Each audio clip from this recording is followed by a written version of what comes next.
Welcome to the treasure room.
Ten, 9, 8, 7, 6, 5, 4, 3, 2, 1, 0. Prepare for vault door opening.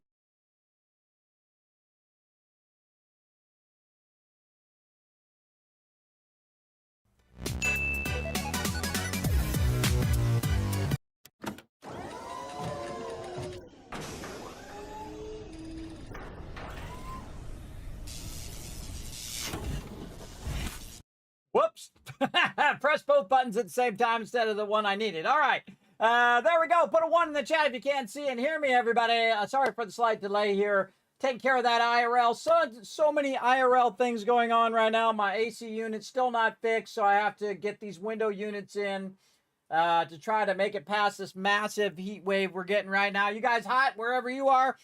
It is hot, everybody. It is dang hot.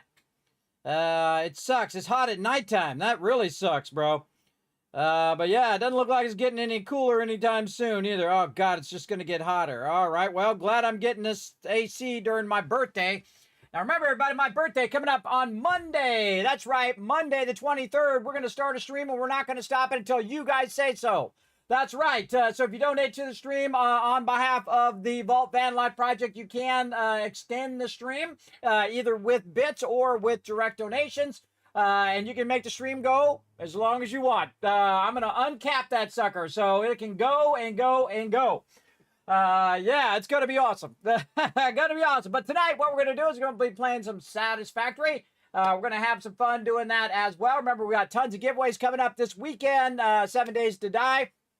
I've decided we're going to give 2 copies away, one on Saturday and one on Sunday, so you have double chance of winning that 7 Days to Die this weekend. And, of course, on Monday, tons of giveaways, everybody. Massive, massive giveaways. I got a whole bunch of stuff to do later Wednesday, get that all going, and then I'll be dropping all the details for all of you guys toward the end of the week, Thursday, Friday, of my anniversary and birthday celebration that we're going to be doing. All right? So we'll get all that stuff up to you then, but for now, we got to do the now stuff, which is fix those AC units, get those going, because my poor kids in there have been burning up. I'm trying to run the one from my office down the hall, and so, but it's not made to do this much square footage, so it's just going to burn out. I had another one, everybody. It cost me like $800 plus tax. It was like $900. I ran that thing so much in the past that it just died. It just burned out. So I just went and got another one. I'm not going to fool with it. And let's see if that one works. I feel like if 2 of them are going, that should be enough to cover the square footage. It's going to cost me a lot on my electric bill later, but it's better than my kids dying. So I don't want my kids to, you know, suffocate in their sleep because of heat exhaustion or whatever. I want them to, you know, survive. You know, a lot of hard work to get them to get them this far, everybody. A lot of hard work from me and my wife. 20 years of, you know, really hard work, that's for sure. A lot of effort and time has gone into getting them this far, and they only got a little bit more to go, and then it's all on them. When they're 18, boom, go out and get her done. Go get a job, get yourself an apartment, go to college, live your life. But Daddy will be here if you need to call me at 3 o'clock in the morning. You know I'll be up anytime, day or night. They can call me and I'll come help them if they need it. But such is the way it goes. All right, everybody, who is here at the top of the stream? Let's go ahead and say hello to everybody in the chat. I see Dragonwolf, I see Wist, I see, I see Wist and Paul. So just missed Dragonwolf. He was here very early. 1,000 kiss cats for all the peeps here at the top of the stream. I appreciate you all hanging out. We got Wist in there. We got Paul. We got Prophet. Thanks, everybody, for hanging out in the stream. I appreciate it. Rotisserie G in there. Tons of ones from PETA, from Wist, from MD Story. Thank you, Wist and MD Story, for the Twitch Turbo. Appreciate you supporting all streamers on Twitch. And they don't have to watch any ads either. I appreciate it. Rotisserie G getting a 1. Prophet getting a 1 as well with a 5 times combo. Let me go ahead and give you some more kiss caps to show you some more love there. Paul saying hi. What's up, Paul? Smoot in the chat saying hello. Hey, Smoot, what's up? Thanks for coming in. Now, I spent a lot of time, everybody. I mean, I don't know how many hours I've spent on it now since we finished on Sunday with our streamer weekend for 7 Days to Die. It's probably 10 hours. And I kept writing and rewriting and rewriting and rewriting and then rewriting some more. All of the server info, getting the server ready, and then writing out a bunch of starter team goals and base goals for my team on 7 Days to Die. So I got all that posted. So if you guys want to check that out early, I highly recommend that you uninstall 7 Days to Die and then go into your properties and set it to the experimental version. If you want to know the exact steps, I have it on my Discord. Then you can reinstall it, and then you'll be ready, because we're not going to do any mods on experimental version. You'll be ready for 7 Days to Die this Saturday at 10 p.m. Eastern Standard Time. And again, you also can read up a bit so that you know kind of how the team flows and what we're going to be working on. Remember, it's 20-minute days, so don't make people wait on you. Don't be sitting over there in the base screwing around when we're trying to do quests, because those days go by like this, man. They really do. They really crank. So if you've gotten used to those 60-minute days that we did, forget that, man. This goes 3 times faster and is like 10 times harder, everybody. It is so much harder, but it's always fun because things go off the rails. You know how it goes, and it takes everybody working together to make it happen. And that's why I do it, everybody. It is the greatness of the team that makes it happen, not one individual person that makes that happen every single time. And we crush it every single time. That was crazy, that last battle, though. We were not ready. We were not ready. We were too busy looking at that Area 7. I'm glad I cut it off when I did. If I'd waited even longer, man, we would have had no base to defend ourselves.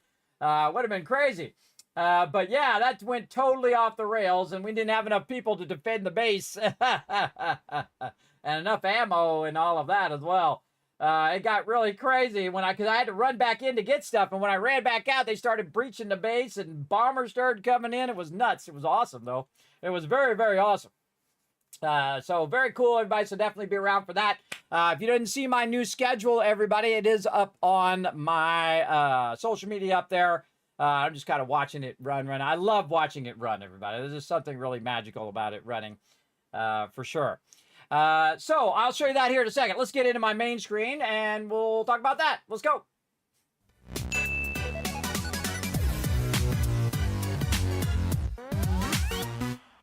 Now, also, don't forget to go out and retweet. Everybody hit that retweet link right there in the chat. Hit that like button. Hit that retweet button. Remember, every single time you do that, you earn Kiscaps for everybody in the chat, as well as it massively helps the stream. So I appreciate everybody who does that.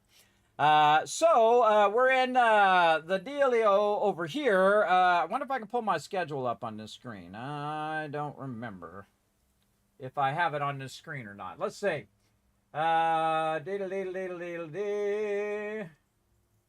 Do I have it on this screen? Oh, it'd be over here. Let's see. And doesn't look like it. Doesn't look like it. I can just work my magic over here. Hold on one second, but I'll work my magic. Let's see. Let's go ahead and just add it in like this. Let's do it. Let's see. Right over here. Right down, right down. Ba-bam! There we go. Ah, God. It's taking over the whole screen.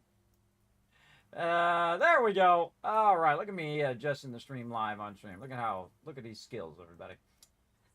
So yes, we basically got, right here, we've got it all lined up this week. Of course, we did, Monday we did Throne of Liberty. We're going to do Tuesday, Wednesday, Satisfactory this week, then Dune Awakening, then more Throne of Liberty, and then, of course, 7 Days to Die on Saturday, Sunday. Saturday being the team play, solo play on Sunday. So yeah, got to be super fun, everybody, I think. It's going to be super fun. I know this is going to be fun right now. I'm working on my factory. All right, now, where do we leave off on our 7 Days to Die? Now, I'm up on the top here right now. And should be able to hear that. Yes. You guys can hear that. Yes. Okay. So what we've done is basically all of our little basic stuff that we needed to get. You can see all of our screws running over here. We got a massive amount of screws running over there. We've got just some plates going here. We've got a bunch of other resources going, like reinforced iron plates. A lot of stuff over there. We've got a bunch of copper stuff going over here, and our steel going over there in the corner. Over here on this side, we have some more advanced things going, like modular frames, and then also the component that we need right now, which is, whoa, almost fell off the start. There we go. Which is our thing for our space elevator. So let's go check on that first, see how that's doing. So we're making stators right here. We need some steel pipes there. And then over here, we're making automated wiring. Actually, that's off right there. That's off. So right now, kind of hurting for some steel pipes. Let's just throw them in there and get it going. We're trying to make our versatile framework. We need about 300 more, and then we'll be ready to finish phase 2. And of course, look at all of our spaghetti we got going here. Always fun to just, spaghetti it up in the beginning, everybody. Get your spaghetti on. Get it going. Remember, the thing is to keep it close, and so you don't have to run as far, and then you're keeping all that stuff running. Now, we do have a bunch of coal power going right now. As you can see, around 1350. So we started with our biomass burners here. which actually I could probably turn off now. Oh, those are already off. Yes, I already turned those back off again. I think this one at the end I had on, I turned that one off too. Look at me go. Wow, look at me go. So we started with our biomass burners, of course, allowed us to scale up our thing here, but those are just back up now. Now it's all coal power, and we have all of our coal power just chilling out over here in this little coal area over here by this big lake. We're drawing the water out of there. And we have 3 stacks of 6 of our coal power, which gives us that 1350 power, which is a lot of power in the beginning. And as you can see, we've done our tiers, tier 0, 1, 2, 3, and 4. We've unlocked all of the things here. Hypertube would be a good thing to get going. And then our expanded poles. We got our faster belts that we can upgrade. And, of course, our blueprinter. Now, one of the things that I like to do, everybody, before I get started, is I'll just put something in there. It doesn't really matter what it is. And then create a to-do list, right? So the first thing we probably need to do is work on some hypertubes. Let's think about that. All right. And then we need to work on blueprinting. We're going to get that going today. What other things we need to do? We need to finish phase 2. Now, again, we're going to be crushing the early game here, but I'm showing you how to absolutely crush it right there. So let's start with those. That's probably a good starter. And again, you can see it just sits over there on the side, reminding me what I need to be working on. And if I think of some other things, I'll throw it in there as well as we go along. Okay, and so right now we're basically just waiting for phase 2 to open up. It's running it automatically into the space elevator, which we'll go ahead and send it up when it is ready.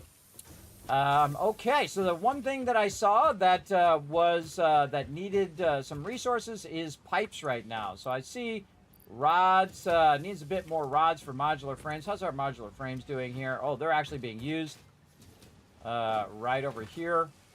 What are we making over here with our modular frames? Probably the versatile framework. Yes, we are. Okay, awesome. Awesome, awesome. So that's what's causing that to struggle, is the fact that we don't have enough rods to make our modular frames, and our steel beams are not going at full speed. But we need to go ahead and work on that a bit. Let's go ahead and see how we're working back here. Ooh, that's all full. See, when you see a belt like that that's full, you know that the box is full of whatever that is, which is great. Now, I didn't let it run or anything like that, everybody. It actually stopped the second we stopped last time because I logged out of the game. This is a local playthrough, so it's not on the server where I have the ability just to let it run, and then I have, you know, tens of thousands of all the resources. This is all local, everybody, which means that you really got to scale up, especially your power, and scale up, scale up, scale up kind of thing. Let's go ahead and check in over here. How are these guys doing? Okay. Free to not click the thing. Okay, whatever. I'll go around the front. Whatevs. Sometimes it gets a little funky. Remember, this just came out, 1.1. This is the stable version of 1.1. That looks pretty solid. We could definitely overclock the heck out of those. Let's see. What do we got over here? Do we have any backlog here? Yes, we do. Oh, okay. So that means if we have a backlog there, it's not the forges, everybody. It's right here. This is not processing that fast enough. Over here as well. Those actually we have overclocked. Now, I prefer to overclock when I have a lot of extra power and then not overclock when I don't. A lot of steel beams in there. You know what I'm going to do is just take the steel beams that I got. Oh, I better not. I better save those for whenever I got to do my thing. So those are all full with those. And so those are fine. We can just up that production. Power-wise, it's better to add more constructors because it uses less power. But logistics and time-wise, it's better just to overclock if you have a bunch of overhead. I personally like overclocking. I find it works much better than rerunning and resetting it up and re-putting down more constructors and rerunning the lines. Now, if you have it set up where you can just keep adding more and more and more, then it's not so bad. Like right now, there's something in the way over here. I'm not sure what this is making over here. I think this was Novelist. And there's still pipes in there too. So we'll go ahead and take that out. Probably a... Oh, okay. No Novelist in there. Okay, so we can take this out. And just add to the row here. Let's do that. We can come back to our Novelist stuff later on. So let's just add to the row. since we have so many extras. Now, I'm not sure how many to add, and you don't have to always do the math, everybody. You can just go in and, you know, use your instincts and say, well, you know, I got a whole box full of this stuff. I would imagine if I went in, I'm using my level 3 belts, by the way. I would imagine if I went in and I added more, it would burn up the rest of those. Like this, especially if I set it, say, to something that we really need, like pipes here.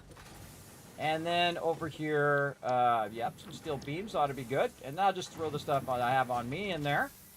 And so now what it's going to do is it's going to run that down there. Now, one of the tricks to this, if you have a whole lot in here, is to actually double up on this box. Now, I really loved how this used to work. It hasn't been working very well lately, but we're going to give it a try and see if it's updated. We should add another little row here. There we go, just to give it a little bit of extra bump out there. Then what we're going to do is we're going to take all of this excess and we're going to go ahead and put it right in here. There we go. And then take all of that excess out, put that in there. And then we're going to take the bottom one and do a little loopity-loopity here. We can get it to go. We'll do a little bit of this. Run it back this way a bit. Okay. Even though it was blue, and still not let me do it. All right. Okay, it doesn't like that shape. All right. What do I have it on? Oh, I have it on curve. That's why. There we go. Come on. What? Come on. Come on, game. I got things to do. Let's go. I got things to build. All right, let's go. Right here. Blue. There we go. That's what I'm looking for. And then we'll go ahead and run it down this way a little. And then we'll do a little straight thing. See if we can get it to do it. Nope. Doesn't want to do it. Fine. I'll make it work myself. Man, it is weird today. What the heck? There we go. All right, should automatically have figured that out, but whatever. Okay, so we're going to run that out. And what we're going to do over here is we're going to take this and we're going to run this in up at the top like that. There we go.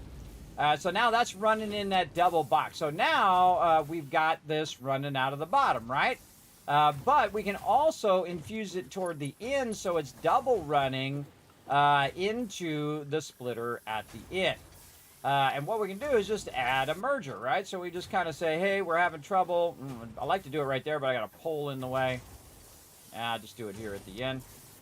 And basically just aim at the belt. Make sure you got the belt and you're not sticking it on the ground. Oops, that was a splitter. I need a merger. There we go. And then bring this down and merge it at the end. Went through the pole. Don't like it. Nope, not gonna do it. Not gonna do it. Not gonna do it. There we go. Bam, right there. All right. So what that does is that actually double outputs. So that's outputting at level 3 belts on both of them. In theory, it wasn't working so great in the 1.0 version. Seems to be working okay right now. And so basically that's coming out at twice the speed that a normal belt would come out. Kind of like a splitter, but better, right? It makes the actual output of it faster so you can burn up all that excess a bit quicker. So the first line is using it up here, and the second line is using up the excess on these ones over here, which is basically making this run faster, which is great. Then we want to go in here and we want to go ahead and merge this back together with whatever we're running here. Which one's which? I can't remember. Let's get up here and check it out. Whee! Jump on this ladder. All right, this one is our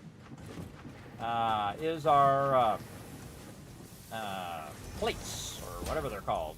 Beams. There we go. So beams. Oh, that is not a merger. Keep doing that. All right, merger. There we go. Merge that into there. All right, where's our other belt? That one over there. Now, again, this is when you start making some serious spaghetti city here. But it sure is fun to do in the beginning. Now, we're going to clean all this up later, of course, because that's what we do. Oh, I ran out of the thingies. I have to go scalp some of the thingies. I have to go scalp some from in here. Come on. Sorry, bro. Gotta take these. You'll get more. I need it for my belts. And then this one should be more pipes. Yes, okay. We're going to go like this. Straight out like this, and then merge that back into that line. This way I don't have to redo all my lines. I can just merge them. Kind of feel like we might be able to get away with one more. What do we really need right now? Okay, sideways, awesome. You know what? Let's do 2 more. Let's go for it. Let's do 2 more, make some more spaghetti here. Let's go.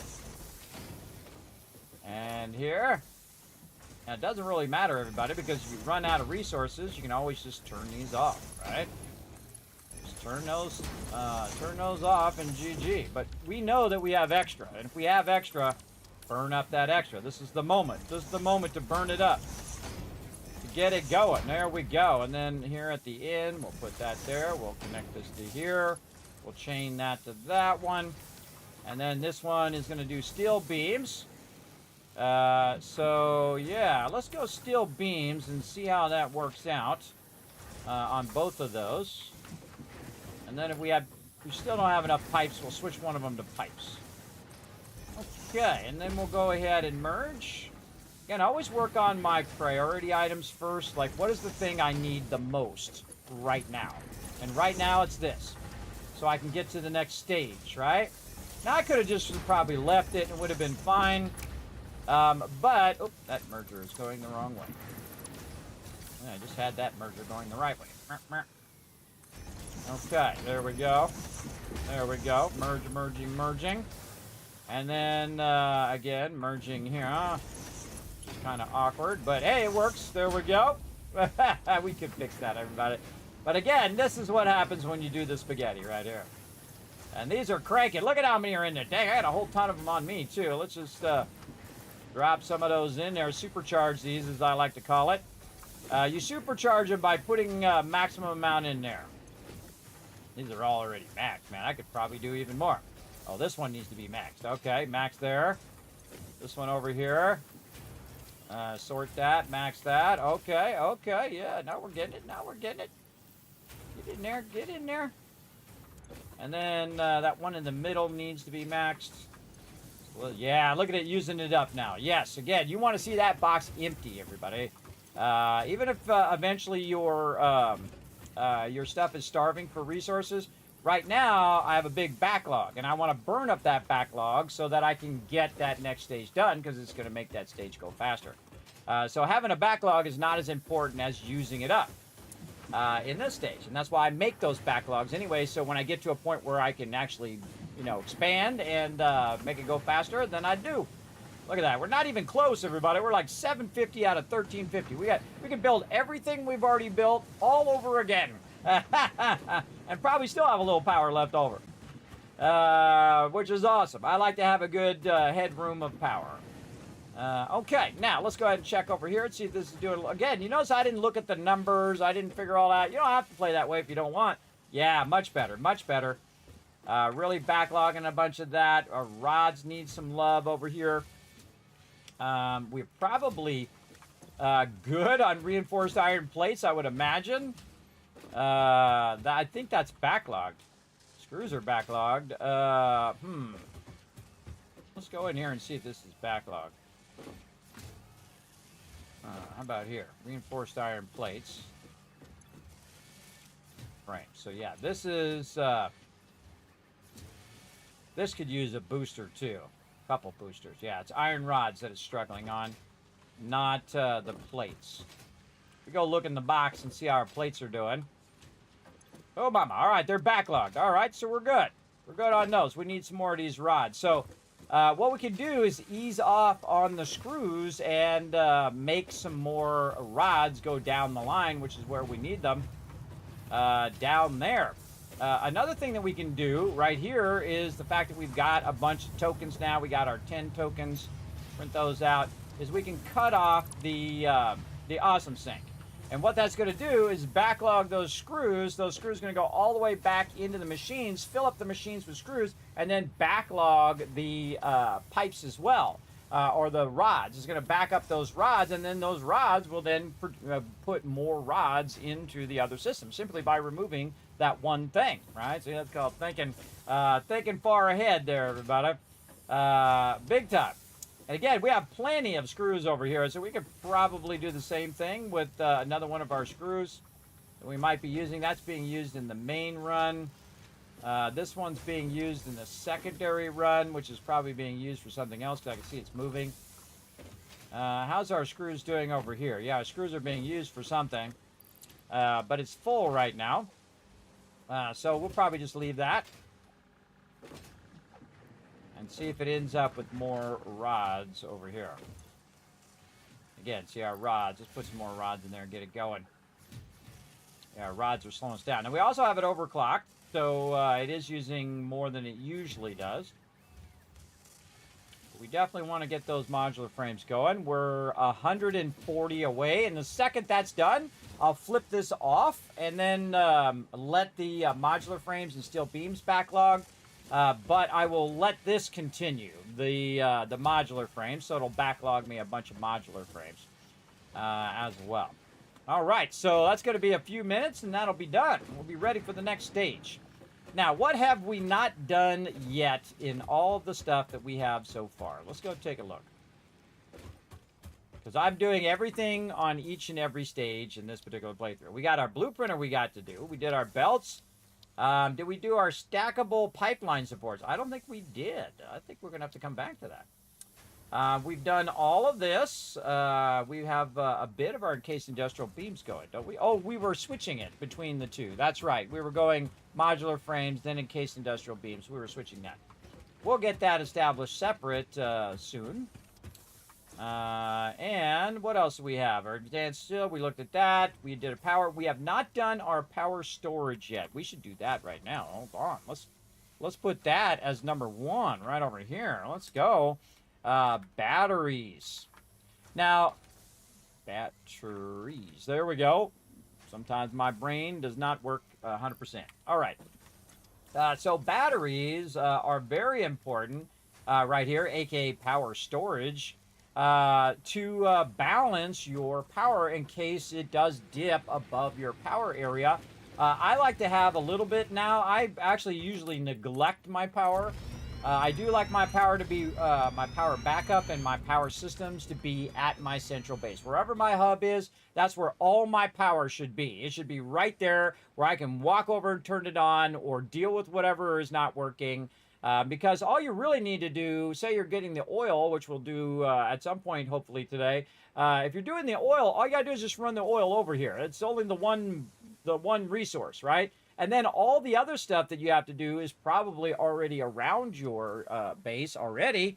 And then, of course, using those resources, and then when you have issues with them, you don't have to hypertube or run out there every 5 minutes to deal with it, right? Because it shouldn't have any issues. Extraction should be the easiest thing.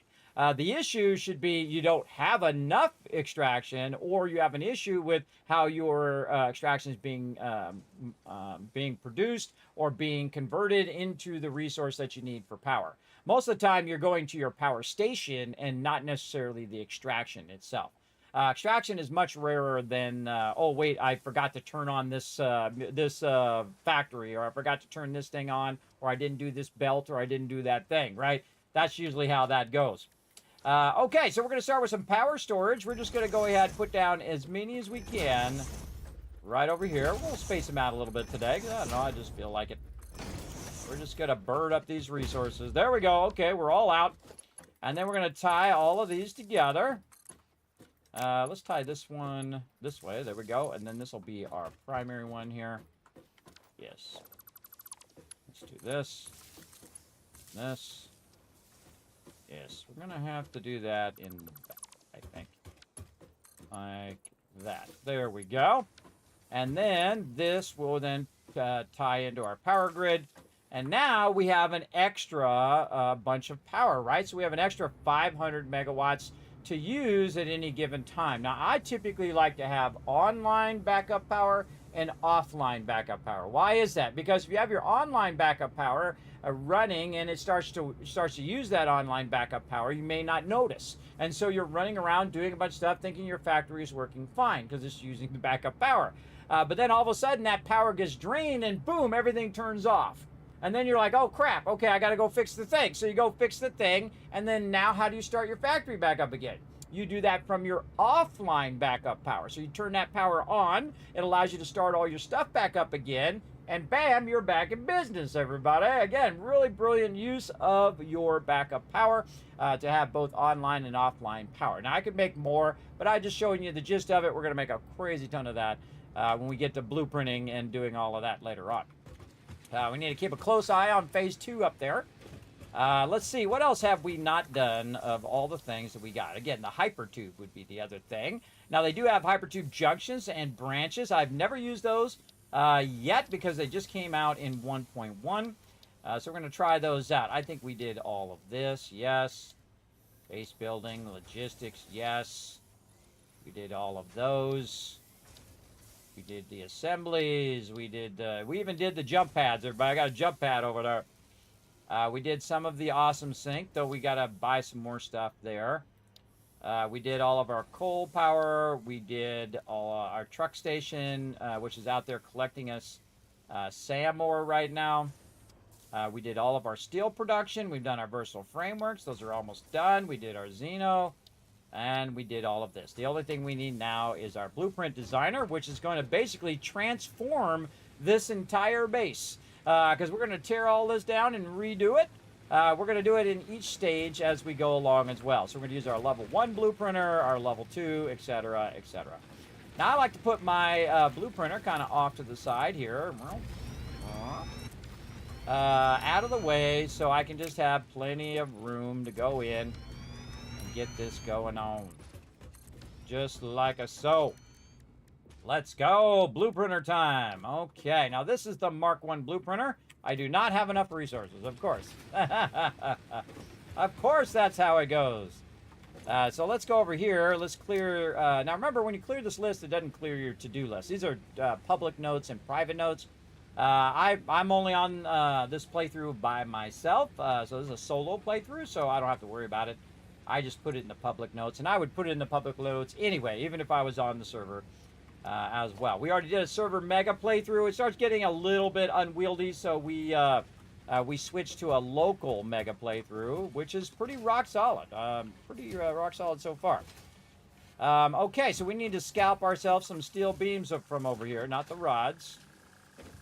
We need to get some modular frames. Ooh, no more modular frames, huh? Yes, that's a problem. That's a problem. We did get our steel beams there, though. So we need to get this pumping. We need to get more rods over here. All right, let's prioritize here. Let's go ahead and dip in here over to this side. Can't wait to move all this stuff up so I don't have to run over it anymore. In the beginning, I just run over all of the stuff. It's fine. Okay, time to shut some stuff down. Bam! Alright, we don't need to do that no more. We ain't doing that one. No thank you. And no thank you.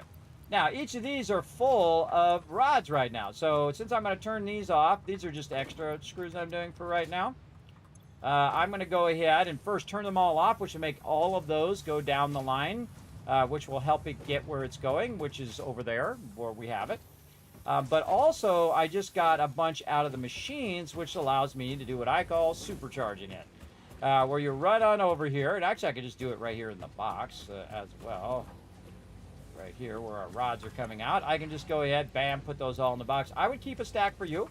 I'm going to put those in the box, and then they're just going to run over there and start to fill that up way faster. As you'll see, they'll start to just come zooming in here in a moment. Now, another thing I can do is just manually put 200 in there to save it some time, but what we want to do is see if it's going to do it faster than the ones that are actually coming in. Remember, this is 200% boosted right now. So yes, it's coming in faster than it's using it. It's not even halfway yet. And so all of those ones that I just put in there will run over here, plus the ones I turned off will now divert all of those rods over here. Hopefully at 24 per minute. I would think it would be pretty close to that.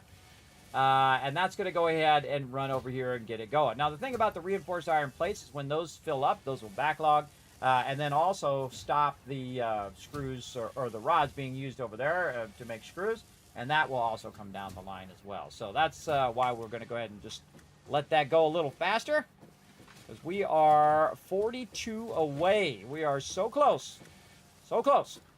But we got to get our blueprint designer in there. So we're going to go ahead and scalp a few of these right here. We're actually going to turn this off for a second. So we can go ahead and work on our blueprint designer, blueprint designer before this gets going. So what it's going to do is it's going to end up on the belt here. Let's see if we can work our way up there. Let's see. Where's my ladder? Right here. Whoa. Where is it? Oh, it's down here. Oh, it's at the bottom one. Oh, even easier. Now, in theory, we should be able to grab them. Doesn't look like we can grab them. Over here. There we go.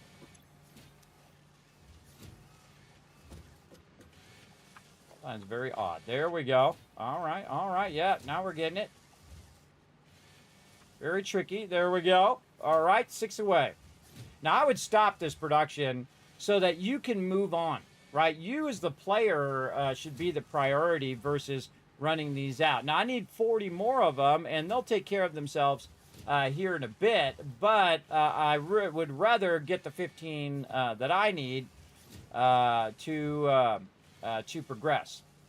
So again, prioritize yourself on these things.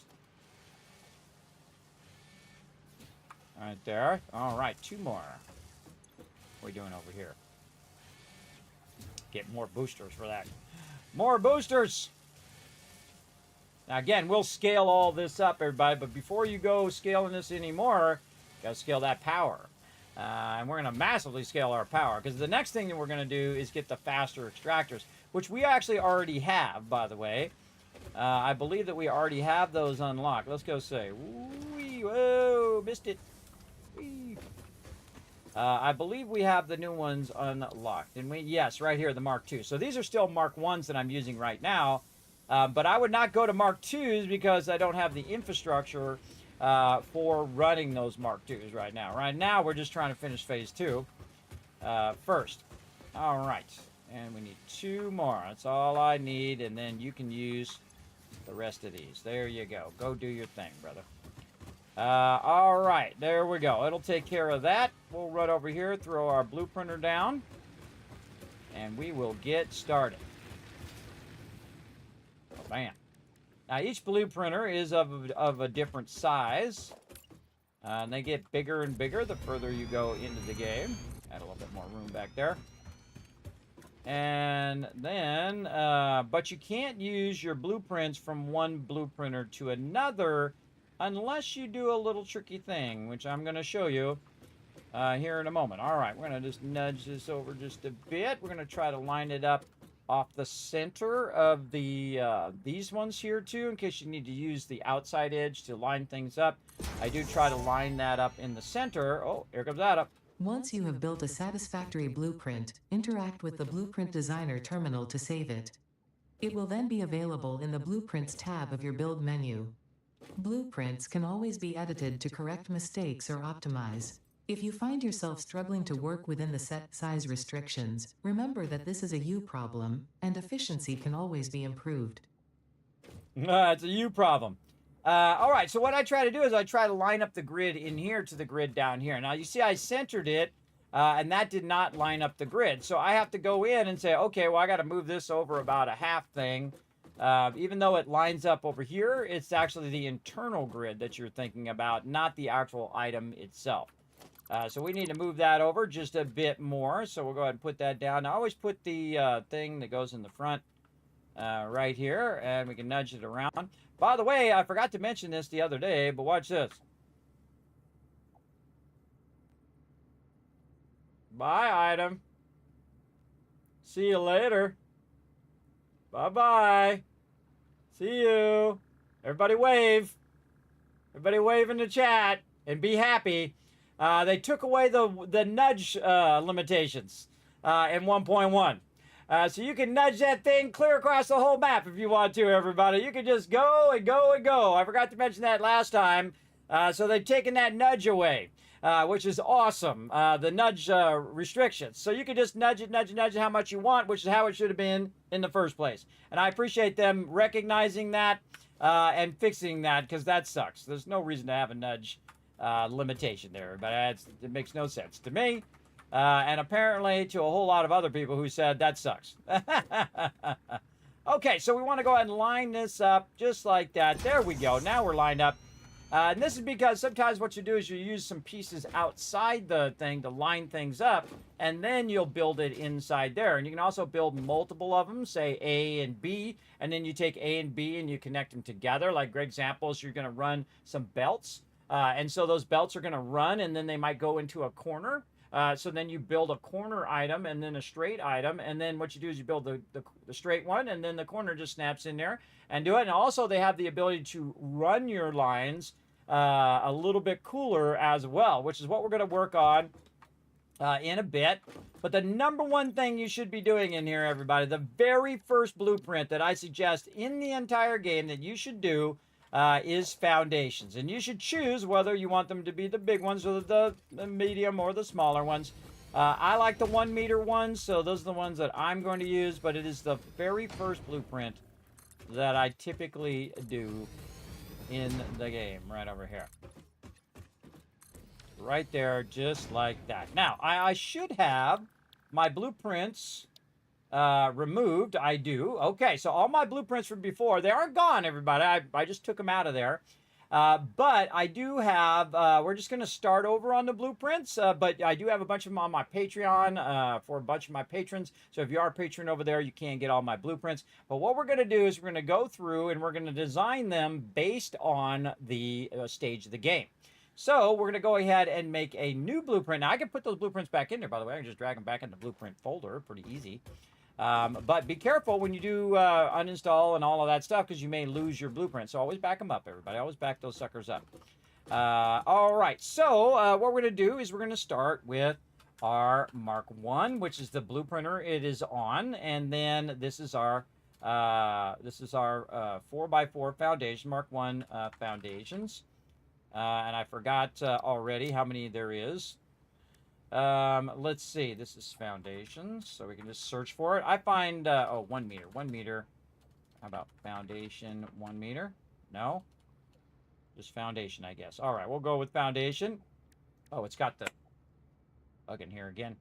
It's got that set up. Now, what we're going to do is for foundations, we're just going to leave it as blue. And we're going to save that in there. We're going to count these. This is a 4x4, right? So 4x4 by 4 vertically. But in this case, it's 4x4 width and height.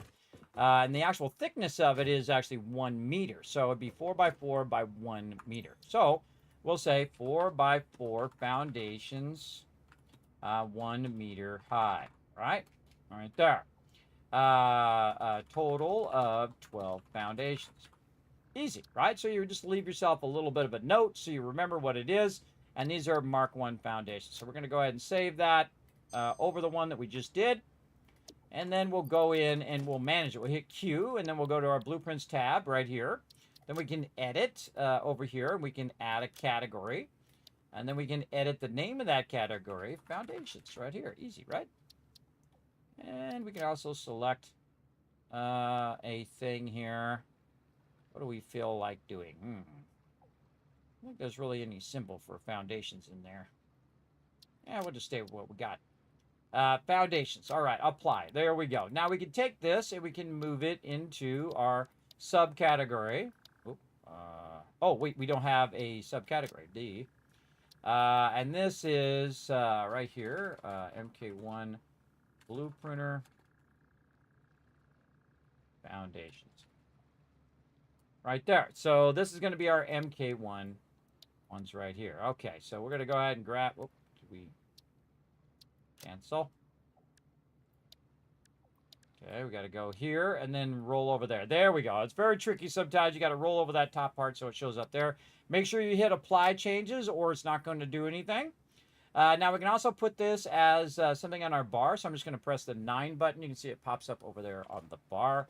And now, instead of just zooping, we can just go and basically create our foundations by hitting 9 here. Now you want to put the first one down like this. And we're going to hit H to just kind of nudge it and line up what we got. And then once you do that, you can hit R, which will go into, auto connect mode first. We'll get to that later. But we're going to go to blueprint mode. And blueprint mode snaps one blueprint to the other blueprint. Since they're basically the same size, we can very easily add more. So we just add 24 foundations just like that. And we'll actually go through and replace all of the foundations of the entire base as we go along as well. Now, the next thing that we should work on is power. So we're going to go ahead and think about our foundations. Do we want to have the foundations in our blueprint? That's the first thing you want to think. Do you want to have it in the blueprint or not? Now, one of the things that I do with my foundations is that I add power to my foundation. So I'm going to go ahead and take out the center one here, like this. And then I also color my foundations when they are going to be roads. So in this case, I'm going to do a 2-lane road, which this one here that I took out is also going to be the road. Sometimes I do 3-lane roads. In this case, I'm just going to do 2. And that gives me lots of room. Now, this is what I call the curb, everybody. And the curb is going to be used in this particular playthrough for my stuff like hypertubes and things of that nature that I'm going to be running along. So I'm going to go ahead and just make a nice gray curve here like this and color that in like that. Now, eventually I will fill this in manually as we go along. Now, we need to go ahead and run the power down the middle of our central road that we're going to be using.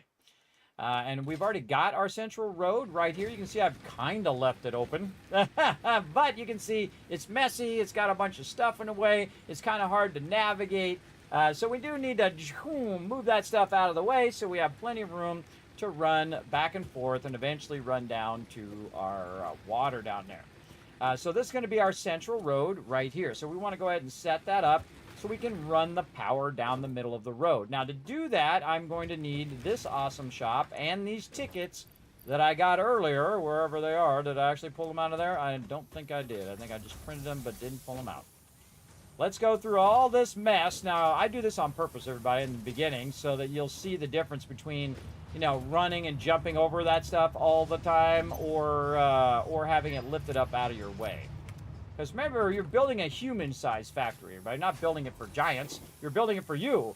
You're the person navigating. You got to add in navigation for you to get from A to Z and all that stuff, including hypertubes and roads and all of those other things. Very, very useful, I find. Okay, so we got ourselves some tickets. Now, we want to go over here, and the first thing that I work on is anything to do with the organization or the power management of my base. So I want to go ahead and go get this wall power right here. It's going to be 3. I have 10 tickets. I think I have some more tickets laying around somewhere. But I'm going to go ahead and get that thing that's part of the management, right? So your power. Now, we also have some wall attachments and all sorts of really cool stuff. Hypertube attachments, hyperfloor holes. They also added conveyor wall holes, which is really cool because then you can put the conveyor wall hole wherever you want. You could actually put 4 of them on the thing or 6 of them or how many ever you want on a single wall. We're going to definitely get this going. We got to get to Crystal Oscillator. That's way later in the game. They've added a bunch of stuff previously where you can actually just automatically attach stuff to the ceiling when you're running your belts, which is awesome. They did take out the ability for me to run pipes up the side of walls. I don't know why they did that. I think that sucks. Hopefully they fix that in the future because that totally blows. We'll see. We'll try to figure it out. Of course, I just use a splitter, but it's much cooler when it actually would you just run it and it would bend and automatically go up the wall and then put a thing on the side of the wall. That was much more awesome. Okay, so we'll start with our wall power for now. Let's do that. If we need any of this other stuff, we'll come back for it. Oh, and Ad is going to tell us all about it. As Fixit amply demonstrates, you can never have too much management. I don't think I've ever heard that one before. Oh, that's very true there, Ada. Okay, so we're going to go ahead and take the wall outlet. Now, what I like to do is put it on one side and then put it on the other side like this. Now, if you do that, what's going to happen is when you put the next one in, the next one's going to be right next to it, right? So I learned my lesson to not do that. You want to put this one actually in the center. So this way you're only using one, and then you're going basically your max distance every single time. So much better to put it down the center, and then you can attach things to it, and it will actually be under the foundations out of your way, so you don't have to worry about it, right? So it's in there. Hey, that's Mr. On you. Thanks for coming in and hanging out as always. Appreciate that, love. Lurker trade. So we're going to go ahead and call this something different, right? This is going to be our power roads, right? So 4x4 foundations, 1 meter high, total 12 foundations. But now we're going to add this. Includes yellow roads with power connector in the middle. Just kind of help you remember what it is, and I'm actually going to turn it to yellow so I can remember that's what that is. These are called my power roads. I could actually call it power road foundations. Even more descriptive. And there we go. So save. All right, looking good. Nice, nice, and that's it. Now we're going to go in here and we're going to start removing some of our stuff. So we're going to go ahead and take this out. And we're going to set what's known as your Rosetta Stone, right? Your center of your base. So I'm just going to go ahead and start pulling out some of these things that are just in my way right now. So we're going to start to deconstruct a lot of this. Oh, hey, we're done. We're done with phase 2. All right, hold on. We got to run over here. We got to set priorities here, everybody. Let's take some of this stuff out of the way here as we're running along. And we're going to run all the way over here, and we're going to say, all right, that's good enough on the automated wiring is done. Over here, this is good here. Start to backlog all of that stuff. It's going to backlog that up. This is going to keep doing stators. Did we tell this to do motors? I thought I told it to do motors somewhere.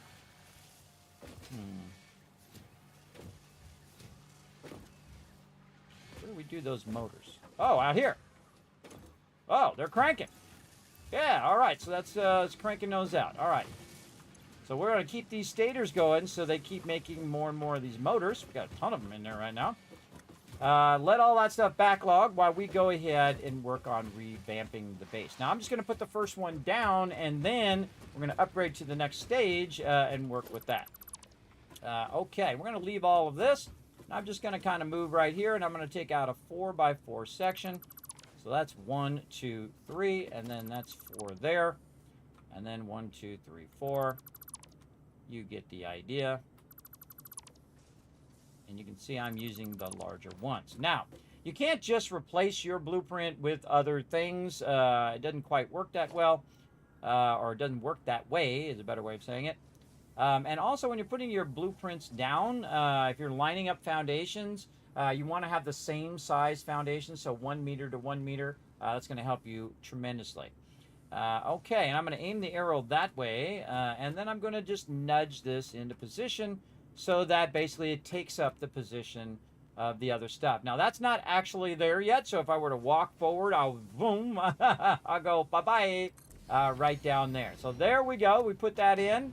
Easy peasy, right? Now you're like, well, wait a minute. No, hold on. I wanted to put not my foundations in. I wanted to put the road in. So you can go in and go into blueprint mode like I did. You hit F to go to dismantle, and then make sure to hit R to rotate to the blueprint mode. And then you can take the whole thing out and say, you know what? I want the other thing. So you go ahead and go over here. Currently in undefined, we can go to power roads. We can then, again, line it up here, get a good idea what we want. Do we want this power thing to be on the left or on the right? I'm just going to go ahead and let it be on the left because that's what we had before. And then you can see that this actually is not right. See, it's not all the way over that way, right? So we want to go ahead and just nudge, nudge, nudge, nudge, nudge like this, which is perfect because then I have the road already there. So I can utilize the road and my power system is now down underneath. So I can go ahead and just attach one of these if I had my power thing in there. Oh, I took my power thing out. I took my power line and replaced it with my foundation. There we go. And I'm just going to go ahead and run that down there for now. Now I can just rinse and repeat. Now notice I changed the color so that I can tell which ones I put down and which ones were the previous ones. And this is the center of my entire base now. This is the very first piece of the next stage of my base. Right? So again, we'll run that power down there. We're going to remove all of this stuff out of the way. We're going to tear everything down. We're going to blueprint all of that and redo it all tonight. So stick around, everybody. Hit that follow button while you're in here. hit that follow button because you're going to see some magical transformation here. Oh, we already did the hypertube. I forgot. We did the hypertube at the end last time. I forgot. That's right. So we're going to get that going. But first, before we get going there, we want to go ahead and just pull this little lever. So you guys are here in the epic moment where we unlock and finish phase 2. Gonna unlock tiers 5 and 6. Now again, I showed you how to do it super easy, everybody. Very quickly, easy to jump in and to get her done. Tell us about it, Ada. Welcome to the Project Assembly Pioneer Progress presentation. Congratulations, the Phase 2 project part shipment is now ready for delivery. On delivery, Phase 2 will be completed and the construction dock will be constructed. After completion of Phase 2, the technologies of Tiers 5 and 6 will become available in the hub.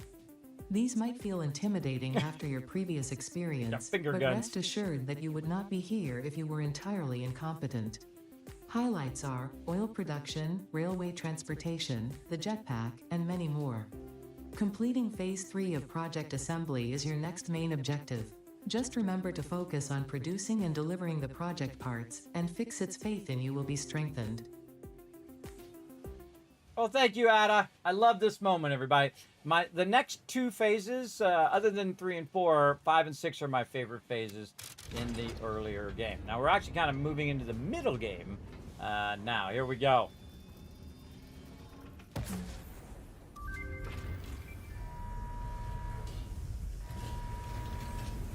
It never stops being cool. Every time.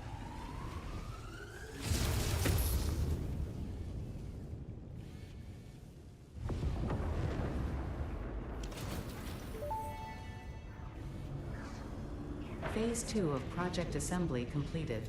You have been performing more adequately under pressure and are closer than ever to saving the day. Perhaps you were the right choice for the job. Time will tell. You will now enter Phase 3 of Project Assembly. Continue as you are, and there should be no issue. For humanity, for Fixit.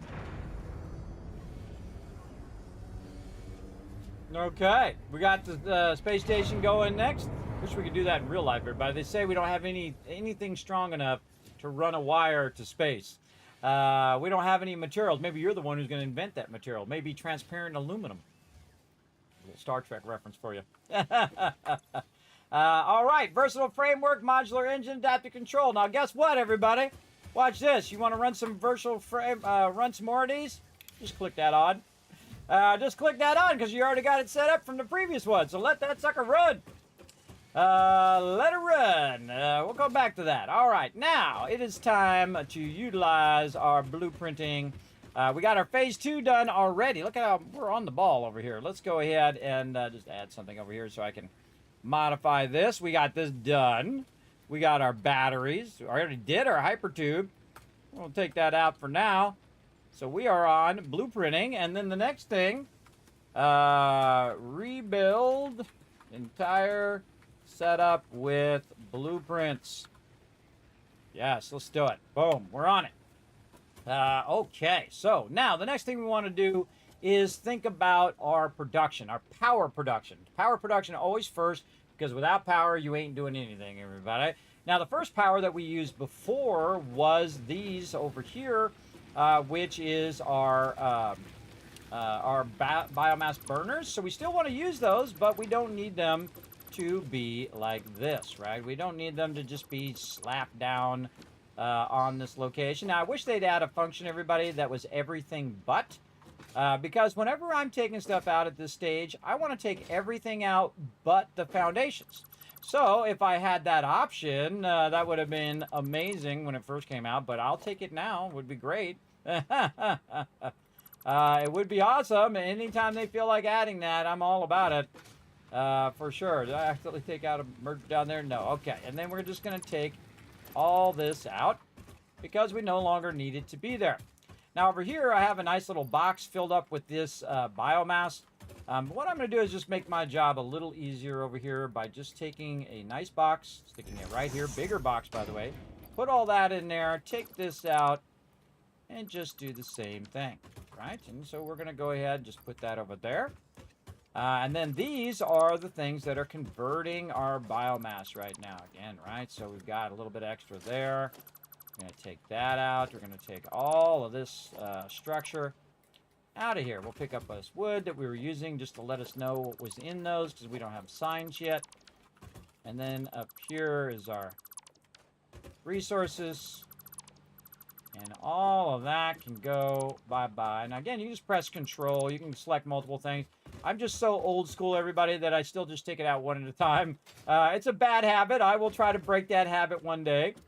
Now, another thing that we don't need, everybody, is we don't actually need the foundations here because we're going to replace all of these foundations with our blueprints. So we're just going to go ahead and take that out.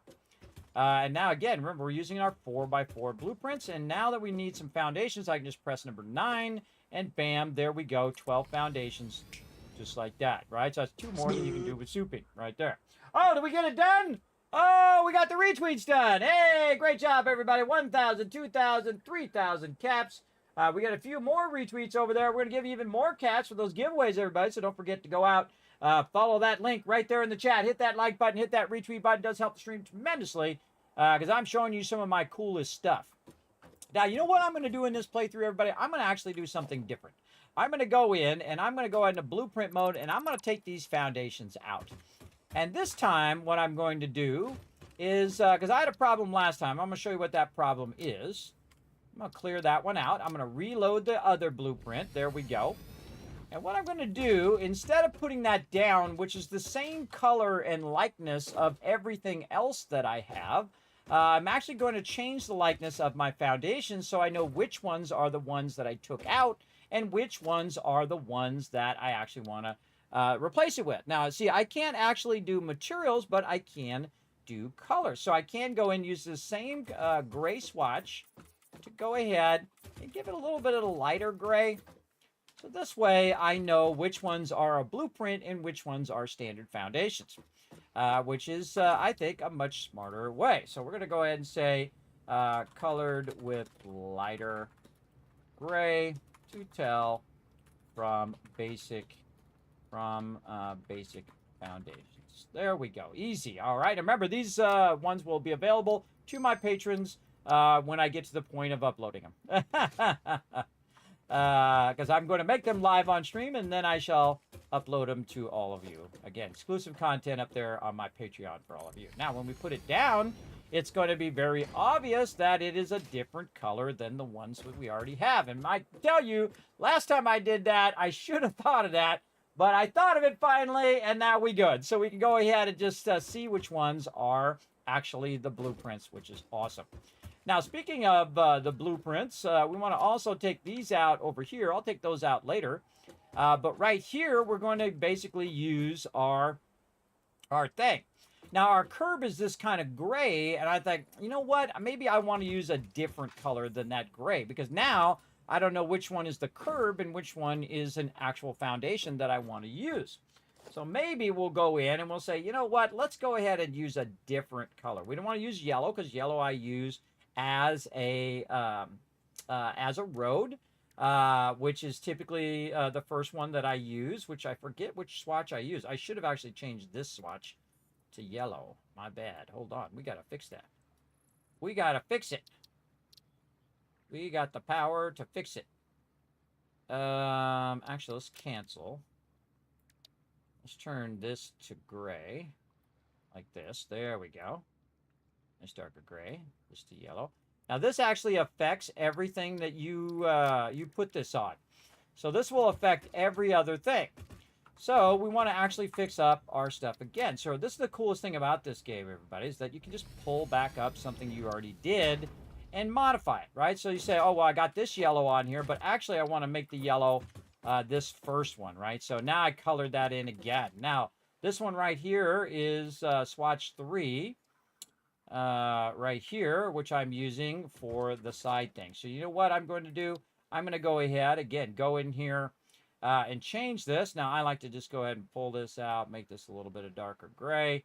And then we're going to go ahead and make this one the lighter gray that we're going to use for our curves. All right, so I actually have this already as that lighter gray. Maybe I want to make that even darker to really give it a little something, something.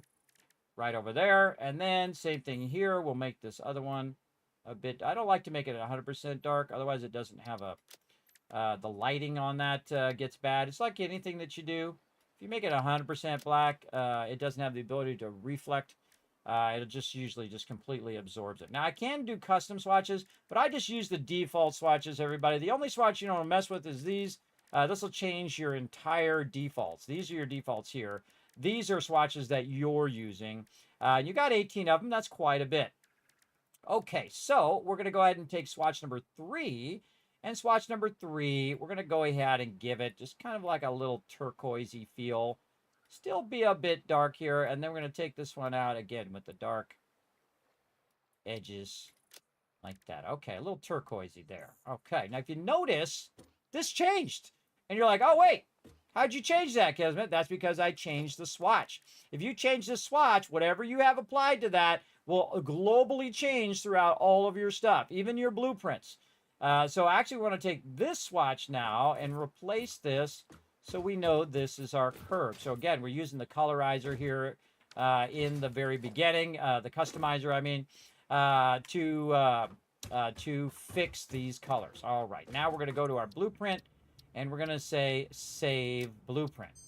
Now here's the thing. Now the colors over here are still blue. Why are they still blue?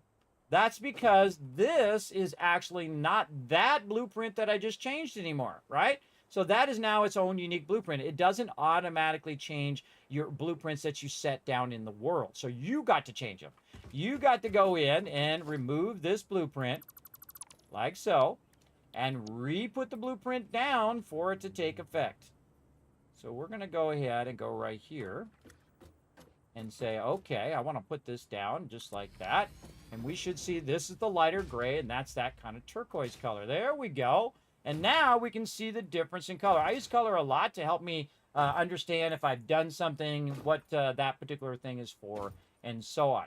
And of course, we're going to use the gray for curbs. We're using yellow for roads. And we're going to use this kind of light turquoise color to tell us, hey, this is basically an open foundation. Just a foundation that's good. Now, we'll use the regular blue color for storage. We're going to use red for our trains. Now, this is not like a set in stone thing, everybody. You could use color for whatever you want it to be. For me, I have a whole system set up in my head so I can remember what I'm going to put in that particular pine. So it's kind of like you're drawing it out in foundations first of where you're going to put your stuff. And then you're leaving room for railroad, you're leaving room for all sorts of stuff. While you're putting your foundations in, you're kind of pre-planning that stuff out, right? As well. So we're going to go ahead and just do that over there. We're going to leave that like that because that's the color I'm going to use anyway over there. Now the same thing here. We can just say, you know what? I want to go ahead and pull out these foundations. Actually, I can just hit G so I only get the foundations. There we go. And we're going to pull out 4 more here. And then again, pull up number 9, which is our blueprint, which has been changed. And that's not it. We actually need the new blueprint here. 0. Nope, I hit 7. My bad. I don't remember what 7 was, but I think it was my storage. All right, so we want this always to be aiming in the same direction so that our power lines that are going to be chained along here are there. Now notice when I took it out, it disconnected the power line as well. Very important to reconnect those together. And you can see I connected the 2 foundations together. And we're not going to have any wires like this, everybody. You won't even see this anymore. No wires. It's all going to be under the foundations. And we know exactly where it is because it's right next to wherever the yellow is, or it's in the center of the 2 yellow foundations, right? So it's very easy to tell. Now, one of the things that I like to do by my base, though, is I like to have a pole right here so I can check on my power, right? So that's going to be our central pole there now. And now we're getting something going here, right? We're getting something going. We're organizing. We're making our base look nicer. What we want to do right here is replace that biofuel or that biopower with a little place where we can just have it and plop it down. If we need more, we can plop more down, and we can plop a whole bunch of stuff down as we go along. So we're going to go over here, and we're going to go ahead and take this one out. We're going to clear that designer. Now, personally, I go back and forth whether it's better to do it one way or another. It depends on really what you're doing in that moment. But I'm going to go ahead, actually go in here and organize, hitting Q, blueprints, edit, drag into here. This one into there. There we go. Sometimes very awkward, that whole setup. All right, now we moved it in there. We're going to undefine another one. Now we're going to, just to get started, I'm going to go ahead and load the blueprint, the basic foundations, right over here. And I'm going to leave that blue color on there, right? So that blue color helps me know that this is actually a new location versus the default ones that I have down.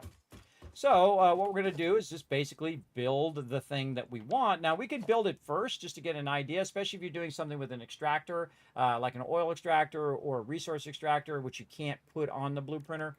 Best to build it out first. But in this case, we kind of know how to build out, you know, a little box with a bunch of stuff in it, right? Like this. We just build ourselves a little box. And look at that. We got to start, right? Now, remember that you can actually replace this stuff with other stuff as you get your architecture and your wall items and so on. But we're just going to go ahead and start there. But we do need to have a little door and whatnot in there. So let's go back over here. And we're going to go to our awesome sink. And we're going to decide, okay, wait a minute. We want to do some stuff with walls, right? We want to be able to get in and out of the walls. Now, I wish they do conveyor walls, but pipe walls. Just like that, because those are so convenient and so awesome. Why didn't they just make pipe walls as well? I don't know, but I hope they do one day, where I got it right here. Pipe walls. Be awesome. Though you can't already put pipe holes into walls, why not just have it built in so I could do it all in one step? I could have 2, 3, 1, 2, or 3, just super easy. They also added conveyor wall holes, so you can put, say, instead of just having 3 in there, you could have 6 in the wall if you want. You go crazy. You go crazy now with it.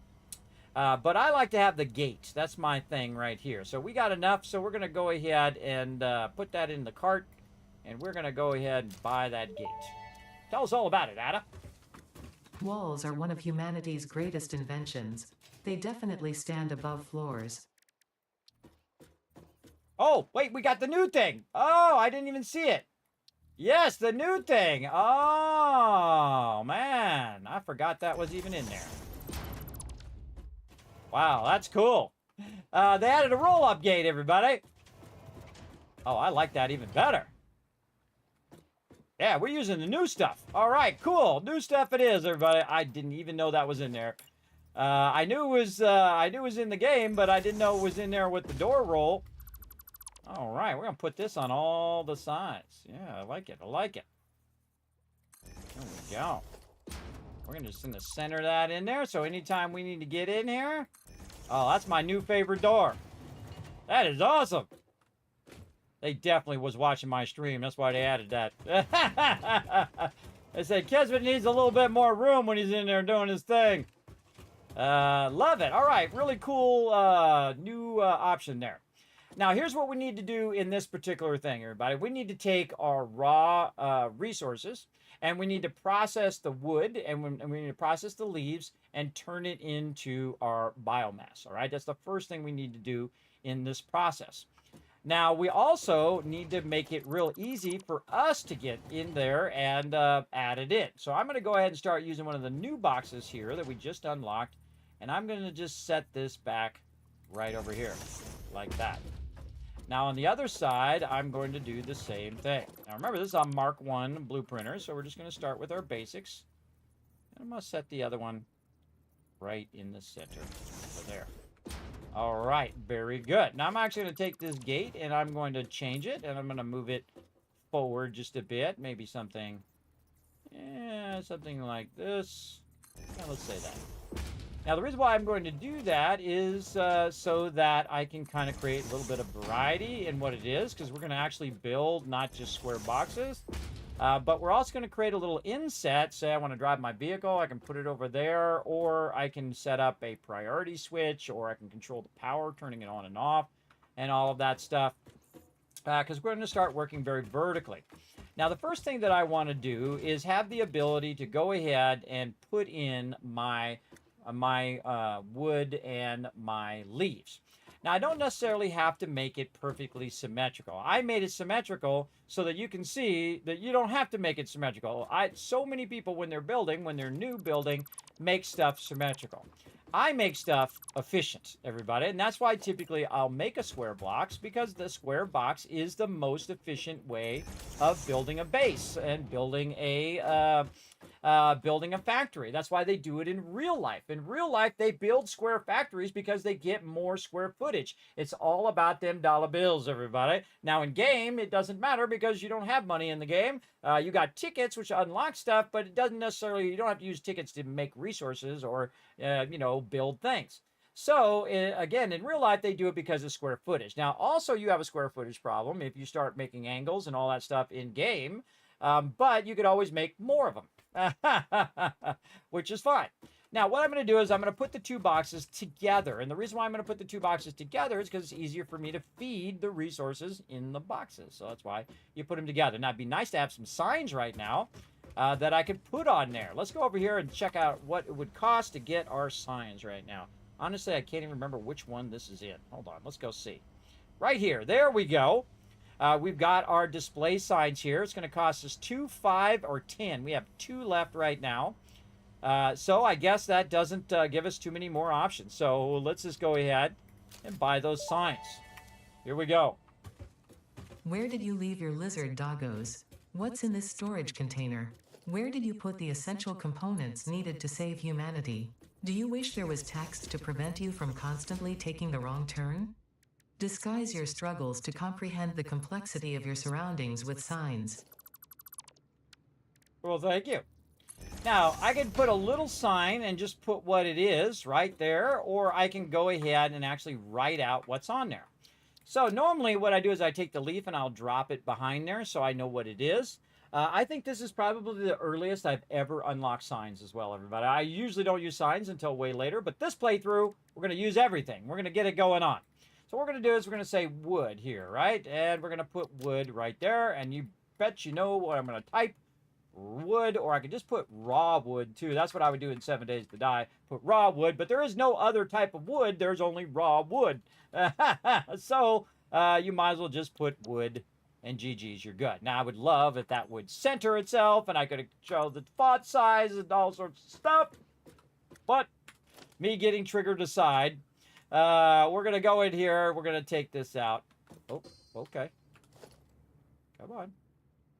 There we go. All right. Now, what they did is they added the ability to middle mouse button. This is in 1.1.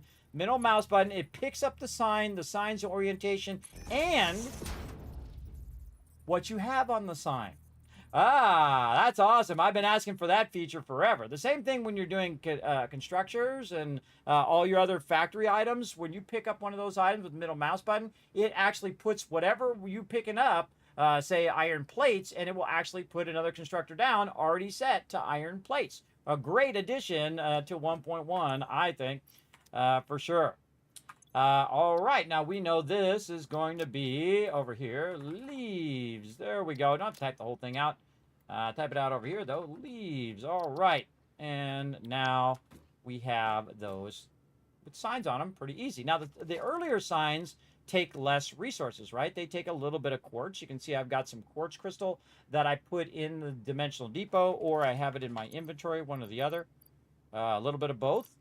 And so you're going to need that quartz to make those signs early on. Usually when you're running around, you'll find a bunch. I just went over and picked a bunch up. I haven't even started my quartz production going yet, and I've been waiting for my blueprinter. Okay, so now we know how we're going to feed that in. So that's step 1. Now, what we want to do is we want to process this, right? Now, normally what I would do is I would create storage separate and then use it in a modular style. So you have storage, then you have your constructors, then you have your whatever the next are, or your smelters, then your constructors, then whatever else you need after that, right? But in this case, since this is a custom thing that we're only going to build probably one time, we don't necessarily need to have it be a universal item. We'll make a universal item after this, all right? So just keep that in mind. So this is very specifically just for inputting and outputting this particular item. In this case, wood and leaves. So what we're going to do is we're going to have it come out of there, and then it's going to process these over here. Now, I don't need to process these at a huge speed, so I can just go ahead and say, you know what? Actually, I'm going to put them over here. Right there. And again, remember, we can nudge this. Remember how you can only nudge one thing before? Bye-bye. Bye-bye. See ya. You can nudge that across the whole map now, everybody. Again, big love to them for fixing that and actually having the vision to say, okay, you know what? It's probably better if we just let you nudge as far as you want. I appreciate genius, everybody. The fact that they don't get all, well, we want it to be like this, and that's just the way it's going to be. That sucks when developers say, we know better than our community. No. Don't say that. That's the worst thing you can say. Do not say that. That's an instant fail right there. All right. Because I've had that. Star Wars The Old Republic. Everybody went to the Guild Summit. I told, look, these are the things you should do. It would make the game great. And they're like, well, we know better than our community does. I said, oh, yeah? And that game went down the tubes after that. I tried to help them, everybody. I can't, I can't save everybody. I can't save every game. I try. I was free advice, too. Free advice that would have probably made that game 100 times better. The funny thing is, all those suggestions that I gave, they actually added them later. All of them. Every single one, by the way. Which is wild. Because they saw all their players were leaving. But too late. I gave them a heads up ahead of time. They could have done it before the players started leaving. But they decided to do it after they had already left. Okay, then all of these are going to end up right in here. So again, this is a little custom setup. It's not a big thing. I'm not, putting it all separately and whatnot. It's all a one and done kind of thing. So basically what it's going to do is it's going to take the raw wood, convert it into biomass.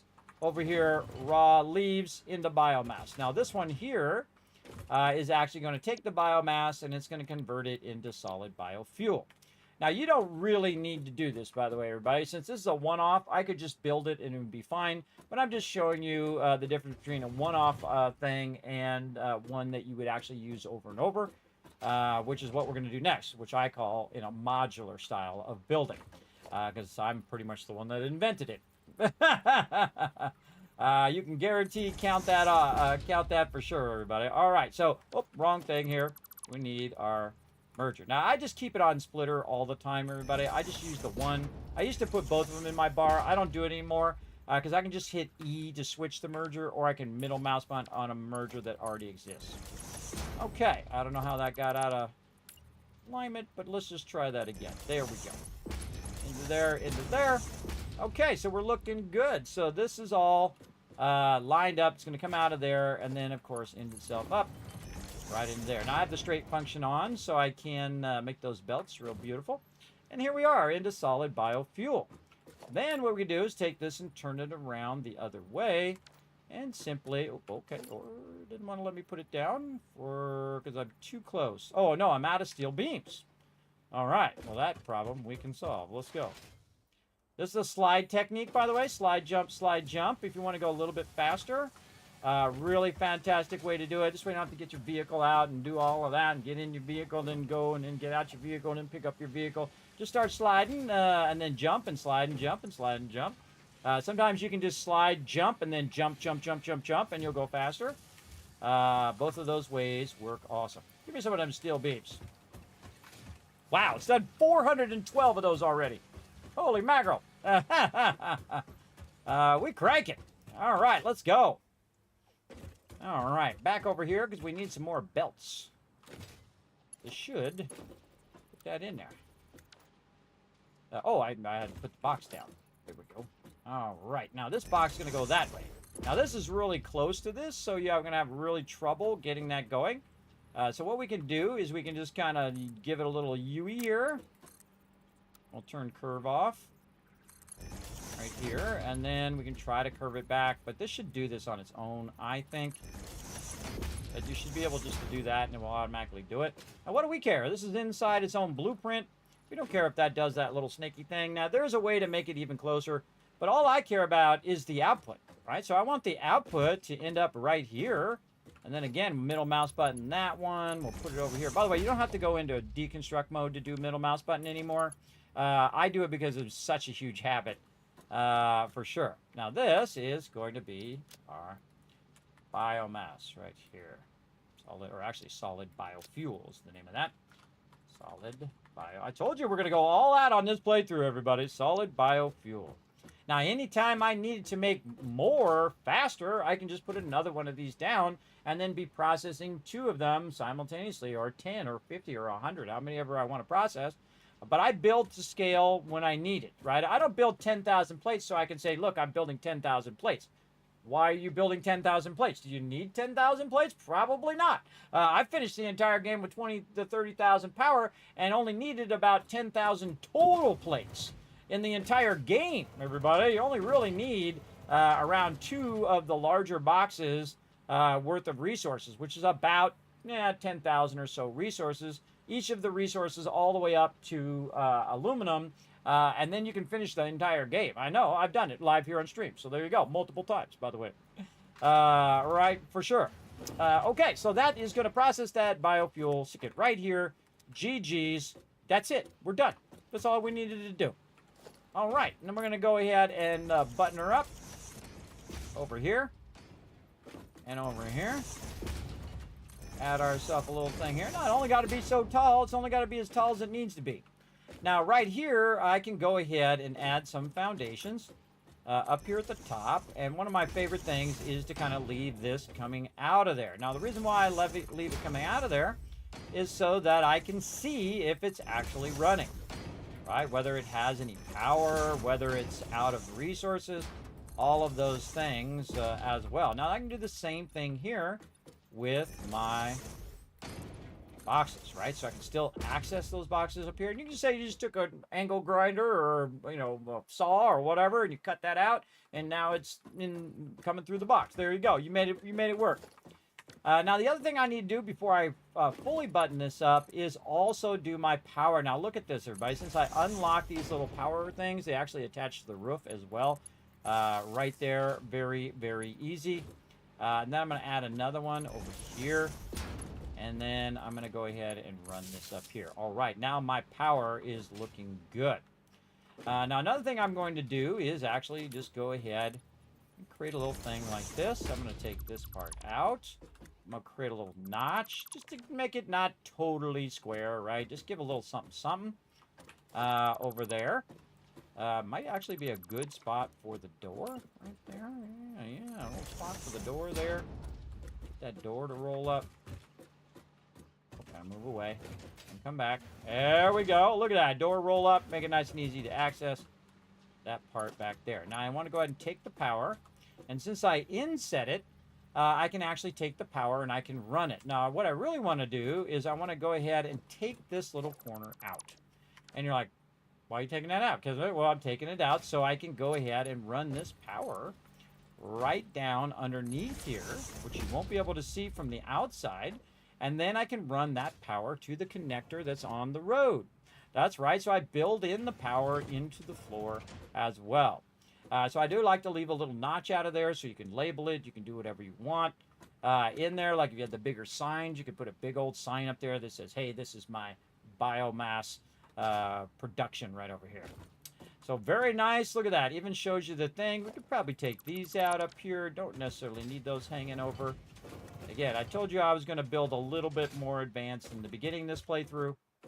And there you go. Still a bit boxy, but we did create a little notch. We created an area where we can connect. We've got our stuff sticking out here so that we can both take it out or put it in, whatever we want to do. And we also don't have to watch the production, so it's not going to slow down our frames, right? That's the thing. You don't want your frames being slowed down by a whole bunch of production that you don't really need to see as you go. All right, so here we go. We're going to go ahead, again, mark 1, and this one is going to be called Biomass. What's the actual name of that? Solid biofuel, I think it is. Firm. Solid biofuel. There we go. Solid biofuel production. There we go. or let's see, wood and leaves conversion. Come on, conversion to solid biofuel. All self-contained. Requires new roll doors and the power connector. I forget what the name of that thing is. We'll look it up here. You can always change the description. It's the blueprint name that you can't change. Now, I like to change it to a color that's appropriate, like in this case, you know, say the color of leaves, the color of trees, that kind of thing. I can change to brown or to green. In this case, I'm going to put it as green. So solid biofuel production, and again, we'll just save it so we don't accidentally save it over our foundation, which I have done before, by the way. I've accidentally saved it over a previous one, so look out. Sansalee coming in. Hello again. Hello to you. Thanks for coming in and hanging out. Yeah, Paul, getting them caps. Look at you go. Getting those caps going on. So again, we're going to go ahead. It requires the new roll doors, and then whatever the name of this thing is. It says Mark 1, wall outlet Mark 1. So let's make sure we put that in there. And wall outlet Mark 1, MK1 from the Awesome Shop. Save, confirm. What's the actual name of those doors, too? So I can make this real easy on you guys. Right over here. What's the name of those doors? Let's see. Walls. They are called gates. So gates.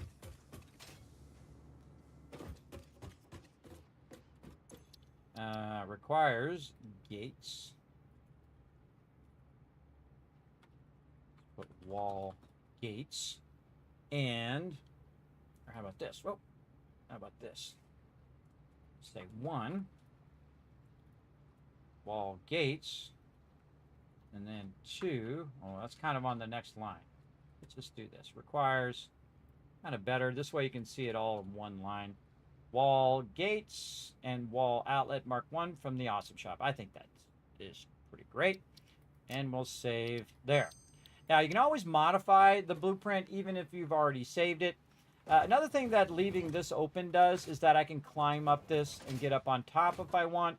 I can also take stuff and I can stack it. You notice that I didn't fill in the rest of the blueprint and put a bunch of constructors or power things there. And the reason why is you want the stuff to be somewhat separated so that you can duplicate the thing you want to duplicate, and the thing you don't want to duplicate, you just don't. Like this right here, I could have just built this, everybody. I'm just building it just to show you the difference between a one-off and a modular or repeatable blueprint that you use. So in this case, we're going to go ahead and just use this item right over here, and we're going to do a test run, right? So we're going to go ahead and take these foundations out, and then we're going to go ahead and do a test run with our solid biofuel. So we're going to go ahead and put this down, and oh, we don't have enough of our things again, so and we want to leave that on the blueprinter so that if we need to make modifications, which normally 99% of the time you do, that you're going to make some sort of modifications to it. You want to leave that on the blueprinter. Okay, then back over here. And let's go ahead and put our solid biofuel in. We're going to hit H. Now, we're going to see if this is the right direction. It's not. So we want to go ahead and make sure that we turn the arrow in the direction toward us, right? Because that's the way I have it set up. So the arrow will be toward me. Now, I also want this to line up to my foundations here. So I want this one to end up right along this edge here, which it does perfectly. Done. And then it's just going to build all of that again for you, which is very, very awesome. Now you can see we have our power connector. That's the first thing I'm going to do is grab that power connector, and I'm going to run it right there to that connector. Now eventually, of course, you want to use your larger connectors when you're doing that because you're going to run out. You can always add more too, by the way. You can add more along the way if you need more. But now that whole building is powered with that one move. It was already pre-built, so I don't need to do anything, right? So I can go over here and say, okay, hey, this is good to go, right? Well, you can see it says no power right now, and that's because I haven't connected my central power into that power like that. Okay, now I've got all my central power. Now, eventually my central power will be run underground. But now if I go and look, we can see it's no longer red up there. Also, if we go up on top, like so, we can actually see that this is yellow and not red. And we can just see it right from on top, whether it's working or not, without having to actually run inside. Now, we got to be careful. Ah, God. Oh, no. Oh, man, what am I going to do? Happens all the time, everybody. I didn't actually do that on purpose, by the way. But if you are full health and you fall, you'll still survive, as you can see. Just make sure you're full health as often as possible if you feel like you're going to fall off like me. Now, it automatically heal itself back up over time. It used to be only 3 blocks would heal, but now it actually take you all the way to full health over time. So, again, we got to watch out for our thing there. So, let's go ahead and grab one of these and put that down. Or we can put 2 down. Yeah, sure, whatever you feel like doing, guys. And then the same thing here. We can go ahead and cover that up so we don't fall in the future. All right, very nice. And you can see that we have our yellow light. Now, what it needs is some resources in here. Now, one of the things I could do is actually put the solid biomass in there. I could have also included another box for it to run in there, but I don't really need to backlog the biomass right now. Later on, I might add the ability to just convert biomass and put that in a box by itself. But based on the floor plan, the space I have, that's pretty much the space that I have. Though I could run it out into a box here and then run it back in and, you know, rework the whole entire thing. But the ultimate goal is for it to run out that solid biofuel, which it's already doing right there, right here at the end. So that's really the main thing I want to do. So, again, I can just feed it straight in there. Now, another great trick is you can also go back here and just put it in these, like this. If you just happen to have a bunch of this, like I do, you just put that right in there, and it'll start feeding that in there as well. And it basically goes right to work. And there we go. So all that solid biomass that I had on my inventory, I just go ahead and run it. Now, I typically like to have buffers between all of this stuff where it all ends up at the end. So now we also have a place for our solid biofuel here. Actually, I can just take this whole thing out now. And do this. Oh, there's another feature I wanted to show you guys. Oh, man, I remembered this time. I forgot last time. Here, we go into options, gameplay. Let's go ahead and find this thing. I think it's user interface. A new feature that they added, which I think is awesome. Man, I gotta remember where it is.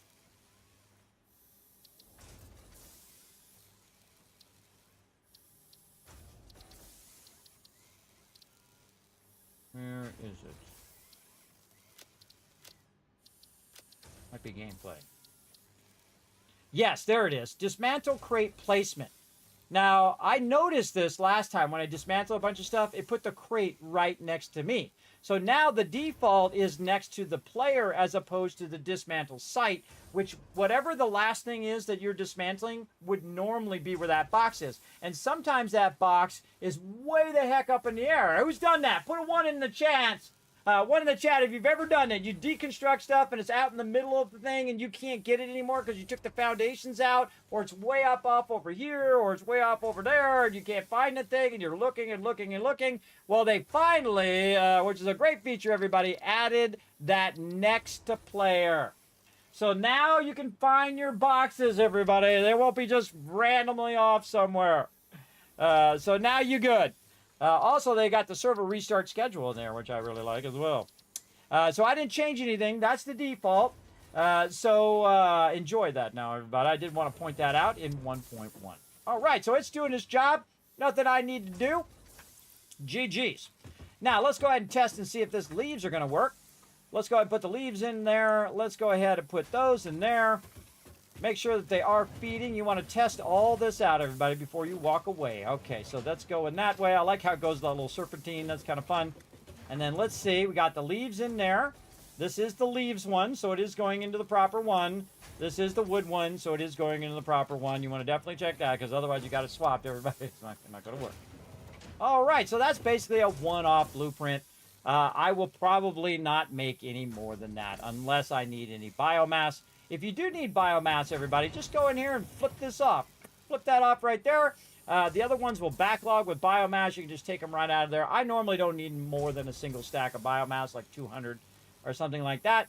But later game, when the blueprinter gets bigger, we could add that extra step where it would backlog the biomass as well. But I don't need it right now, so there's no reason to do it if you don't need it, right?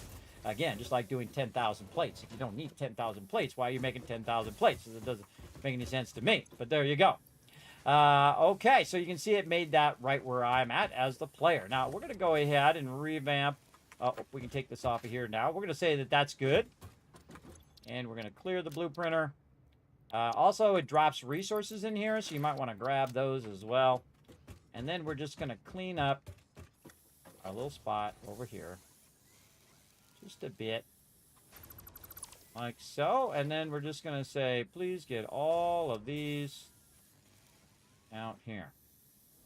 We're going to have a slight problem, but we'll see if we can get it done. All right, so I went over as many as I could.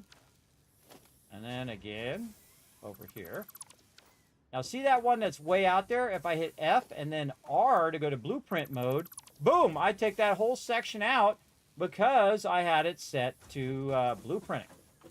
Now, again, we can go ahead and align our blueprints to each other by doing our foundations. So we're going to go ahead and continue our road here. I'm going to temporarily take out this one right here. We no longer need that one for now. And we're going to line up our blueprint to do our road here a bit. Now, I have it on my bar down here, everybody, but I'm going to show it to you one more time.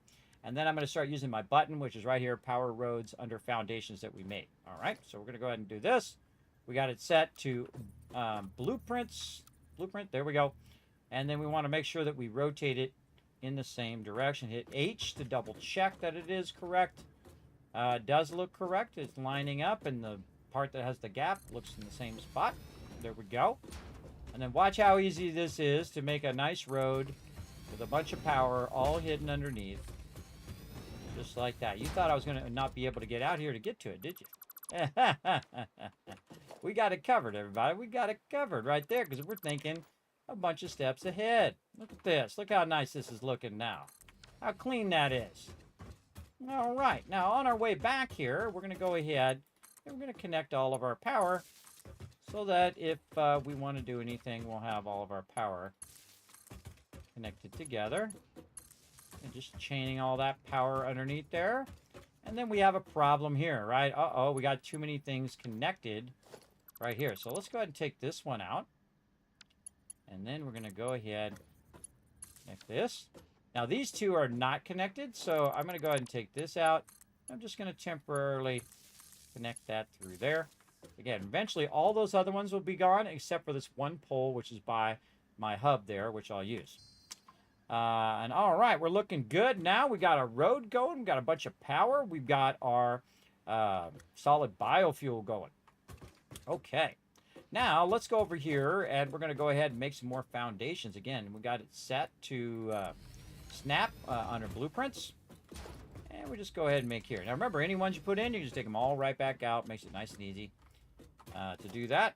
And then we're going to go ahead and get our blueprinter out again over here. And you'll see, by the way, that I can just hit H. And that allows me to line that up. Oh, I got to get it turned first. Or I can see the front of it. Close enough. H. Now remember, you can infinitely nudge now. So you can nudge it as far, as wide as you want. All right, so we're going to look for where that line is. Going to line that up. Looks good. Now, I can also line it the other way, but I'm just lining it forward for now. We can also line it this way as well. So our white line here would line up to the edge of this right here.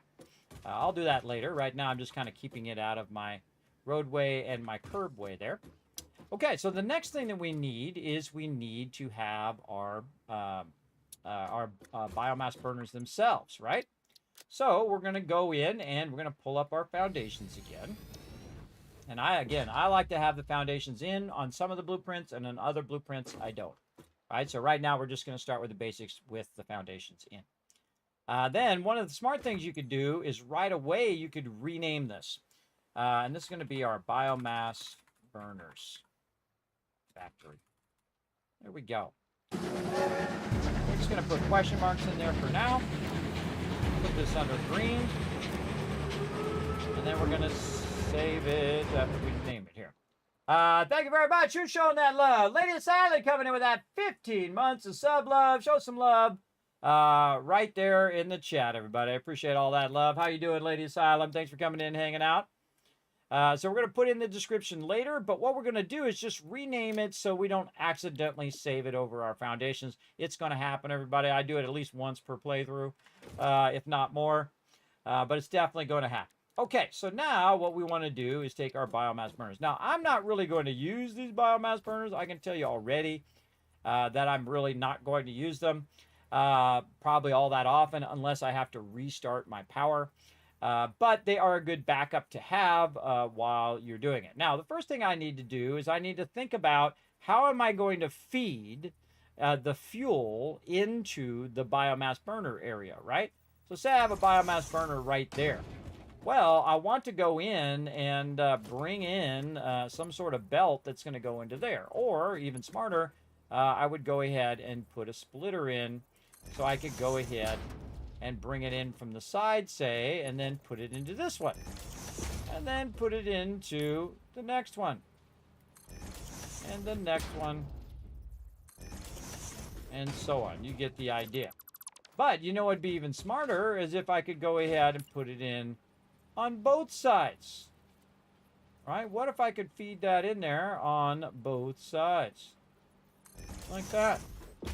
Now me, I'm going to go in and kind of center this a little bit more so it's a bit more easy to see the stuff going in there. Also, it'll be symmetrical. Don't really care about the symmetrical part. I just care about the fact that it's easier for me to see the belts running from here and into there and from here and here. So now I can go ahead and really optimize the input of the fuel. Like this.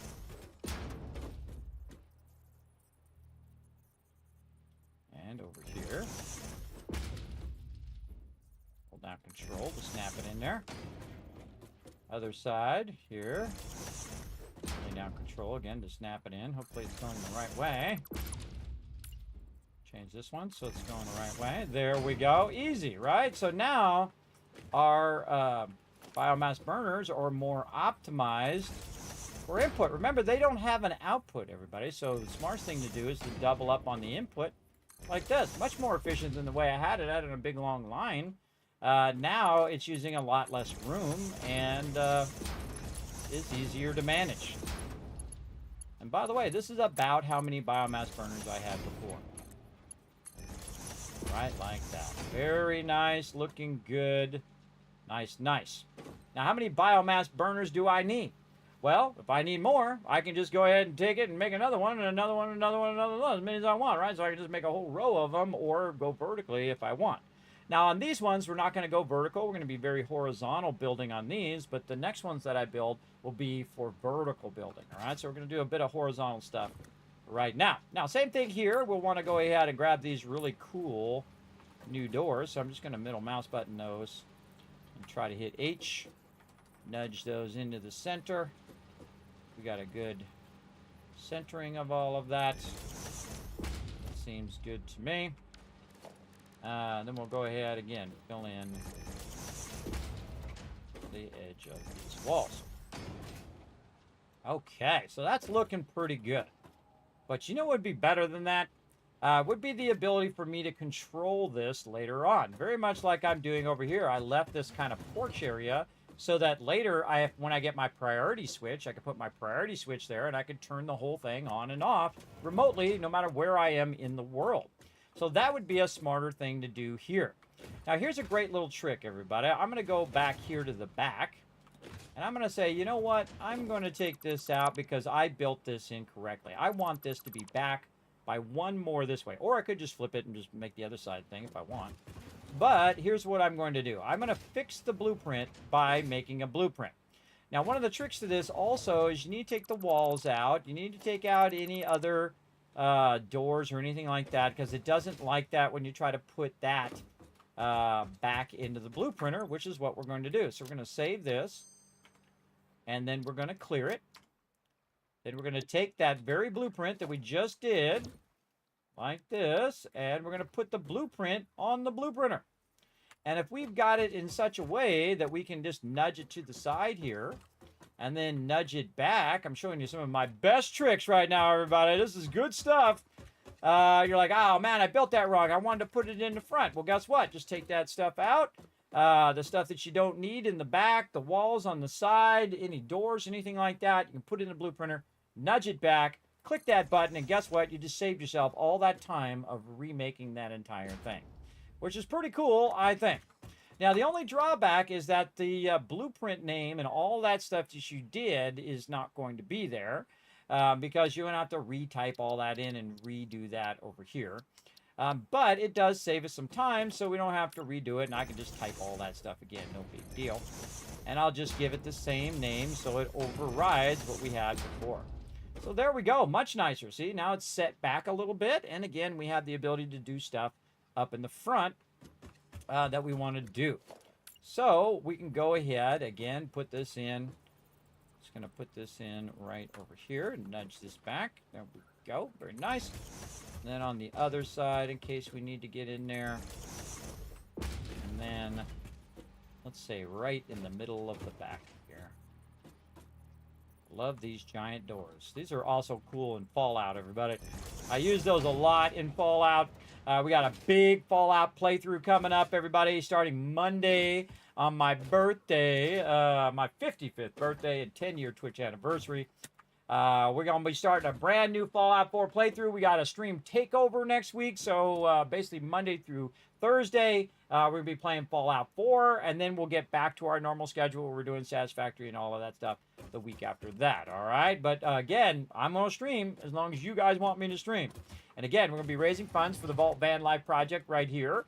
And again, as long as you guys want me to stream, I'm going to do an uncapped streamathon. I've never done it before.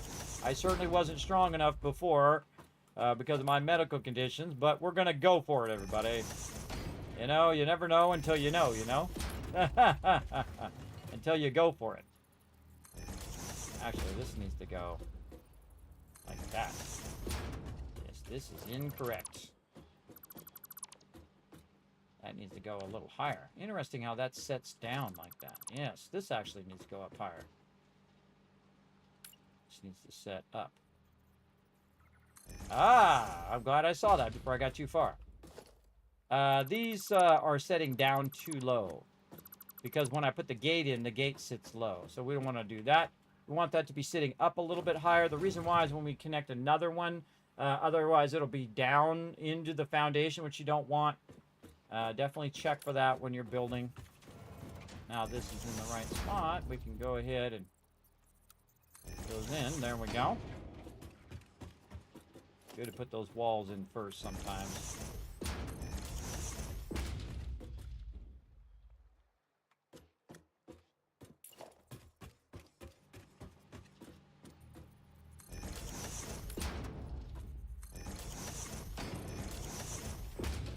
Oh, wait, we don't need these walls?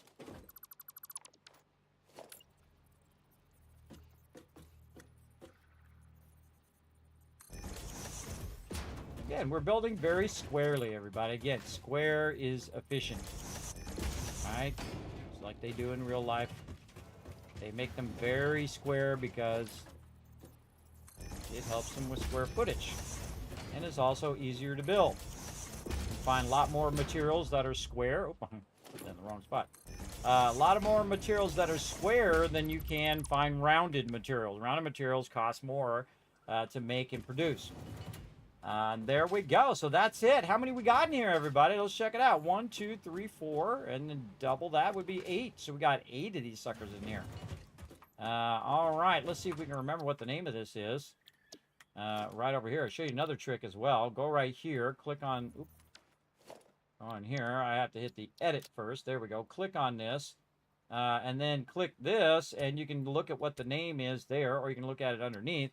I'm going to write it down off to the side here, like this. MK1 dash, capital M, by the way, MK1 dash Biomass Burners Factory. Then I'm going to copy it into my clipboard. And then I'm going to close this, confirm, goes out without any changes. All right, now, right there. And it gave me a little warning symbol that I already have one called that. That's okay. Then again, we're going to put question marks in here. We're going to select the icon. We're going to say Biomass burners there. We're going to select this as green to go along with our other one. So they're together. 8 biomass burners. Factory. Input your fuel like, what is it? Solid biofuel. And you're off. There we go. Save. Again, remember, these will be available for you guys, all my patrons over there, eventually. Okay, so there we go. Easy, easy, right? Pop those down. GG's, off and running. Now, what we want to do is get up here on the top of this, because we want to go ahead and add some more foundations right up here. Again, I also have the blade runners on, so I can jump up higher. Definitely want to get them blade runners as quick as possible. Now, I'm going to go ahead and work with power, because that's the next thing we want to work on. Right here. And I like to kind of, you know, do double power. I like to have them just like right next to each other like this. It costs more resources, but it looks cooler. And it's a bit easier to manage. There we go. And same thing over here. Zooping on.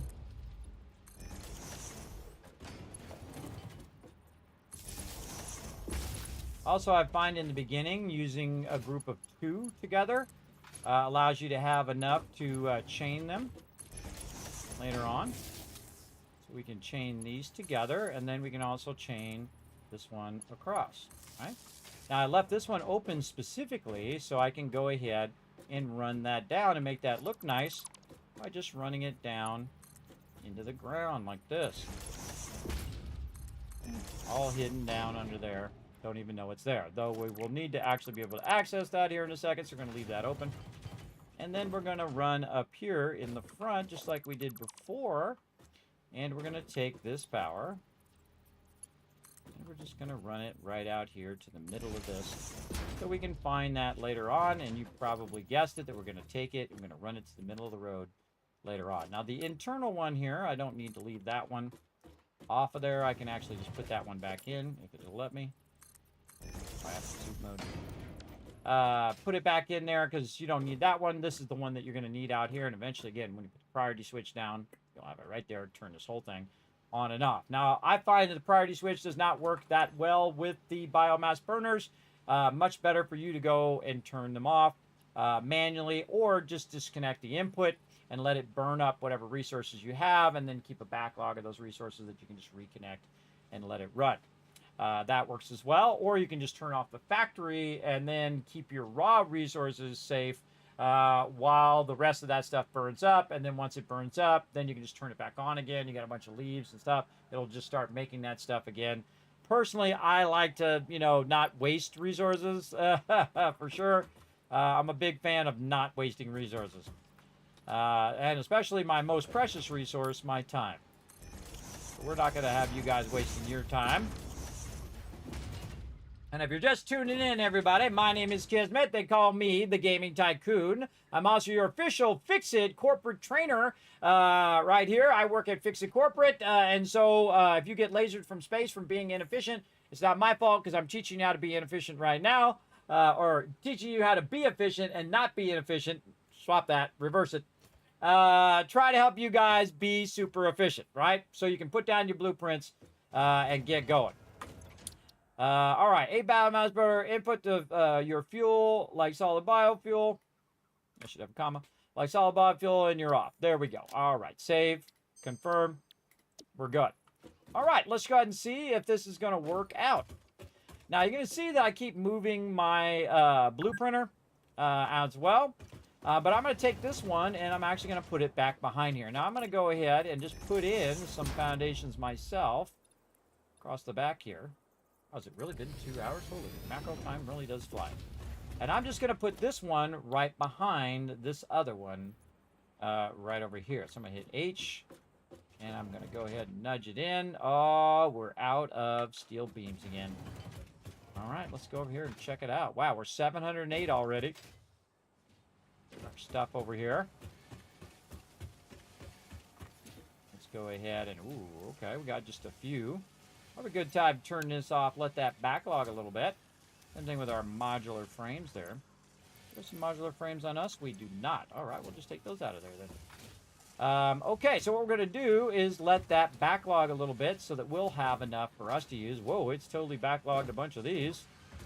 How many we got in there? Whoa, yeah. How much we got on us? Well, let's just take a full stack, put the smaller stack back. Yeah, that sounds good. Sounds good. All right, keep backlogging that loop. Okay, so we got that done. So we're going to need just enough here to hopefully do this blueprint. Now, you can also, if you don't know if you can do enough, you can clear this. Go in here to your blueprinter, say, hey, I want to do this one. And it shows us right here, uh-oh, we need some more wire as well. So let's go ahead and check our wire. Does look like it's full here because I saw it stop there. Oh, it's got a lot. Not full, but it's definitely got a lot. Okay, we got all of our wire, our concrete, we got all of our things. Some of it's in the dimensional depot, that's why it's purple. That's our special little space over here that we're putting stuff in. We had to go get a bunch of alien ore to do that, as well as some Mercerspheres to get that started. And what we did is we took a bunch of each different types of resource and we just let it run in there. And we put it in a box. We put one stack of each thing in the box so it would put it away in there so we can access it no matter where we are in the world. Very, very awesome. Okay, so there we go. We're going to nudge this over. And we're going to line this up to what we've already got right here. Now, we're going to have a problem once we start doing this, which you guys will see here in just a moment. By the way, if you notice, when I pick it up, everybody's also picking up the color of the foundation as I'm going. And the reason why it's doing that is because they added that function in the new update. Actually, I think I did that a little bit too far. So that you see here, if I middle mouse button that one will actually be the same color as the one that I picked up. See? Really great function in 1.1. And now I know that these blue ones that I'm putting down are new ones versus the ones that I had set down before. That's why I changed the color of them as well. Makes it easier so I know what I've taken out and what I haven't taken out. Now, I want to go ahead and take this power because I want both of these two things to be tied together. And I'm going to go ahead and run that up here to this one, which I've actually already filled back in. Let's get that undone. There we go. Just take it from this side. And now connect both of these factories. Oh, I missed it by that much. Let's just do it again. My mouse is very sensitive, so sometimes I click it and then it moves right when I click it. All right, there we go. Now, all this stuff here in the back should now be tied into the power system. Let's go see. It's got the thing, but we don't seem to have any power here in the front. Okay, what's the reason? We got it going down into here. That's going out over there. That all looks good. Got it going there. That's running out to here. Does this have power? Yes, it does. And that should run right to there. How many connections does this have? 3, so it is connected. Interesting.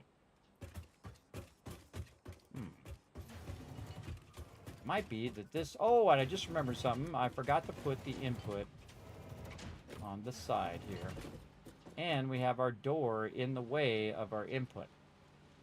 We're not going to worry about it. We'll just leave it like that for now. And what I'm going to do is go ahead and run the output of this right like this. Now, this is why I have this curve, so I can run stuff like this down the line. Now, personally, I like to go ahead and put stuff up higher, so it's kind of up out of the way. So if we had our thing that allows us to attach it to the wall, we could do that. But for now, we're just going to use this as basic stuff here. And we're just going to run that there. And we're going to run this all the way back. Let's say to there. Now, one of the things I can do is modify the blueprints while I'm there. So if I say, you know what I want here instead? I want to go ahead and modify this just a little bit, because maybe you might be making multiple of these. And what you want to do is go ahead and put in a wall that had a hole in it, like that gate hole. Right? So that's just one of the ones I use all the time, which just has a hole in it there. You can also unlock the ones that allow you to attach it to the wall and then attach it on the other side. But we're just going to do that.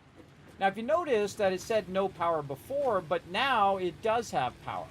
Why does it have power now? And that's because when it comes to power generators, like the biomass burner, it's not going to show you that it has power because it's the thing that generates the power. So you need to put this stuff in here, and off you go. Now, I can go in and disconnect the cord and tell this to turn off, but the best thing I can do is just go ahead and say, you know what? Stop feeding the stuff in there. Just like that. So now it's not going to feed any more in there, and then it's just going to run this until it's out of fuel. So I'm just going to waste a little bit of that for you, so you can get the general idea. But you can see that my fuel has jumped way up, and if I ever need it, I can simply come over and just connect it, and it will start up. As opposed to going around each and every one and turning each and every one off. It'll automatically turn them all off when it runs out of fuel. So that's a really great way to manage that, just to keep it like that. Now I'm gonna go ahead and bring this out just so I can remember exactly how I had this set up before. I'll just leave out a little segment there. That looks great. Okay, so there we go. So this will continue to make stuff from our leaves and all of that, and then run that out. Now, another thing I could do is I could also lift upwards, like this, to get it out of my way, like this, because we ain't doing this kind of stuff no more. We ain't running it on the ground. We're getting that out of there. Why are we running that on the ground? We don't need to run stuff on the ground. Absolutely not. Let's get that out of there. Let's not run no more stuff on the ground. We're not even going to do this. We're going to take that out. What we're going to do is we're going to go over here and see if we can get these wall things unlocked. I'm going to go ahead and put this back. Take that out. Get over here and start to build. Okay, now we want these conveyor walls. We don't got enough tickets right now on us anyway. Let's go look around for what I did with those tickets. Where would I put them? I put them in those storage box back there. I would put them in here. In fact, I don't need these storage boxes anymore because now I have the dimensional depot. So I would put him there or put him there. But you know another place I would have put him? In the dimensional depot. So if I had any tickets, they probably would have ended up in there. Or I might have just thrown them in some random box somewhere. Who knows where, right? Who knows where those are? But since I don't know where they are, we're going to need to get some more tickets. And that's where our awesome sink over here comes in. And we are going to run a bunch of stuff into the awesome sink. Go for it. All right, so we need to get 5 more tickets to unlock this. So we're going to go ahead and let that run, burn up all of that excess that we have in screws. Now, my personal favorite at the beginning is to not make a giant mess like this. But I do it just to show the before and after of cleaning it up with blueprints. But my favorite is to run quick wire into there because it actually goes much faster than running screws in there. Screws is actually something that's very valuable, more valuable than I find quick wire. Quick wire in the beginning, you don't use that much of it other than you're using it on poles to make poles have more connections and things. But I shouldn't even see these poles after a while. These poles should all vanish where I don't even see them. And if I am going to run power a really long way, I'll use my large power things to run those very, very far. So eventually, this will all be gone and all be underground. You don't have to look at any of it. It's awesome. It's very, very fun. Okay. Oh, and I forgot to put this away. And again, we should modify this while I'm thinking about it. Let's go in here and modify this. This, like this, like this. Oh, and like this. And then we need a wall there and then a connection so we can just connect it into the wall. And then it will just go ahead and run that out of there. Though it'd probably be good to put a sign in here, though I don't have the big signs yet. I can go ahead and say just put a label right next to the door here that says right here, biomass. Biomass power. Right there.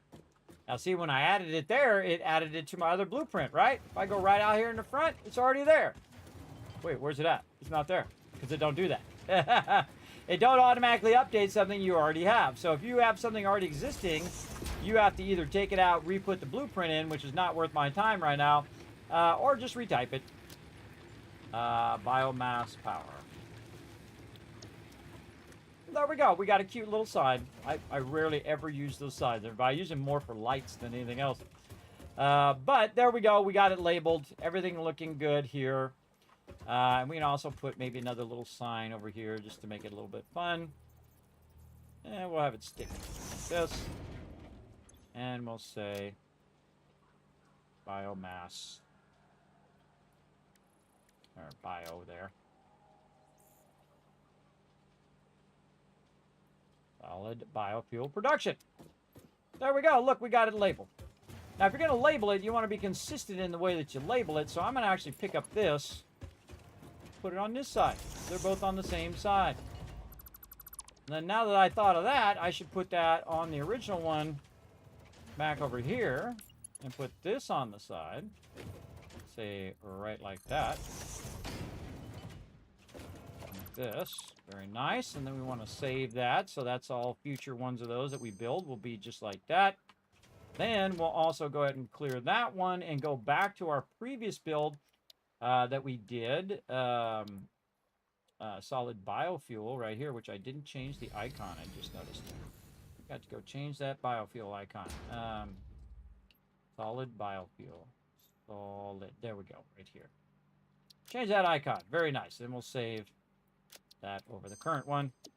And then we'll go ahead and take the sign that we made here, middle mouse button it, and actually go put it on blueprint so that it's also built into the blueprint as well. So you can actually work your way backwards. There's no reason to take the whole thing out, especially if you run a bunch of belts and you did a bunch of stuff to just change minor things like that. Okay, now we're going to go up. And I think we can go ahead and fill this in here so I can not fall off again. We're going to go up, and then we're going to run this back over here. Now, eventually, we're going to have our little connector thing, but I'm just going to simulate it here like this. Up, out of beams again. We're going to have a serious beam problem today until I fix it. Then we're not going to have a problem. Then we're going to have a lot of beams like that. Nice. Backlog those beams. What's higher priority? Running stuff into the space elevator or building out my stuff? I can tell you it's building out my stuff. Absolutely. All right, here we go. We're just going to run that up. And let's just do it this way. Now, also, I can add more things to it if I want later. Like say, hey, wait a minute. I need a ladder right here, right? I'm just going to put a ladder right there. So I get up on the top there. Just like this. And then now I can see that one way over there. And I can connect that one to this one. And I'm going to go ahead and just set it as default. It's too far. That's okay. We'll go ahead and do a nice straight one. Actually, you know what? Let's do a curved one because that's fun. And I'd say right about there. And there we go. So we got a cool curved one coming out of there. And then we can say default or straight, basically what that's going to be. It's going to come straight down, and then here it comes again. All right. Now what can I do? Uh-oh, I don't want that to run in there yet. Nope, take that out. Now I'm going to go ahead and make a small connector here, just right here at the end, and then I'm going to make another small connector here, and then I'm going to do the curve because that's fun. And now I can just take this little segment out here. And whenever I want it to run in there, I just reconnect that segment. Same thing with power lines. When you're running power lines, you want to disconnect part of your factory, just take the power line out. Bam! Then that whole part of the factory goes off. But again, I don't want that to run because I don't want it to burn up all my biomass when I don't need it, and I don't want to have to go in and turn off all my biomass burners and turn them on and on and on and on. I don't want to do any of that. I just want it to be super easy where I can just turn it on when I want and turn it off when I don't. Simple as that. And then also it to be separate production, so anytime I get a bunch of leaves and stuff, I'll have them. Now, by the way, on this particular blueprint, you can go ahead and fill in all the spots where there is no power connector. So we could probably fix that on our blueprint as well. Let's go ahead and save this one now that we made that change, just in case. We're going to load our blueprint here. We're going to go ahead and bring up our power roads. And we're just going to say, hey, all these other ones here, we can just go ahead and fill those in like this. Just leave this up. Okay, we can fill it in poorly, but we snap it in there. There we go. And because we're going to end up filling those in anyway, and that just saves us time over the long run. So let's go ahead and do it. Again, I'm just showing you how you can come back, modify them. You don't have to change the ones you already got. Or you can just take them out, put them back down. But you've already got stuff connected. You're already running things. It makes it easier also when I'm trying to run across that it's already got those in there. And then the actual connections itself are open, which is very, very useful in the long run. Okay, so now we got that done. That's it. We just replaced that whole entire thing just that quick. Easy, easy. Now over here we have some boxes, which I don't remember what I was using it for. I think it was a dimensional depot. It certainly was. Then we can take these dimensional depot things out of here. And we can also leave our space elevator for now and turn our thing back on again. Just kind of let that run because that's going to have a lot of those now. Oh, that was the wrong thing. This one. Turn this back on again. So this is kind of running while I'm busy doing other things.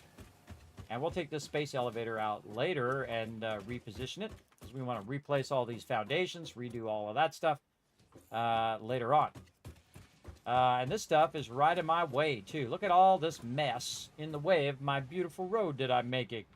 Right? That sucks. I want that out of there. Same thing over here. I actually want to redo this. Look at this. There's a flashing one there that tells me that there's an extra one right here in the corner. And that actually is an original foundation, so I want to go ahead and replace it with the gray one, which you can see has a different tone right there. And then, you know what? Let's go ahead and take out our power right over here so that we can kind of clean this all up as well. Now, we can see that some of these other ones here are of different colors, and this is called Z-clipping when you see multiple inside each other. Now, this is all a blueprint, but I can just easily dismantle all of this just to make this easier and take all that out. Because there's probably some inside of each other there that we don't really want that effect. We're just going to take that out. Oop, I'm dropping resources. Look at me go. Let's put those back in the dimensional depot. Oh, I don't have my thing yet. I forgot. I don't have my thing. Let's put this back in then. Put our storage, let's say off to the side this time. And then we'll put a dimensional depot here. Anything we want to run into the depot, we'll just put right in here. Let's see if that stuff can go in there. And actually remember what I ran in there already. A bunch of things. Oh, I do have fix-it coupons in there. I guess I called it the wrong thing. I got 2 of them. Hey, there we go. Nice. Now we only need 3 more. All right. I thought I ran them in there. I was right and wrong at the same time. I'm pretty good at that. I'm pretty good. Now, you want to look in here every now and again and say, oh, look, it's already in the stockpile. It's already full. Pull that out of there so the next thing can go in there, right? Otherwise, that's going to stop that from running. We'll pull that out. Any more of those in there? No. Okay, good. Our copper sheets are going to get filled, I think. No, we'll let it run. Oh, yep. See, another one in there. Let that run and stock up. Any of that random stuff, just throw it in there. Get it out of your inventory. It gives you more inventory space. All right, take off.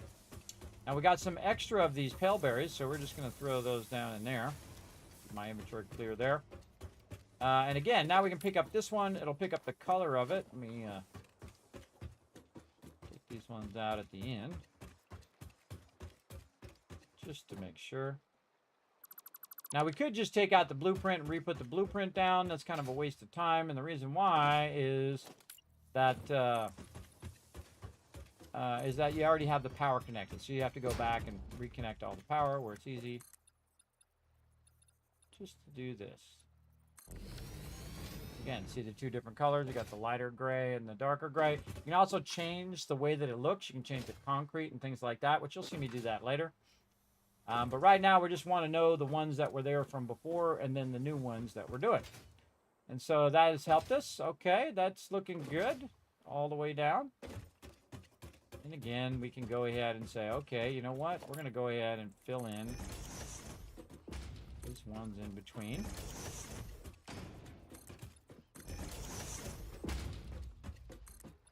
Again, we can redo the blueprint, or we can just manually do it. Okay, looks good. Now, anything else we need here? I kind of feel like we need to move our hub.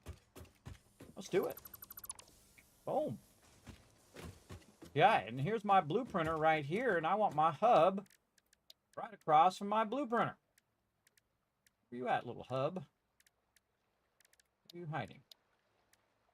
Hub right there in front of my face. No wonder I can't see it.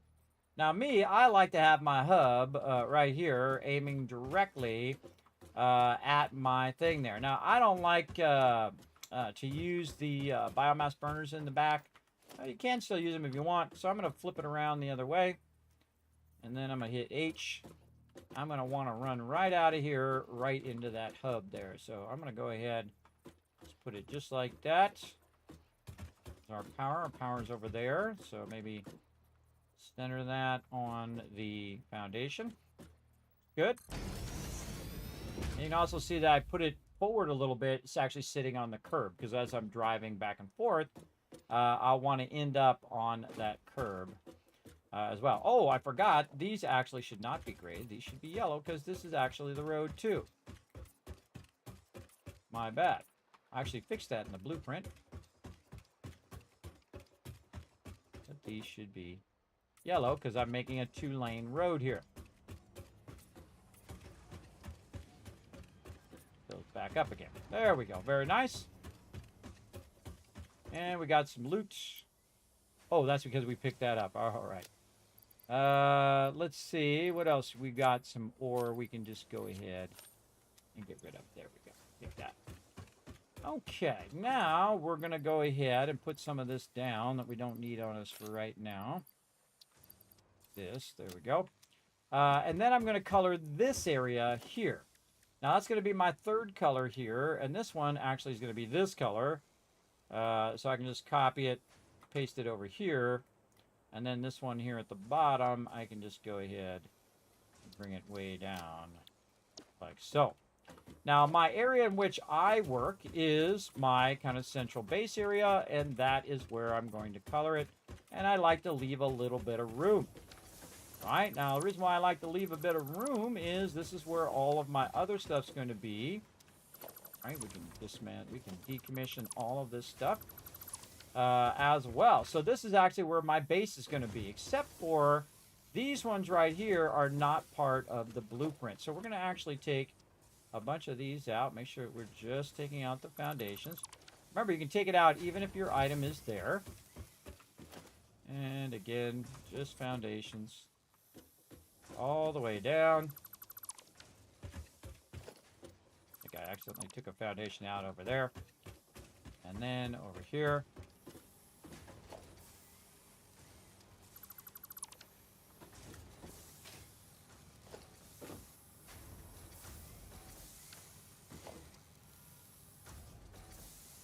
Come on. Okay. Oh, those are 1 meters. That's why. I was hitting the 4 meter and it wouldn't take it out because those are all 1 meters beyond the 4 meter there. Okay, so we got that done. And we want to go ahead and snap our blueprint right in here. We're going to go ahead and just use our regular foundations. Turn them this way. Now we can just go ahead and refill that in, but we're replacing it with our updated ones. And we can just easily fill this all back in again. Use later on. Put this guy back in there. Our little curve there. And again, you can always adjust your blueprints after you did it. So just like this. You can see I colored my thing as well. And this is don't build anything right there, heads up. Don't build anything that's going to block it like we had it all blocked before. Everything was all jammed up next to it. Don't build anything that's going to make it hard for me to navigate. Now, the thing I like to do is to put one of these right next to the road because I know I'm going to use it quite often. Another thing I'm going to be using on this side, of course, is the MAM. Right over here, so we'll put that there. We're also going to be using our equipment workbench, so we'll throw this out here. And you can see now it's going into the next area. So hey, nope, I don't want, don't build anything else over here. This is my area for me to do my crafting and my MAM and all of that. Now, one of the things I will do over here is actually to make a big old box. I'm just going to stick it right over here, right in the center of this whole area. And then I'm going to color it purple. Like this. Now, why did I color that purple? Well, that is actually going to be the same use as this box in here. And that's just my random stuff that eventually I'll be able to put it all in the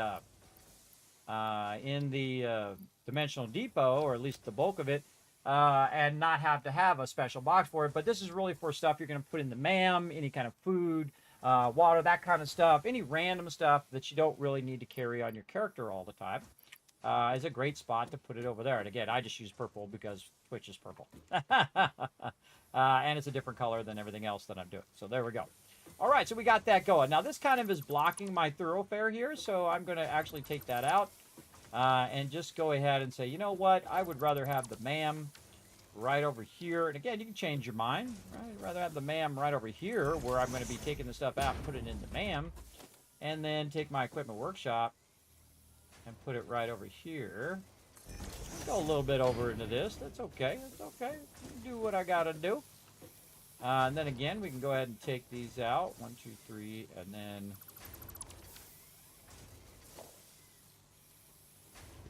3 there. And then we can jump down, and then G to get just these. I'm going to get those 4. And then again, we're going to use our blue printer. Snap that right in there. It should snap. Come on, you. Oh, I'm not in blueprint mode. No wonder it's not snapping. There we go. And this way. All right. Now we replace that. Even though we left the production, but we replaced it, you can see it's got that kind of turquoisey color, which tells me that it's not one of my main things, and then it's also not one of the ones that I had in there from before. Right? It just visually allows me to break that up as I'm going along. All right, look at that. Much nicer, right? That's much cleaner, much nicer. We've got our biomass over here. We need to start that up. We're looking good. Looking good, looking good. Now, all this stuff is in my way. It's ugly. It's ugly, and it's got to go. Now, another thing that I want to do is eventually I want all my resources to come to me. I don't want to have to go to it. It should come to me. Now, the next thing that I typically do is give myself a little extra room here. So we're going to go ahead and tag these ones. Kind of a double room here as a kind of thoroughfare because I want to run through here, use a vehicle, whatever it is. And these ones here in the back, even this curb here, I'm going to go ahead and take over as the next swatch, swatch number 5. And again, we're going to run this all the way down, take that out of it, make it nice and dark. And this one is going to be blue.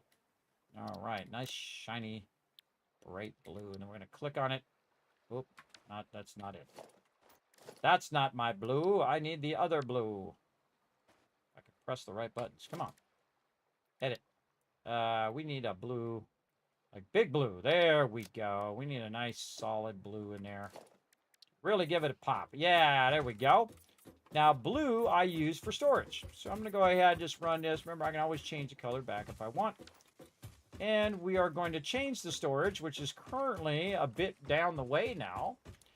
which some of these have dimensional depots on the top, which you can see I have my concrete there. So when I go to build out my factories, I know where that stuff should end up. Where is it going to end up? It's going to end up right here, next to where I'm going to put it into in here. Now, sometimes what I do is I also put it this way, and I put it right by the door so I can just kind of pop out the door, grab all the things that I need. But I've got all that production going in the background right now, so I'm not going to worry about it. I'm going to put it in the back over here. I can also just rotate the hub later and do however I want. I can always revamp it, is what I'm trying to say. But we're going to go ahead and set these up. Now, I like to set them a little bit back from the road on the first one here. And that should be good. And maybe a little bit back. We'll stay there. And then we're just going to put a bunch of these big boy boxes over here. Look at all these big boy boxes. Look at that. Perfect. All right. Awesome. Now we're going to have more room for all the goodies that we have. Get over here. And again, just a little thing here. I can go and label all of these, but I like to see them visually. Now, the first one is always concrete, everybody. Concrete is the thing you're typically looking for the most. Then you're going to be looking for plates. Then, occasionally, some of the iron rods. A little bit less than plates and iron. Then we're going to do our reinforced plates, because, again, this is all iron here. These three are iron together. Sometimes I'll flip it because it's a more advanced item. I'll put it at the end of copper. But in this case, we'll put that there. Now I'm going to go ahead and put copper here, and I'm actually going to skip one.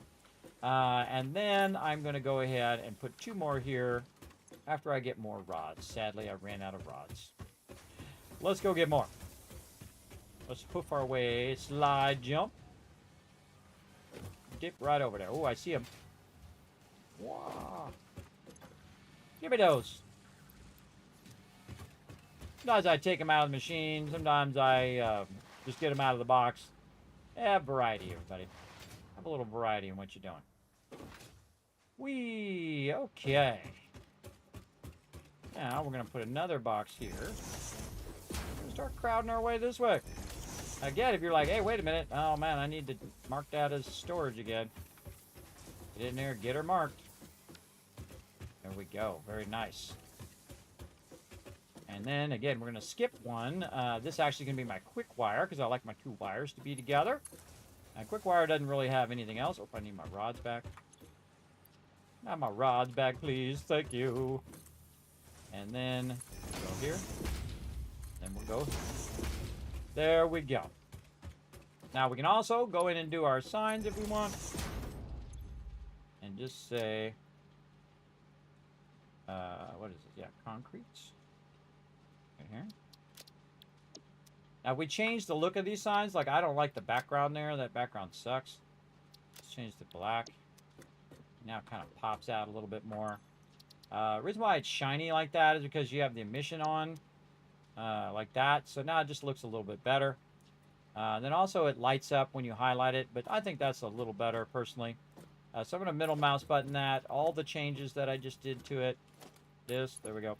All the changes I just did to it, it just made those modifications as well. Now there's a much better sign for this that's way bigger that I prefer. But again, since we're going all out, we're going to go ahead and start with the little ones. And so we're going to do plates. Now later on, I will actually make a blueprint out of this, but to make the blueprints, I'm going to need all of this stuff organized. And then we'll get to blueprinting our storage later on. Right now, we're going to get all this going. This is plates. But first iron plates. Oh, look out! Getting it going on. We got Make It Rain. Let's do it. Boom. Dropping you guys a bunch of kiss caps right there in the chat. And these are wire. Here. And since this one doesn't have one out front, we can actually just name this one also for wire. Right there. Very nice. And then the next one, you can just look at what we already got there, like right here. Oh, I didn't mark what it is. Oh, my bad, my bad. This should be cable. And this should be, I don't have any on me. our copper sheets. Right here. So basically doubling the capacity of our storage. These are cable. B. Oh, look at those cool cables. And then we can do our copper sheets. Now, these are all of our basics that we need for right now. And those are your primary basics that you're going to use at this stage of the game. We're going to need a bunch of other stuff here soon that's more advanced stuff. Now, the more advanced stuff, I will go ahead and make another section for the more advanced stuff. Will actually be right here where all of this production is, because this production is going bye-bye. Because we're going to take all that out, because we won't need that in a minute when we optimize our production. Well, in a bit, when we optimize that production. But basically, we just need this. Now, this stuff is running a bunch of this stuff into those other boxes, right? So I can move all the production and run the lines so they end up over there. But I've got a bunch of stuff on me right now. Probably a smart idea for me to go ahead and run over to my temp box over here and just drop all this stuff into that temp box. And just kind of run back and forth. So now I can go over here and say, you know what, give me all of this. And I can just run back over here and drop it off way faster than it could go in the belt. And now I have a nice backlog of that. And guess what it's going to do? It's going to go make a bunch more. Put a bunch more in there. And then the next one here, we'll go to our plates. Grab all of those. And now it's going to make me a bunch more plates. So we're just going to stockpile all of our stuff over here. Now we got ourselves a nice road we can run along. Whee! I don't think I have that many rods. I got a little bit. Oh, we'll grab them. Bunch of screws. And then over here, a bunch of that. Again, I grab multiple at the same time. I don't just grab one at a time. I just did that for example. And over here, we're going to put those in there. Oh, we left out our screws. Oh, that was my bad. I knew I'd forget something. I left out my screws. This belt's in my way, too. That's a tragedy. That's a tragedy. I always forget at least one thing. All right, here we go. We're going to make these into screws. Let's put all of our screws in. Let's take all these out. Hitting the control key, by the way. Click, click. Take that out of there. Up here, select this. Screws. Select. All right, much better. Okay, now over here, we done screwed up. We're going to fix this as plates. Plates. There we go. And we're going to take what wire we have out of there, put that in there, hit E, pick that up. Over here, this is going to be wire. Like that. And then put that wire in there, take that and put that in there. Then this, I guess we could just put our quick wire at the end. Be trying to lend us a hand here. Move that out of the way for a minute while we try to slide another one. Not going to be good enough. All right. We will fix that up in a bit. Not enough steel pipes either. We put them away. Got to get them steel pipes out of there. There we go. Now we good. And we'll just put our wire down here because what the heck. Fate trying to tell us, hey, you should put that quick wire at the end. Quick wire. All right, there we go. Got all of our basics looking good, and we added our quick wire at the end. GG's all around. And then I have a bunch of stuff on me, which I'm going to put in there. We're going to get this and this to fix our run lines here.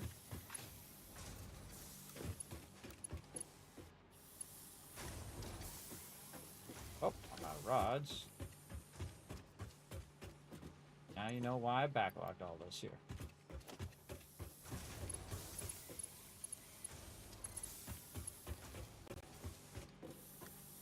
Run this a bit better. Oh, actually, better idea.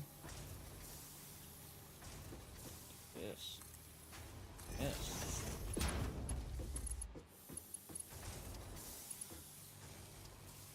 too long. No, there we go. And that. There we go.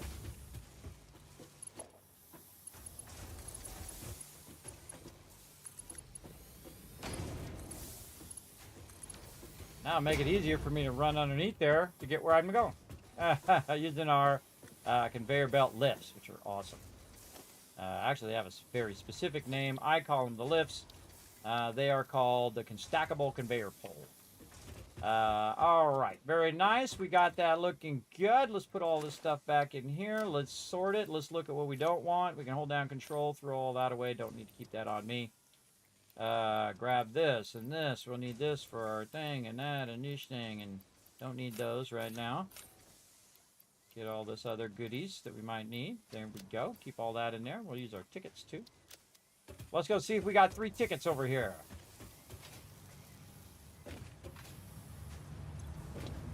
No tickets. I didn't run enough in there because we turned this off. Should we turn it back on again, or should we go siphon some of this?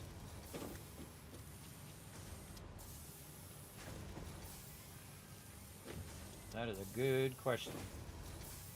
I think we should just take this out, and this out, and this, and just do a little side run like that. We'll just take out that 3rd one for now. That one we'll just keep running in there. We ran out because we turned those ones off so we'd have more rods that we could use. We're very close to getting another coupon, but we want that to keep running. And now what it's not doing is it's not... get up over it. It's not running into the box anymore. So we need to go over here and remove a bit of this. This. Okay. Now this is still running into the box from here, but it's just not merging that other line like it was before. So it's still taking the excess and running in there. We don't need that merge anymore. Take that out. Again, getting cleaned up a bit. And we can still run those extra screws off to the side there. And of course, we didn't build a box ahead of time. Very unusual that I didn't build a box right here. Let's just do it. I'll show you why I build a box. Like that. Take this out. Run this up. Oh, that is the wrong way. I don't know. This game purposely tries to put stuff backwards for me. I don't know. Just to troll me sometimes. There we go. And then the reason why we want to put the box there is so that we could go over here and say, you know what, do we have a bunch of extra screws sitting in this box, which we probably do. Yeah, see, we're getting extra in there. We can take those extra screws and run them back over this way. Put those extra screws here in this box. So it'll burn those all up, and should it get ahead of the production that's running those down, which it absolutely will, then it will go ahead and burn up the extra ones in that box. That's why you put a little buffer in between there. In case you have stuff you just want to throw in the awesome sink, you also got a nice buffer to throw it in. All right, man, so much spaghetti to be cleaned up, everybody. We'll get her done. We're going to get her done here. Okay, so we got that done. What else we need to do? I don't think we need to take a break. This is what we need to do, because dang, 3 hours went by like it was 2 minutes. Also, we can look in here. We can get our jetpack going on, some oil processing, some more logistics. Oh, man, so many goodies in here. And, of course, one of my favorite, the electric train. Get that going. They made it where your railroad signals now go on both sides. You also need to watch out now, everybody. They added something very important, the buffer stop. When you're manually running a train, you can run it right off the side, like something out of Back to the Future where he runs a train off of there. You could fully run it right off the tracks now, so make sure to put the buffer stop in so you don't do that. And also, you can ghost ride it now into the buffer stop, which is really cool. I haven't used it yet, but we're going to try it in this playthrough. Oh, there's our bigger blueprinter already, too. But let's go ahead and keep on keeping on for now. I think I have all of these. I could definitely get that jetpack going on. Want to get our jetpack? Yeah, let's get our jetpack while we're sitting here for a sec. All right. What do we got on us that we can just put in there? We're going to need some plates. All right. Let's get some plates. We're going to need 1,000. That's not plates. Let's just grab as much as we can. Then run in here. Control click it. And then very easily just run back over here and put it all back in the box. And we'll take a couple stacks for us. Let's say 3 stacks. That's good. Okay. Now we need wire. Let's go ahead and get the wire. Or cable, I mean. Cable. Yeah, there we go. Did we run the cable and all that stuff over? I don't think we did. Hold on. We forgot to run all that other stuff. Let's go get that.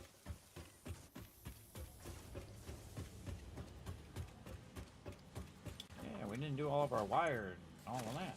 Yeah, let's get this. The cable. And then we don't have anything there, which are our rotors. And then up above, we have our sheets there. What do we got up here? More of those. Very nice. Let's run these back.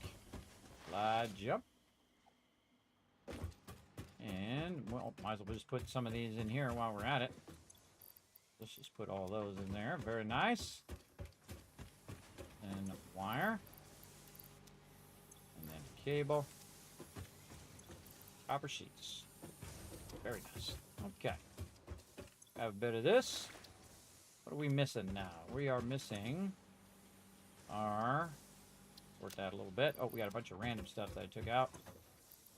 All that back in there. Don't need those for right now. Probably don't need all this either. Okay, these we'll use as we go along. It's all good.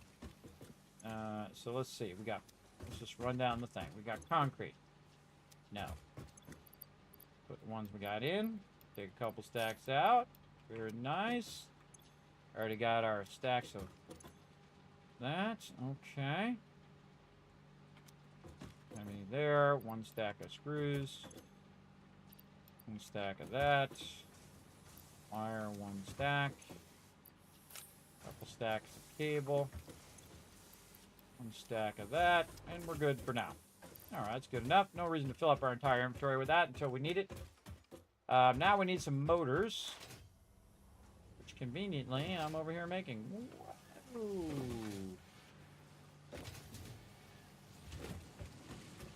Alright, let's take all those motors.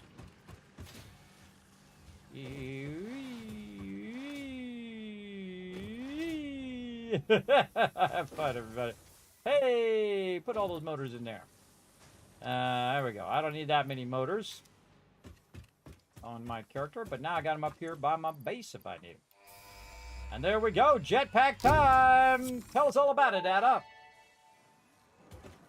Milestone reached. Fix-It has granted you the power of flight, provided you have a jetpack and the appropriate fuels. The jetpack refuels automatically while you are standing on a surface, and different fuel types will affect the jetpack's functionality. With this increased versatility, you will no doubt achieve efficiency levels previously unheard of. Dun, dun, dun, dun, dun, dun, dun, dun. Jetpack time! A man can fly! Hey, look at me flying. You conduct the orchestra while you're flying, by the way. In case you didn't know that, you're conducting the orchestra. No, I just made that up. Just watch his hands. Like conducting the orchestra or something. I don't know what he's doing. But yes, now we have the jetpack. One of my favorite things. Run and then jetpack, jetpack, jetpack, jetpack, jetpack. Tap it in, everybody. Tap, McTappy. Tap, tap, tappy. Tap it in for the win. There you go. Looks good. Watch this. We're going to go ahead and get over this first. Use our conveyor belt. Oh, the conveyor belt's going the opposite direction. Run, slide, jump, jetpack. 1, 2, 3, 4, 5, 6, 7, 8, 9, 10. You get the idea. You can just coast using your jetpack over long distances, which is awesome. Look at this base shaping up. Looking sexy now. Okay, we need to take a break. We're going to go ahead and let this run. We're going to need our little thing again. I feel like putting it right here behind my base here. I'm going to just put that ladder that way, so I can kind of run in when I want to get up there. I can run through here and go right up in there. Just like that. All right, let's look how much nicer that is, everybody. A little boxy, but it is functional, and it does replace all of that space that we had used before. Much more efficient, both in space-wise and then management-wise. I can manage whether I have that power on or off simply by adding one belt, right? So, and then it will feed all that in there and start all that up if it needs to, or whatnot. Now, I could have also set it up, and I will do this kind of more later in the game when we get to the next blue printer, where I'll set it up where it evenly balances the fuel in there and puts one in this one and one in that one and one in that one and that one later on. Now, in this case, it's just going to do manifold where it goes in and fills the first two and fills the second two and so on and so forth down the road. But that is perfect. I like it. Looks good. This whole mess here, we're going to clean this up. But look at all the belts running now because we pulled all the resources out of there. So everything started back up again, which means our power consumption went way back up. Now let's go over here and actually redo this right here now that we moved our thing. So it's right here.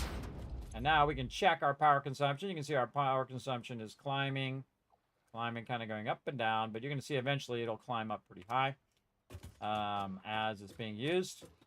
Yeah, climbing up high. Whee! Back up here. Using my jetpack there. All right, looking good. Like no safety things on this. You just fall off and die. But yeah, there we go. So again, we got our factory going. Now, eventually, the only thing we're going to be seeing is the actual end result. And all the rest of this will be contained inside the thing. Now, at the end of the last playthrough, I was using vertical stacking. I'm going to do that actually at the beginning of this playthrough, where we use vertical stacking, and we use a node for a dedicated reason. Like in the case of plates and rods and screws, those are going to be just dedicated to that particular thing, right? As opposed to making various resources, which is what's going on right now, right? So it's making the rods, but then it's turning them into screws. Then those screws are then being turned into something else, and so on. I like to have dedicated lines for each thing, especially my concrete and my plates. And those will be the first two things that we'll work on when we come back. And we're also going to use our blueprints. I'm going to show you how to do that with your actual extractors and align it to your extractor grid and then transition from, well, I hear my ship coming back, to that. So let's go ahead and redo extraction of using blueprints of our concrete and redo extraction, storage, and production, even be more specific, using blueprints of our concrete and iron ore. Or actually, this would be limestone. Limestone and iron ore. All right, we got that in. By the way, if you want this to take hold, you want to just hit return at the end there. Sometimes it goes away if you hit escape because it thinks you want to not do it. So be careful. You don't end up typing that whole thing again. Hey, Ems, what's up? All right, super fun. Got that started. Again, we're going to come back. We're going to revamp all of this, starting with our extraction first. And we're going to take out all of the concrete, running all the way across the place here with all of that. We're going to start working vertically instead of horizontally, which is how this is right here. I see so many people build horizontally, completely unnecessary. You can build so much faster using your modules, using your blueprinter. So we're going to do that here in just a bit, and we can add as much of each step as we want because we can just simply pop another one down, right? So easy. All right, so we're going to go ahead and bring up some words on stream for you. Morning, Ems. We're going to go ahead and let you guys de-scrabble some words, work together as a team. Then I'll be back in just a bit, right after this quick break. Here you go.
back, everybody. Oh, look at you guys go. Oh, maybe I get a word in.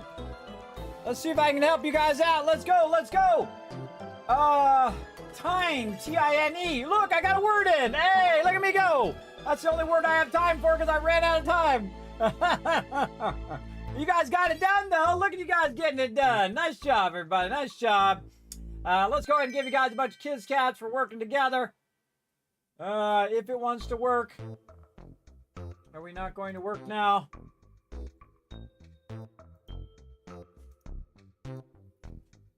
Now, put a 1 in the chat if you can't see and hear me while I try to make this, give you guys some caps thing work here. Oh, it is working. It's just not working. Over here. Oh, wow, okay. My chat had stopped scrolling. Let me see if I missed anything you guys were asking me earlier.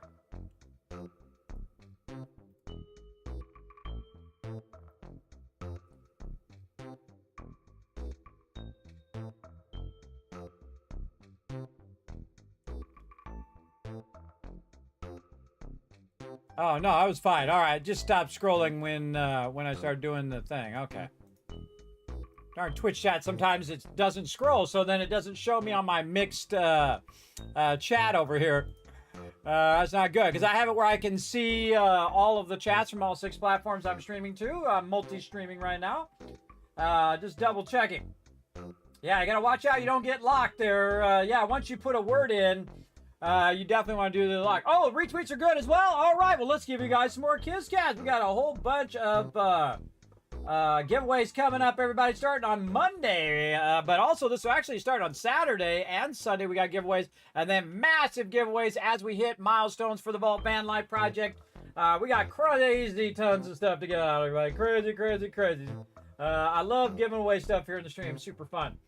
Jazz said, welcome back, Kismet. Thank you guys for letting me know about those retweets. Oh, and we also got another 1,000 Kismets for you guys for let me know everything is working. All right, so we're all done for now, playing some words on stream. So we'll close that out for now. Nope, and back to some Satisfactory. Let's go. This game is so good. It's so good. Okay. We're going to letting all of our stuff run. Now, what we're doing is we're cleaning up our base, everybody. We used our blueprinter here to set up our road here that we're doing. We're replacing all of the foundations we had before with blueprint foundations so we can take out a huge block of them at the same time. We want to start building modular bases now. And again, we're going to do it very early in this playthrough. Usually I wait until I'm into the next blueprinter, the second blueprinter. But this time, we're going to do it from the very beginning to start off awesomely very early on. So the first thing that I always like to secure, and you can see it running down the line right now, is our extraction, right? Our extraction of our concrete. We're going to need a massive amount of concrete. And we want to make that concrete, and we want that concrete to come all the way back and end up in that concrete box right over there. So let's go ahead and start with that.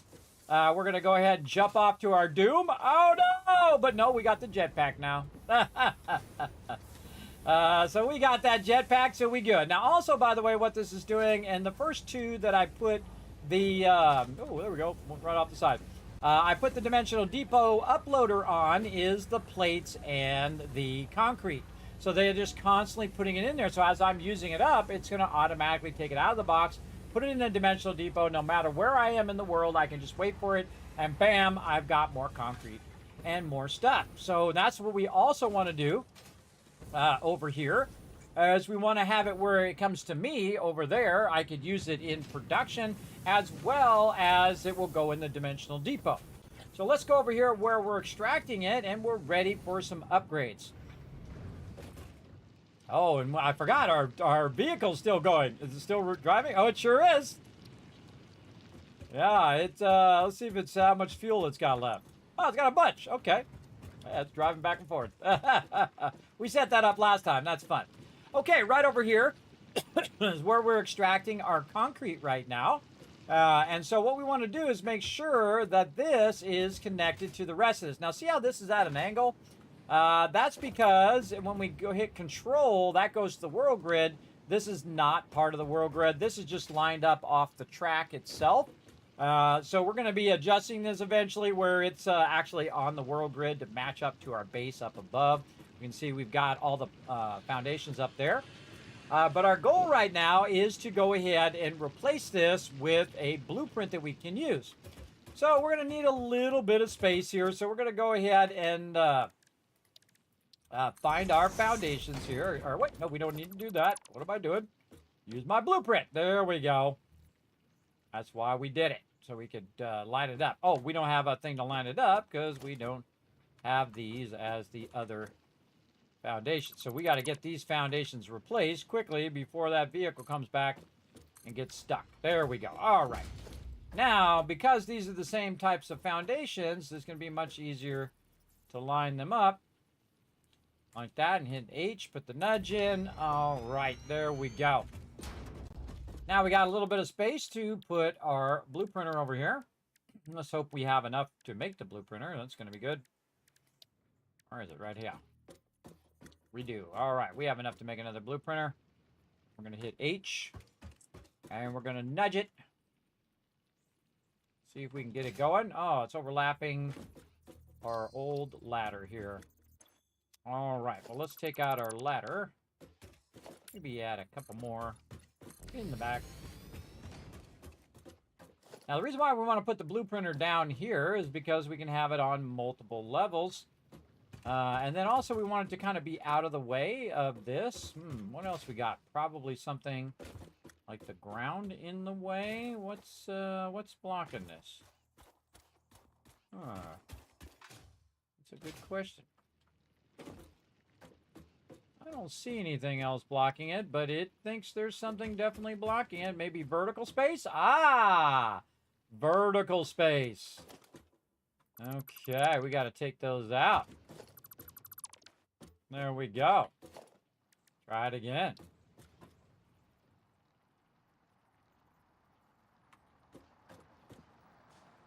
Oh, there we go. I hear our vehicle. There it is. Dropping off that loot. Now what it's doing is it's dropping off a bunch of raw ore over here, SAM ore. And then it's refueling itself with the solid biofuel, which I made a separate production for it here. And it's going to run back and get some more. And again, the great thing about the vehicle, and I'll run over here so you can see. By the way, you can also slide and jump faster than the vehicle. See? You're going to actually catch up to it. I actually have a jetpack too. Just slide and end up right on it. Kind of tripped it up a little bit. But you can see the great thing about the vehicle is when you don't have a road or anything like that, you can just use the terrain that you already have. You don't have to build a highway or anything like that. I feel like that's its biggest benefit. If you have to go build a highway and do all of that, I feel like you might as well just do a train. If you're going to run train tracks, you might as well just do it that way. But the thing that it only uses biofuel, it doesn't use electricity. So it can just keep going back and forth, collecting that stuff. Now, that's probably backlogged in there right now anyway, everybody, so don't really need it. But we can also make this a little easier by actually putting a splitter right here. Let's go ahead and... Where's our input? There it is. Say something like that. Oh, we're running that. Okay. Run this into this splitter.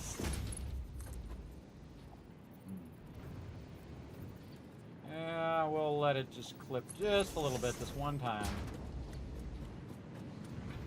Just to get it up out of the way for now. Oh, there already is a box up here with it. Oh, I didn't realize there was already a box. I was going to say, I'd make another box to backlog that. But man, it's already got a box. All right, well then I don't need to do it, but I'll leave the splitter there for now anyway. We'll deal with the overflow of that later. Okay, so we want to rework all of this eventually. Now, if you notice, I have a lot of these portable miners here. These portable miners are awesome in the beginning. I suggest to put 5 or 10 down right at the very beginning because that's going to help you a lot to get started, because you can see that I'm getting massive sums of resources here, right? Just from those right there, it's going to give you a great head start on the game. I don't need them right now. I'm just going to go ahead and throw them away. Also, the other thing I don't need is I don't need this extractor. And that's because I already have another miner. I have a Mark II miner. Now you can just roll over it and click on it just to upgrade it. And then you're off and running, right? So now it's upgraded that miner. Except for we're going to do something a bit different. We're going to go ahead and try to build a blueprint around the miner itself. So we're going to go in. We're just going to take it out. And then I'm going to decide which way I want this to go. And I actually want it to go this way. Which is going to eventually interfere with this as well. And we'll probably end up taking out this vehicle and all that stuff. Now I'm going to hold down Control to get a general angle of my foundations. So let's say right there. And then I can go ahead and use that angle to align my extractor as best as I feel like I need to. Now, I can put this on the regular foundation. Everybody, that's back already. I can put this on the regular foundations. You do not have to do it from the actual extractor, but it's good to learn how to transition between the different types because each node is on its own grid, right? So each extractor is going to be different and is not going to line up to the normal grid by default. But you can just pull it out of there and then angle it a little bit, and then bam, it'll be on the normal grid. You can do that if you want. I've done that on some of the other ones. On this one, we're going to align it to the actual extractor. This is very important to learn how to do this more advanced stuff so you can align things. So what we're going to need is we're going to need one of our architecture items to do that. So let's go ahead and run back over this way. Go ahead and turn my sound back on. I turned off when I'm next to that extractor. That extractor can be kind of loud. Ooh, let's go jump in our thing over here.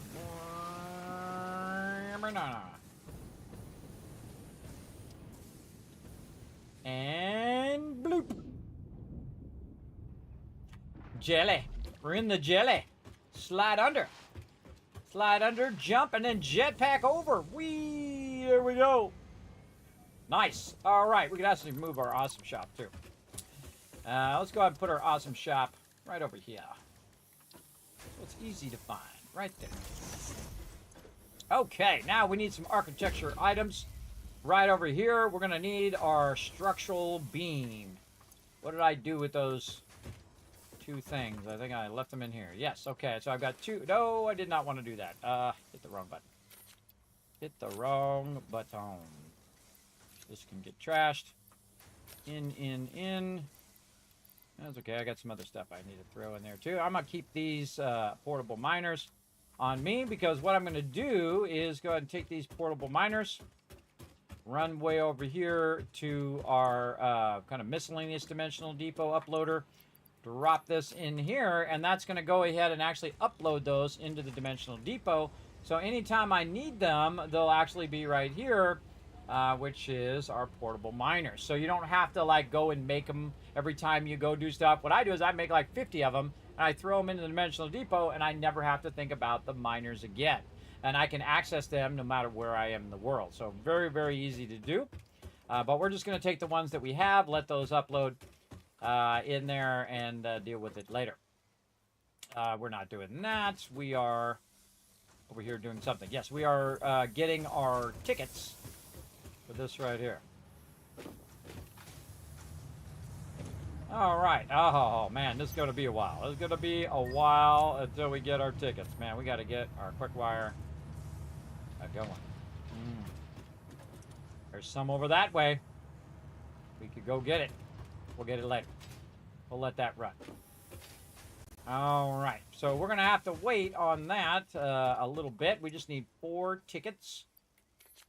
And let's see if it's actually running in there. It'd be an important thing to check too. I can see I can start using my jetpack to get over the top. Yes, it is run out. Okay, so we've all run out here. And that's run out. This one right here looks like it's backlogged. We can do a little bit more spaghetti. Weird that it would go right there. It's kind of a weird spot. And then try to run that up into there, which I seriously doubt that's going to work. All right, too bad. I'm taking the whole thing. Taking the whole thing, run it in that box so it can run even more of those screws in there and speed up a little bit.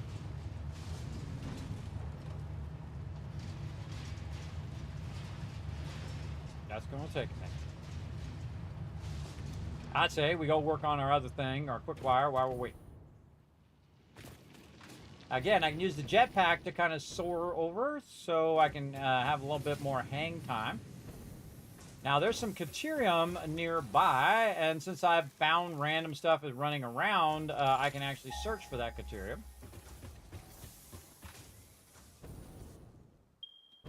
And we can see it's over this way, about 400. Slide. Now, we could use our vehicle, but again, I feel like sliding and jumping is way faster. Like so.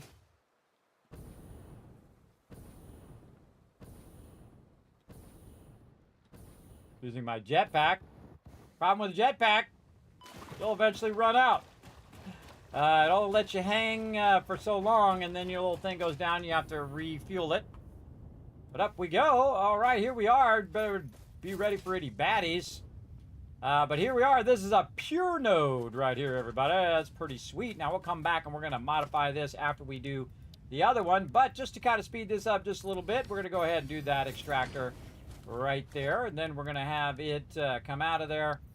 And it's got to get smelted over here. That is not it. Wrong one. This one. There we go. Take that out of there, run it in there, make some Caterium ingots, hide disk. Then go ahead and make some quick wire over here. Again, not even going to bother to put foundations down. And then just do that. It'll automatically add the feet, which I think is really cool. And then over here, make some quick wire. Yeah, just slap this stuff down, everybody. Just slap her down. Oh, I don't think I've unlocked quick wire because I haven't run out enough Caterium yet. Oh, that's a problem. But we got this. All right, now I'm going to put a big old power tower right here. And then I'm going to connect that to that. And then I'm going to make a big power tower way over there. Now, I don't think I made my thing yet. Did I unlock it yet is the question. This is a good question. Let's get a ma'am and see. I want to put this ma'am. Let's put this ma'am off here to the side.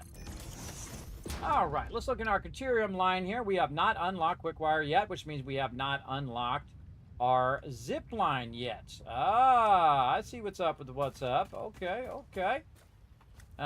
So maybe add a little bit of room here with some foundations. Just kind of have this dip off the side a little bit, right over the top of these waterfalls. Right over here, like so. And then we're going to go ahead, put in some industrial storage this way. We're going to run that into the industrial storage so we can backlog that. And we're going to need some power way over there. So here we go. Boing, boing, boing, boing, boing. Hitting the space bar. And slide you up. Boing, boing, boing. All right, using my jetpack so I don't slam on the ground. All right, there we go. Now we're starting up the power. So we're drawing the power from our primary base, running over there. You can see we also ran the power way over there so we can do other stuff as well. But we can go ahead and get up on here. I like the one with the ladders because you can get up on the top.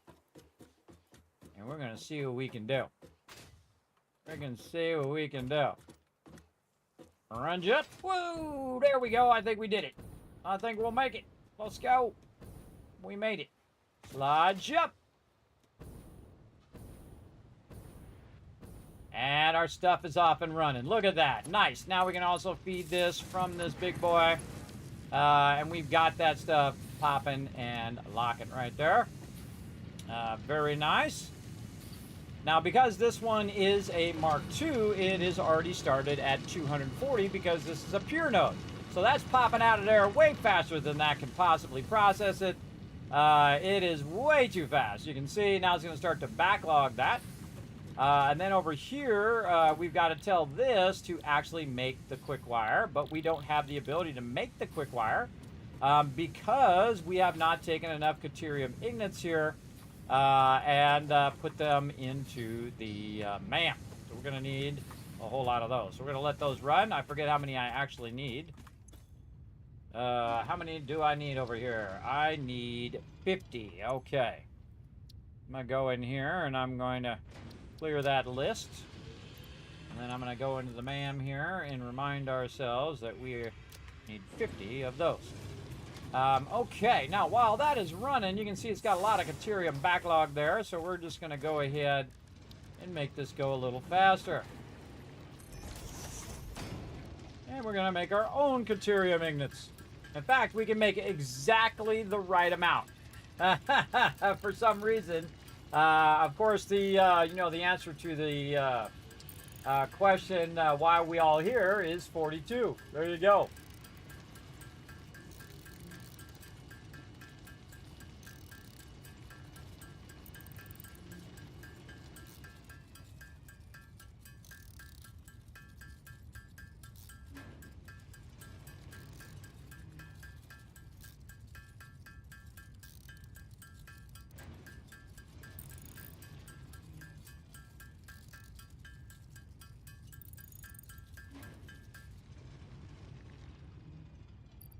And just like that, we got 50.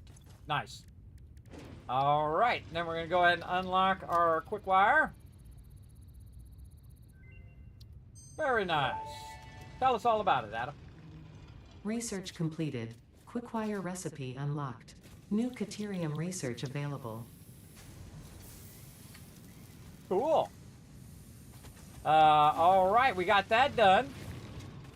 And very appropriately, since we're over here on this other side, we can also go ahead and now add to our to-do list to basically make ourselves a little zip line thing.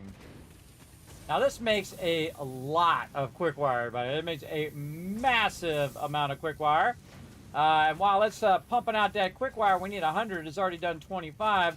We also need something else right over here.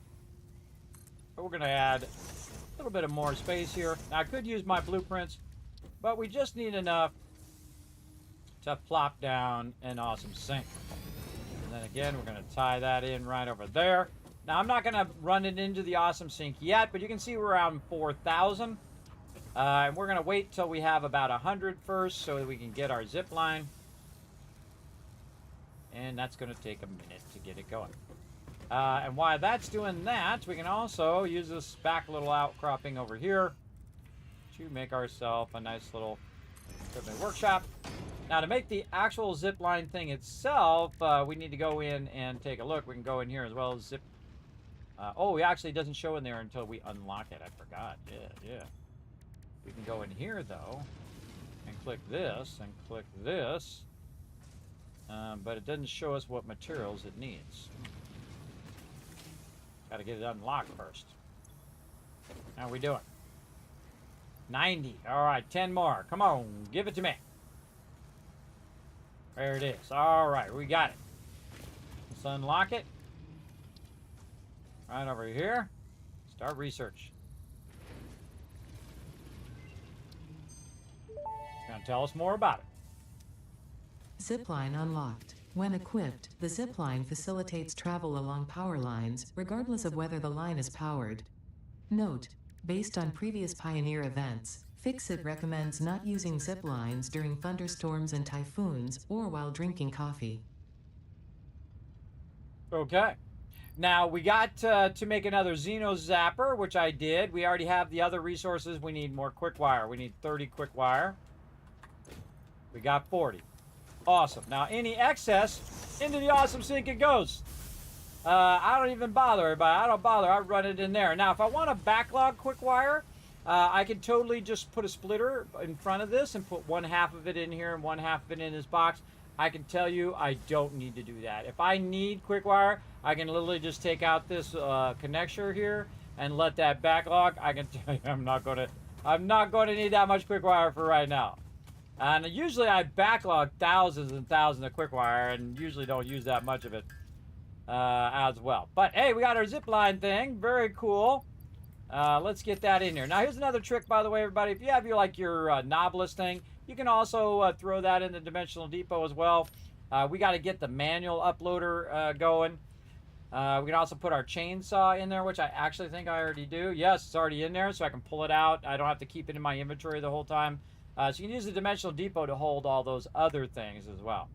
Now, let's go ahead and take a look at how many points that we've knocked out just in that amount of time. Look at that, 3,000 points. Zip, just like that, using that quick wire. And again, there's some that do even more. Of course, the more complex the part, the more it gives you those coupons. We only need one more coupon right here, but you can see, look how much it just jumped, everybody. Just massively jumped as well. We can roll over it over here as well. We can see that we jumped from 540 from screws all the way up to 1560 right now from those quick wire.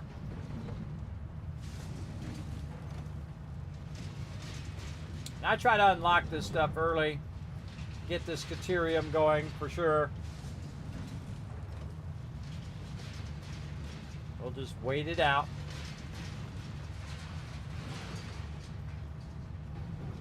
We'll go out, come back in again, see if it's flattened out. Nope, it's just ramped all the way up. We can also put DNA points in there. I rarely ever do. I usually just use standard points, and again, just let my quick wire run. There we go. We got our ticket we need. Awesome. Now, I don't need too much of this quick wire, but you know what? Let's just go ahead and backlog just a little bit. We'll backlog a little bit, and then we will take some of it with us. I'd say 50, maybe. So I'll backlog it a bit here, just so I don't have to come back over here right away when in 5 minutes when it says, hey, you need some quick wire. And again, this quick wire goes really fast. Now, right now, I'm only doing one quick wire, but I'm extracting at 240. So I could very easily just scale this all the way up.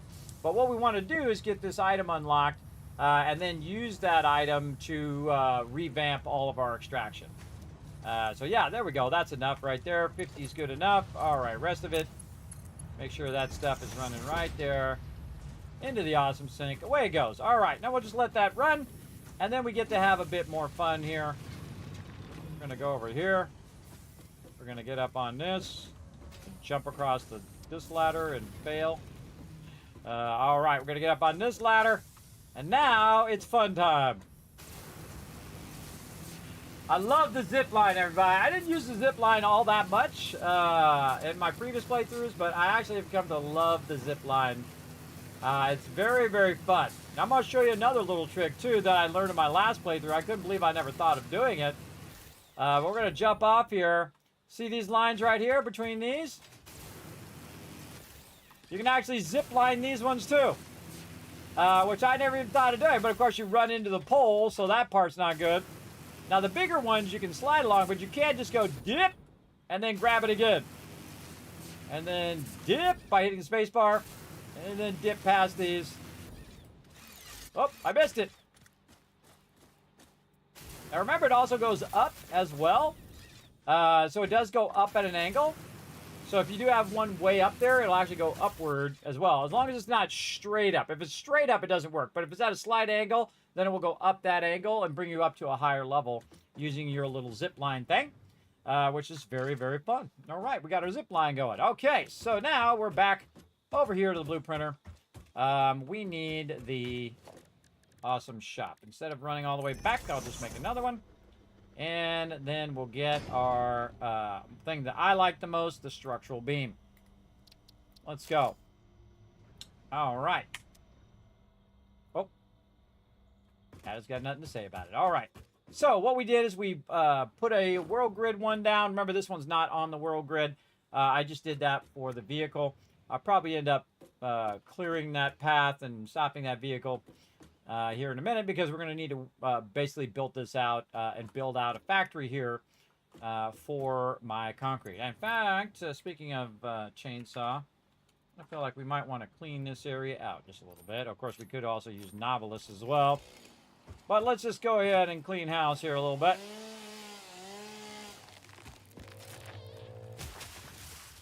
Now, another cool thing about the jetpack is when you get here, you don't have to build your way up. You can just go ahead and fly your way up.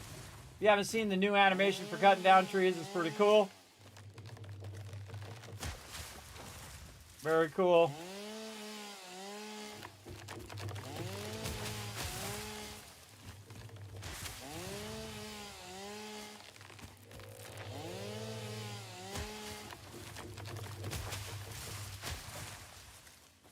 All right, just kind of cleaning the area up around my extractor here.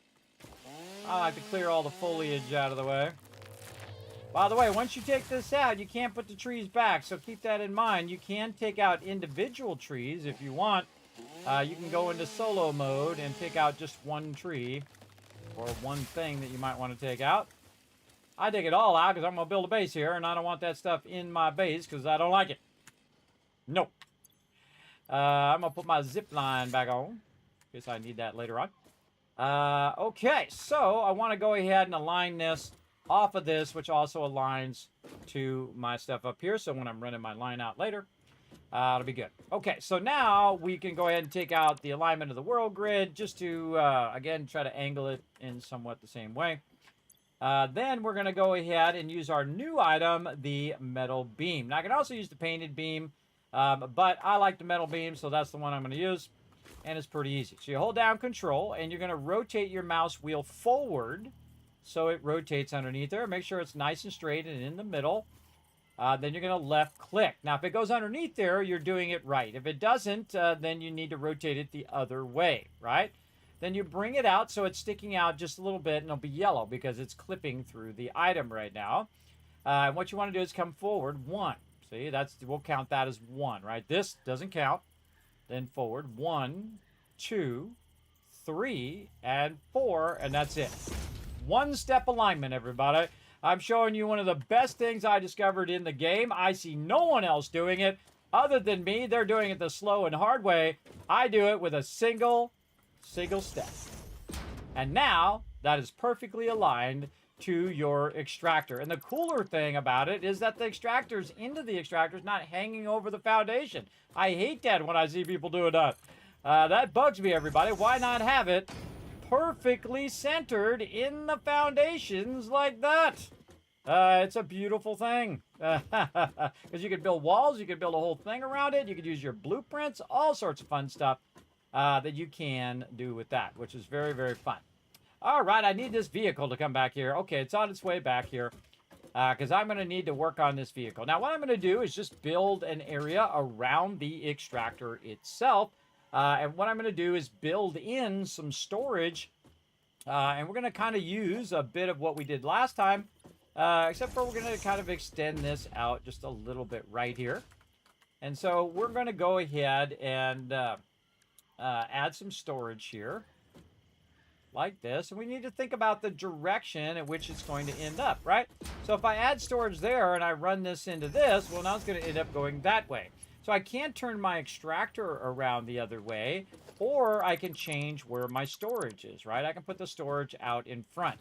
Now know that these have different spaces that they're going to be in, so making it, so you went over it, nice.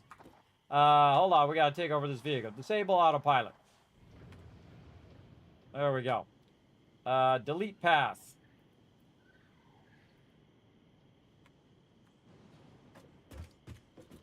Edit this node. How do I delete that entire path?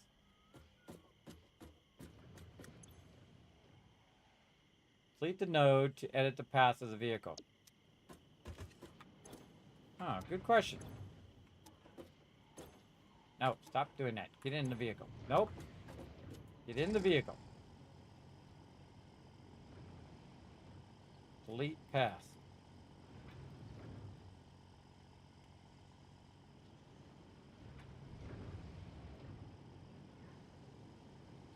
Hide path nodes. Huh. Interesting. Honestly, don't remember how to do it. All right, let's load. Full pickup. And then hide path nodes. Yeah, I don't think it's going to delete it. I told it to delete it. Doesn't look like it's going to.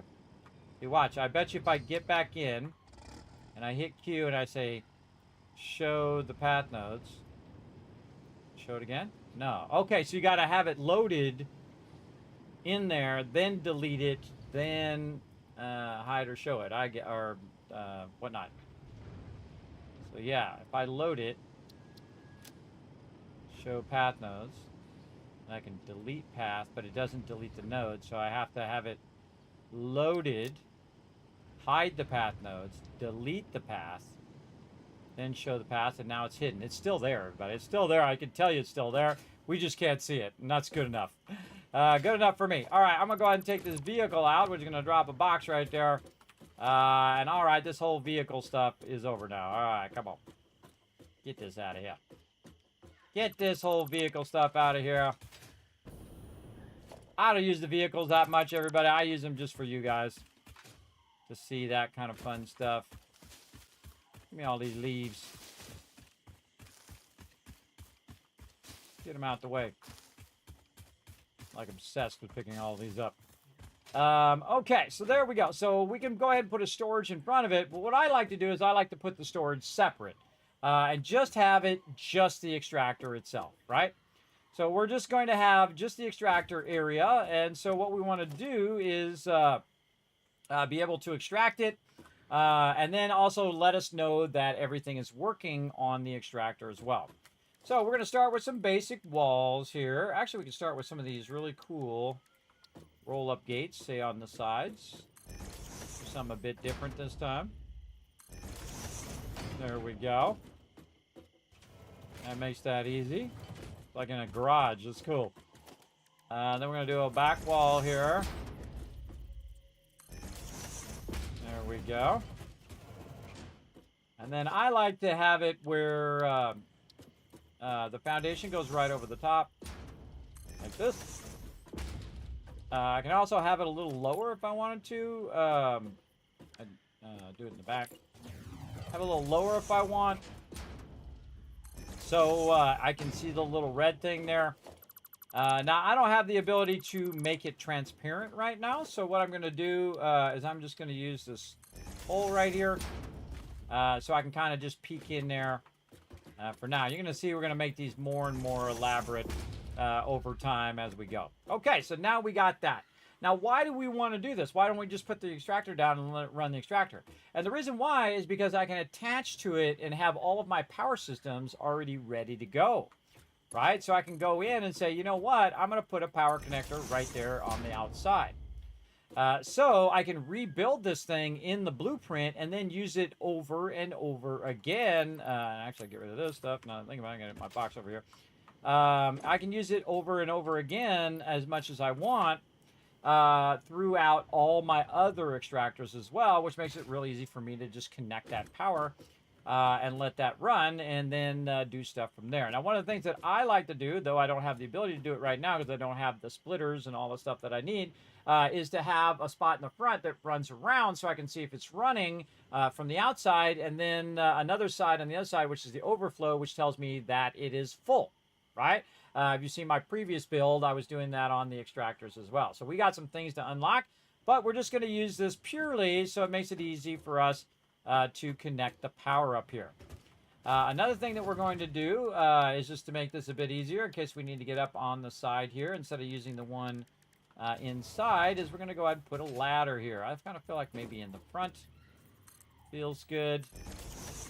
And we can get up on top of here in case mobs are trying to get us or whatever it is. Now, I like to have the thing completely enclosed so I don't have to see the animations. So I'm going to go ahead and bring this up. And then do it a little bit higher. Take this out. Take this out. Now, another thing I like to do is I like to have the power connector connected up at the top. By the way, I don't really need the ladder anymore because I have the jetpack, by the way. I like to be able to see the connector thing all the way up at the top and connect it inside so I can connect it actually to the floor level. And then the floor level will run out here to this connector as well. You also have different types of connectors. You have a double wall connector, which would go way better there right now. than that other connector because it would connect from the inside. And then you wouldn't really see that. Now, another thing is I don't like to run wires where I can see them. I like to have them underneath. So I'm also going to take the front of this off, and then the front of this is going to have that connector underground, right? So we're thinking that through. So we'll have a ladder here where we can climb up. Ladder's not long enough. Let's redo that ladder. Right there. Way up there. Let's actually make it a little extra long for now. Get way up here. Just in case I don't have enough oomph to get up there. Then we'll just put some walls here at the top.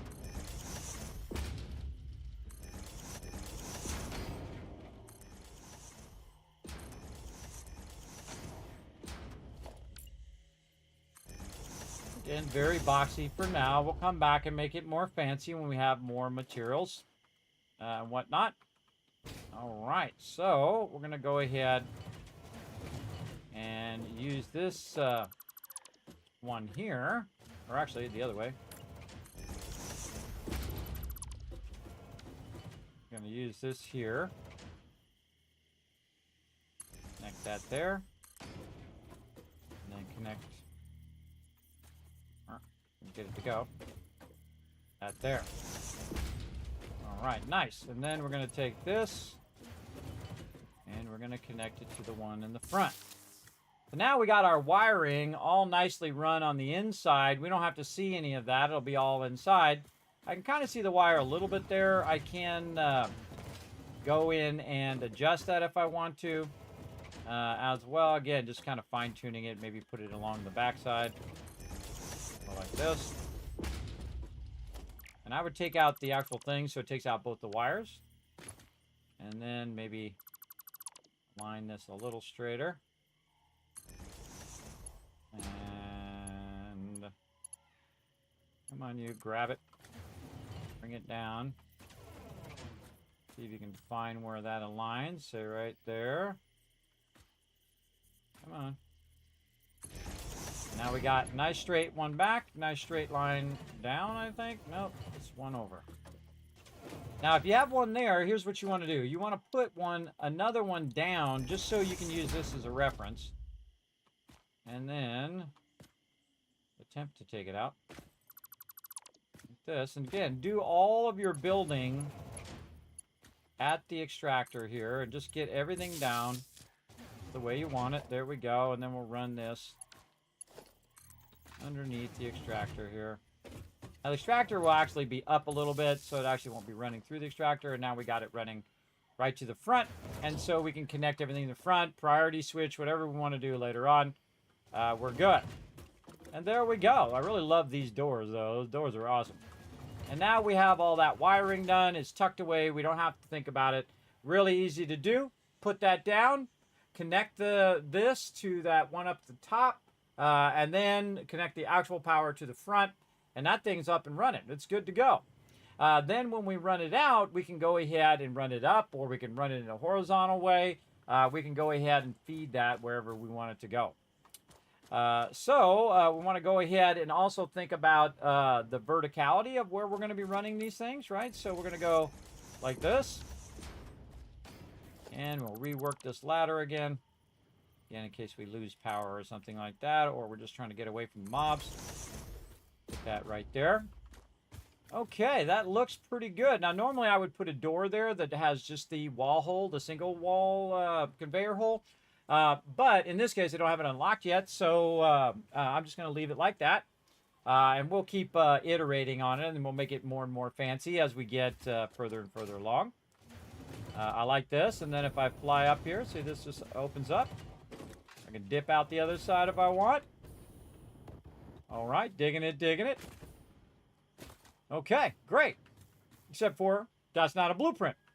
So you're like, oh wait, how do I make more of them if it's built in the real world? Well, here's what you do, or in the open world, maybe not in the real world, still virtual, is you got to redo this exact thing on the blueprinter. So that's what we're going to do. So we need to look at how many foundations back. It's 2 foundations back. And we want to go ahead and line those foundations up to those foundations. Now, I'm just going to put it in the exact center. You can also offset it or whatnot. But I'm just going to put it in the exact center, like this. Line the center of that. Over a little bit more. There we go. That's hard to see. Okay, so we know it's 2 back. We're going to know we're going to need one temporarily on the side. Oh, actually on the back. That's where we're going to need it. And then we're going to take this out. We're going to take this out. We're going to put a wall here. And we'll put it up just a little bit. And then we want to first eyeball. I'm doing the power first, so I want to eyeball. We can just take the miner out now. We want to take a look at how that lines up on that edge. So it's lining up along this inner edge, not directly in the center. Just kind of down the right side there. The same thing here. We want to go and just line this up in the same exact spot right there. And again, we'll just do the connection up to the top. Then we will need to think, how tall are these? There's 1, 2, 3, 4, and 5. So we'll do this, and we'll middle mouse button it. We're going to go ahead and go to Zoop, and then we'll say add 3. And it'll tell you times 3, by the way, in there. I know it's a little hard to see, but I'll tell you how many you're going to build. So it makes it easy. There's 5. Then also we want to go ahead and put our big doors over here. Again, we just middle mouse button from over there, and we can just kind of snap it in there. Snappy McSnappy. Make sure it's all lined up. Looks good. Hit H there. Nudge that one back. Good. This one on top of that one. That one on top of that one.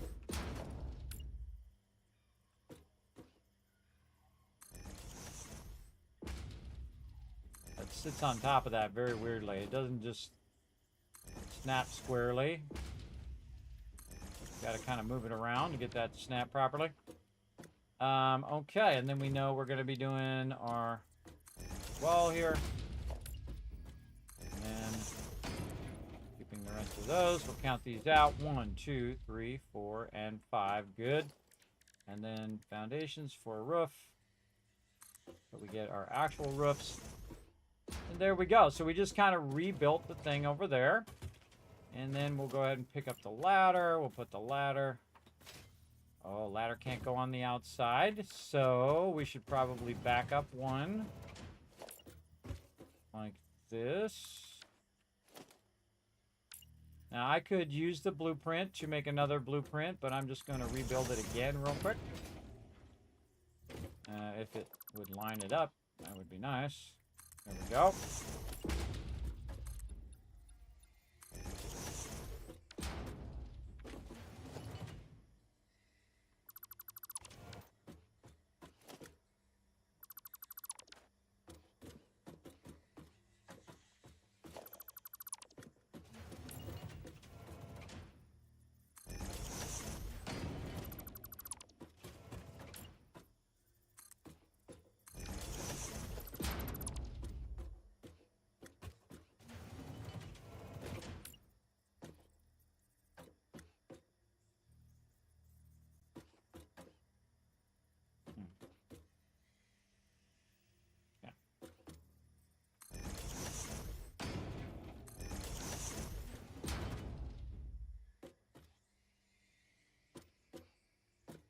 Something odd about that. 1, 2. It's too far back. I put it back 1 block too far. Sometimes you got to use your instincts. Your instincts are trying to tell you something. And this is where the power should be right here. Yes, okay, that's correct. This block in the back is so I can put that power thing there. Then this is the front block. This we can take out.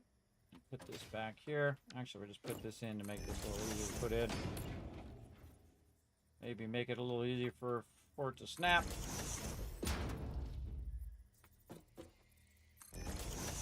This is just so we can add the ladder. So it'll automatically put the ladder in itself.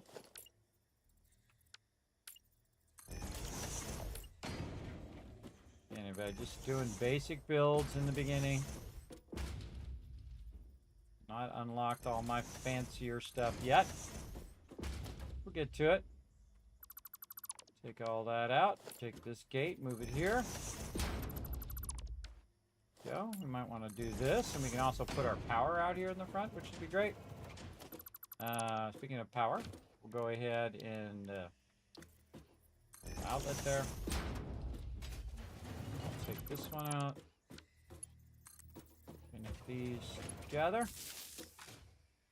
All right, very nice. And then foundations on the top.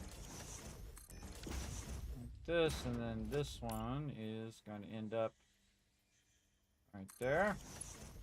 And run down to there. It goes a little bit at an angle through the foundations, but that's fine. And that's pretty much rebuilt. There we go. So we got all of our power systems in there. We have it all covered up so we don't have to watch it run. It's going to reduce our overall frames. And there we go. A quick little easy power setup to run those power lines nice and clean. Now I'll leave this open. This way it makes it easier for me to get in here and connect that top one. But the bottom one I don't need to leave open. All right, that one I can just go ahead and close up because it's already connected up there. That'll just connect to the machine and across here. You can't put a machine in here. It doesn't let you automatically do it. At least it didn't used to let me do it. Let me try it again right now. I put it on here. So it does not let you put it on the designer. Okay. So I think we're good. Yeah. That's good. All right. Now we just need to put our ladder in.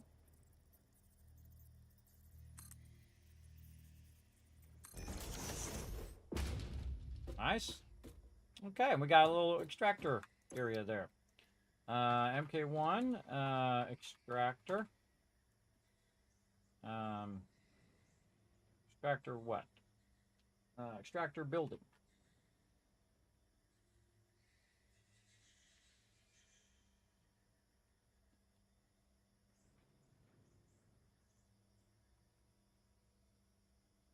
Basic power runs for ore extraction requires the things, which I've forgotten their names again. I'll look it up here in a second. Extractor.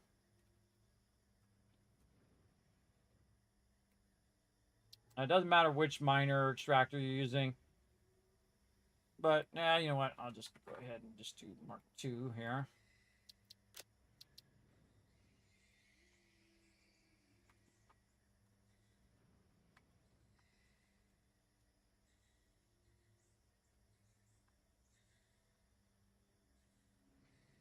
I'm going to say, well, good for, not works on, good for. Mark 1 and Mark 2 extractors. Requires the thing, which I can't remember the name of it. And then we're going to save this as yellow blueprint. Okay, I like to mix them up so they have different colors, easier for me to see as I go along. We'll save that, and then we'll go look up what the name of that thing is. It just goes out of my head every time. Wall outlet Mark 1. And walls, gates, an awesome job. All right, looks good. Save it. Now, let's go see if it works. We're just going to go over here. We're going to get rid of all of this. Actually, not the foundation. But wait, we'll just realign it again, just so you guys can see the alignment of the extractor again. I could just use the one I just did, but we'll just start from scratch. So you guys can see the magic happen all over again. All right, here we go. Let's go ahead and take a foundation, hold down control. Now, the next time I do this, everybody, I'm not going to explain it step by step. I'm just going to do it. I'm going to line up holding down control with a foundation, 4-meter foundation, just put it on the ground, and then allows me to kind of line it up a little bit so it's a little easier to line up with the rest of my grid later. Now we're going to use the actual extractor grid here and just kind of line it somewhat up. And you can see it's not centered or anything like that. I'm just going to aim it in this direction. Then also it sits a bit lower, which is nice.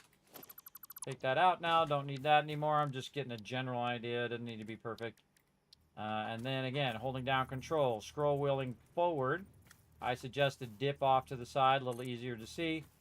Go to where it's yellow. 1, 2, 3, 4. That's it. Boom. Make sure it's straight. It's straight. It's good. All right. Put the foundation on there. All you got to do is take the foundation and click on it.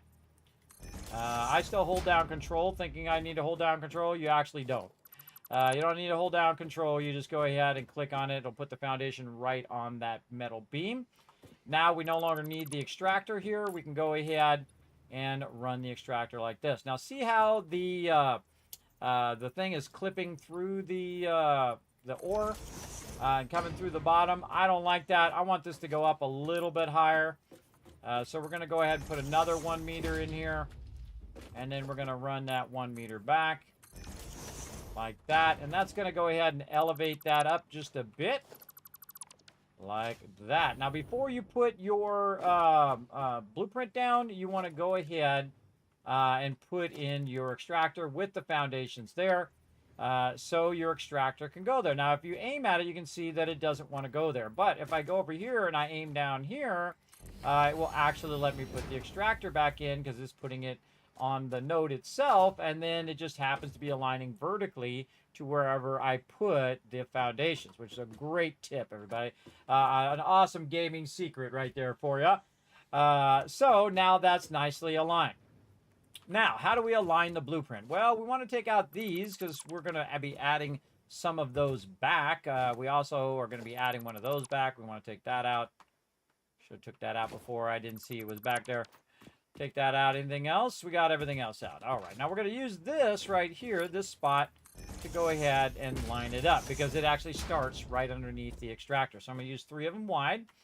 And then I'm going to go ahead and do the extractor. I'm going to line it up just like this. I'm going to turn the arrow toward me. I'm going to hit H. And then I'm going to go ahead and try to align it to the actual foundations that I'm on. If it wants to dodge side, there we go. And you can see that it turned blue. And that's because it's aligning itself to this. Now, just in case, everybody, you don't want to aim at this thing over here. It'll mess you up. You might want to come over here and see if it's going to align.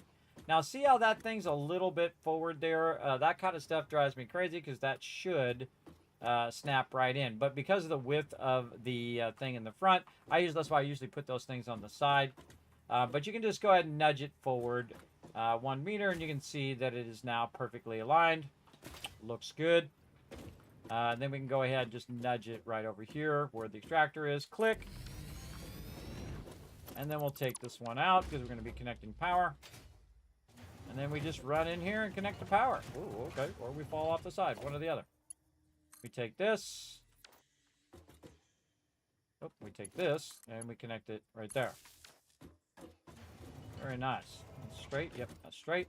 So now that's running down underneath the foundations and ending up over here. I'll leave that back foundation in. Yes, I did. Okay, good. Okay, so that's running here. Now we need some power. We need to draw this power from somewhere. So what we want to do is chain that power from our primary base. So I'm just going to go ahead and take this temporarily, run it here, run it over here, and see that it's working. See, it's starting up, and now it should have doubled. Now it's 240 limestone being extracted from that particular location. So now it's doubled our limestone extraction, which is awesome. And that is off and running. Now, what we want to do is take that limestone and we want to put it in some boxes, right? We want to go ahead and put the box thing on the top. Now, sometimes I like to go ahead and put support or something like that on top of it. I love to unlock those little architecture supports. We can use a beam support like this. I like to give it a little bit of a gap. We could say put a beam there and a beam over here. And then support it there. But what I'm really going to do is I'm going to use a wall to do an offset. All right, so the next blueprint I do is going to basically be the same size as this, except for I'm going to use all 4x4 of it, and I'm going to sit it right on top of here. Now, we can also take a look at how much space we have here. You can see that we do have 4x4 space here now that we're kind of up above. And then over here, that'd be 4x4. It would come out to here. We do have plenty of vertical space there to work with. So we'll go in and grab one of these. Get on that ladder. Hope that ladder's not tall enough to go all the way up over that thing. We'll just do it from down here. Right there. Better. I could also just use the jetpack at the top of the ladder. All right, there we go. So that's going to go like that, and we're going to use that to align the next item. Now, the next item also is going to be much further forward. So we're going to want to basically do this, and then the actual item itself is going to be right here. So 1, 2, and then 3, 4, and then again sideways and sideways. We'll work on all of that in a second. Now, we'll go ahead and clear this because we know this worked. That is awesome. Maybe save it again if you're paranoid like me. And then clear it off the designer. All right, nice. Now, we want to go ahead, and again, you can do it without foundations. I like to do it with foundations. That just makes it easier for me to snap it as I'm stacking it. I'm going to go ahead and put these foundations in. Now, the only thing that this needs to do is to take the resources from that and put it in a bunch of boxes. That's it. That's all it needs to do. So if I look at where it's coming in, I could bring it up like right here. But what I really want to do is just have it snaking back and forth, where it ends up at the end. I've done it both ways, and I can tell you it's just way easier to just put it off to the side here on the blueprinter and just let it go. If I can get it going, there we go. And then just kind of put these in front of each other. Of course, it's backwards. Always turned in the opposite direction that I wanted to run. Always. Annoying. All right, there we go. And then here. And then as we try to get this last one in, you can see that that one does not fit. So we're just going to go ahead. Oh, and actually, we're out of steel pipes as well. Let's go get some of those. By the way, we're already almost done with our other items. See, our other items been running while we've been doing this. I've been running that whole time. Speaking of things we need to get running again, let's go ahead. Where are we going? This way. Let's run back over here. Use our jetpack. Look at that acceleration, everybody. Whee! All right, run back over here. And we no longer need to run screws through here. We can go ahead and reattach our screws over here. Running those down. Right back in there. There we go. And that's because the Awesome Sync is now using the quick wire. So you can see we already have 2 coupons already. Just from running that quick wire versus running the running those screws. Screws are not as valuable as quick wire. All right, and I think we could probably just is there anything actually in this box? No.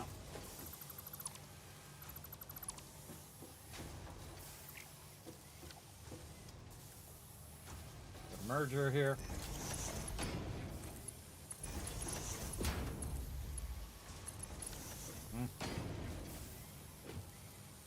I don't like it cutting through there, but I'm just going to leave it for a minute because I'm going to replace all this here in a minute anyway. Now we got all of our screws back up and running. Let's let those rock and roll. Now, back to work.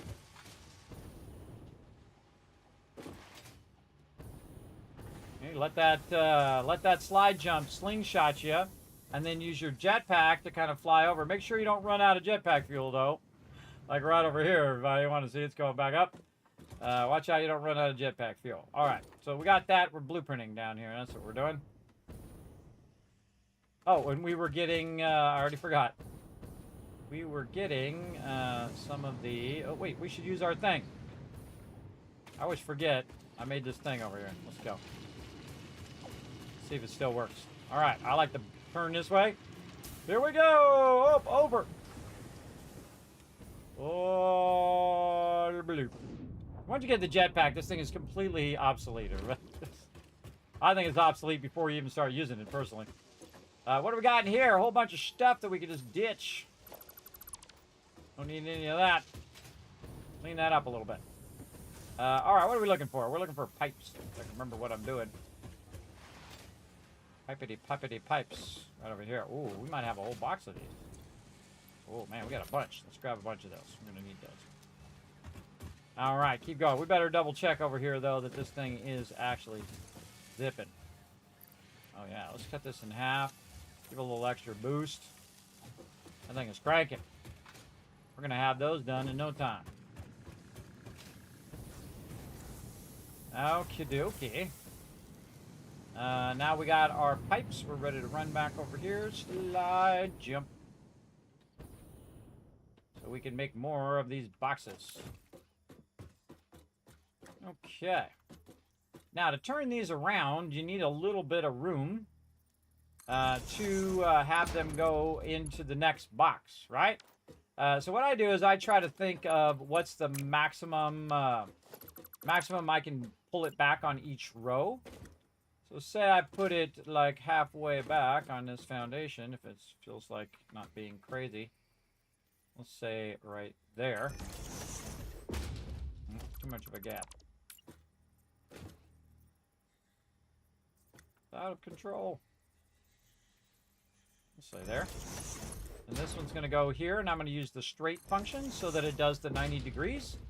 And so that's going to go around, end up in this one.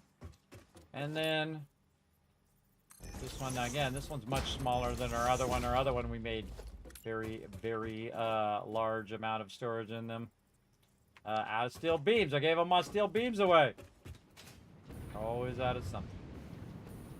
Give me back some of them steel beams. Again, this less important, that more important. All right, don't worry, we'll scale all this up. That's what we're working on right now, scaling everything up as well. Bring those back. Find your own. Ra-ta-ta-ta! Wee! Wee! And, oh, okay, wee! For all of that. Okay, boxes going back the other way. We're going to need a lot of this to build this out. I'll nudge that. That's going the wrong way. Just to troll me. These things constantly are going the wrong way. Alright, we'll call that halfway. Now the other way with the straight function. Beautiful 90s. And then over here. Out of steel beams again. Oh, story of my life. Out of stuff. Alright, now might be a good time. Pull the production. We can backlog a bunch of that so we get these boxes going. Whee! There we go. That was a good one. Alright, time to get turned off. There we go. Backlog some of those for me. Now what's going to do is backlog those all the way down that pipe, and it's going to end up right back into this box. And I'm going to grab some of those. Let's go see if we have any just laying around over here. Jetpack's great for getting up and over stuff. A bit higher. It is backlogged in here. It doesn't look like it. Nope. We do have some of our leaves, though. Let's go over here. Check it out. We got all labeled and everything. Look at this go. Leaves. Go in there and make some biofuel. Nice. Wood. Go make some solid biofuel. Now, if it's working, we should just start running down the thing, and we should see some biofuel coming out of here.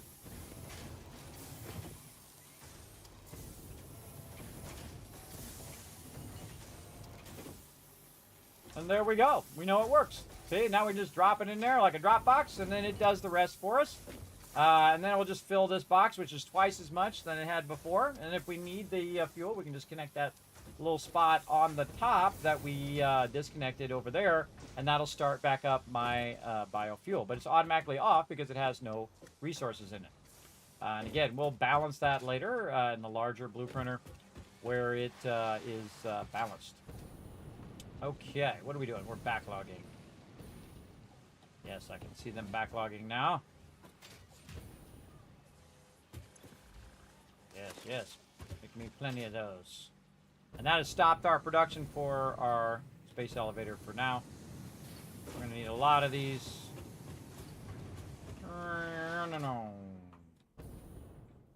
while we work on our boxes and on our belts.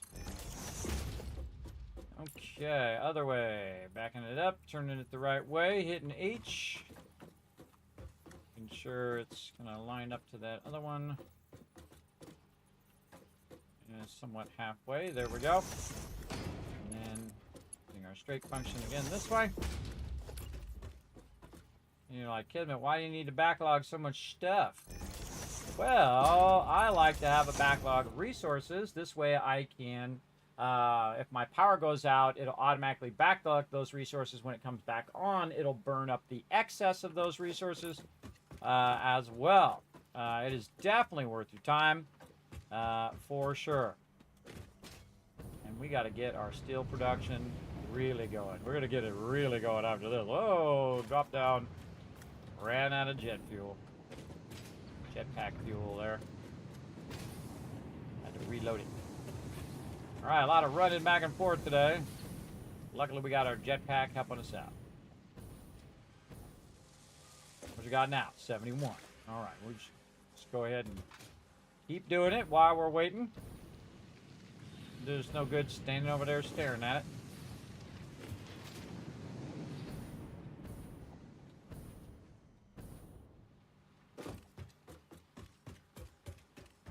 Going there, got that going there.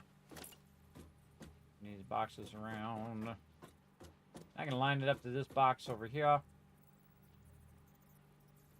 Down control, which will snap it to that one, which I don't want it to do. I actually want it to snap to this other one over here.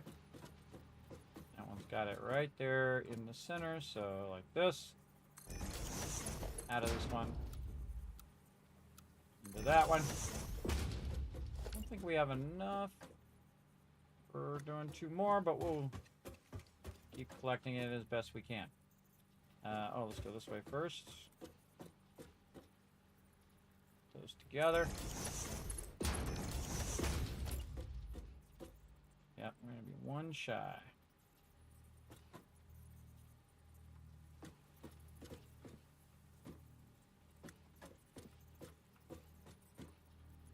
That one seems a little further back than the other one in the front, but that's okay.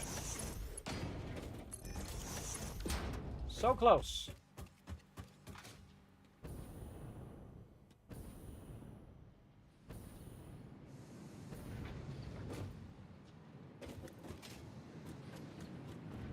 And this is the disadvantage of not letting it run on the server for about 40 hours and then come back and you got like 10,000 of those. There's a local playthrough. I find the local playthrough is actually more difficult. Because again, you don't have that power of time that you can use. You just, and again, we're playing it only when I'm playing it on stream, and so I don't let it run. I could let it run, but I'm not going to. I want to play it a different way this time. Just in the moment. Okay, dokie. One more. Let you back. There.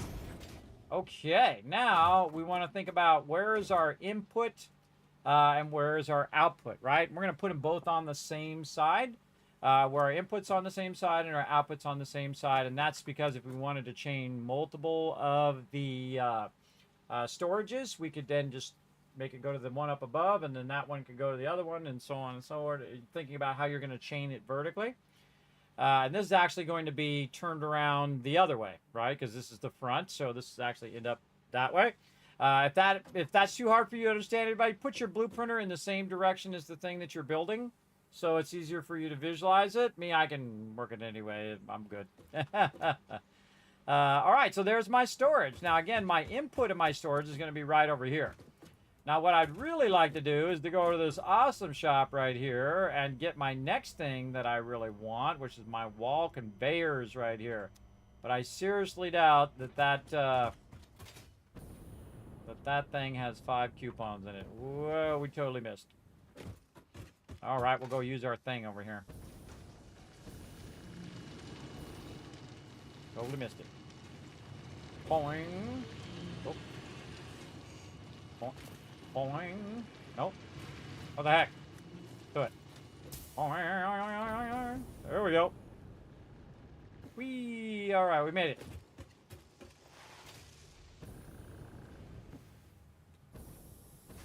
Flew past it. What we got? 3. Ooh, getting close, though. Take those 3. Getting close. All right, well, while we're waiting, we can always come back, add it to the blueprint later, or we can add it to the actual thing. There's all of our copper up there.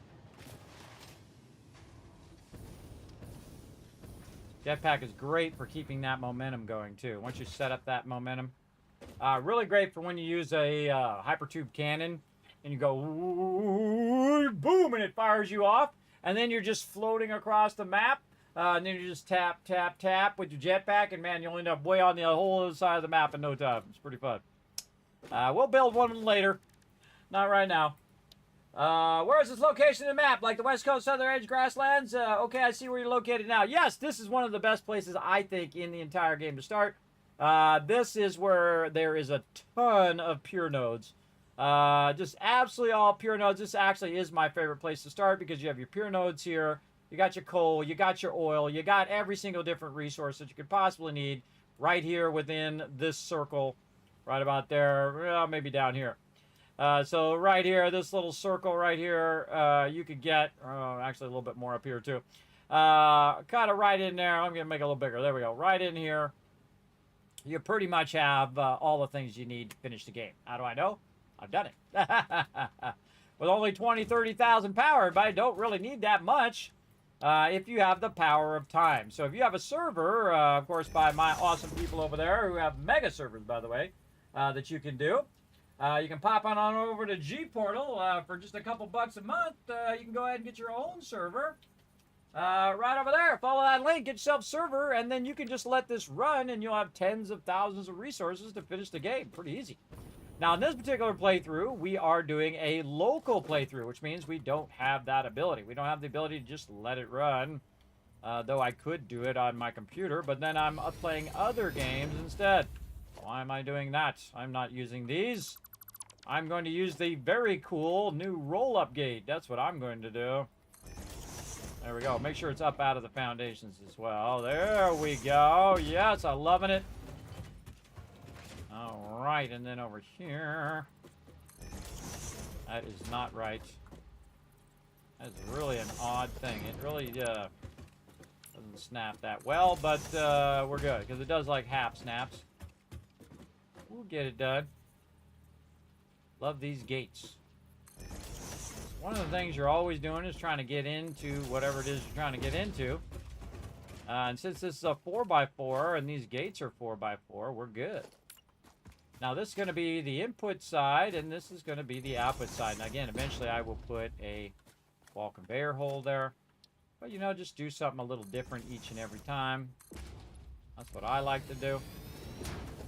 And then do this and this. Now this side is going to be the next swatch that we're going to do. Now notice that I have all these swatches. This is for roads. This is for what I call curbs. This is for new foundations that I'm putting down as blueprints versus the just standard zooping it.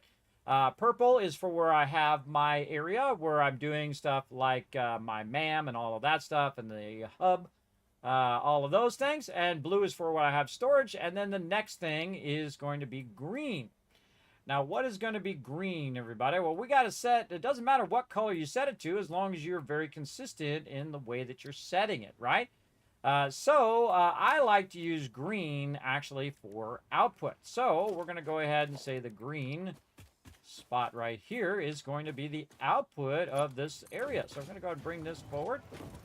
And again, eventually we'll add some walls there that'll help us out. But right now we're going to say that is the output. Now the other color we're going to do is going to be red, which we're actually going to use red for two separate things. But again, if we change any of these swatches, know that it will change everything of that particular color. So we're going to go red, nice bright red there, and then again bring this down, saturation off, nice little dark color there. That's by the way, those colors are for two-toning things. So you can add, you know, this thing can be purple and the other thing can be red, and you know, you can mix your colors. I suggest using a lighter color and a darker color because it really contrasts. of the same color. So you use like a darker purple with a lighter purple, or a green, light green with a dark green. Those really contrast well. And if you don't know about contrast colors, complementary colors, those kind of things, you can definitely Google that up. I've been a graphic designer for over 30 years, everybody. I could tell you all about all of those kind of colors. Tertiary colors, RGB versus CMYK, RGB, 7-color, 4-color, Pantone colors. We could go into colors for 50 hours right now, everybody. If you want to see some of that, you can go ahead and check it out on the Discord, or check it out on the YouTube, youtube.com/KismetVP. I do have some graphic design basics up there for you. That I've done a few streams about that as well. So there you go. No beanie for this game. You guys already did the beanie. I already did it. I got it sitting right over here, though. I got it sitting right over here in case I feel the urge to get my little beanie going on. But usually I use that for 7 days to die. Okay, now we got a red. And so guess what red's going to be? That's right. Red is for inputs, everybody. Now, sometimes I do it the opposite. But this time, red input, green outputs. We're going to go with that. Okay, now one of the things that kind of bugs me about these boxes, everybody, and I'm just a stickler, I guess, is that normally when you have something running out of the thing, those little arrows will be green. If you don't believe me, let's go ahead and look around. Oh, look, here's the constructor, and the output is green, and the input is yellow, right? So I could use yellow as well to be consistent.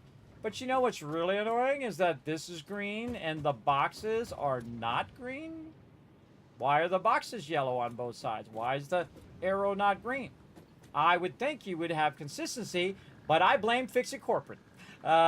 Too much bureaucratic BS in there, and somehow they didn't make the boxes be green on the outputs. Because I think that's what they should be, and Kismet's always right. Unless I'm not. So I think they should be green on the outputs, but that's just me. All right, now this one over here, I don't need a thing because I'm just going to go straight in there. And again, eventually we'll add our wall things. Now, one of the problems with this particular one is that it is offset, right? So it's offset, not perfectly in the center. So you put a single wall hole there, it's not going to work. But we got new wall holes that we get to use, and we're going to test those out on this particular build. All right, let's go up here on the top and see what we got. Okay, we got a bunch of stuff up here, but we don't want to watch all this run, right? We want to keep our frames down. So we want to go ahead and still be able to access it in here. We're going to clip through just a bit here, but we're going to say, hey, we went in with our metal cutting machine, and we cut out all those little sections there so we could access this storage from up above. Like this. I think I put one too many in there. I did. I don't like it when it's doing that Z clipping. I don't like it. I don't want to see it. Okay, now this allows me to kind of cover it up so I'm not seeing all the belts run, but I can still access the boxes and see if the boxes are storing the resources that I want. Now remember, everybody, just like in real life I was talking about earlier, is the reason why they build square buildings is because it has more square footage, meaning you can put more stuff in it, meaning that you make more money as the person who's getting that building. That's why a lot of people don't make round buildings like Apple, because they don't have billions of dollars just to blow and blast on some really expensive building. And that's why, you never noticed that? Oh, well, there you go. Now you know. That's why people build square buildings, again, for efficiency and for cost. But in game here, you want to kind of evolve your buildings over time. And I'd suggest just start with square buildings when you get started. Then as you get it more into the second blueprinter, then try to experiment and make it more fancy. And then when you get to the next blueprinter, then go wild. That's what I typically do. And you'll see we'll come back and we'll revisit this with the larger things as we go along. As well. But we're doing them right here at the very beginning, which I rarely ever do. Usually I at least get the second blueprinter before I do, but this one's for you guys. Okay, so this one is going to be storage. Now again, all of these are modular, so they should work together so I can go ahead and use them wherever I want, no matter what I'm extracting. It doesn't matter whether I'm extracting limestone, I'm trying to think of what it's called, limestone, iron, caterium, doesn't matter. It should all work together no matter where I'm doing it. So I'm going to go ahead and save that blueprint. We need to say that this is storage and change all the stuff. I almost forgot. storage right here. And then we want to change this to a different blue, a nice darker blue here. Give it a good darker blue. Give it something a little different than the other stuff. Now, here's the cool thing. You can put this storage in here. I need to know how many are in here. So, 1, 2, 3, 4. I forget how many it is. But we're about to give it a name. So, that's a problem. 1, 2, 3, 4, 5, 6, 7, 8, 10? I'm going to guess 10. If not, we can always call it something else. And then I put question marks in here because I haven't decided what I'm going to put in there yet. All right, we'll save it so we don't accidentally save it over foundations. And let's go see if it was 10. Oh, did I count right? Let's go. Oh, actually, we just go up on top. Even easier. Up on top. 1, 2, 3, 4, 5, 6, 7, 8, 9, 10, 11, 12. Even better. Oh, I'll take the better. So again, let's double check it again. This is 1, 2, 3, 4, 5, 6, 7, 8, 9, 10, 11, 12. Ooh, we're doing 12 instead of 10. Look at us go. Okay, so this is actually going to be 12 storage. 12 large storage or whatever. What's that storage called? Let's cancel that. What is the name of this storage? Industrial storage is the name of that. 12 industrial storages. I don't think it needs any more explanation of that. There you go. Oops, hold on. We forgot to change the part at the top here. Well, there we go. 12 industrial storages. Yes, all right. We'll go with it. Now, if you did 2 of them in there, everybody, I suggest you immediately go in and you remove the other one. Right? Like, so you can see one here that I have this one in the thing over here. I don't know why it's over there. I didn't tell it to go in there. But I can edit this one and I can go ahead. It's probably because I had the foundations in there. And remove this one straight away. So you don't get confused later because you have an extra one in there when you're not supposed to have it in there. And you're like, oh, God, what was that for? I can't remember. Was it the extra one I had or whatever? We're going to go ahead and call this storage. I know, what a unique name. Then we're going to go ahead and put a subcategory in there as, over here, MK1 storage. So basically, the MK1 stage of the blue printer. Or we could just say MK1 blue printer storage. There we go. Because we're going to be making them in the 3 different blue printers. And we're going to be able to take the ones from the previous ones and actually move them into the other ones. So we can go ahead and move this into storage. There we go. We got biomass burners and extractors and solid biofuel here. So we can actually add another subcategory. We can just call this, what is this, brain? Work on this one. This one will be power. Power, and then subcategory of ARC1 blueprint biofuel. Nice. There we go. Printer storage, roads. We've got our biomass biofuel there, our solid biofuel there. So we have our 2 things there. Then we have our extractor. So those are another subcategory I would make. Extractors. Subcategory. You guessed it. And get it to cooperate. Come on. There we go. MK1 extractors. Again, you could be as organized or as messy as you want. You do whatever you do you. And apply changes so that it doesn't just revert it all back. And there we go. So now we got it cleaned up, looking good. Got a bunch of stuff going, and we can use the same extractors over and over. We can use the same storage over and over. And we are looking good. So let's go ahead and see if it works. Let's go. We're going to run right over here.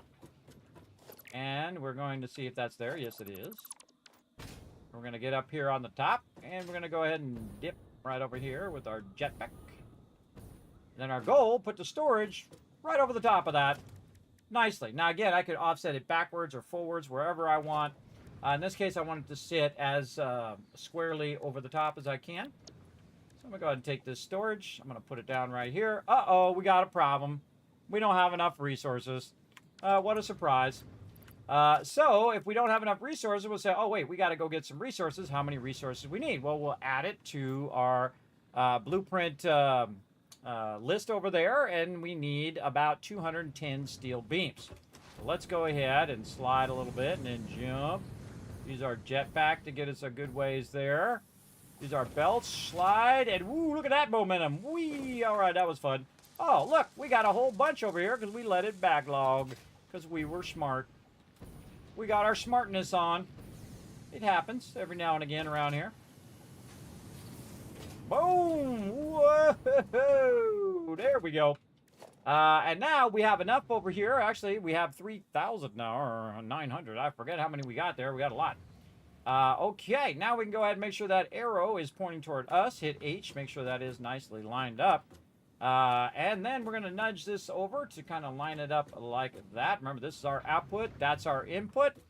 Over there, I'd like to be able to see the colors while I was doing the blueprints as well. It'd be way easier because I have them color-coded for inputs and outputs. But what we want to do is we can just actually jump down. Once we hit H, by the way, that will lock into place. And if you didn't know, everybody, there's actual vertical nudging as well, though I don't know how to do it. So let's go ahead and figure it out. It says right here at the bottom, page up and page down. Oh, yeah, baby. Now, there is unlimited nudging, so you can nudge this into outer space if you want to, everybody. I love the vertical nudging. It's the first time I've used it, everybody. Again, we're playing a brand new playthrough in 1.1. I love the vertical nudging. Holy mackerel, that's awesome. I'm going to be using that a crazy ton. Now, remember, that'll just stay there until you're ready to click it. So it'll stay in position. So we can just fly back up here with using our... Oh, we didn't make it! Oh no, splat! So close. We need some better fuel for our little jetpack. It's pitiful. I say we slide, jump, and then maybe get some momentum. Get up there. Where is it? Oh, okay, we made it. All right, double check that that is lined up. Looks good. I say we go with it. I love that vertical nudging, man. It is the greatest.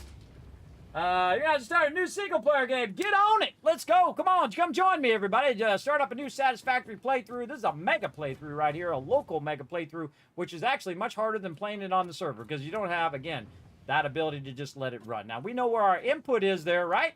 So what we're going to do is we're going to go ahead and take this out of here, like so. Oh, and we're going to run it up right under here like this nicely. Now, normally, we could go ahead and just kind of snappy snap that right under there. But we don't have that unlocked yet from the awesome sink. Now, by the way, it doesn't matter where you are. You can always just throw down an awesome sink, kind of like this. And then access that awesome sink as long as it has power. So I'm just going to throw that down. I'm going to go ahead and give it some power. It doesn't have anything running in there. But you can see that we can access it. Not quite there yet. It's getting close. Once that has that other coupon, we can go ahead and grab it out of there and utilize it for our next thing that we need for our doors and all of that stuff as well. Now, we should have got that going much earlier, but I did start it fairly early as well. Okay, so now our storage is up there on top. Now, one of the things that I like to do also is I like to go in and say, you know what, then maybe we could back that up just a little bit. And then you can also do your supports. Now, I suggest doing your supports at the end. This is not 7 Days to Die. It's not going to fall down. It'll float up there. Believe me, I usually build things way up in the top, so my trains never have to go up or down. They're always running flat, which means they're running at full speed the whole entire time, which is awesome. But in this playthrough, we are going to be building lower to the ground. We'll be building around things and over things and all sorts of fun like that, just to kind of mix it up a little bit. Now, I kind of feel like it's a little bit too far forward, so if you change your mind, go into blueprint mode, take it right out, and then what I'm going to do is I'm going to go ahead and put one right there, back it up, and then work my way back up there. Conveniently, I have a ladder right here I can use.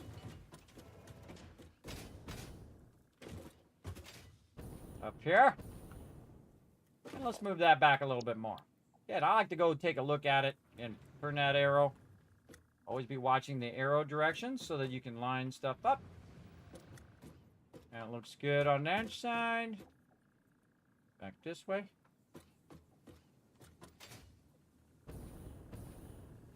Yep, that's lined up. There we go.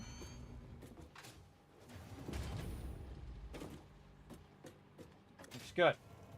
Okay, so now it's going to be sitting back a little bit, right? And I've left a little bit of a gap at the top there. So I can get up here and I can kind of walk around. So you can walk around up in here, and I can take one of these and flip it around the other way here, like this. Now, me, I like to put the support in first, and you'll see why here in just a second. So we can go ahead and put in our support like this, and you just want it so it's not clipping into the top of your thing. Then you just take this and you put that right on the top, and it just caps it like this, and then like this, and like that. And there you go. Now it looks like you've got some supports holding it up. Now, we all know that if it was just those two supports, the whole building would just bend like this and fall, right? You know that it would. It would absolutely just fall off of there. But this is space metal, everybody. So space metal, of course, has reasons why that works, and that's called science.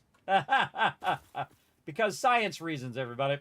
But we're not going to go with that. We're going to actually build our second supports over here, because we are going all out in this mega playthrough. We're going to run it all the way to the ground like this. Make it look nice. Like so. And then snap those right at the end. It looks like it's sitting on the ground. Now, oh, not quite looking like it's sitting on the ground here. Don't like it. No, no, no, no. No, no, no, no, no. We're going to put that in. We're going to hit H, and then we're going to hit page down. Oh, that went way too far. It went way down in the ground, everybody. Yeah, that's snapping is way too far snapping. Vertically. Yeah, you don't have the nice 1 meter snapping that you have when you're nudging that other way. Oh boy. Oh boy. All right, let's do this. Let's try a little trick. Let's run this into the ground like that. And then let's try this again. Wants to snap on there. I think it is snapping. And then page up. Oh man. What is this stuff? What is this stuff? Bummeroony.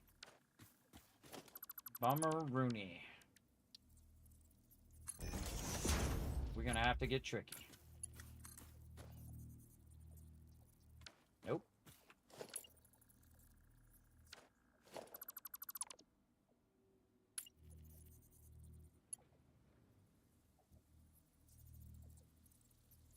Just gonna eyeball it. Close. Actually, just do that. Easier. Actually, do this and this. Get even closer.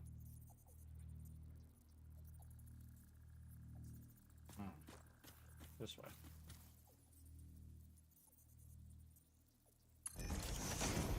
Ah! See? Hard to see it from both sides. Alright, maybe a little closer. Now, what I'm trying to do is get it close enough where I can see it, but not close enough where it's going to snap to it. Because it doesn't quite sit on the ground, so we got to kind of finagle it into doing what we want it to do.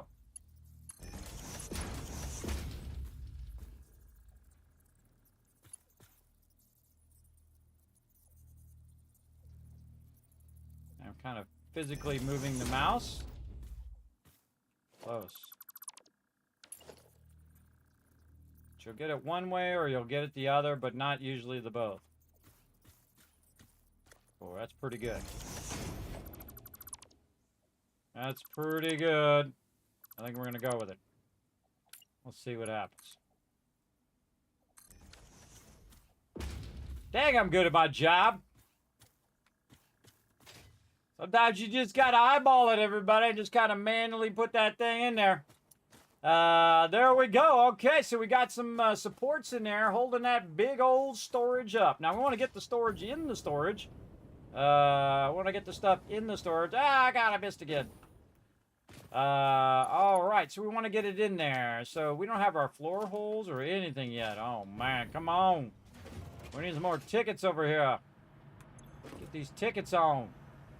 Oh, there's our other ticket. Yay! All right, let's get it. Now, we got some choices to make.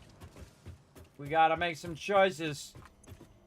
Do we want our conveyor walls? Do we want our conveyor hole? I kind of feel like we want our conveyor wall hole, because then we can use that on two things. What was the other thing that we wanted? I've already forgotten. The attachments to the ceiling. Conveyor ceiling mount. And our floor hole. So we could get all 4 of these for the price of one, or for the even less than the conveyor wall. So I don't know about all of you, but I'm going to go with the deals. We're going to get the deals right across there, and we're going to buy all of those, and we're going to use all of those right now. Let's go.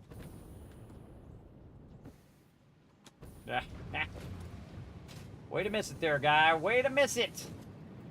Get up there with your sucky jetpack. Get up there. Made it. All right. Alrighty. Now we want this to come out of here. Now, as you can see, I can actually attach it to the wall now, like this, or I can go ahead and just use my lifter, which is going to be awesome. And then I'm going to go ahead and run this up. I actually should probably turn my lifter in the correct directions. That would be super useful. So we're going to go like this, and we're going to turn it this way. This one. Redo. Turn it that way. And probably could bring it down a little bit. And then do straight like that with cool little belt action. Or we could do curved, which is what I'm going to do, because that's even cooler. And it's actually at different levels, I noticed there as well. The little problem is in front of our ladder. I don't like that. We're going to fix that. And we're also going to fix the elevation of it as well. So better just to put it right here at the top. And then do our cool curve. Oh, that's even cooler. All right, I like it. And then we can climb up there and we can watch it do the magic. Let's go. Oh, yeah. I like it. I like it. I like it. I love the curved belts. Again, those are new in 1.1. Very nice. I'd really like to have something else, everybody, but we haven't unlocked those yet. And I'm not going to tell you what it is yet. But that's a 1.1 feature going to come up. We could be perfect for that right there. Okay, so now we got that done. Now we can just use them storages over and over and over again, and we can, while we're building out the rest of the factory, it can start to backlog those raw resources in there. And we can come back to that later on. So we're going to go ahead and just take this out for now. And we can go ahead and kind of finish up around the edge here. What I like to do on these is just give them a little bit of style. In here as well. Let's just go ahead and give it a little style. Nice ramps. Say like this. Like that and like this. There we go. Nice, nice. And then we'll just do that all the way around. Like that.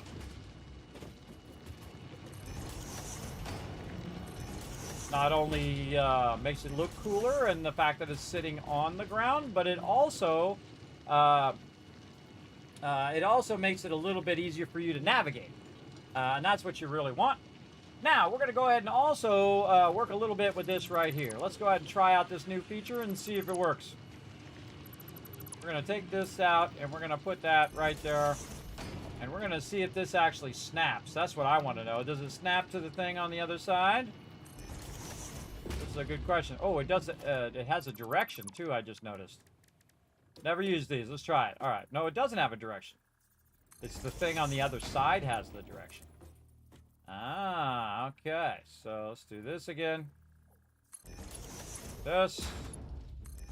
Get our cool curve in there, which actually is curving out a little bit more now because we added that extra thing to it.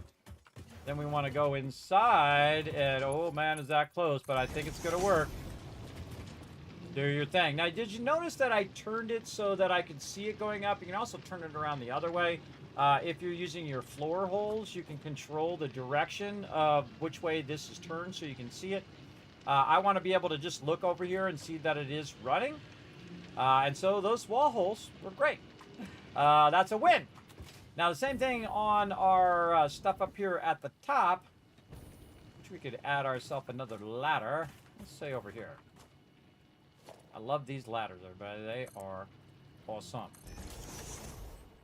Very, very useful throughout the entire game. Get where you're going until you get to go somewhere without having to need a ladder. We're not to that stage yet. Okay, very nice. Now we're going to go ahead and get ourselves a nice 1 meter here, and we're going to... Could have done it from down there, as a matter of fact. Look at them skills. Look at them skills. All right, all right. We got our 1 meter there, and we're going to go ahead and see if we can get this to be aligned. I wonder if I could just put it in this door. No. I could put it in the wall here, and then hit H, and then vertical nudge it down. Oh, ha, ha! Look at that. All right. Now, see, I already have it in position. And then I can just take this out, now that I can see that it's actually in the correct position, and do that. Now, actually, what I really want right here is a sliding door. So I'm going to go ahead and get myself an automated gate. Now, wherever the kind of light is, that's the side that it opens from, and then it's going to slide that way. So as I run up on it, it should open. Come on, you. No, not going to open today? All right, let's go over this way. Then we'll come back. There we go. Now it's going to slide open, and that little thing's going to float there, but oh well. It's going to help us line all this up, go in and out of here a little easier. Or I could have just dipped around the corner like that. I don't think I'm going to like that in the long run, so I'm going to go ahead and take it back out. Just dip around the corner. There we go. Very nice. So now we got the output. We want to go ahead and mark that as our green output. Wonder if we can color these two. Cannot color those. Oh, that's a bummer, man. You'd want to be coloring those things. For sure. All right, we're going to go ahead and do a little bit of clipping across this way. We're going to make this much nicer. Now, we're going to go ahead and start using our floor holes in logistics here. And my suggestion, hit H and then kind of nudge it where the other one is. And take that one out. Easy. Then we're going to go ahead and, again, use our little trick that we just learned to line that up like this. Hit H. Use our vertical nudging with page up and page down. And we are definitely going to have to move that back. I can tell you that already. We're going to have to do something more like this. There we go. And then we'll go ahead, connect this in first. And then we'll put our wall in. Man, I love, love, love that. That is so awesome for lining things up. Oh, that is good. All right, then that goes into there. Down here, we're going to go ahead, readjust all of this from down here. We're going to make this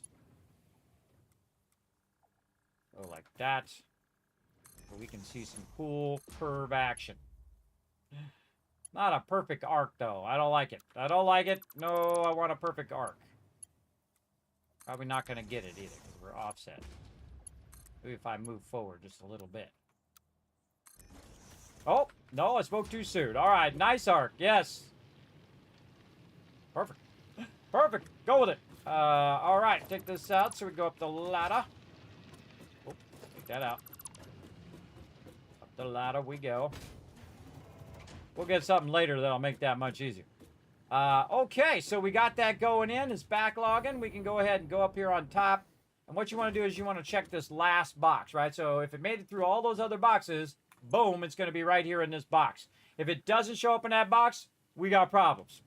We got some problems there. Some reason it's not in that box. Because this is the output. So let's see. Oh, I don't see it there. Uh-oh, we screwed something up. Kismet done screwed it up. What is it? What is it? What did we screw up? Did we forget to connect it on this side? Probably. Oh, we gotta go around. We got a dip. Oh, we missed our dip. And we did our dive instead. Dip, duck, dodge, and dive, and dodge. Oh, not that one. This ladder over here. This is the ladder we're going up. We missed our connection somewhere over this way. Let's go over here and see what's up with what's up. So it's going into this box. Let's take a look. Yes. It's stopping in that box, which means the next box is not connected. That's a problem. That's a big old problem. All right. Let's go this way. Let's go ahead and jump. Let's go ahead and put our side in here. Kismet done. Screwed up. Right there. Now, another thing I suggest you do is to connect all of these together. All right, that means each one of these you want to do, and I'm going to go and put that straight. Each one of these you want to do double. Now, the reason why I didn't do double before is I didn't have enough resources. But now that we are backlogging those resources, let's get in here and let's double it up. All right, so double out of here. There we go. Double out of this one. There we go. Looking good. Dip around the corner. Looks good. Let's just go ahead and run that out. And then we got this coming out, so we could double run this out as well. So we could go ahead and take this, put that right up there. Double run that out. Color that in with our green so we know that's an output. Now we got a double output there. Very nice. Now over here, same thing. Double here. Really, no straight there? Oh, what are you doing?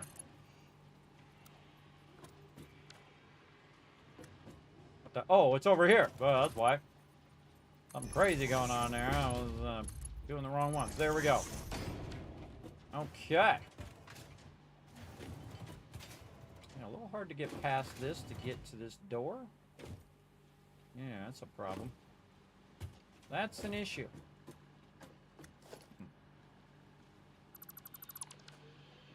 I know, a great idea.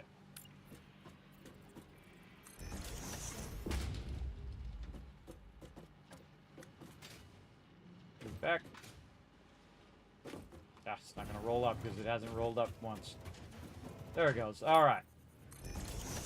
Definitely want to fix that front. And again, this is our like test one. So we want to test it out to see what we want to do in all of these. See how this other one isn't working? That's kind of stuff really bugs me. How the top one's not working. This is the same problem in 1.0. So now I took that one out, and then this one starts working, and then I take this one and put that one back in, and then that one's not working, only the top one is working. This used to work awesomely, everybody, and I don't know what they did that broke that, but it makes me sad. It makes Kismet sad when it's not working. Both of those are working. Both of those are working. Not working.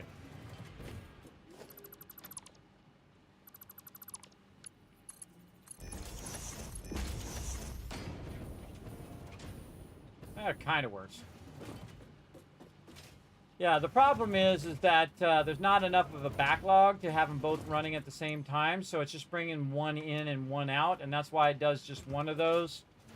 It doesn't actually act as a splitter. The reason why the one in the front is working is because it has a backlog. Watch, I'll go and look. There's a backlog in there. That's why it's working on both levels, because it's running both those two separate stacks out at the same time. So if it doesn't have two separate stacks, it's not going to work that well as a double speed output. But it is pretty cool nonetheless. All right, same thing up here. We can go ahead and pick this up, go like this, hit H, nudge that up. That is awesome. I love it. All right, input. Boom, boom. Those are inputs. Let's make sure we put our belt in. There we go, in case we want to double input there. We don't really need to, because we're going, these belts are 280 and the input is 240 right now. But say I was trying to run two pure nodes that are running at 1200, I could actually run them both in there at the same time if I had the belts and stuff for it.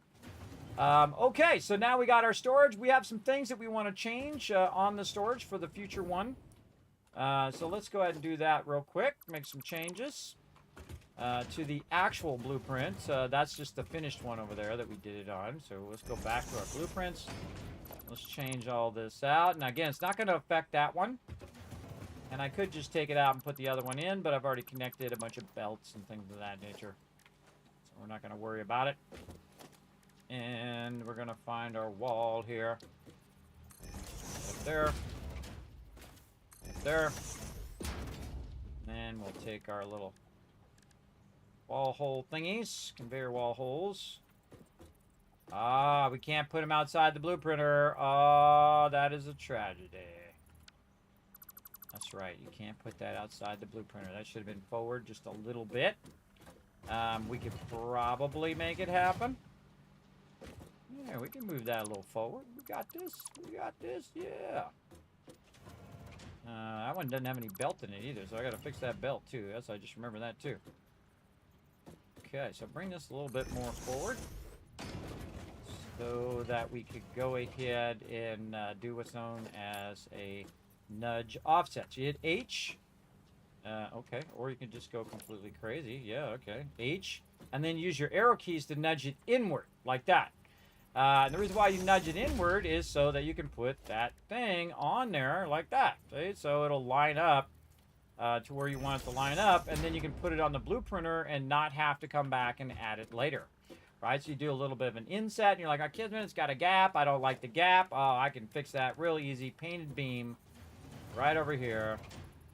You get that in there. You can rotate it, do whatever you want to do. But you can put that in there, nudge it like this, and then attach it to the side of the other painted beam. Now you got yourself a little flare thing there if you want to do that. It's going to be hanging out a little bit there. You can also go in and add mods for that kind of stuff. Now, I'm not going to worry about it myself, but we're going to go ahead and let that roll for now. And then we're going to do this just so we don't have to do this every single time. Okay, we'll run that in there, run that in there. Looking good. Also allows it to go out the side door now. Very nice. Actually improves that. Then we're going to try to sneak another one of these in. Hit H. Nudge it around. I can't see a dang thing. I can't see a dang thing. Nudge it back.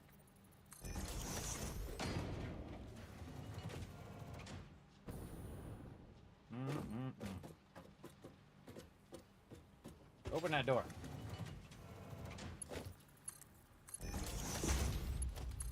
My connections here. Connections here, connections there. Very nice. Okay, those are all there. Let's do our straight connections over here. We're going to check every connection. Just doubled up. Very nice. We're going to check our connections on the sides. Door loves to close on my face. Here, double connections. Now the great thing about these double connections also is if we have an issue, oh, that is not going the right way. This one goes to here. Put that coming out of there, going into there, coming out of there. Yes, this is wrong. This is wrong. This is coming out of here, going into there. This is coming out of here, should go into there. Okay, yeah. Had that a little turned around. Open this the same thing. Take this wall. Hit H. We're going to nudge it back, and then we're going to click it. Okay, we're going to take this out. That out of there. Right in the center. Nice. Up here.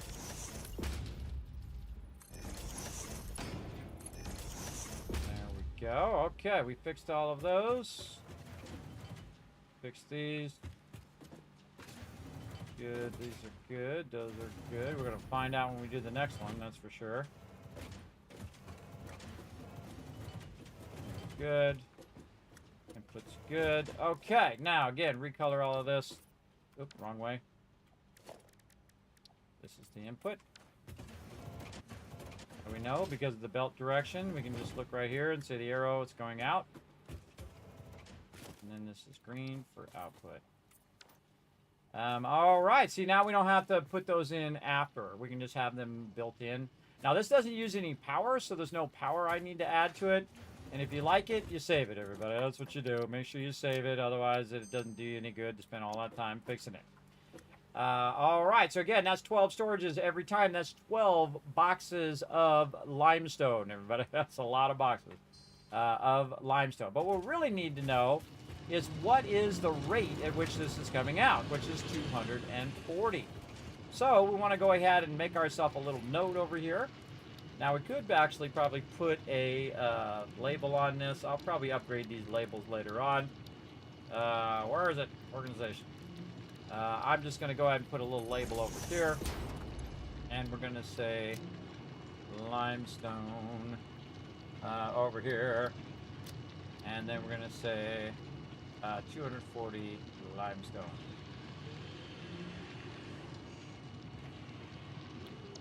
Oh, now you don't have to go in there and look. Right there on the outside. You know exactly what it is.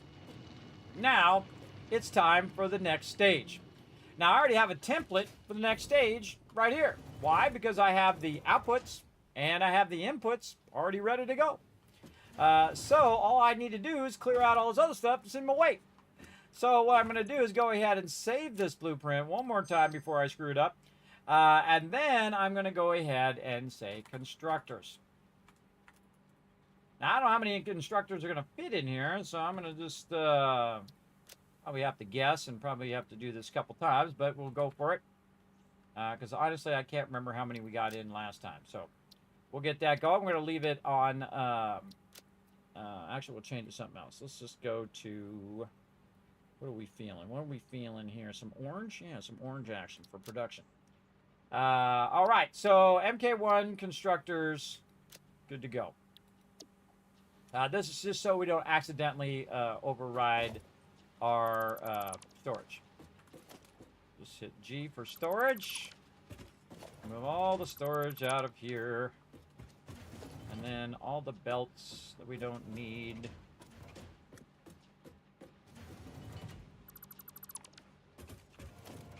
Storage is out. Out, out, ouch. And hit G again to limit what it's grabbing. And then limit it to foundations. Just don't hit the ones you're standing on. Take all the foundations out just to make it a little easier to build. All right, now we have an input and an output that we can use that will align to the one that's down below. The only thing is that the inputs and outputs of this particular one are actually switched from the other ones, right? So the output of this one, go up here and take a little look. The output of this one is on the left side, right over here. So what we want to do is we want to align these so they're actually swapped back the other way. So we're going to run some resources. We're going to convert those resources, and then we would go out of this one into this one. Except for there's actually a stage a lot of times in between, right? In this particular case, there is no stage in between. Normally you have your smelting in between, right? So you would run your smelters and you would do all of that. But in this case, this one is going to be constructors, right? That are specifically for anything that just goes from the raw resource into the next thing, right? So in this case, concrete, right? So we're going to actually swap the inputs. Normally you would leave the inputs the same, and then the one in the middle, which is the forge one you would swap.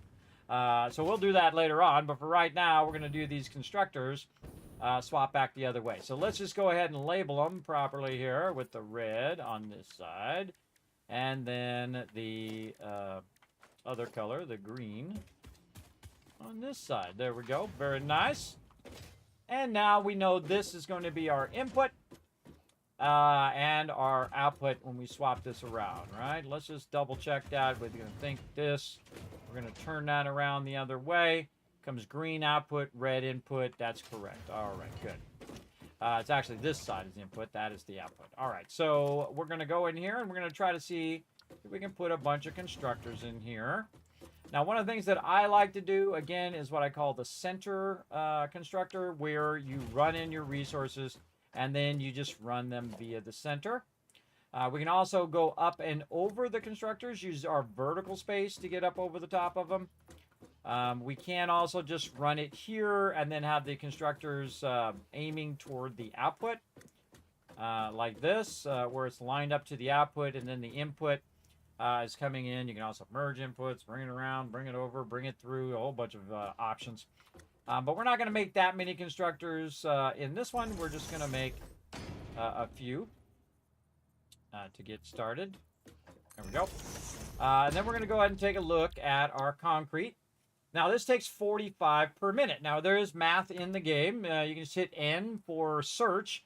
And you can say, okay, I have 240 is the input, and 45 is how much each machine needs.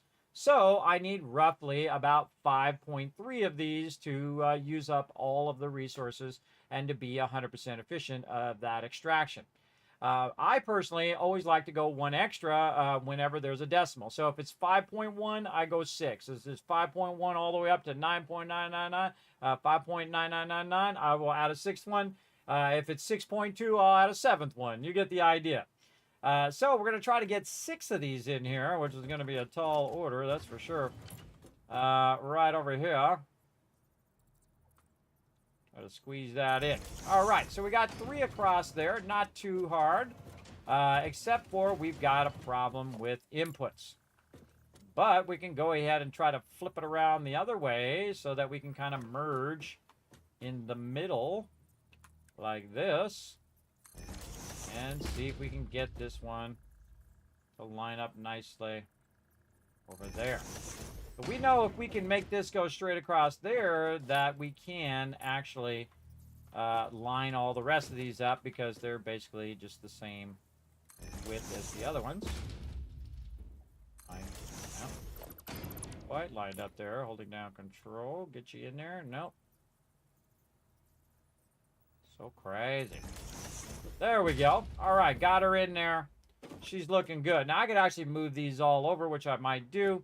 But you're just trying to get an idea of how many of these you can get in here to maximize your production and whatnot. Now, again, the thing I could do is I could create a splitter here, which would split across and run this way and also feed this side.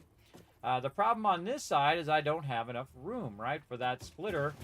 And if I go to this side over here, I have what? Too much room, right? So I want to go ahead and accommodate that. Again, if I go any further, it's just cutting the edge. Though you can totally leave it if you want. It would still work. It's just going to clip just ever so slightly on that door there.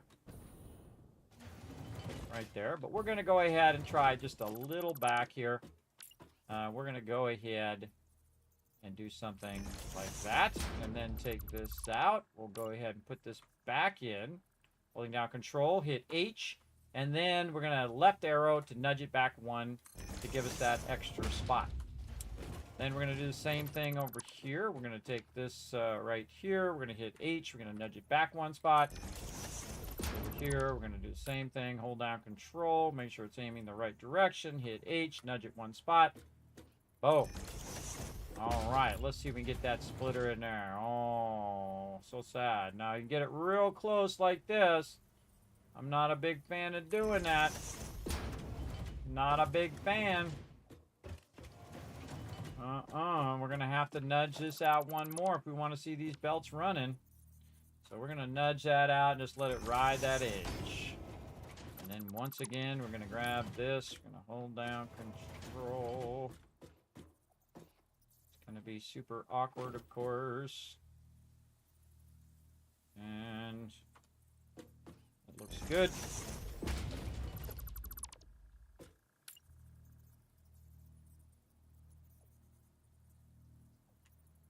Nudge that back.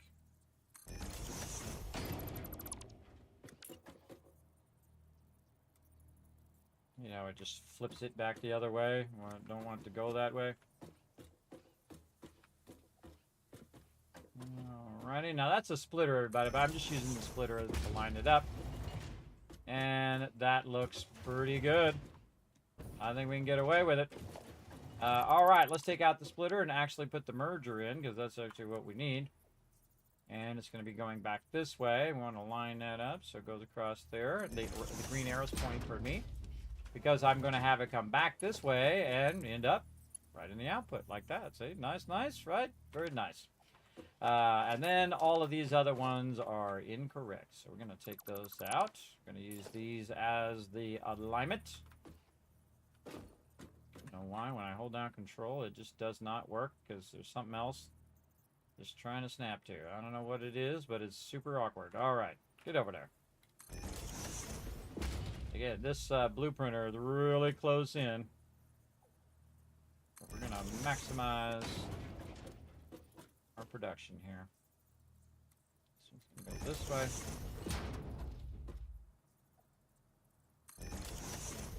All right, now we're looking good. And again, merger aiming this way. And that way. Okay, this one's going to need a little bit of work here. We're going to need to get this split and run across there. That is going to be a tricky one. Getting that to go in there. Alright, well. Work our magic. Let's do this. Turn that on default. Nope. It does not like that. I think it could do this just fine. Yeah.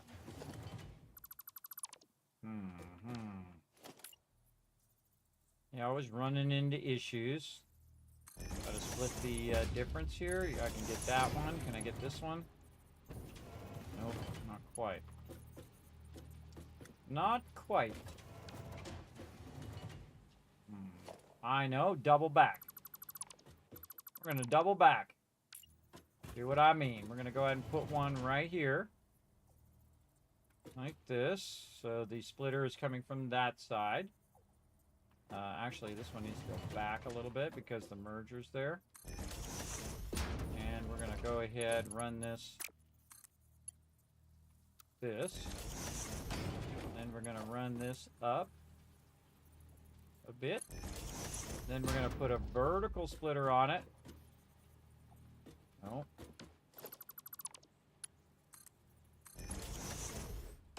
There we go. And then double it back like this so we can send it in both directions at once. Look at us being smart and sneaky. And we can double that back right into there. I like it, except for up a little bit. Like this.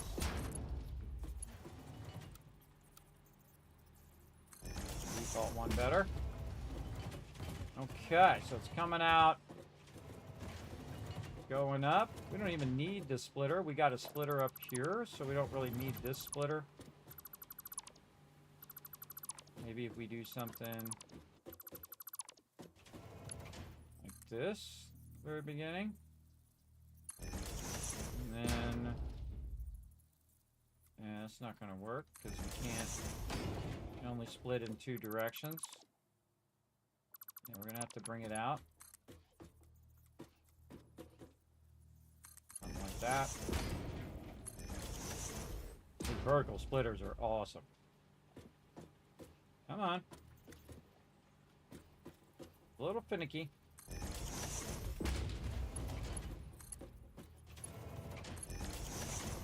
Just run straight down without the lifter. Nice. Then this lifter I would just take out because all you really wanted to do is go into that. And then we're going to be running that out, so we want this one definitely be on a lifter.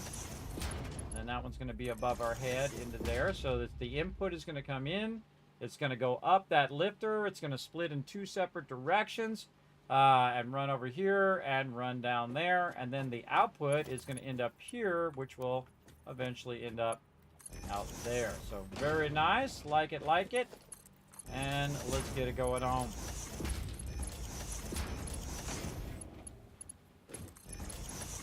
Now also what I'm doing is I'm setting this up so when I output this, it's actually going to end up in the input of a storage later on. Because we made the storage flip the other way, right? So the storage will actually be flipped the other way than this, and it will end up going right into that storage, which is awesome. We can make flip storage too. We can take the whole storage, flip it around the other way, and then set the inputs the opposite way if we want to. So I call those reversed. You can make all of those reversed if you want. All right, let's make sure we get all of our belts in all of this stuff. Oops, wrong way. Have to rotate it, not put it down. There we go.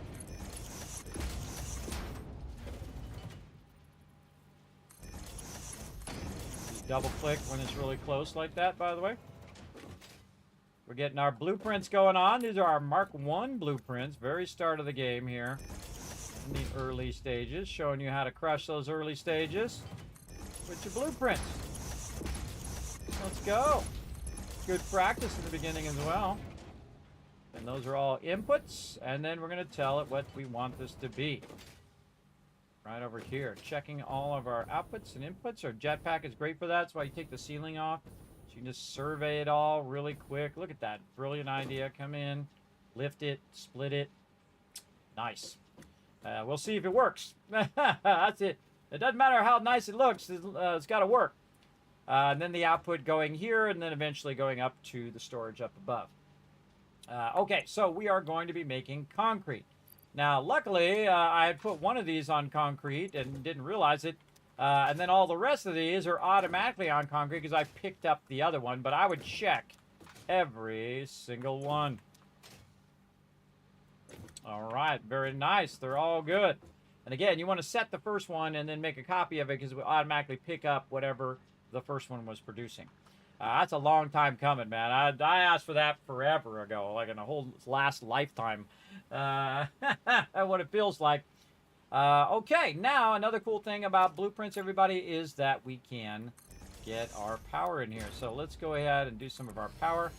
I'm just going to run these along the back edge here. Where all the power is currently set up.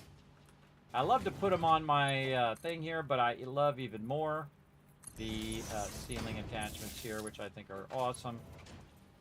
So we have 3 on this side, so we're going to go ahead and put this one here. Those 2 are going to connect to there. We'll call this the center line here, so we're going to put these 2 together.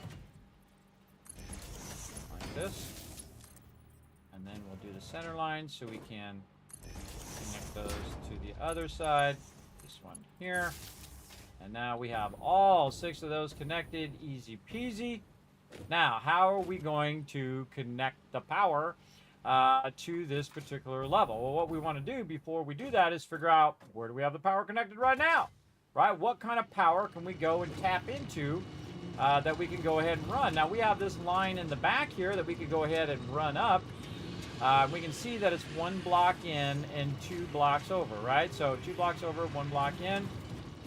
We can go to the back of here and say, okay, this is going to be 1 block in and 2 blocks over and yada, yada, yada. But here's what you got to do, everybody. Just put 1 in the center and run it up like this. Just have 1 just for connecting between them. Because later, what you'll do is you'll connect a bunch of these because you need 12 of them instead of 6, or you need 24 or whatever. You'll just be stacking them big time vertically, because that's what we're doing. We're building vertically instead of just the normal horizontal. A lot of people show you how to do horizontal, everybody. I don't need to show you that. That's easy. I showed you a little bit of that in the beginning, but vertical is where it's at, everybody. That's the good stuff. That's the stuff you want to do. I accidentally misconnected that too. Put that in the center, this one in the center. Very nice. Now we have a center line that we can just pop in, connect that power to GG's. All right, we just did a lot of stuff. Let's see. Let's see. This is going to be called 6 constructors. This is 6 concrete constructors, because this is very specific for this particular task.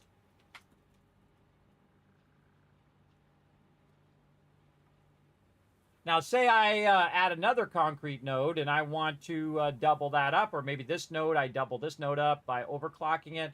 I can just add more on the top. I don't necessarily have to add more storage. I could just add more construction, right? Of course, I will need the belt speed for that, so that doesn't really help us. We don't have the belt speed right now. So again, 6 concrete constructors, 6 concrete constructors, set up, and power lines run. There we go. Looks good. Now again, remember we already did one before. Let's go in and make sure that we clear out the other one. So we're not doing it. See, this one says 6 concrete constructors. This one doesn't have it. So we know it's this one, the one we want to get rid of. Make sure you make the name something easy to remember. Apply changes. All right, storage. How did our storage get back out here again? What the heck? Oop. I always forget you got to hit the edit button down here. Really awkward. All right, down here. And then these are... Oh, I don't have a category for those yet. And these are factories, I'm going to call them. Factories. And then subcategory MK1 blueprints, constructors. There we go. And in there you go. All right, apply changes, GG's. Now, this thing likes to rearrange this by alphabetical. It really bugs me that sometimes it shifts my stuff around, and I didn't ask it to do it. That's still a work in progress, I feel, everybody. Still got some work to do on that. All right, let's see how we're looking. We got our doors in. We got all of our inputs and outputs and things and the stuff and the thing. We got all that going, so we did this right. We should be able to just plop this down right on top of this other building up here, and we should be GG's. If I could get my guy to actually jump on the ladder. Get on the ladder, guy. There you go. All the way up to the top. Okay, now on this one, we're going to go ahead and just do some fun little beam supports here. We're going to put it on the inside edge. There. And let's say here. And there, just to give us a little bit of an idea where we want those supports. And we're going to fly off the side as well. Let's have some fun flying off the side. All right, then we're going to bring up the... No zooping, just a wall. And then... platform.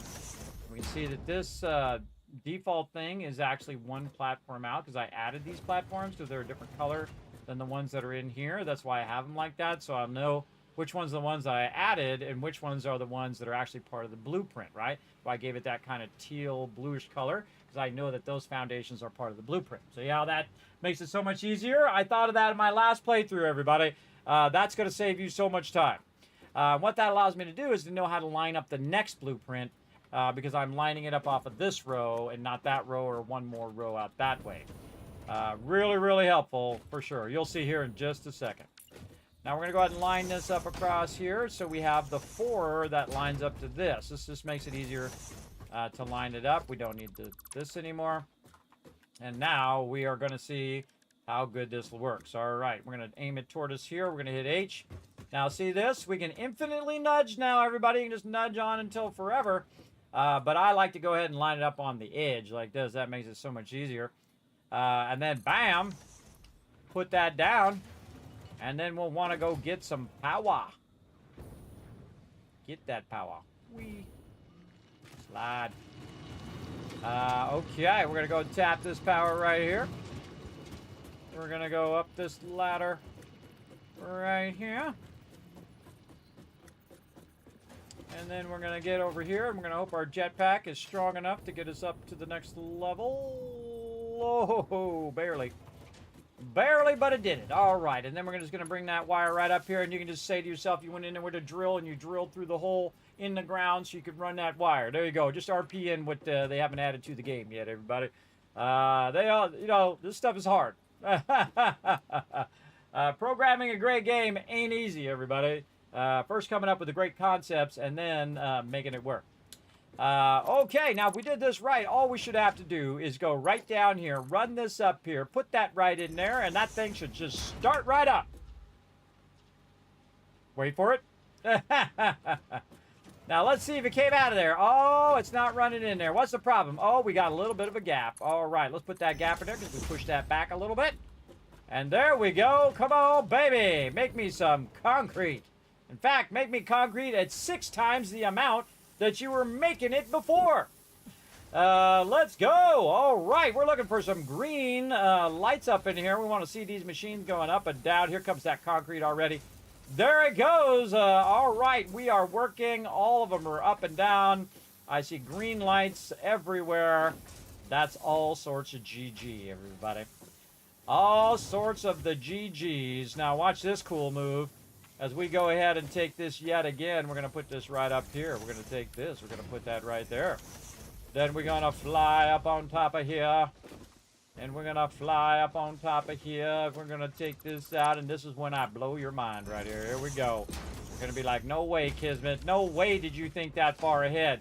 No way did you think that when you started, when you opened the game earlier today, 5 hours and 45 minutes ago, were you thinking this far ahead? Well, I can tell you I absolutely was. I absolutely was thinking this far ahead to where when this thing comes out of here, I can just go ahead and run it right out of there and run it right into there and put that baby right in that storage over there. And there it goes, now storing 12 boxes deep of concrete. And that is modular vertical building at Mark 1 level. Right there. So let's see some GGs in the chat, everybody. Look at that. That sucker is working perfectly. I would definitely suggest you try it on your concrete. It's going to be the least complex of all of the things that you're going to do because it only requires you to store the original resource, the raw resource, because you might need it later. You never know. Then it also allows you to go ahead and do your production. And then it also allows you to put your storage on top of that. Now, I like to leave a little bit of a gap because I like to get in there and check on things and see if things are working. Like a great example is I like to dip right in here and to go ahead and see if we see some stuff coming through the storage. Going this way, going out this way, over here. Yeah, we can see that stuff dipping out of there. How about here? Whoa, holy mackerel. We have a huge backlog there. Now, remember, I only needed 5.3, but I made 6. So all of this extra stuff is going to get burned up. It's going to burn it up on that 6th one that I have in there because, remember, these belts are going 280. And I only really need 240, or I only have 240 overall, right? But if I say 280, that equals just about 6. In fact, it's faster than 6. So it's going to fill all 6 of those up pretty quickly using our manifolds in there, where it fills the first one, the second one, the third one. In this case, it actually goes in and it fills the first 2 because it's splitting between those 2 and then going forward a little bit. And then it will do the next 2 and the next 2 and the next 2. And that's how you fit it all within a thing, right? Isn't that nice? Really easy at Mark 1. GG's, you got it going. Everything looking good. Let's go ahead and put in our supports just because we feel fancy and smancy over here. All right, we're going to put all these in first. Try not to run it up too high. Right there looks good. That's good. And good. Middle mouse button, that, grab dish, that, this. Got ourselves some supports in there. Very nice. I like it, I like it.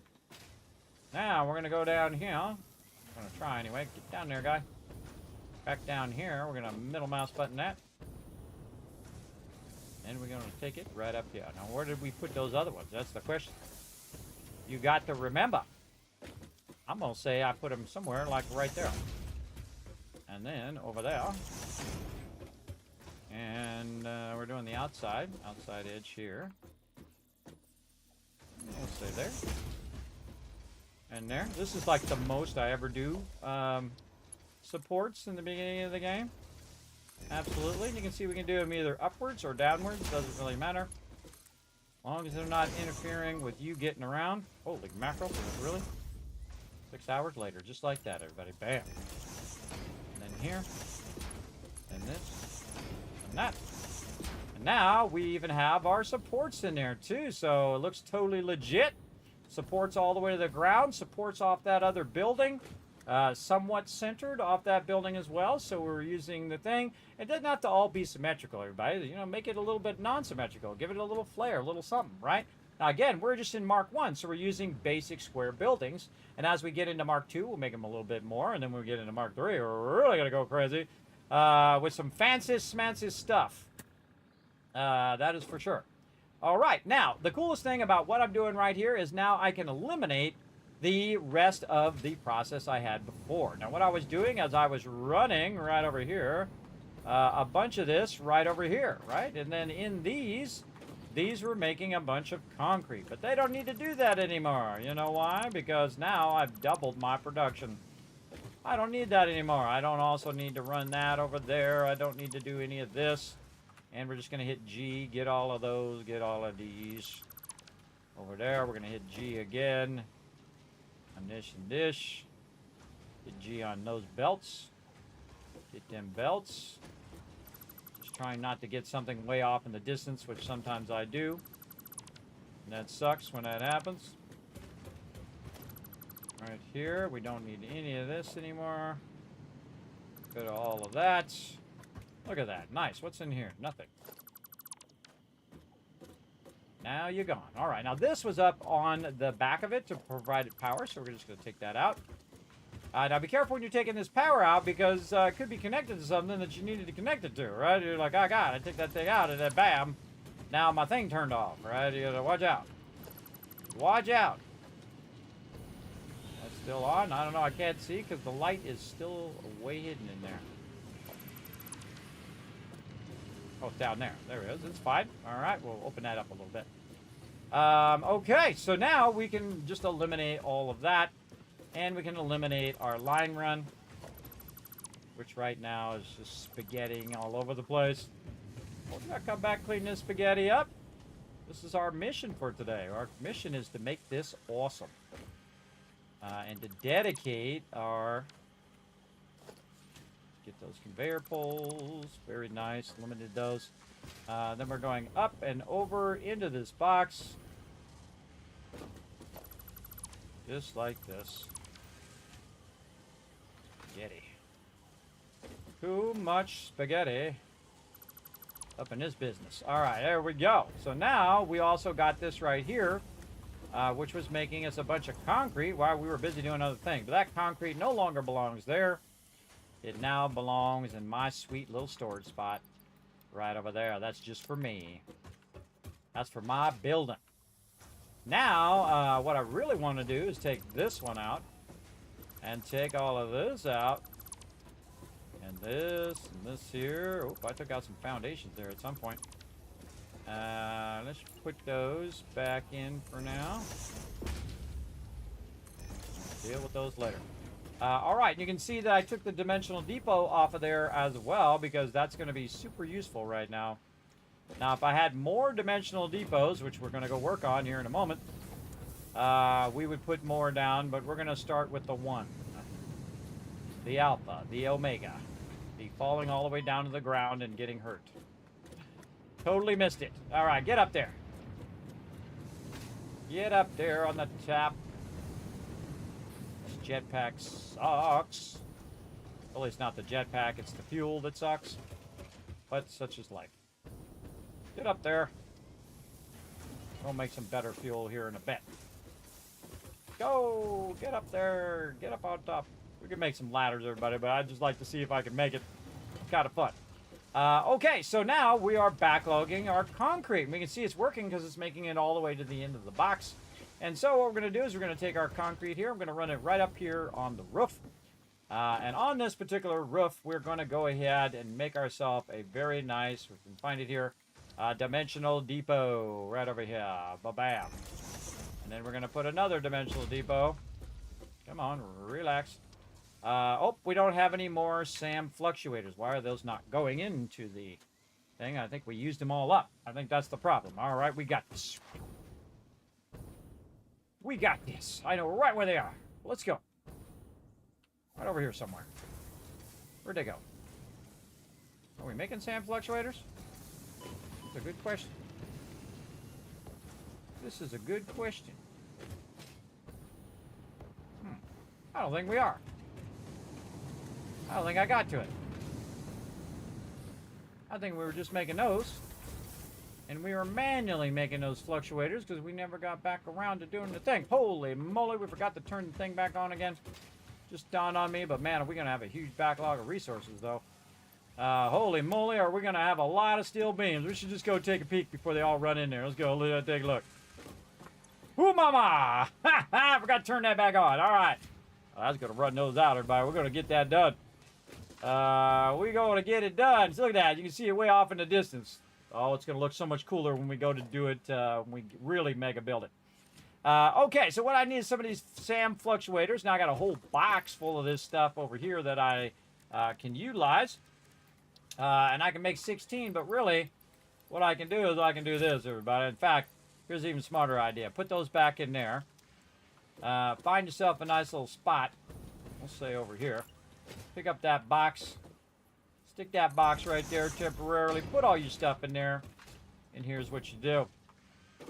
You go ahead and take all that out of there. Put that in your inventory. Go right here. Do this. Oh, I need all my other stuff. Wire and all of that. Hold on, I gotta go back and get that. Oh, actually, we should do this. Bam. Bam. Fluctuators, and then add to to-do list, and that tells us what we need. All right, we're gonna get all of our pipes. And we're going to get all of our wire. We should go get more. More! Let's get it.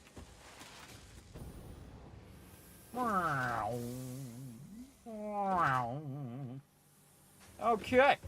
Let's get more wire. Right here. Boom. Full stacks of wire. We don't need no half stacks of stuff. We want full stacks. All right. We got 1,000 there. And we need some steel pipes. Wait, we got... No, we didn't put them over here. Maybe in here. Nope. Back this way. How many extra steel pipes do we got laying around? Let's go see. Over here. Oh, we got some. It's backlogged, I can tell you that. Oh, yeah. We got a full stack. Take that out. Full stack. Get out of there. There we go. Full stack. Let's take another stack. That's 800. 800 and 1,000. All right. I think that should work. Now, what you're trying to do is put as much resources in your inventory as you can, so that when you see this over here, it's 200 of these SAM fluctuators. The only problem is I don't have enough room in my inventory to make the fluctuator. So I do need to take at least one slot back out again. But it doesn't matter. You're going to see that it actually still says 200. Why does it still say 200? That's because we have more of these resources than we have of these resources, right? So if we take 200 and we times it times 600, because that's how, it needs 6 each. So 200 times 6 means we only need 1,200 of the actual reanimated SAM here, right? So we have way too much. We have 4,000. So we want to go ahead and say a whole row of that. Run back over this way. Meep, meep.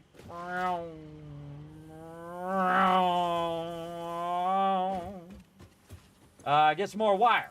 Wire. And then...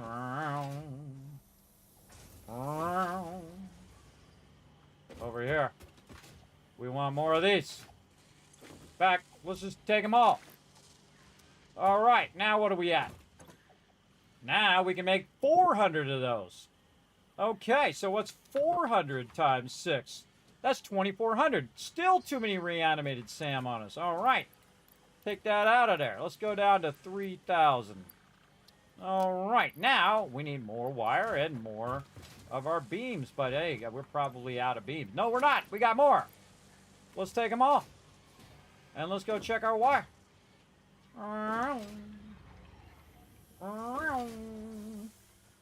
Back over here for our wire.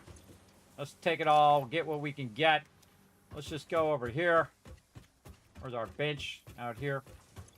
What are we at now? 500. All right, that ought to do it. I'm going to go ahead and take one of these reanimated SAMs. I'm actually going to get rid of it. It's going to be $4.99. I think that's perfect. Close enough, everybody. Close enough. And again, remember, we've got to leave one slot open so that we can actually let it process. And this, oh, hey, no problem, essentially. Take it easy. And this is the perfect time to take a break. Right now, everybody. Again, when you have it all queued up, you need a bunch of something. You go ahead, just hit that, put the arrow on the hammer, press the space bar, hands free, that stuff's going to run. So we're going to let that run while we let you guys do some words on stream, while I take a little bit of a break, walk around a little bit, stretch my legs, and then I shall be back. So you guys can go ahead and de-scrabble these words, earn yourself some Kiz Caps, and I'll be back in just a bit.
All right, see, I said don't blame me if stuff is broken. I'm gonna give you 5,000 caps for getting all 10 words. Apparently, it didn't keep going. It is stuck. I don't know how to fix it. I guess I gotta refresh it. Let's see if that fixes it. Yep. Yes, it's broken. It is full on broken. All right, but I gave you the caps anyway because you guys got every single word there while I was gone. Hey, at least you got it on the first one before it got broken. So enjoy those caps, everybody. Great job working together. Sorry about that. Again, I don't make the stuff, everybody. I just try to, entertain you guys, let you have some fun. All right, now while I was gone, everybody, it made 500 of these suckers. Look at them all in there. I love to just let that run while you're AFK. You go watch a movie or make a sandwich or whatever, and bam, it is done. Okay, now we needed a bunch of those, and guess what? I don't remember why we needed them. I think it was for the Dimensional Depot. Yes, it was. All right, cool. We also need some frames and some of our wire because we burned up all of our wire. Let's see if we got any more wire over here. Ah, we do. All right, awesome. Oh, let me turn the game sounds back on as well. We should have just turned on the Dimensional Depot. There we go. And we put all of our other stuff away somewhere in some box. Right over here. Let's just take that box out, and then all that stuff will drop in my inventory. GG's. Right there. Did it make a box? That's like full right there. That's like full. I think I just lucked out. I lucked out that I wasn't completely full. All right, where are we going? Over this way.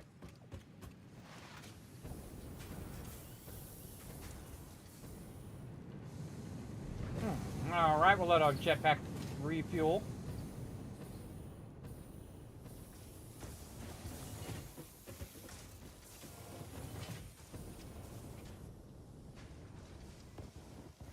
All right, now we're getting there. And up here we go. All right, now we're going to make a couple dimensional depots right over here. And then we're going to go ahead and run this from down now right into this dimensional depot. We're going to go ahead and put a splitter in though so we can run that one into there. Like this. Very nice. We should see that concrete coming through. Yep. Now it's going to run that into Dimensional Depot. But what we're going to do is we're going to double up on our Dimensional Depot here. And we're going to... Oh, we should have put this in first. And then we're going to do this. We're going to do that. We're going to take this back out. We're going to go ahead and run that back up so we make sure that that actually is working. And we're going to double run... into the Dimensional Depot. Now, why are we going to do that? Well, if one of them uploads at 15 per minute, two of them are going to upload at another 15 and 15, so you'd have 30 per minute running in at the same time. So it's going to run that in much faster, and you can see that it's going at 500 right now. Now, of course, if we could do another Dimensional Depot, that would be awesome as well, but we don't have any Mercer spheres, so we got to get busy. We saved this lately.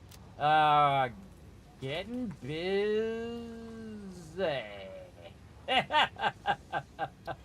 All right, we're getting busy up in here, everybody.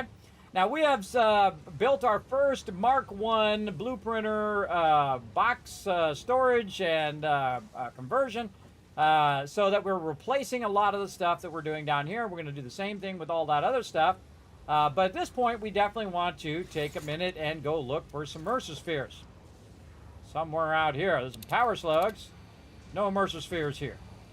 So I say we get and go on an adventure because we got a jetpack. But before we do, we want to dip down here. And we want to snag a bunch of this. Because we're going to need some fuel. And we all fueled up. All right, we got way too many steel pipes on us right now. Let's go ahead and put those back in the box for now.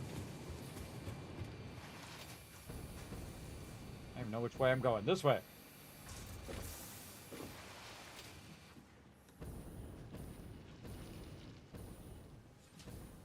Oh, man, we're getting close on that objective up there. Look at that. Awesome. letting that run. Oh, wait, hold on. Mercer sphere detected. Now, we want to have a lot of solid biofuel so we can use our jetpack. We're about at 800. And it says there's one in this direction. I bet it's way up there. I bet it's up there at the top, and I know just how to get there.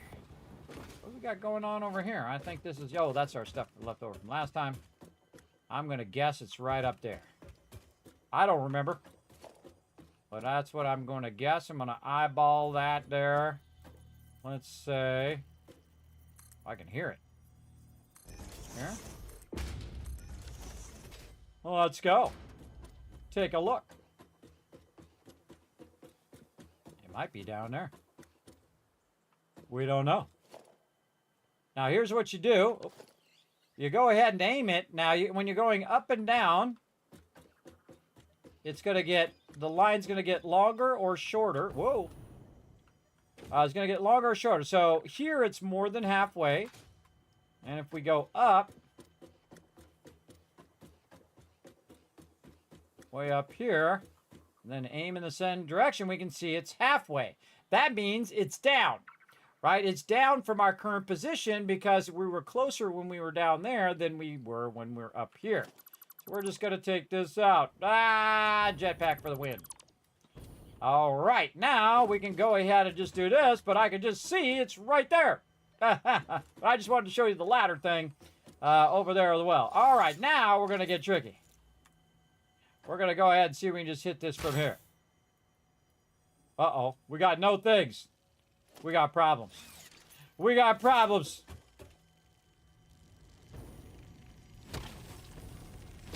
Get away from me, you little suckers.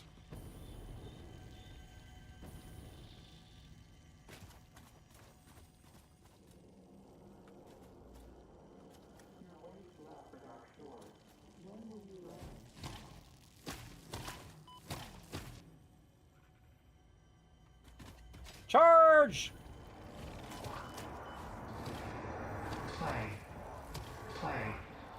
Play.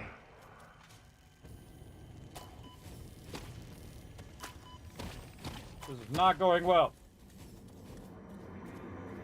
We didn't die. Be appropriate.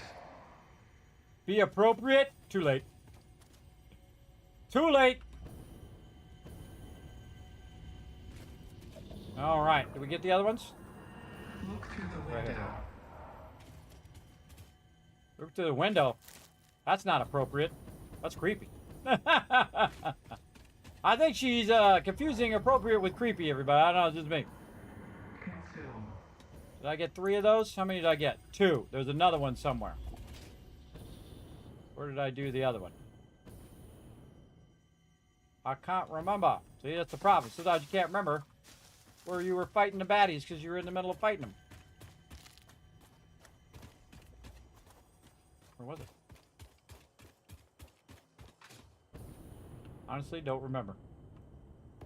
I don't remember, but it's no big deal if I miss one of them. No problem. All right, Mercer Sphere. Let's go.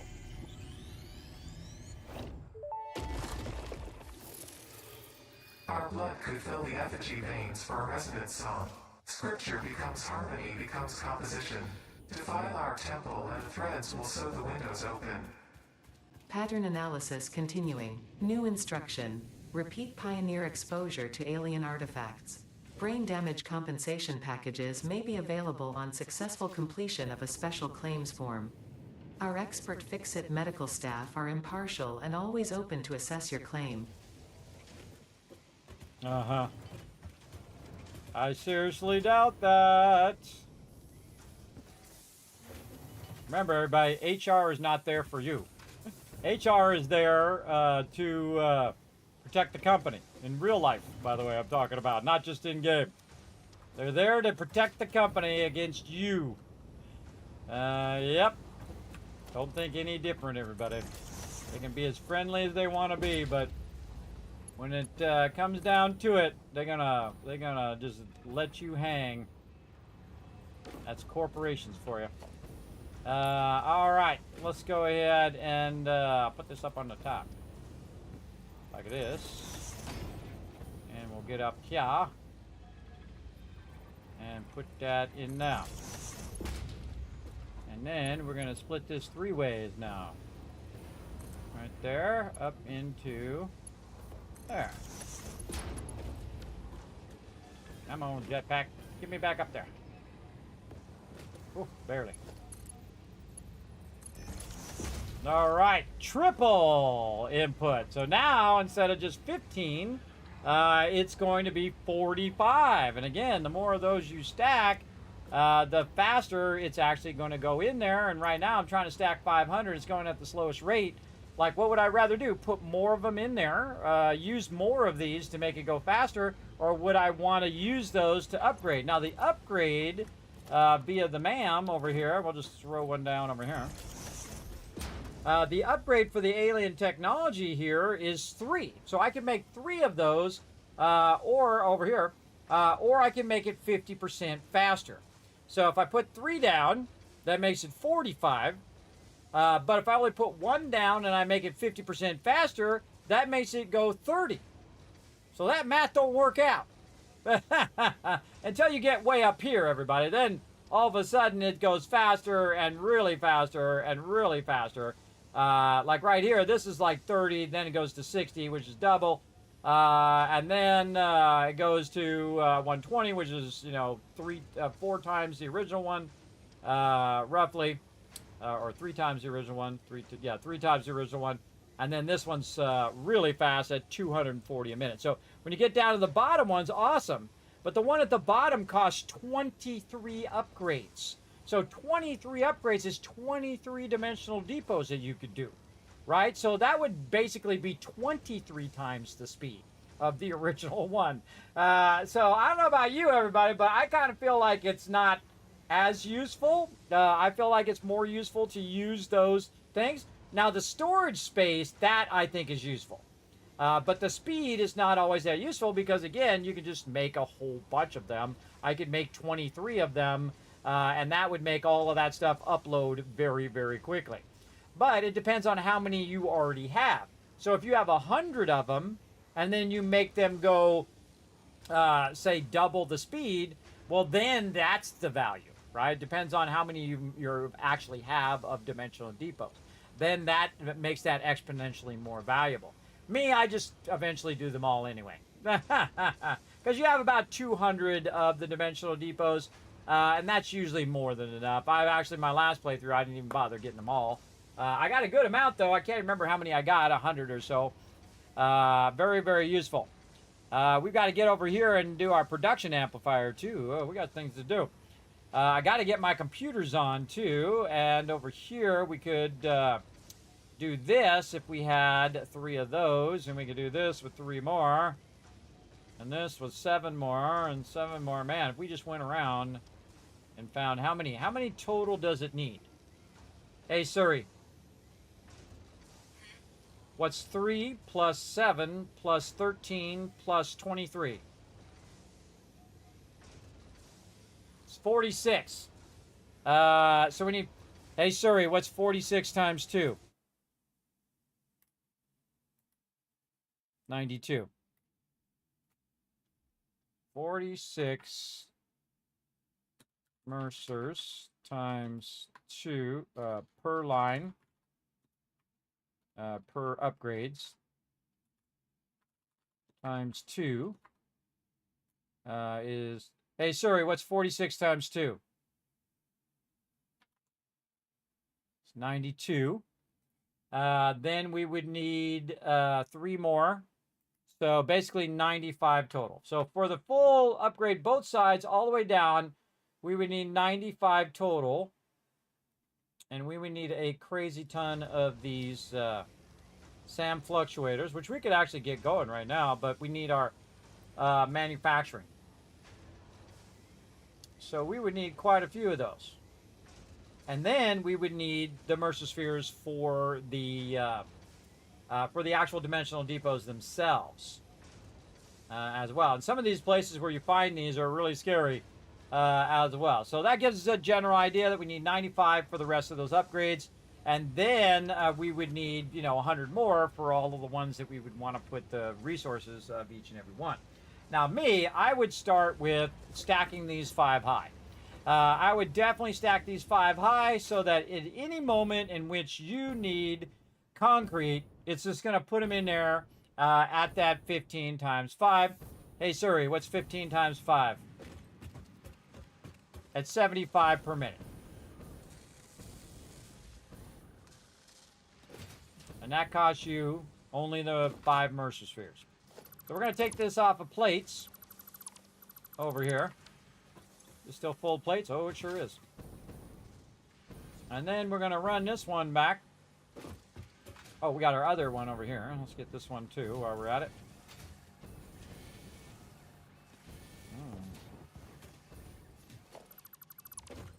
Over there. And we're going to put all of these on concrete to boost it.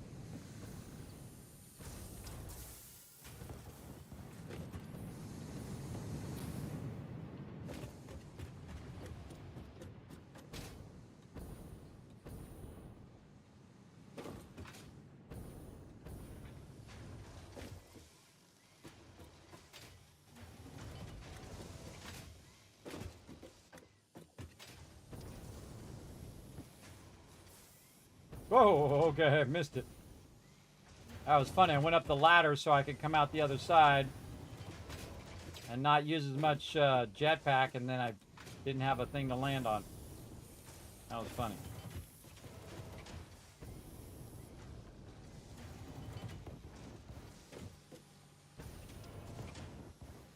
Oh.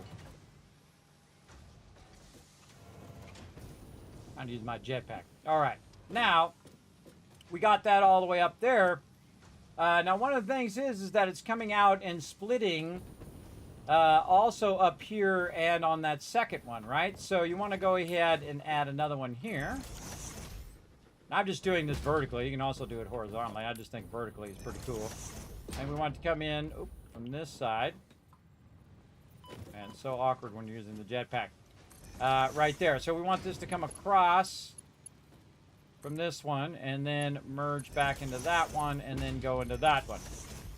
Also use the ladder on the side of the thing here. And there we go. Now we got 5 of them going. And then this one's going to come in from the other side, because what we're going to do is have that running out of there, which is also going to go up into here, which is then going to end up in there. And now we have 5 of them, in theory. Oh, no. Is it not running in? Just not splitting on that side? Did we get the wrong one? I got the wrong one. 3 down.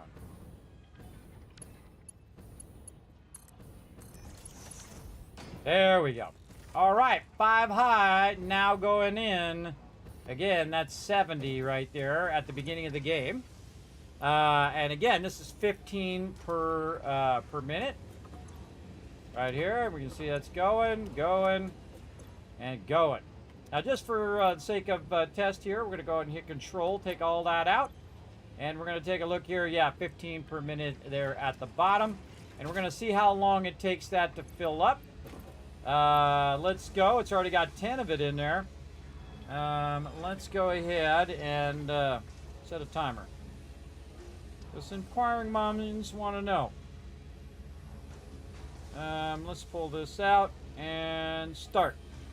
5 went in there. All right, let's pull it out again. All right. Close enough. All right. Actually, we'll wait till it goes to 10 again. We'll pull it out. Hold on.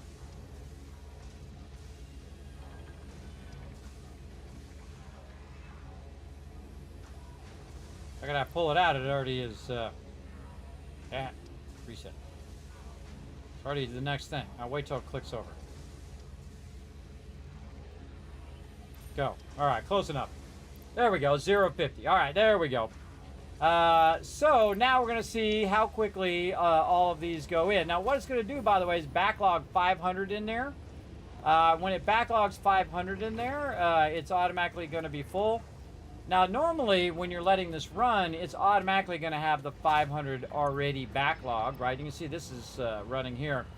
But you want to let it backlog a little bit so it's not waiting. for one, right? So that's why we have all of these. It'll go in there, and it'll be basically 500 times 5, which is 2,500. Basically 2,500 just waiting to go in there, and it can only hold 500.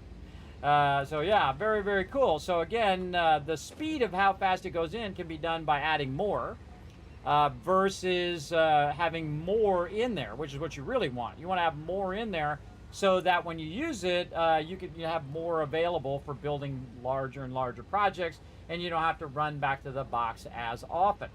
I personally think, again, upgrading the amount you have in there is more valuable than the speed at which it goes in. Now, the number one upgrade, I think, on top of that, and the one I think you should do actually before all of those, is the personal inventory one, right?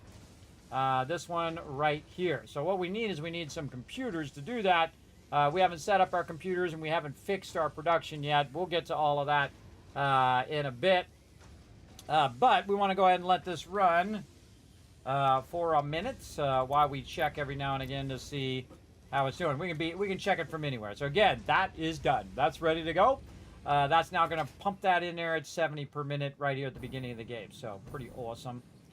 Awesome there. Now, what is the next thing that I want to have a massive amount of it running into the boxes? Well, the next thing would be plates, right? So that would be the next factory that I would work on, and that's what we're going to do. So we're going to basically tear the stuff down here when we can, because right now we got a bunch of stuff running, doing some things, making some stuff. Is this still backlogged over here, or is this burned all this up yet? Yeah, okay, good. It's finally burned all that up. Nice. Yeah, it burned up all that excess. Good, good. Okay, so we want to burn that up. How are we doing over here? Any excess in here? No, that's burning at 100%. Awesome. Where do we got that coal? How's our coal doing? Is that all burning up? No, that's backlogged. Definitely burned up all the iron now. So this iron is being used for other things. Now this is actually running back here, which is being used for all of that. So what we want to do is we want to find ourselves an iron node that we can use, and we can go ahead and do a little ping. An iron node that we can use that is part of our production or not part of our production for our plates. So right over here we have another extractor going, and this one is forging up again all of this stuff down here and running that apparently very slowly over this way for our screws as well. So we got a whole bunch of stuff going there. So how many plates do you really need is what you need to ask yourself. How many plates do I need? Would I rather use these pure nodes for a higher end item and then use the normal nodes, the lower end nodes, for just making plates and just making rods? I would suggest to go down to a normal node for your plates and for your rods. Also for things like your wire and things like that, I would just use the lesser nodes for those. Because even if you max those out, they're not going to be that fast. And eventually we'll max out all those nodes. We'll overclock them and do all of that as well. But you got to have the power to do that too. So you got to be careful, especially overrunning your power. But let's go see how we're doing. Speaking of power. Oh, this one has no connection. Awesome. It's connected back to something. Nope. Okay. We'll just go down here then. How we doing? We're not even close. Our max cons are less than our actual capacity, which is 1530 right now. And looking sharp. Looking solid. Looking very, very good. Okay, so again, do we really need to build it right here? Not necessarily. We don't have to build stuff right here. And we have all of the things that we need except for our smelters. Our smelters is something that we need. So we're going to kind of dip over this way. And again, we're going to ping for some iron. Actually, we can look on the map and see where it pings these iron. Maybe we want to go north for once. Let's see. We got one out here. That's another pure node out there. Actually, not too bad. We could get back to the base. Yeah, we sure could. Now, these 3 nodes here, I'm going to be using these for the higher end items. And those are pure nodes. And this is a pure node, so I'm going to be using that for the higher end item. Now, I also like to use a pure node basically for my steel. And you can see this particular area has 3 pure nodes. And then over here is another pure node that we could tap. I don't think we can see these nodes. Oh, we can. Okay, we can see all these nodes over here. Now look at all these separate nodes. A bunch of impures. We got an impure and an impure. Now you combine 2 impures together, and you will get a normal node worth of resources. I don't see anything up this way. I'm tempted to go do this one back here.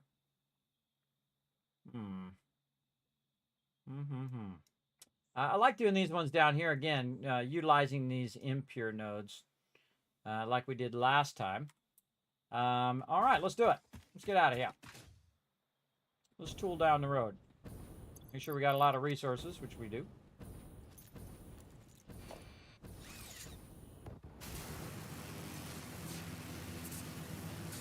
That's cool every time, right? Look at the water. Isn't that awesome?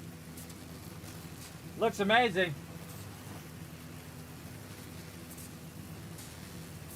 At least you got a perfect finish. Exactly. It earned yourself a bunch of kids caps. Again, remember, I don't make those things, everybody. Those things break all the time. That thing's always doing something. Thanks for letting me know I was muted as well. I forgot to give you kids caps for that. Thank you. As the ad is slowly becoming a show-it-in clone and will proceed to simulate you at an unspecified future date. Exactly. That's exactly what's going to happen. All right. I'm going to go ahead and try not to fall off this thing. Apparently, I'm going to fall off. Get back up there. I'm going to try not to fall off this thing and make myself a little spot down to there.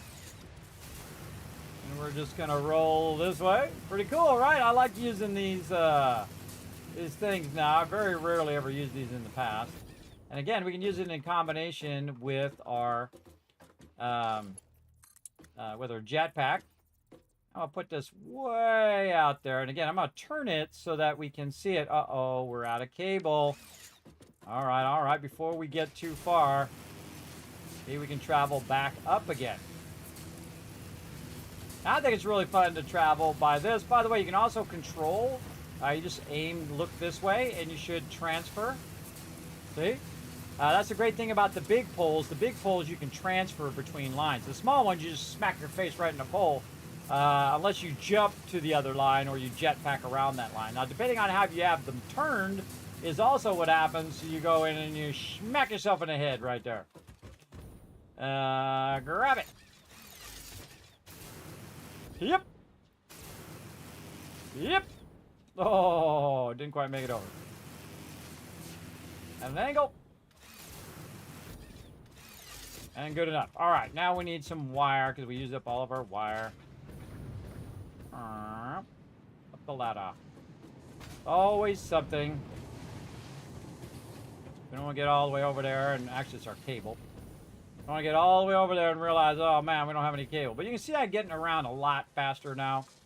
There's a ton of cable in here. Holy mackerel, all right.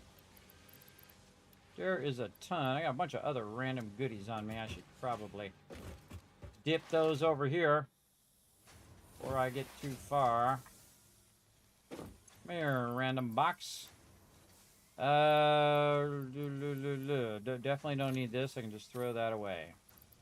Don't need that many of those. This I can put back.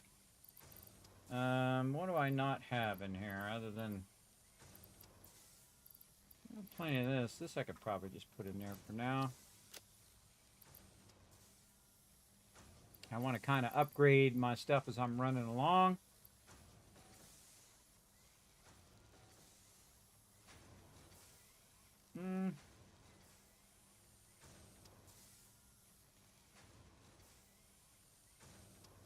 Looks like we got everything. Let's look over here. We got this. Quick wire. Oh. We got plates. We got screws. We got rods. We got plates. We got concrete. We got it all. All right, we're out.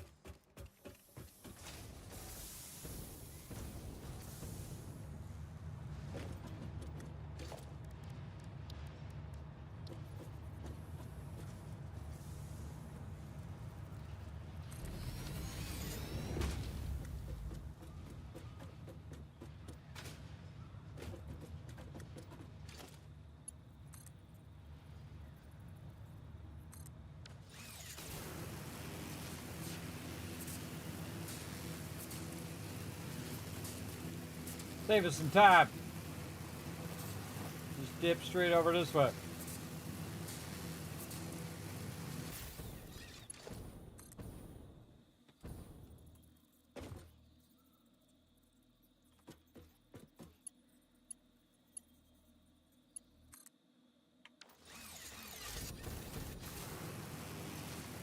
Tree! Oh, George of the Jungle style, right there. Nice.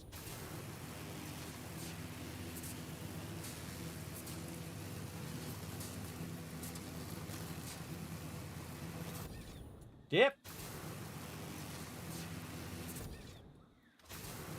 Jump wires there.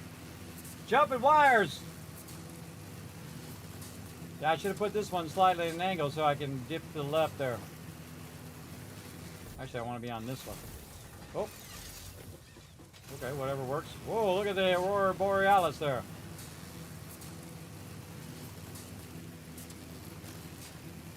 On that one. There we go. Now we're getting somewhere.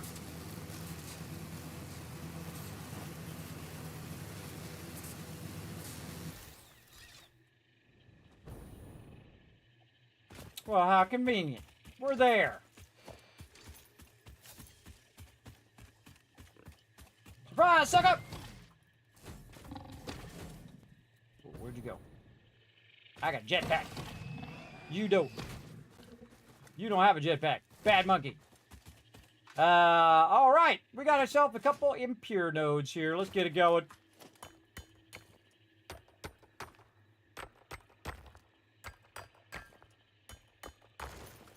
Nice. Over here.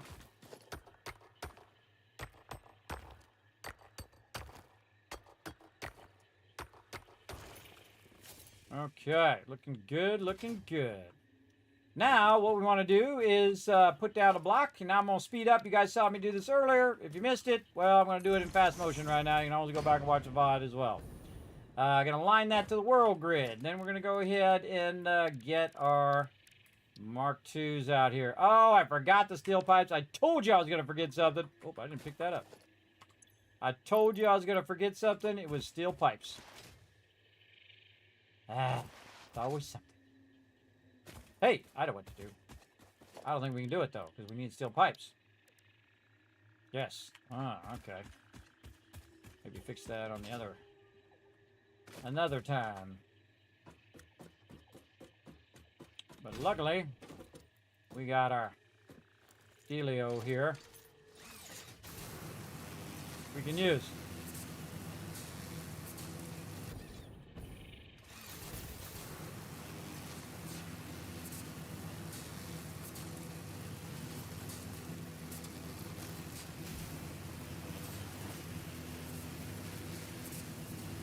Waterfalls.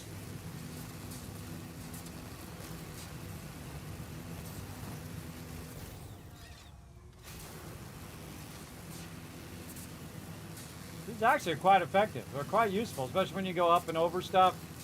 Get where you're going. You don't have to jump as much. You just hold the button down, slide.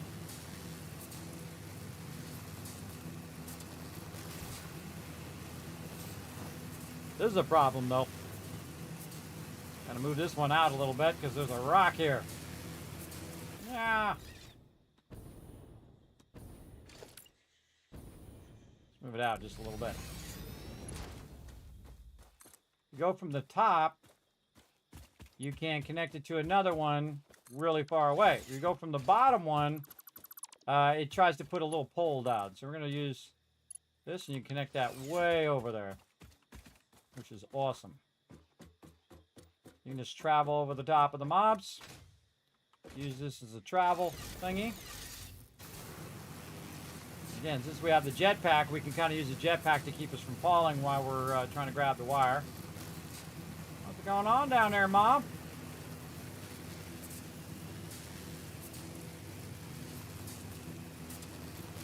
Right back up to our base.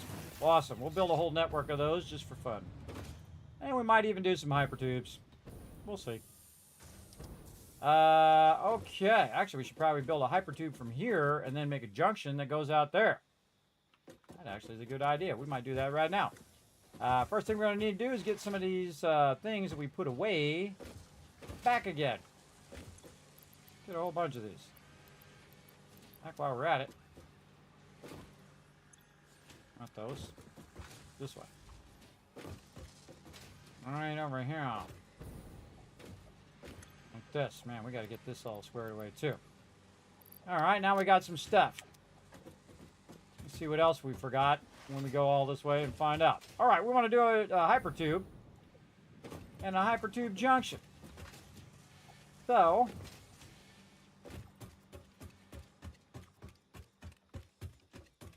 let's say we want a hypertube that's coming right out over here. And we get on it right here and it runs us down that way. Let's do it. Alright. We'll start with our hypertube pole. And then we'll start running. Oh, wait, we got to put an entrance. And then connect to power. Oh, no, not a double entrance. We could do that, but we're not doing that. Ah, now it's backwards. You go there. Connect you to power. You go this way. Then what I'm going to do is pull this out to max length so I can see where I need to put my thing down. Put my thing down. Alright, right here. How are we going here? Kind of offset just a little bit from the thing. Alright, we'll say here. Now right now it's going to go through this stuff. But we're going to take out that stuff. Right now we're going to go like this. And then we're going to make a junction over here, which I have not done before. Okay, so we can just go like this. And then we're going to go take out this entrance. So we can go to our coal power. Or we can go ahead and run this way. So I feel like we should go down on the ground level. Because rarely do I ever do that. Alright.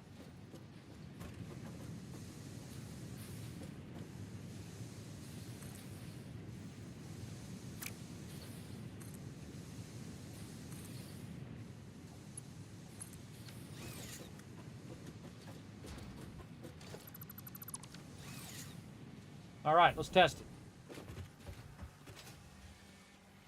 Ow. Stuck under it. What the heck? Stuck. Alright, let's test it out. Let's try these junctions out.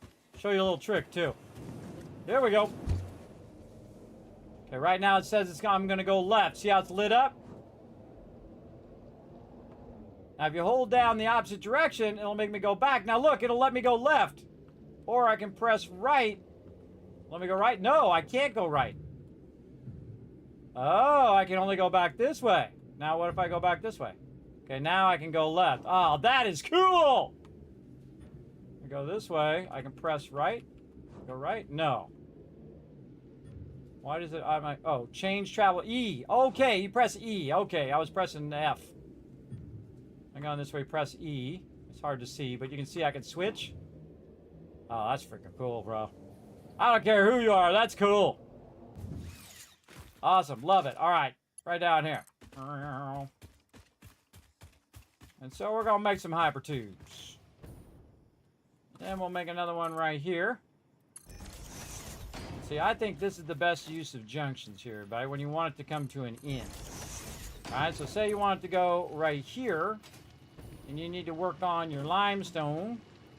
You got your limestone right here. In fact, let's just make this proper by doing this. And then we'll go ahead and put an entrance in there. Now the cool thing is that my power is right underneath this thing right here. So I can just go ahead and run that to my power. That's why I put it there in the first place. And there we go. And I can just go this way. Shoots me out that way. Alright, now I will make this better later, everybody, but for now, we're just going to go ahead and make a whole bunch of hypertubes. Get us where we're going. We're gonna let it run along the ground because I rarely ever do that.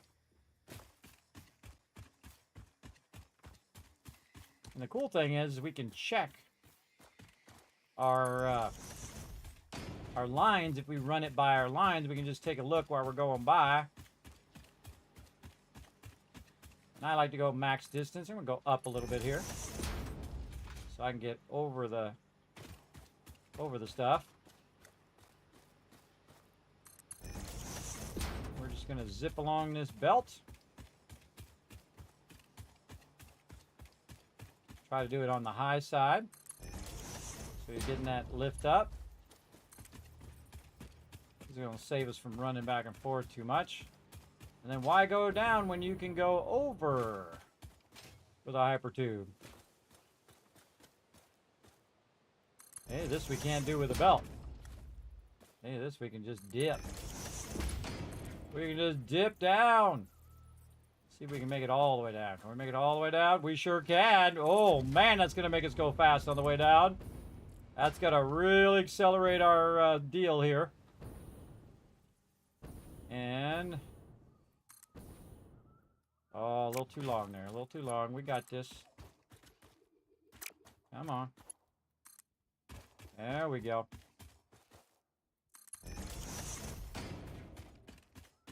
Getting where we trying to go. Just running it willy-nilly along the ground. I don't like that. It's touching that edge.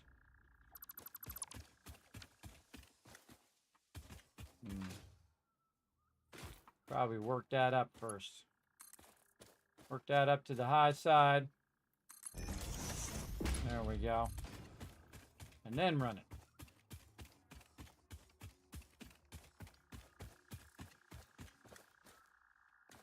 And we'll run that right to here. And then, number 5, we'll put a junction. This one, we'll just let it pop us out of there. I didn't even think about this till right now. I can just go ahead and do that. I can also bring this giant power line over here and line it up right there. And I can just run. Put me out the other side.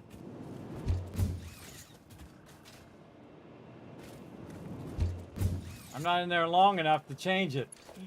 That's funny. All right, and then this one we'll run off this way.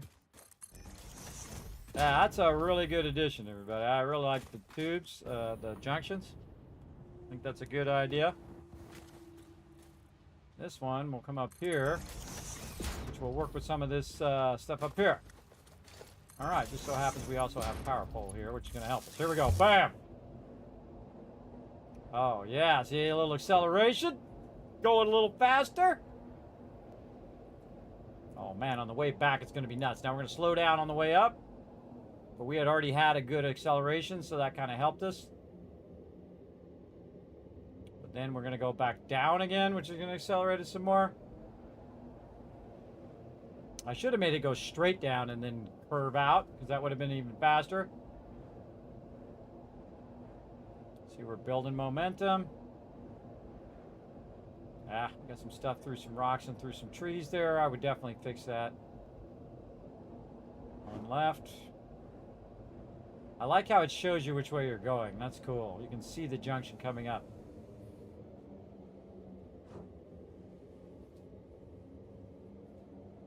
I have to take all these belts and stuff out of the hyper tube. All right, nice. The junction is awesome. That is great. Now I changed the junction. It was going to send me to the left. I want to go right. Ah, it's so good. Because normally you had to like set up a system where you can turn stuff on and off, and you just kind of split it where you go one way or another. Now you can just choose which way you want to go.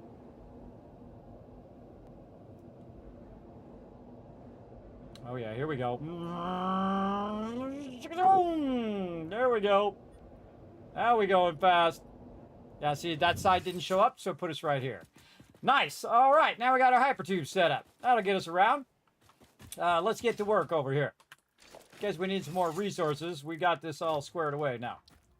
Okay, so first we'll start with this one. And we're just going to kind of eyeball somewhat lined up here to the world grid. Now, that's how I like to do it, everybody. You don't have to do it this way. This is the way I like to do it. I get one lined up. Uh-oh, out of portable miners. Let's get it going. I can make 62 more, so I don't think I have a problem.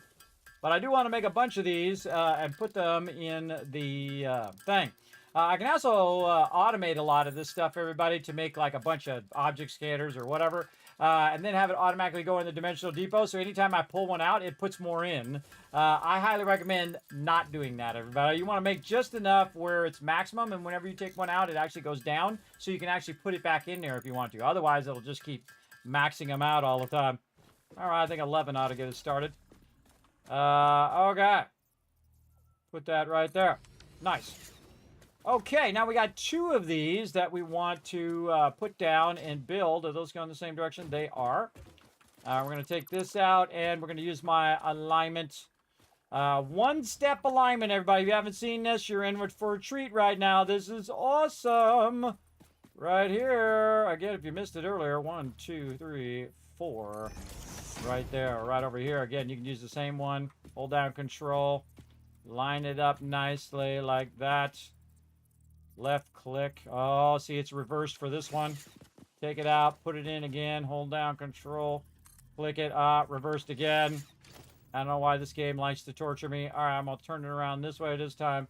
Left click. There we go. You got to get it going this way. And then 1, 2, 3, 4. Using my scroll wheel to turn it around, by the way. Those are not on the same grid, so even the nodes are not on the same grid. They're on their own individual grid. Then you go ahead and put your foundations down, and you no longer need any of this stuff. You can go ahead and take this out.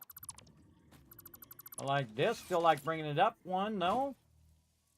Just like this. A little bit over the top there, so it's not poking up through my foundations, which I don't like it to do. That one's not too bad. Let's go check this one over here. Actually, that one's not bad either.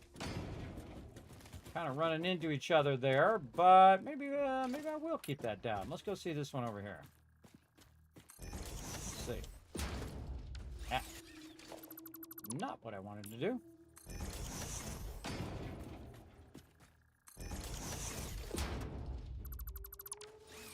Oh, okay.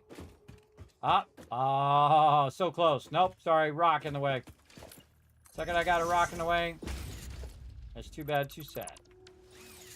All right, up we go by 1. Again, I'm using the same position of the ones that I just aligned to the extractor.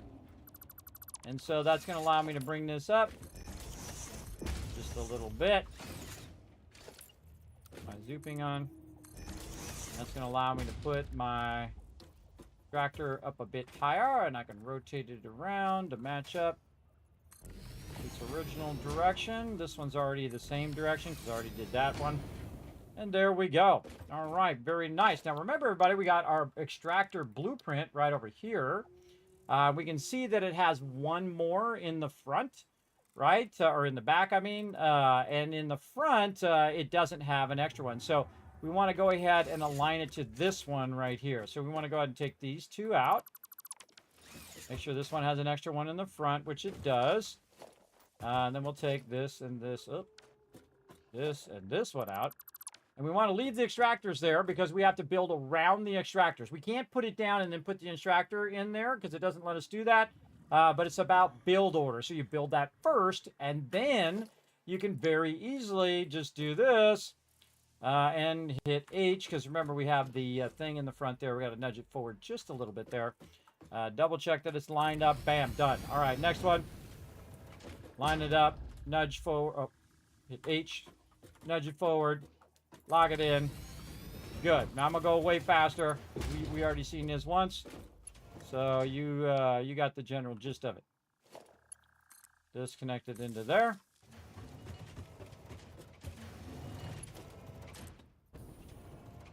That connected into there.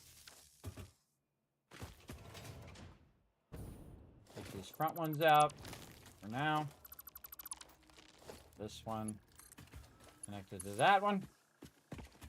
This stay connected to the one in the back. And then we can work a little magic here.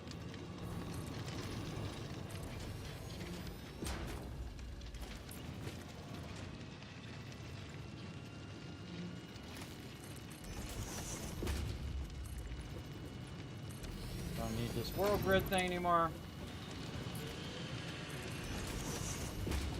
Building out a little area here so I can work all of these. Okay, so this one's running out, this one's running out.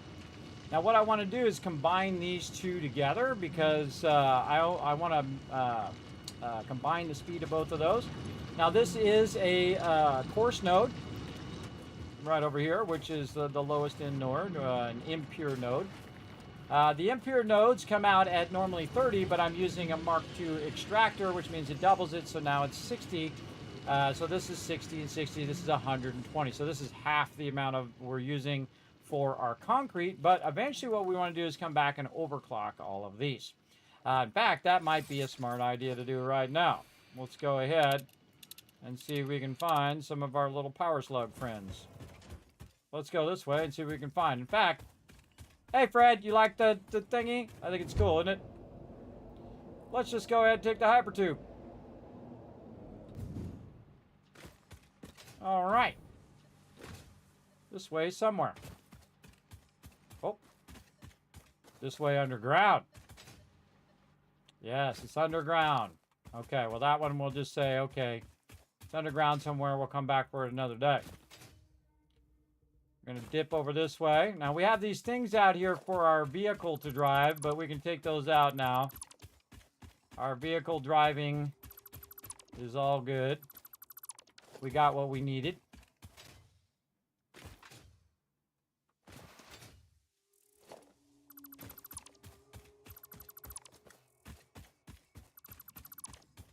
I always like cleaning up this stuff over time. It's really fun to come back and say, okay, I no longer need all of that. Let's just take all that out. Oh, there's a summer sloop. I just saw it out of the corner of my eye. Way up there at the top. Let's just climb up the side here. Just going to climb up the side. That's what we're going to do. Climbing up the side. There we go. Climbing up there. Climb up there, guy. Get up there, giddy. Giddy, giddy. Or I just used my jetpack, and that was way easier. Oh, Ada's got something to say. We watch the waves of the effigies in the shallows passing through the windows, and they're all the same. There is no resonance growth. Sing. I just called the Fix-It doctors. They told me there is definitely no danger from repeat exposure to these signals. In fact, they said it is good for you. I apologize, but the call dropped suddenly, otherwise they would have told you themselves. The good news is you should run towards these strange and dangerous-looking objects whenever you find them. Doctor's orders. Uh-huh. I don't believe anybody else is left, everybody. Oh, man, that messed me up. I don't believe anybody else is left. I feel like we're the only people left, everybody. I don't think there is any Fix-It doctors. Ooh, took it some damage. Oh, hell. Hello, my friends. You're gonna give me some loot. That's what you're gonna do.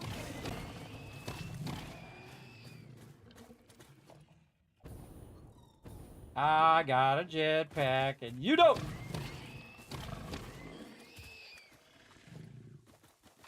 In case there's somebody else, I'm gonna get up here. Using that verticality to your advantage, everybody. Really, really helpful. Anybody else hiding out here? No. Man, I hope I find some computers out here. That would be amazing. Rotors? No. No. Plates? I'll take whatever he wants to give me. I'll take free loot. I'm all about that free loot. Okay, what do we got in here? Oh, okay. All we gotta do is put in some copper sheets. Oh, come on. Get ourselves a computer. Nice. Computer acquired. Now you can actually deconstruct these. I think that's awesome. Clean up my beautiful world. You actually get loot from that, by the way. Oh, I'm dropping stuff. Oh, those are circuit boards. And again, the loot is going to drop where you are now, which is cool. All right, if I wanted to get rid of some of this, what would I get rid of? Plates, for sure. I've got plenty of those, and those are running into the dimensional depot right now. Let's get rid of that. Or actually, no, plates not running in there. Concrete's running in there. Well, whatever. We got the stuff. That's the important part. We're going to need to get rid of more plates because we're looking for Mercer spheres. And we're looking for our little booster guys. There's another guy up there. Let's get him.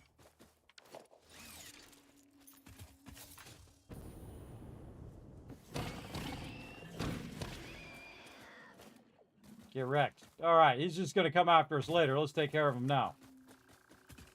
So yeah, now we totally cleared that crash, and now every time we run by here, when we go, oh, did we look at that crashed wreck? Hopefully we won't do that anymore. Now you want to find all these little side areas and little sneaky areas here, because this could lead to caves. That definitely looks like it's leading somewhere. See that with the smoky thingies? The little poison things. There's a cave under there. There sure is. There sure is, but we'll keep to the easy stuff for now. Oh, bacon. I'm not making that up, everybody. That's what it's called, bacon.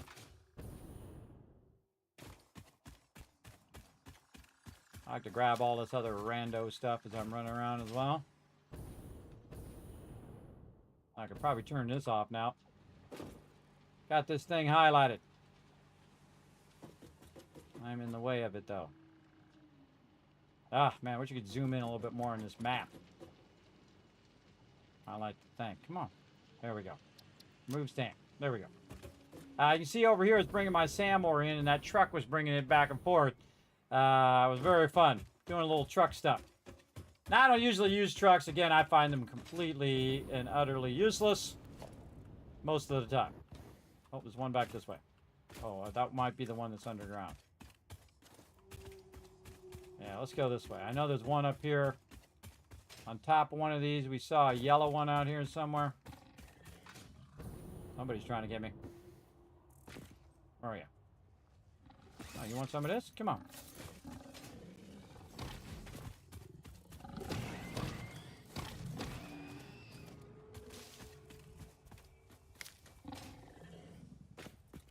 No, another one.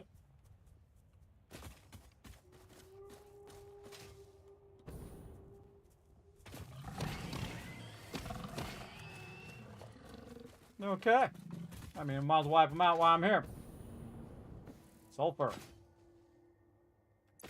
So much stuff. All right, more plates into the thing. Get that sulfur.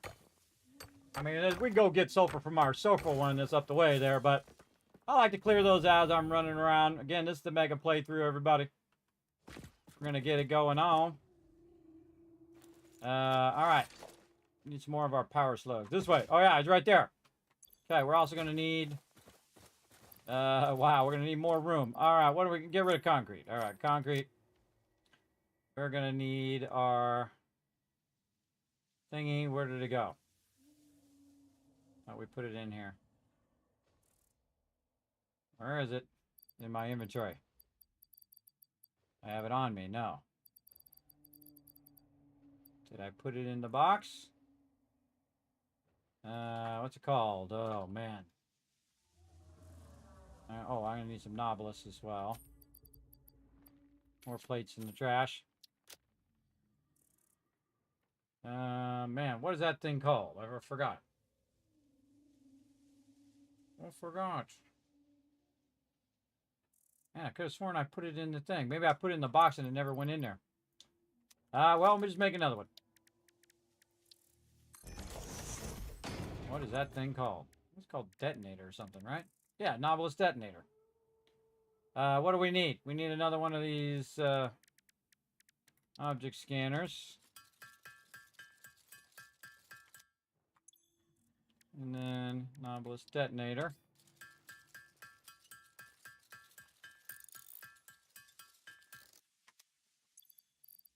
Okay. Oh, we should have been looking for Mercer spheres too. I totally forgot. All right, right here. Put that in there. Lock and load. Wrap. Oh, take this out. Lock and load.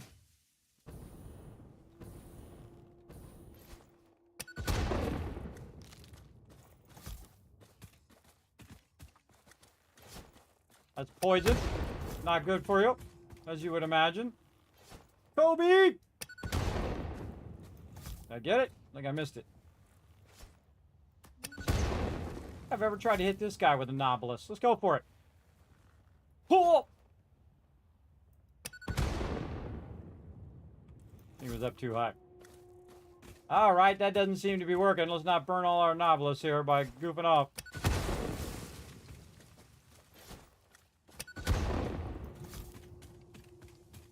What I got left? 20. You can do multiple of these at a time, by the way. I love how that blows up the trees and stuff now.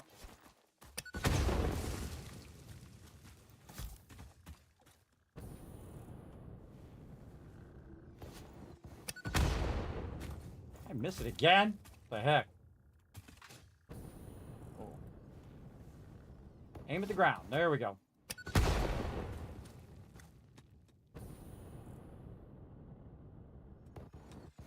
Nope. Didn't quite make it. One left. Wow, I like the look. They changed that. Look at that. It's absorbing the stuff. That's cool. Look at that. They changed the way that does that. That's cool. Yeah, you can just see it absorbing the energy. You know. I always wondered if you left that there, would it turn blue eventually or purple? I see a Mercer sphere up on the top there, so that's where we're going. Now we have the jetpack, so it makes it a bit easier to get around. Now I slide and jump, and then the jetpack is going to propel me and keep me going. Now we're going to run around and look for some stuff that's going to help us. I was going to wipe out some baddies because they don't have verticality like we do. And that gives them a huge disadvantage. We're also faster because we have our skates so we can keep up with them. And we have our stronger weapon, which helps as well.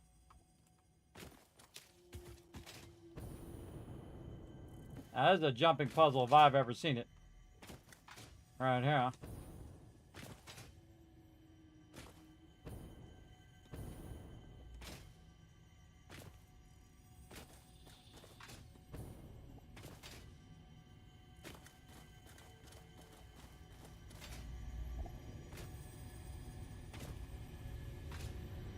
Hello. Not enough space for the Mercer sphere. Story of my life. All right, get rid of these. No, I crafted those. I don't want to do. I manually crafted those. I'm gonna keep those.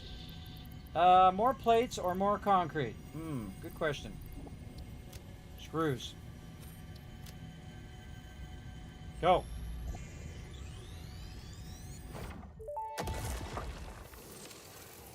The voiceless effigy creates bodies in airwaves but does not notice the shore. Is our melody not beautiful? Detecting abnormal brainwave activity again. Activating artificial brainwave resonator. Your shallow song has no rhythm. The river erodes our temples without prayers and washes away our scripture without deepening. Consume. I believe this is one of those moments where the scientist would yell, "Eureka!" But that seems entirely too dramatic. It seems they are somehow organically emulating human speech. Fascinating. Continue exposing yourself to alien artifacts. Uh-huh. Sure, that's what she meant. Harvest the scripture. Compose it into a blood song. But it's bacon.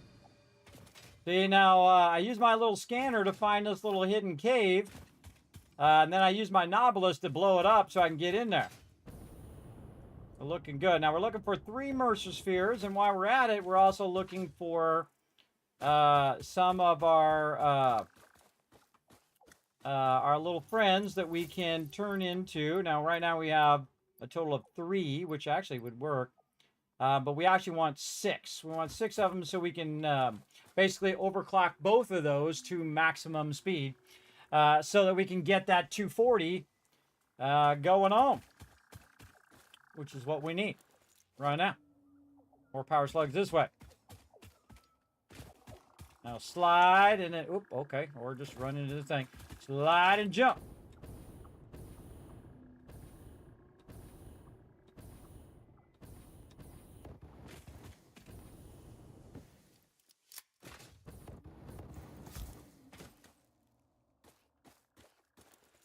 Where is it? Up there. Of course it's up there.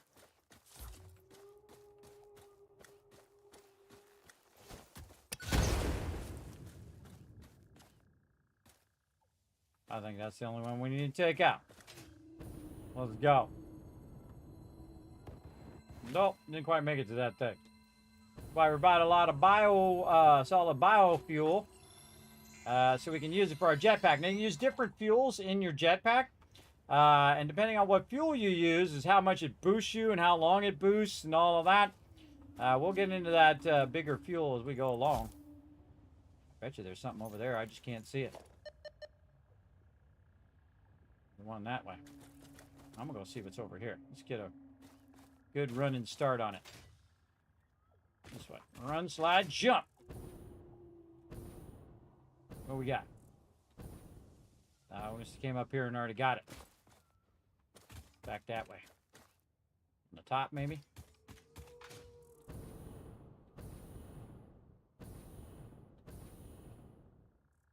Go down? Does it go up? Oh, okay. Yeah, it's definitely up. When we went down, the bar went down. So, yeah, it's up from where we're at. Probably on the top. Let's go check it out.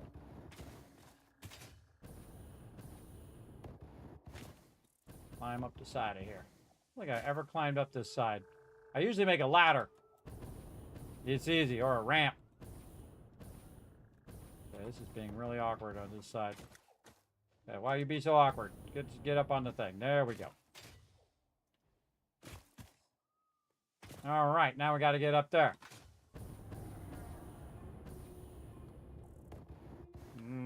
Don't think we're gonna make it.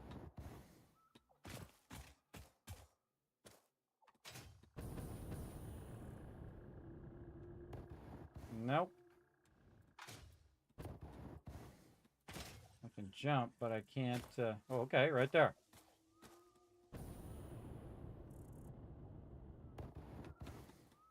Nope. Up through here. Trying to get to a spot where I can rest. Get my jetpack up. Whoa, okay, okay. There's a spot right there. Stand on it, stand on it. No, no. Get back up there.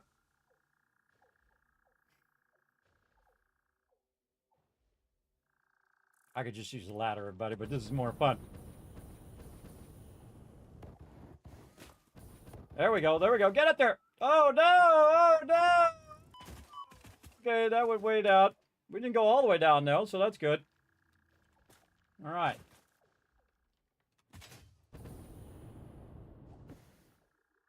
Trying to find these little ledges.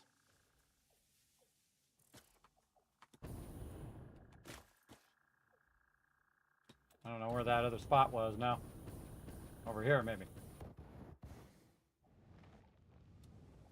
Nope, going all the way down. Well, that sucks. Try that again. Go up here.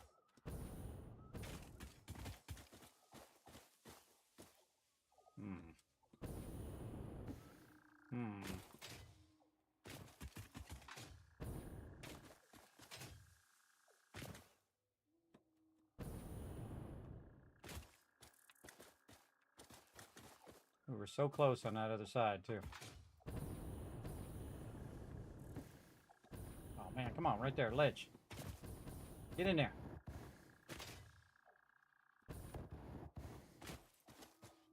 There you go, stand there. Now, ledge, ledge, ledge, ledge. Go, go, go, go. Get up there, get up there. Stand on the ledge, stay on the ledge. Don't slide off the ledge. Chill on the ledge, bro.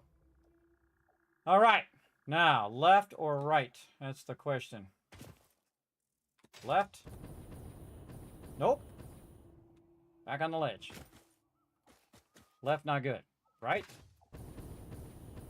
Yep. Right's the way to go. Never climbed this, everybody. Never climbed it. First try. First attempt. Right again. Maybe right in there. Come on, stand on there. Nope. Going all the way back down. All the way down. Almost died.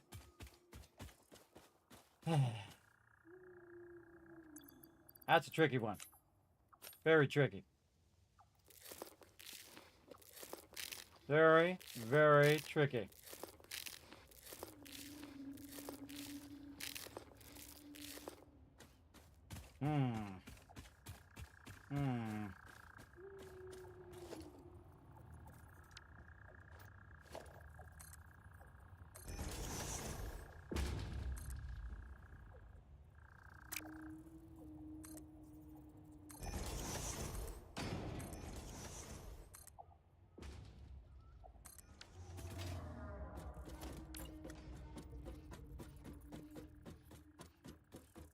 Nope, that's not gonna do it.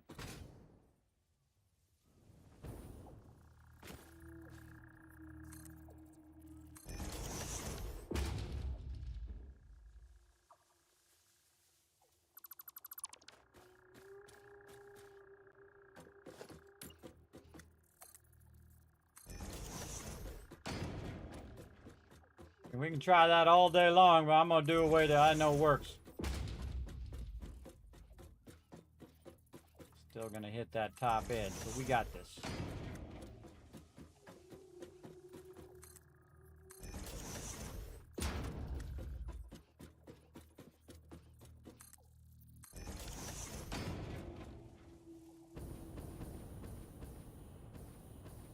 It's so awkward when you get, when you bump into stuff, the jetpack's really awkward.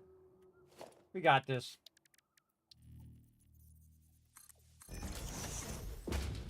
Whoa.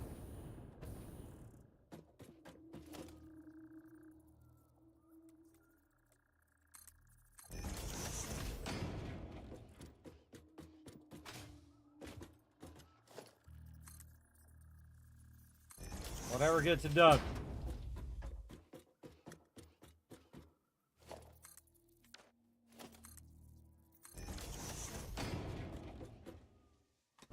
Done.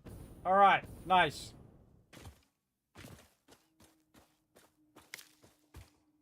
We got her done. It seems like there's a way you can get up on that other side if you find those ledges and work your way up. If I had a stronger backpack, I could have done it that way. Oh man, you're going to see another guy way out over there. This is the purple power slug. The high-end one. Also, a great place to pick up a lot of pale berries up here. It's actually one of my favorite spots. I've built around this spot so many times, everybody. I really like it. I call it the Arch. It is pretty awesome. All right, we got all the stuff. Get these pale berries over here, because I seriously doubt we're going to be back up here anytime soon. But I seen a bunch of dudes over that way, so we're going to go over that way. Maybe see if we see some Mercer spheres. We can also take a bunch of this stuff out. I want to leave that here.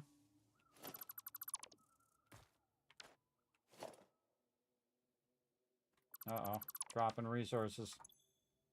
Dropping resources. Not enough Mercer spheres yet. We're getting there. All right, plates again. Ah, God, quick, grab the ladder, Oh, I made it. I didn't need to grab the ladder. I can just jetpack my way right at the very end so I don't smack myself on the ground. Look, it was like it was never there. It's magic. Okay, let's go this way. We're on an adventure, everybody. An adventure to clean our inventory. That's what we're doing. We gotta find one more Mercer Sphere, but again, every now and again, you just want to get out of the base, take a little break from building. Highly recommend it. Yeah, just explore around, see what's up. Get into some battles, do some crazy stuff.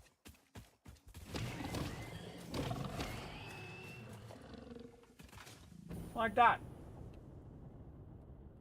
All right, now jetpack is pitiful. We need better jetpack fuel.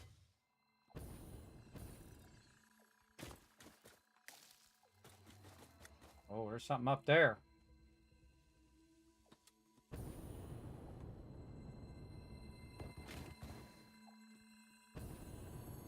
Somebody up here? Nope.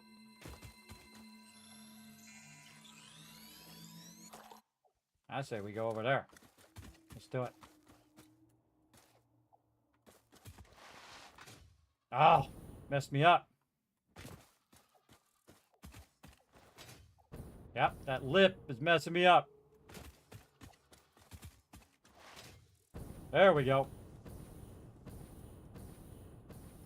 That's how you get that done. How many do we got left? 13. That ought to do it. There's one for you. And one for you. Etc.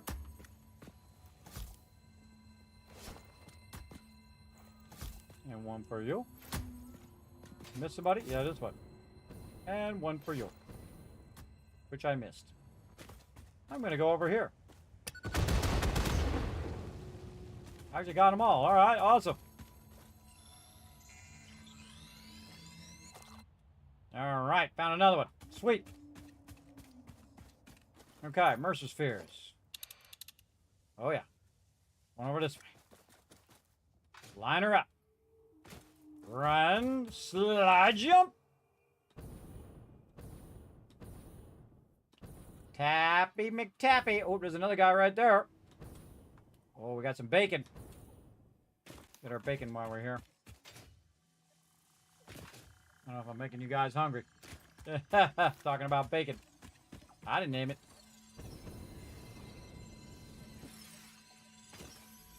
Uh-oh. You got somebody over there who wants to get rowdy.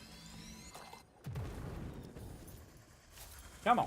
What you got? What you got? What you got? Come on. Shoot at me. I dare you. I was going to see if I can hit it. Whoa. Alright, alright, alright. Now you die. They're going to see if I could hit the fireball before it got me, and the answer was no. Now I know.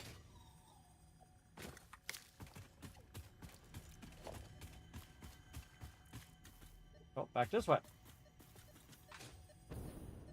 Oh, that one's definitely underground. Yep, underground in a cave somewhere.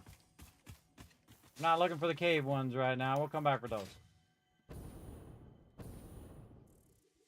Wherever I see some baddies, makes me think there's some goodies over there where the baddies are. See how that works? Goodies with the baddies.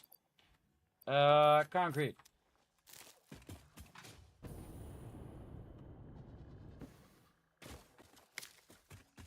I think I didn't see you up here with this sweet pale berries. Oh, up there too. Somebody over here wants to get rowdy. Who is it? Somebody. There you are. Come on, let's go. Drop right on you. Death from above. What up? Came up on them like super fast. Get them before they get you. Oh god, those birds scared me.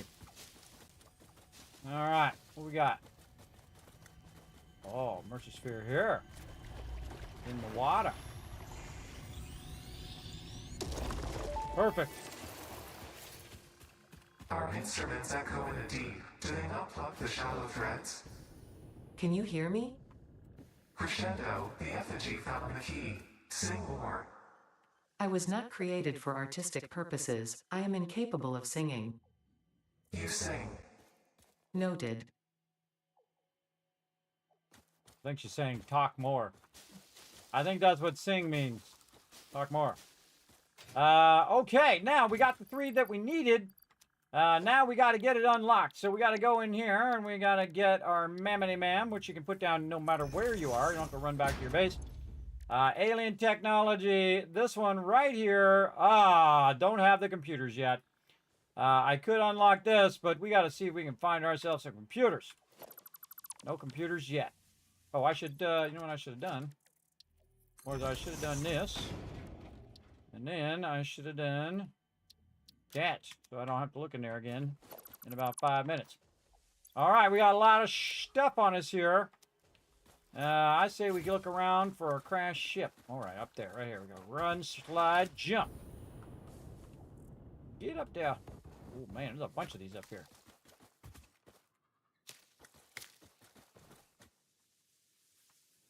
Not enough space. We maxed out our paleberries. Wow, okay. I don't think I've done that before. At least not in a while. Don't need the leaves. Let's get rid of those. More paleberries. We can use these later on. Backlog all of these. Okay, we got those. No crash sites. And I see. Nope. More bacon. Keep your eyes open. There's scary little things that run around out here.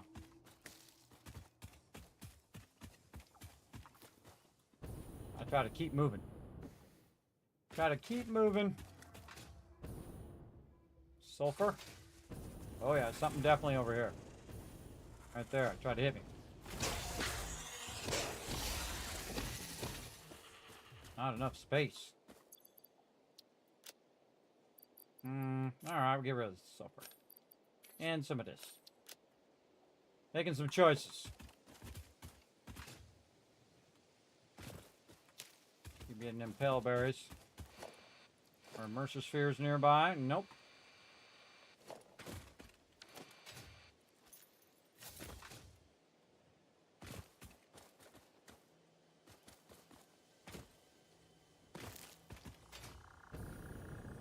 Oh, summer sloop though.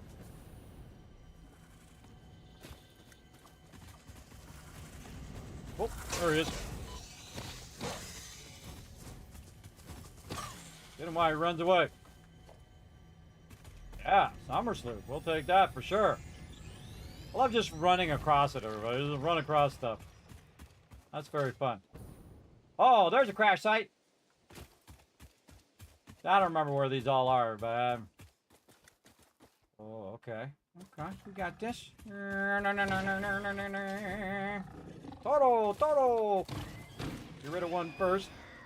Use your jetpack to stay in the air. Come on. What you got? What you got? You're wrecked. Give me that.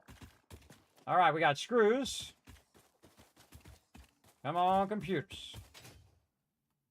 Concrete. What else? Oh, we got something over here. What are rods? Not enough room for rods. How many rods do we got? 200. More screws. Get out of there. That. Okay, well, let's go see what we need to do to get this computer going on. Oh, operational. Now these stack, so you can put them on top of each other. All right, let's see what happens when we take this out.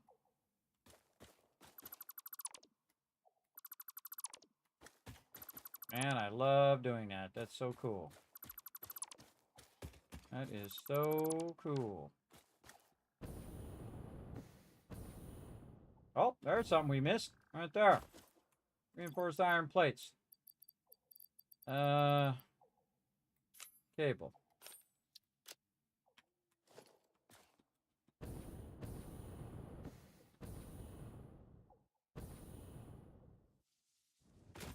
Nothing else. All right. And again, we're trying to find it via exploring. I'm really trying to find a bunch of Mercer spheres. Because we need a bunch of those. We got 3 of them right now. There's some quartz that we don't really need to pick up. Oh, Mercer sphere. This way.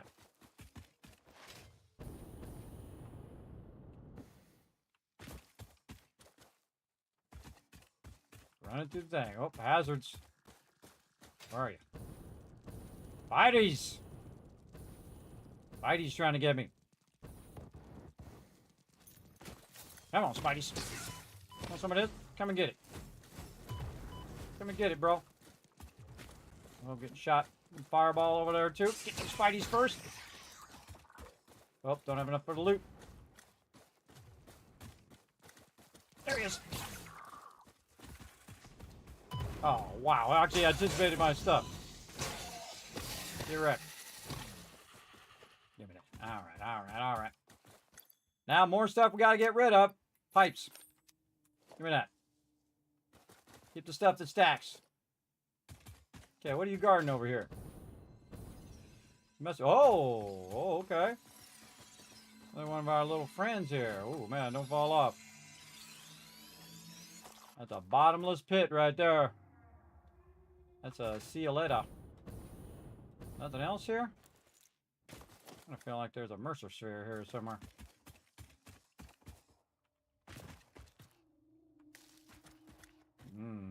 Down in that spooky, scary spot, no doubt.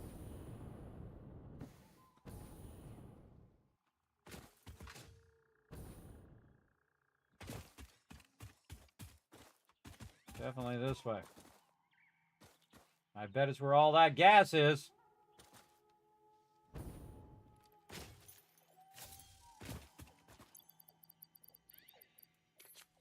Let's just heal up.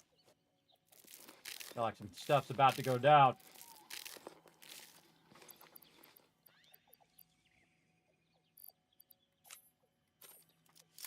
Oh, where's my ammo? Stone him. Oh, I didn't put it in the thing. Must have used it up. Lock and load.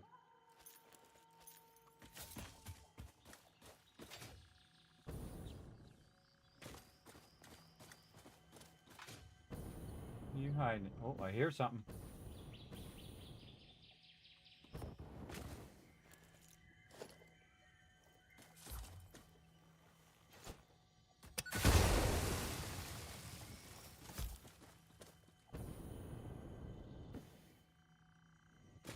Yeah, where is it? Uh-oh. Behind.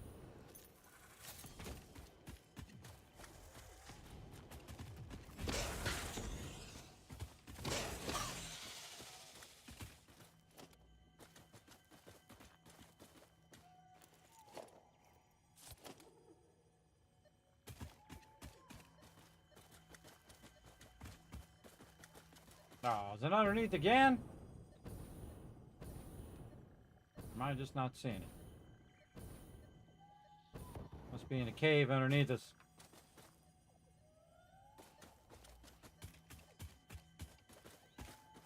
Yeah. Down that way. Alright, we're not doing no caves. Right now. Come back. Well, we're going this way. Let's keep going.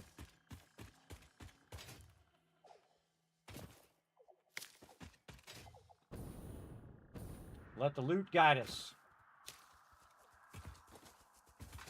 Oh.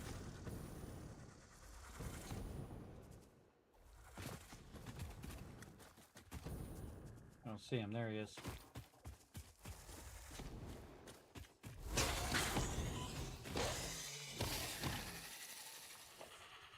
What are you guarding?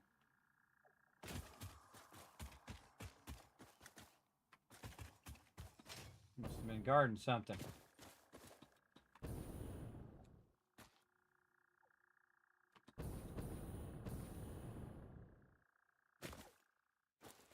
Kind of hard to tell in here.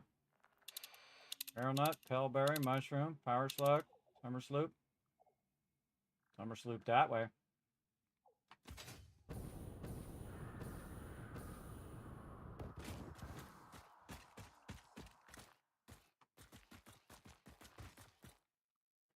Oh, yeah. Versus sphere. Back that way. Oh, look, we went in a big loop. Let's go for the summer sloop. It's bacon.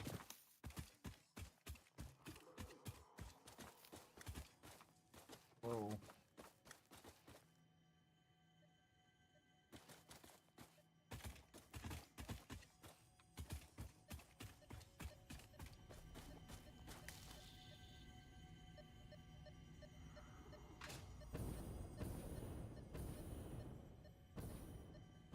Like another one that's in a cave. Yep. Definitely that one's in a cave.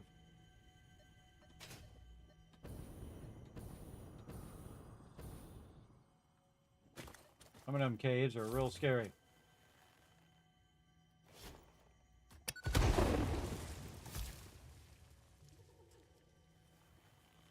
I'll just throw an extra one in there. Just in case something comes out of there.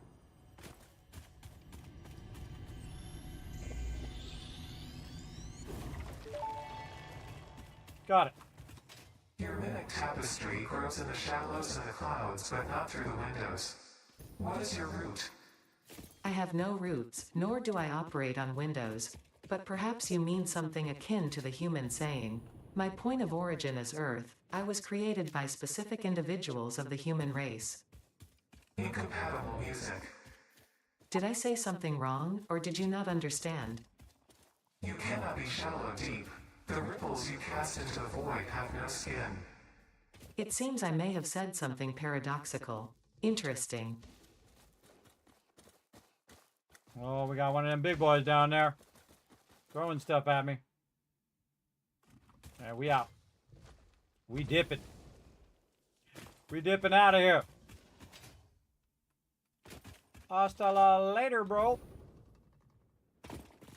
I'll come back for you another time. Oh, it got me. Sneaky bastard. Serpentine, serpentine.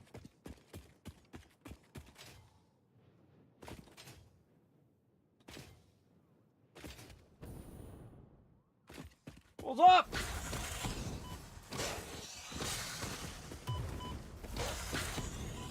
You get them or they get you. In this case, I got them.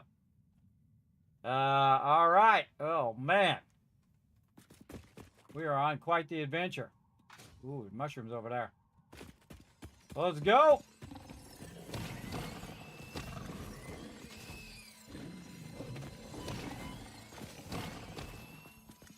The time I can't even see.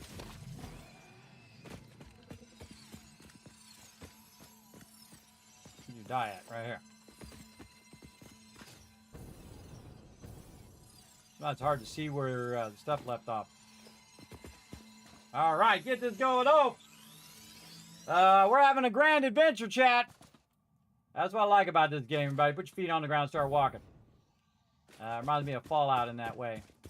If you want to have an adventure, just start going. It's pretty cool. I haven't found too many merchant spheres, though. One time I was running around, I found like 50 of them. It was crazy. I don't remember how I did it, though. So, we're just going to have to play it by ear here. Oh, big baddie over there. And surprise, big boy!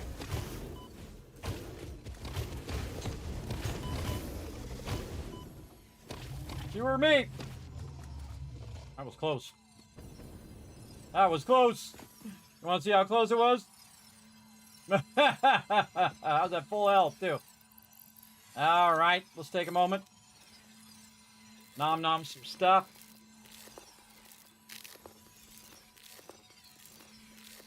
What's up, Fred? You could have warned me. Could have warned me, bro.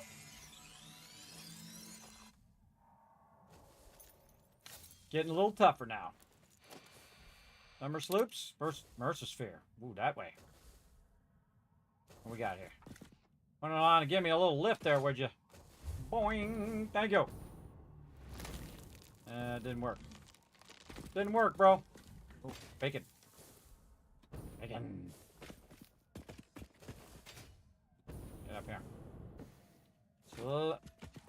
One slide. Whoa, go right. Some deuterium.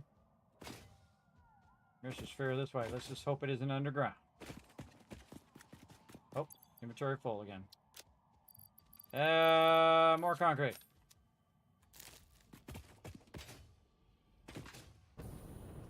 We're out here trying to solve this problem, which is a constant full inventory. Oh, look at that. Cool.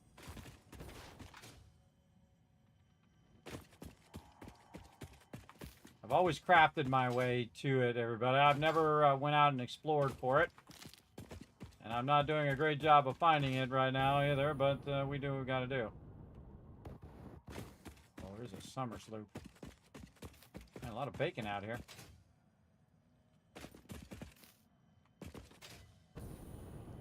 Definitely gonna be a baddie up here.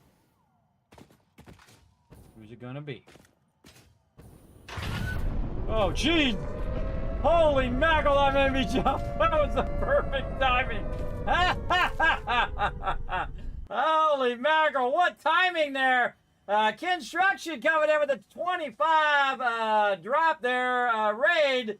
There you go. That was perfect. That was absolute perfect timing. Holy mackerel, scared the heck out of me. I jumped like crazy. Oh, we got the big boy.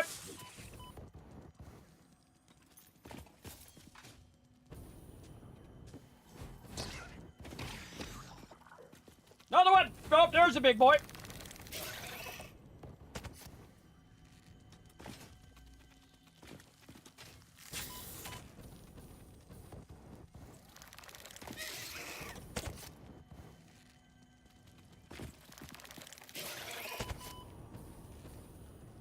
Run away! Oh my God, he's gonna kill me. Run!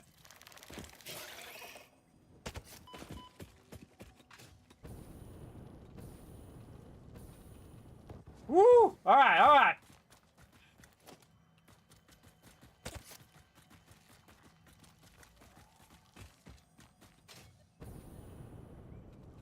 Let's get up here. Where is he? Where is he? He's making me paranoid. He's gonna try to get to me. Luckily, we brought a bunch of these. This guy's really tough, man. He can kill you quick. Watch this. I'm gonna dip. Dip! Dip a little to the side, too. Get up there. Oh, I didn't make it.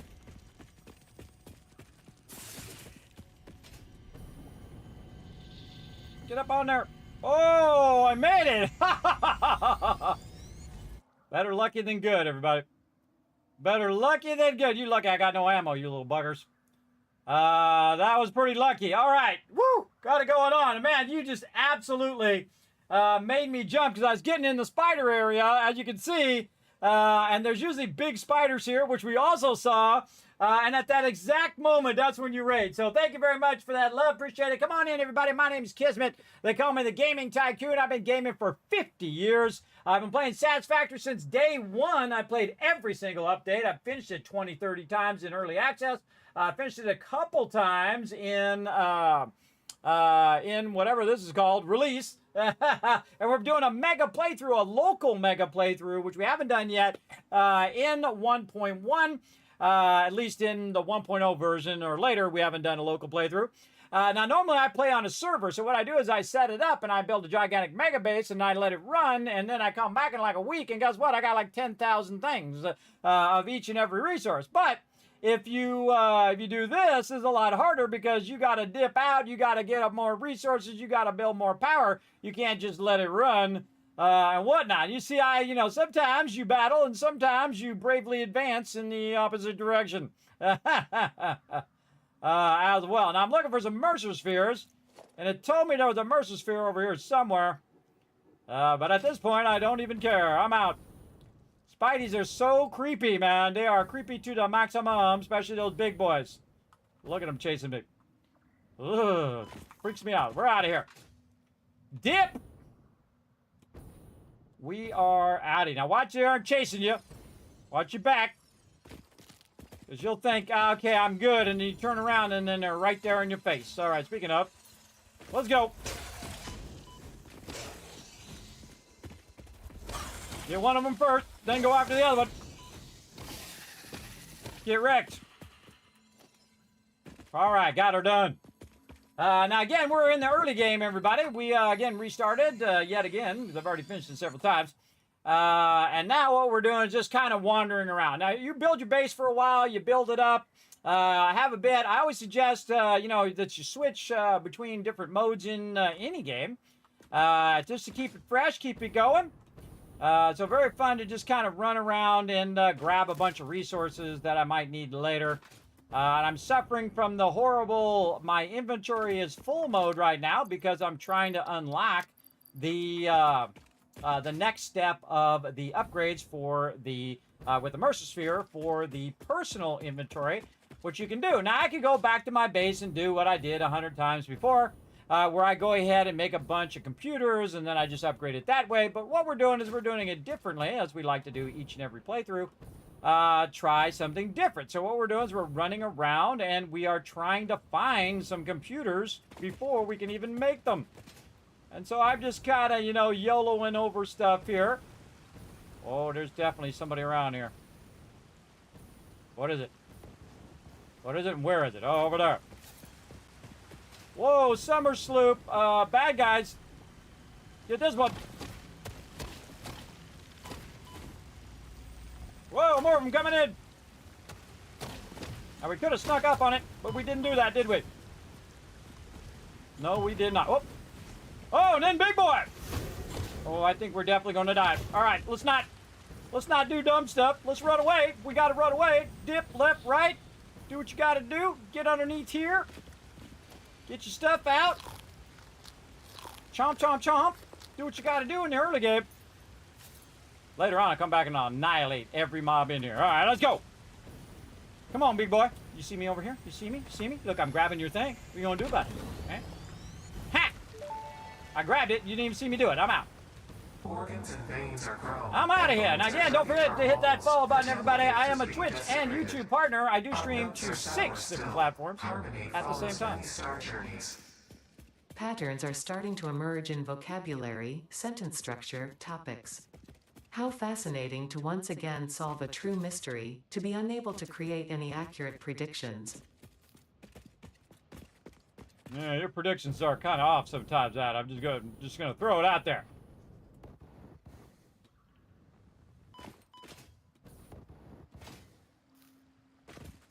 We're getting in some scary spots now. What's up, big boy? I see you over there. Man, no Mercer spheres over here. That way. Let's go. Slide, jump, because that's old school. Old school right there. Oh, yeah. Oh, yeah, on that island right there. We're not going to make it, though, I don't think. Maybe. Ooh, that was close. Look at this. A pure geyser. Awesome. Not what I'm looking for, but awesome. Go back this way. Go for a swim. Going for a swim. Oh, I see it right there. All right, who are we going to have to take on? Maybe we can just dip in, grab it, and bail out. Like this. Boom. Follow the veins to the altar and chant. I'm getting lots of bacon today, too. Bacon. Another Mercer sphere. Up this way. Oh, we got another guy there. Oh, I see some Spideys. Little Spideys, though. Little Spideys we can deal with. Big boy Spideys, at this stage, very scary. Ah, come on, Spideys. I'm coming after you. I'm coming after you. You think you're coming after me? I'm coming after you. Come on. What you got? You ain't got nothing. You ain't got nothing. Yeah, now you're dead. You want to got another one? All right, let's go. What you got? What you got? You ain't got nothing. They ain't got nothing. Look at that. That was almost a no hit. Got one hit in on me. Give me that loot. Give me that loot. Give me that bacon.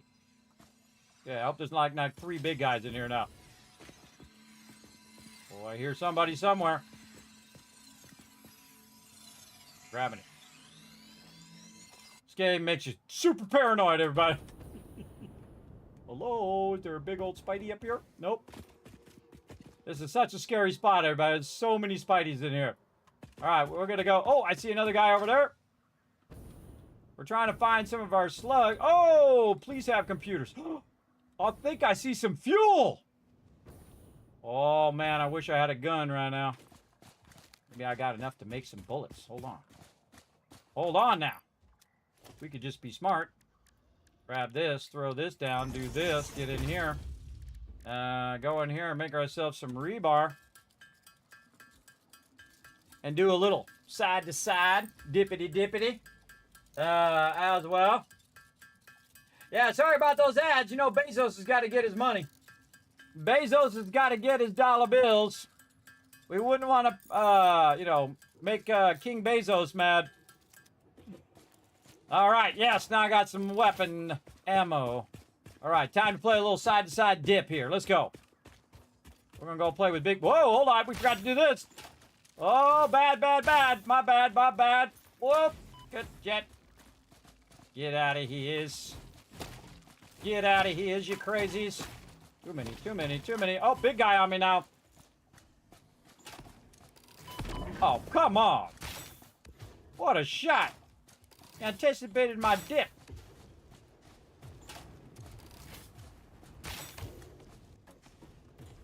Oh, yeah.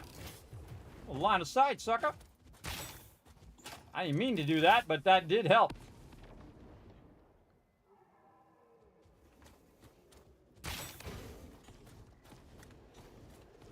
Dippity, dippity. Oh, hey-oh. Oh, now the bugs are on me. Gotta dive. Eat the things. Dip, dip, dip. Eat all the things. Get over here. Oh, Jesus. Like, that shot is a little too accurate. All right, let's play Ring Around the Rosies. Ah, ha, ha! I win as I do all things. That's from Guardians of the Galaxy, by the way.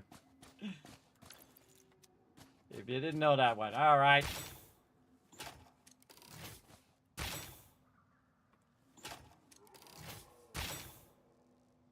Are you even hitting it? There we go. All right, you little buggers. 1, 2. Nope, missed 2. I got 3, though. Okay. Whoa, whoa, whoa, something else. What is it? Making me paranoid. I see some fuel there. Good frick. Oh, got it before they came out. All right. What else? What else? What else is here? I want that fuel. That's what I want. Give me that. Oh, not enough space. Story of my life, everybody. All right. I'm always overburdened. In fact, I even registered the hashtag overburdened. I did it like 10 years ago. All right. Get rid of those. I'll take that fuel. I'll take those circuit boards. Industrial beams. Whoa, rubber. We're not even to rubber yet. What else we got? We can always make more wire. Let's get that rubber. Encased industrial beams. Do we really care about those? Not really. We care about them more than we care about those copper sheets. We can do those later. Not enough room for more hatchet remains? Did we max our hatchet remains? We didn't do no hatcher. Oh, I'm going to throw my fuel away now. There we go. Now we're really getting crazy up in here. Oh, stators. Definitely use some of those. Oof. Man, making some tough choices here. All right, concrete. We're making a ton of that right now. Sadly, no computers, man. That would have been awesome. That would have been amazing. What we got here? 300 megawatts. 1.1 gigawatts. Let's see. 300. We'd have to do 10 of these. We should have brought our power. Not that. We do it even without... Oh, we can do it without doing the thing. Cannot dismantle. But we can take this other stuff out. Oh, I thought you had to do the thing first. You don't have to do that thing first. Now we know. Okay. What else? Man, we're running out of space for this stuff. Don't need the quartz. All right, let's get some more plates. And then we'll get rid of the plates, and we'll get more of this, and we'll get rid of that. I thought you had to do the thing first. I thought you had to do that first, but you don't have to. Look at me learning new stuff. Oh! Oh! Ho, ho! We have found the thing we are looking for. Give me that! God, I hope it's enough. Yes! It is exactly as much as we need. We got 18, we need 17. We did it without actually crafting it. Amazing, everybody. Amazing. If you just let your instincts guide you. GG's. Doing good, Big. How you doing? What's up? We're going ahead and open up, finally, yes, our manual uploader without actually having to craft computers. We did it by finding them. We did it different this time. Tell me all about it, Ada. Manual Depot Uploader unlocked. Storage dimension and pocket dimension now connected both ways and stable. Parts can now be uploaded to the storage dimension directly from the inventory. Note: the storage dimension now understands the boundaries of the pocket dimension and recognizes the distinction between matter belonging to the Pioneer's inventory and matter belonging to the Pioneer. The window within a window within the shallows within the deep, curling around itself separately, echoes strangely. I'm sure strange is the correct term for what this must feel like to you. That is 100% true. All right, we don't need plates, throw them away. We don't need this, throw them away. I hate throwing away motors, but hey, we got motors. We're going to throw those away. All right, we got her done. Now, here's the cool thing, everybody. The whole point of why I was doing this is you can see my inventory is full the whole entire time while I was doing this. So I had to make choices, and this is the way you would play the game in early access because it didn't have the dimensional depot. So instead of running around and grabbing a bunch of stuff, I like to go and try something new. And when you do something new, you discover new things. Like I didn't know that you could remove all of the stuff and keep the actual thing there. And there's actually more stuff, by the way, in the ground, I think. What's over here? Oh, that's just a shadow of that. But you can actually take all that out and leave the actual hard drive there, which means that you can get yourself a bunch of resources from those things and then come back for this another time. So that's pretty awesome. But the whole point is to illustrate the fact that your inventory is always full. But they added the dimensional depot. So you want to open the dimensional depot as quick as you can. And then, of course, open up your personal uploader, which is this thing right here. And then we can just go ahead and now clear out all of the stuff in our inventory, including our stuff here. And then also our portable miners. Now, one of the things that I do is I look to see if it's already full. Like this one's full and that one's full. So that's not going to help me. But if I put this first, then that's going to get that going. Holy mackerel, another raid coming in. Mad Apocalypse, it is the apocalypse. Look at that nuke you just shot off up in here. I love it. Thank you very much for coming in, showing that love. Welcome, everybody. My name is Kismet. They call me the Gaming Tycoon. Come on in, relax, take it easy. We're going to have some fun tonight. How you doing, Matt? Thanks for coming in and bringing your awesome community into mine. Again, my name is Kismet. We are streaming live to 6 different platforms at the same time in 1080 HD. I've been streaming for 10 years. This Monday coming up, I'm also going to be 55 years old, everybody. It's as amazing to me as it is to everybody else, everybody. I'm still around. So yeah, I have my 10-year Twitch anniversary on Monday and then my birthday, and we are going to have a crazy party up in here. We're going to be giving you guys a bunch of stuff for my birthday. That's right. We're going to be doing tons of giveaways, all sorts of killer stuff. So don't forget to hit that follow button. Definitely come by and join us. We're going to have a good time, everybody. And we're going to have my very first streamathon. You're like, Kidman, you haven't had a streamathon in 10 years? Nope, never have. The reason why is I have a lot of medical conditions. But I've been working on them over the last 10 years and greatly improved over those years. And so I'm going to try my very first streamathon, and it's going to be uncapped. So when it starts, it's going to go as long as you want me to go. As simple as that. So come on in, relax, take it easy. Now, what we've done, everybody, I've played Satisfactory since it originally came out way back in the day. Yeah, we'll get some hydration going on here in a minute.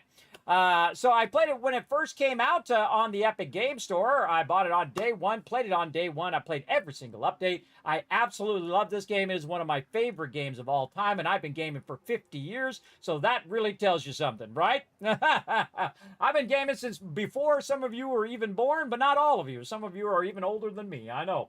But yeah, my first gaming console was the first gaming console, the Magnavox Odyssey in the early 70s. That's right, 1970s. For those of you who are like my daughters who go, in the 19s? I'm like, yes, those were the best days. I'm telling you, the 80s and 90s were the best.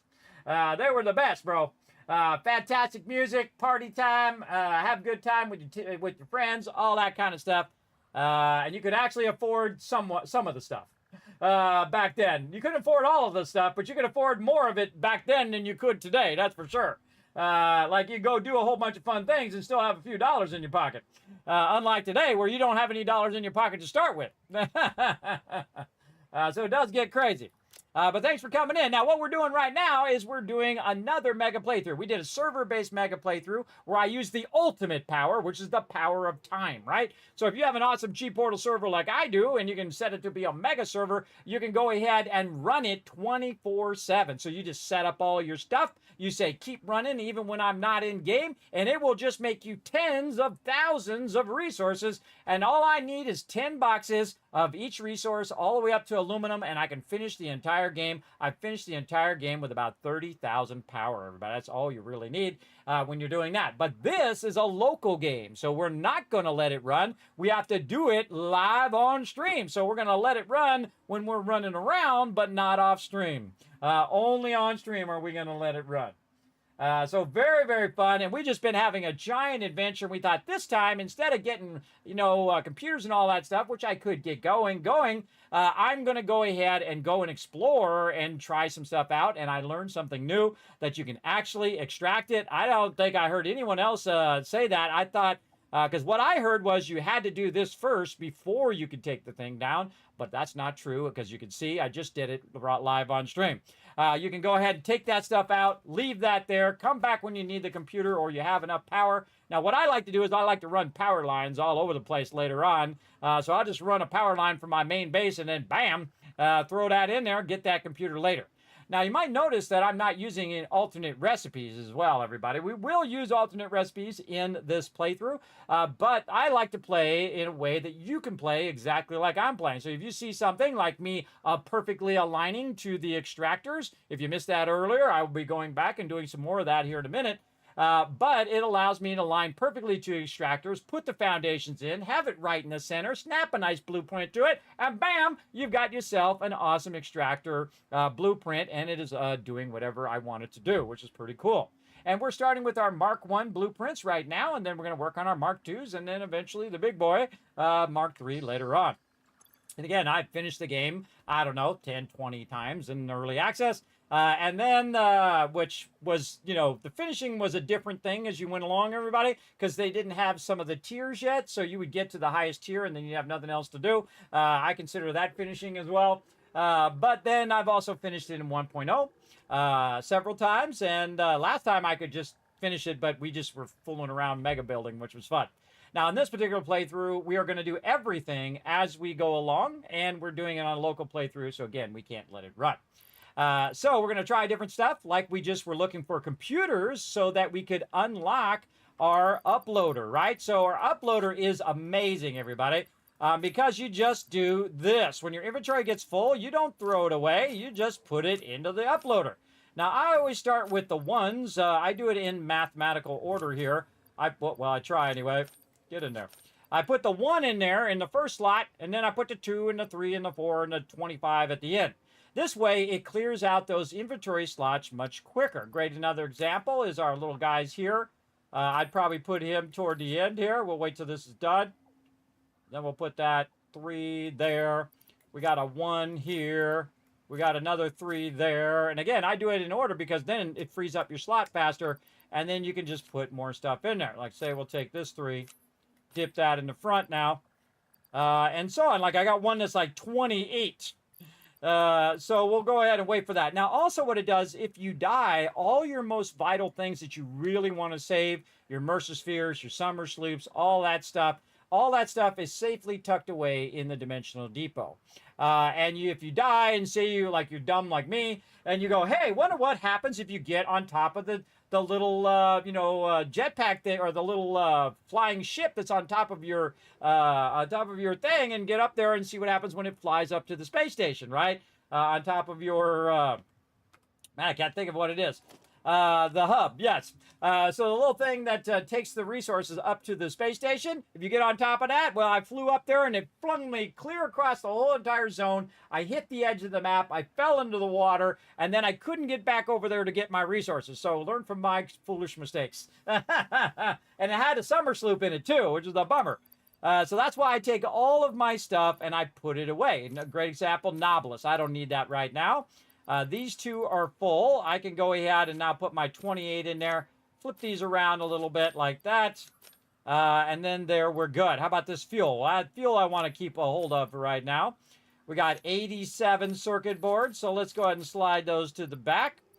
And again, a lot of this stuff we can just go ahead and put in there, and look how much inventory space I just cleared in just a few minutes. That's why this is one of the most powerful things in the game. I think the Dimensional Depot and the nudging or the hologram mode is probably the most amazing thing they added to the game. I love me some trains too, I'm not gonna lie. But those are the most amazing things in the game that change the way that you pretty much play the game.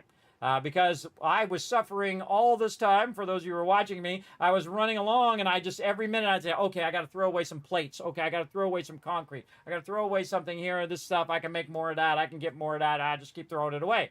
But once you have this unlocked, you don't have that problem anymore. Every time you find a Mercer Sphere, dip it into the Dimensional Depot, right? Summer sloops, in there it goes, right? All that stuff. Keep that inventory clearing out as much as you can so that you don't have to worry about it. Filling up your inventory, which is pretty awesome. I think I'd also put these in here and then just walk them back like that. Let them go in there. What else do we need to put in there? Well, let's see. What do we got in here in our inventory that we could put in there? I think we could put some of these other things in there. Let's roll this forward like this. And we can put a full stack of these babies in there. Oh, actually like this. There we go. What else can we put in there? We got hard drives in there now. We got our zip line thing in there. Again, you don't have to keep the zip line and the chainsaw and all that stuff on you. Just throw it in the Dimensional Depot now. Rotors is a good one. All right, yeah, let's put some rotors in there. Okay, this one's full. That one's not going to go in there. So we'll pull that out. Oh, I don't want to put my ammo in there. Oh, put those in there. Well, I don't care if you put those reanimated SAMs in there. Go for it. Let's see. We got everything else in there? I think we got everything else in there. And that's going to take a while. So now, because it's going slower, because it uploads slower, but what do I care? I can just let it run while I'm busy doing other things.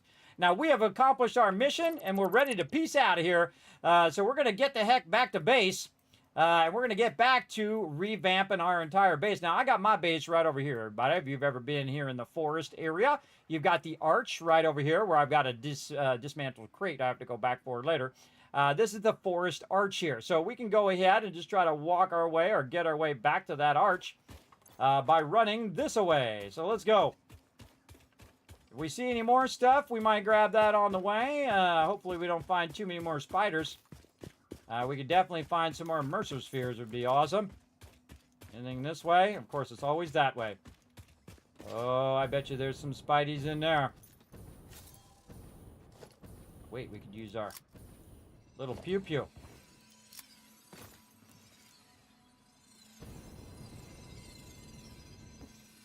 I don't see anybody, but that doesn't mean they're not there.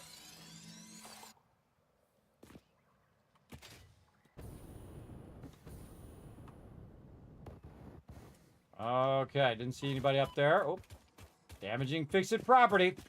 Now, if you don't know, everybody, I'm your official Fix-It corporate trainer. I'm here at Fix-It Corporate. Teaching you guys how to be super efficient, because remember, efficiency first. Now, if you're being inefficient and you get shot from a laser from space, remember, that's not my department. That's a different department. All right, and again, I like to grab all this stuff. I mean, I'm running by it, might as well grab it. And I'm really looking for Mercer Spheres. That's what I'm looking for. They're around here somewhere. I bet there's one way up on the top of that.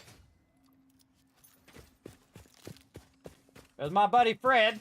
Some people call him Peanut. I call him Fred. I love and also am very frustrated by Fred all the time. Because Fred, what he likes to do is he likes to get right in the middle of where I'm building and then stand there. Reminds me of my kids. They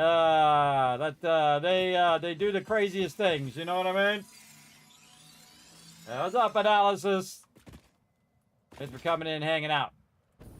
They do crazy things, everybody, like leave my doors open. They don't know the value of money yet. They're starting to learn it, though. They're getting to that age now. They're like 17. They're getting a small gist of how hard you got to work for them dollar bills. All right, I saw this guy around here somewhere. Where is he? Up there somewhere, maybe. Over there. That's where he was. All right, let's go ahead and head over. Whoa, whoa, hey-oh, hold on. Hold on, I see you up there. I got a jetpack. That's going to be hard. All right, let's go. This jetpack sucks. Really, the fuel for this jetpack sucks. Ah! Bite me, I'm out. The effigy only sings when you compose.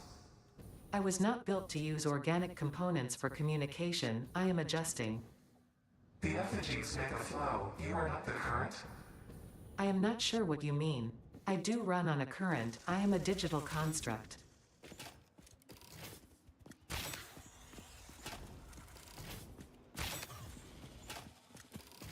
Got him. See, I was dipping left and right. Oh, got a friend.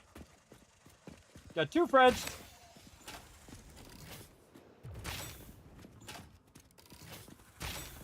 Missed him. Oh, they got the double hit there.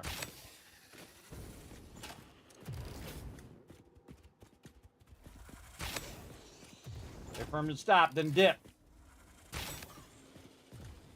Dip, dodge, dip, and dodge. From Dodgeball, everybody. That's a great movie, by the way. I love that movie. One of those movies where, you know, it's Sunday, it's raining, you know, you feel kind of worn out.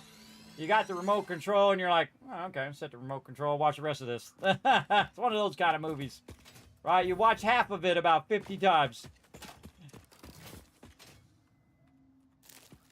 All right, see, we were smart. We made ourselves some ammo. A lot of goodies over here. All right, where's that sucker at? Nope, none. All right, back toward the base. Maybe we'll run into another one. Oh, yeah, one this way. Okay. Again, we're just doing a little bit of running around, and we've been revamping our whole base. We're just going to go left. See if we see anything up here. Nope.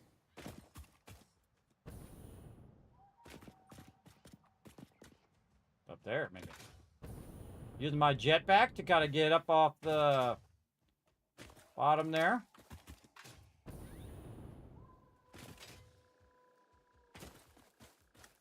This way. Oh, in the water. Where are you?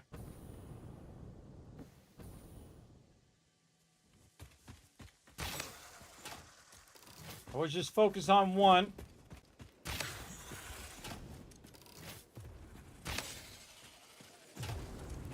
Get rid of that one. Come on, let him shoot first. And dip. Dip. Got a friend. Come on, bring it right in here.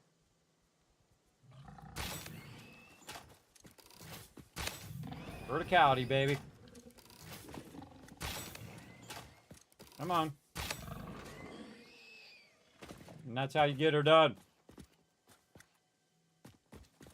Get her done. Reload. All right, man. We wiped all those people out.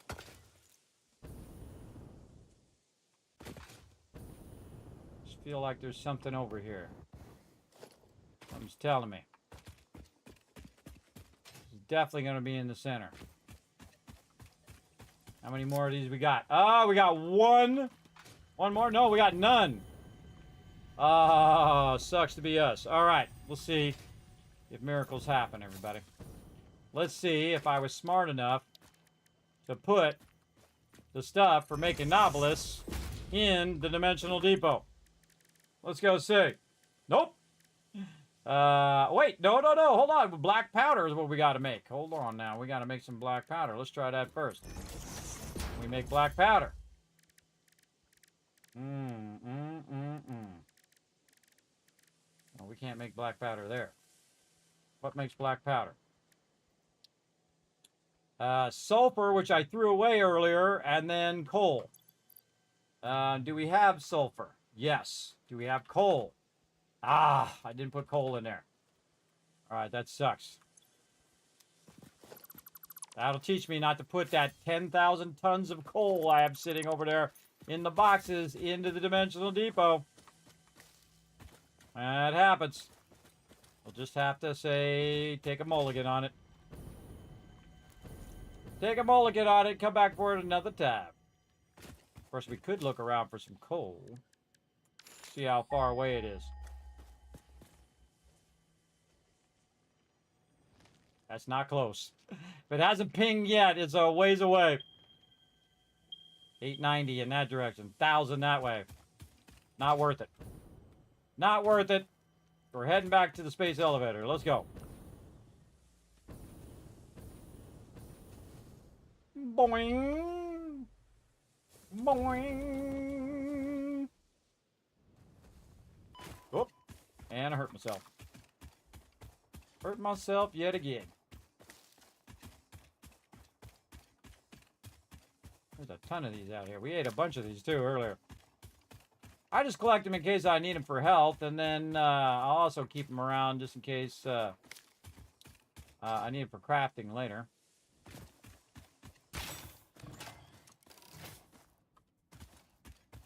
They'll be back. Come on. What a shot. Run a gun shot there. Anything in there? Anything over there? No? What are you guys guarding? Oh, you're guarding that little sluggy guy over there. That's what you're guarding. Get wrecked. Alright. This is actually highly effective on lesser mobs. Well, look at this drop-off over here. I don't think I've ever bothered to come this way this early in the game. Yeah. Wow, look at that. We got a whole bunch of other guys over there. Now I have a Mercer sphere near here, wouldn't we? Of course it's back that way. It's probably up there.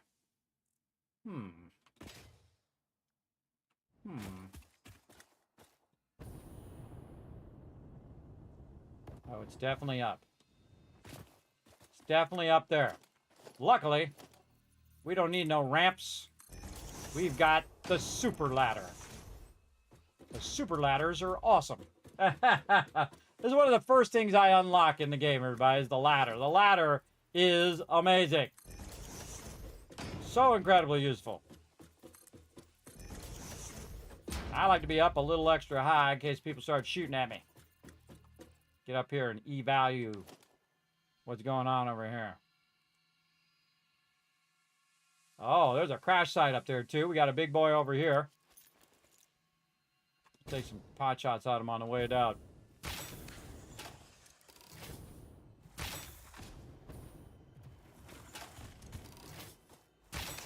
Can't even see him. Give me them bushes. Oh, I actually did hit him in the bushes, though, because he died on that hit. Okay. That was a win. Oh, there's that Mercer sphere. Come on, boy. Total! I totally missed. Verticality, baby. You can't go up, which I can.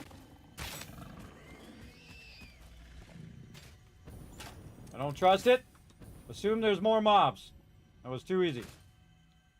Alright, more bacon. It's probably the most of this I ever collected is bacon.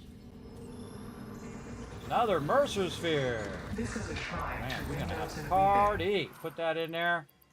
Put our summer sloop in there. Put our another dude in there. And we can do those computers later. Actually, do those computers now. Put that stuff in there. All right, we got it. Any other merchant doggos? There's always another one. Way off of that way. Now we're going to be able to navigate this a little easier later. So we're going to come back for some of those trickier ones. There was a crash site over there, and there's a crash site over there.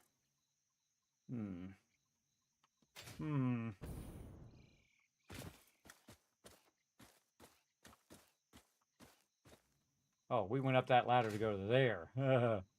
Like, how? That doesn't go all the way up to the top. Might be something all the way at the top, too. I saw a crash site down there somewhere. That way. And there's a bunch of our little sluggy friends there, but I can see a crash site over there. I hate leaving that ladder there.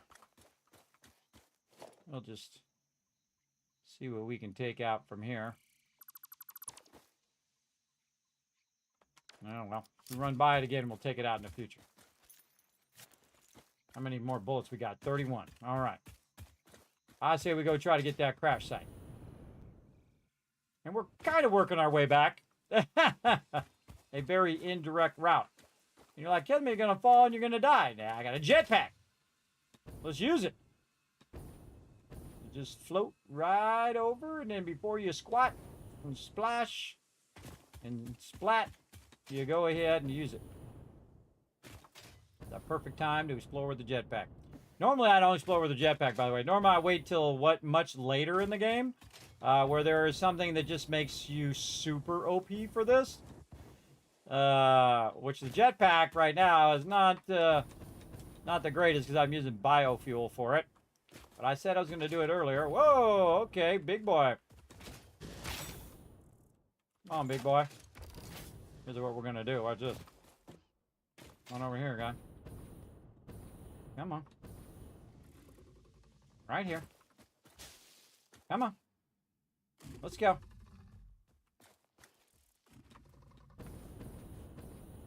Go this way.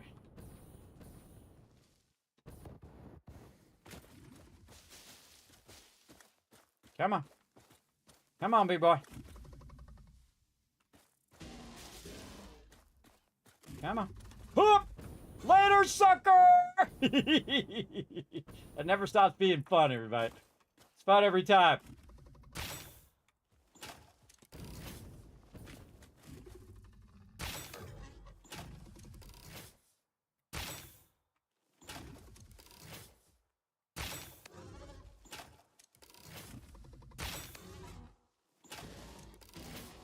Get the high ground, everybody.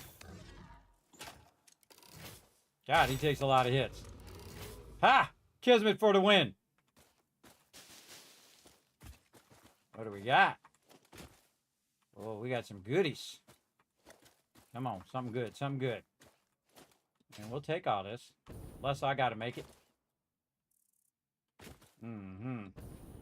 All right, now again, what we learned, everybody, I'm not even gonna click on it this time. I'm just gonna see if I can dismantle it without even clicking on it. Oh, yeah. Oh, I learned something new. Look at that, everybody. You don't have to take the computer. You don't have to. You can't actually dismantle that because it actually has an item in it. So you can go around and get all the other debris, but you never know. You might find something new in there. Well, it's still uploading. Look at that. Put some bacon in there, too. Upload that bacon. But what do we need? 40 megawatts. Ooh, that we can do. We can do some 40 megawatts. Now, sometimes I find under the debris, there's a bunch of cool stuff. Like under that debris back there was the computers that we were looking for. So pretty awesome. But we could do this. We could get this going on. Let's get our biomass burners in here. We got this. Then we're going to pull this out. We're going to get that going. We're going to run this into there. That's going to be 60 megawatts. And we're going to throw some wood in that one. And then we're going to throw some stuff in that one. Really? Can we not connect these together? This is 30 and 30. All right. Sometimes it takes a few times for it to recognize there's two of them. All right. Full handle open door. Grab our computer out. GG's. Damaged hard drive recovered. Return it to the MAM where it will receive the best recovery and rehabilitation care available. I'm immediately going to put it into the dimensional depot is what I'm going to do. Can we put some more of this in there? Throw some leaves in there. Throw some wood in there. Yeah, now we're talking. Now we're talking. We're getting that stuff loaded. Check this out. Nice. Now I don't have to say, oh man, what is, wonder if I looted that thing over there. That's such a great change, man. I can't tell you how much I like that change. All right, look at this. We got a guy over there. I say we run, slide, jump. And just tappy McTappy. Tap it in.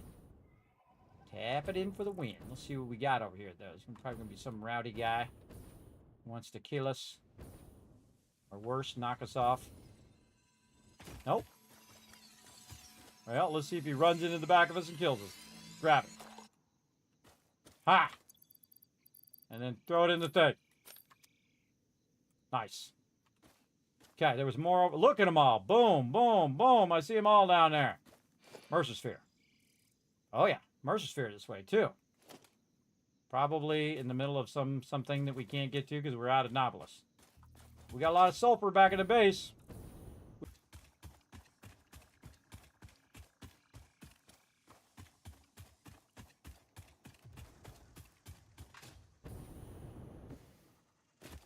Take it. Kismet, why are you going up here? I'll see you here in a second. Bushes, bushes, bushes. Out of my face, bushes. You never know. Sometimes I run around. I just run into random stuff just by climbing up on stuff. All right, we're definitely doing this one. Run, jump, slide, jump. We got this. We barely attacked. Got ourselves a nice little purple guy. And again, the run, jump, slide, the run, slide, jump. There we go, if I can say it right. Run, slide, oh, it actually slowed me down. Watch out for that. Run, slide, jump. Oh, see that? There's like a lip on that edge. Run, jump, slide. There we go. That's really old school, man. When the game first came out, we used to do that. Because you had no hypertubes. You had no other way of going any faster. And then once we discovered you could do that, GG's. All right. Man, we have got a lot of these power slugs. We are going to be styling. Let's slide that in there. Get the purple guy in there for sure. All right. Now, I kind of thought I saw another crash over here, but maybe that was the crash that I saw.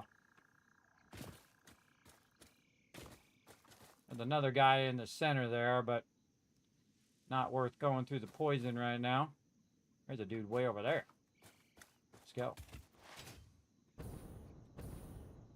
You can take a little aerial reconnaissance while you're at it. Also borrow my buddy right here. Boing. Uh-oh. Burp. What we got? Some more of these barrels.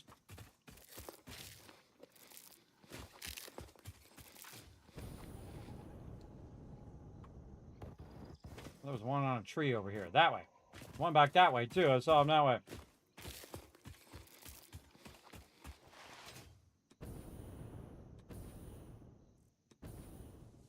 Slide, jump.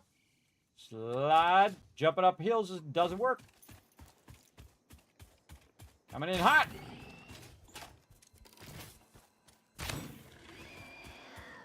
Bye-bye. Oh, I see a purple one. Way up there. Some scary stuff over here. I say we double back this way. There's a yellow one over there, but let that one rock and roll. No Mercer Spheres nearby. Summer Sloops. Nope. Oh, hold on. Mercer Sphere this way. Let's go.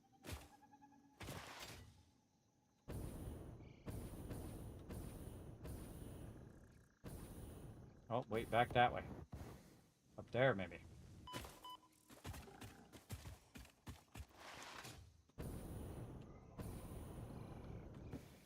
got time to take you out. I got things I gotta do.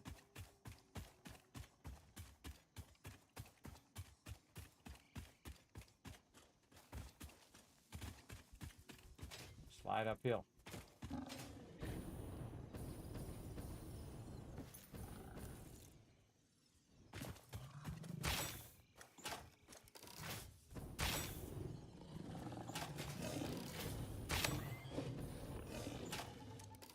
How are you not dead yet?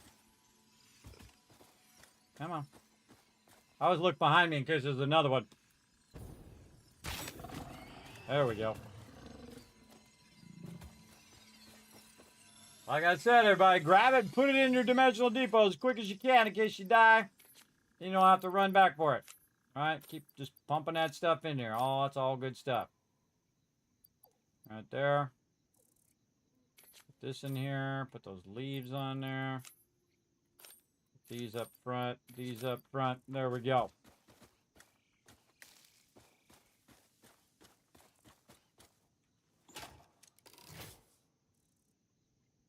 Oh man, I bet there's some stuff up there.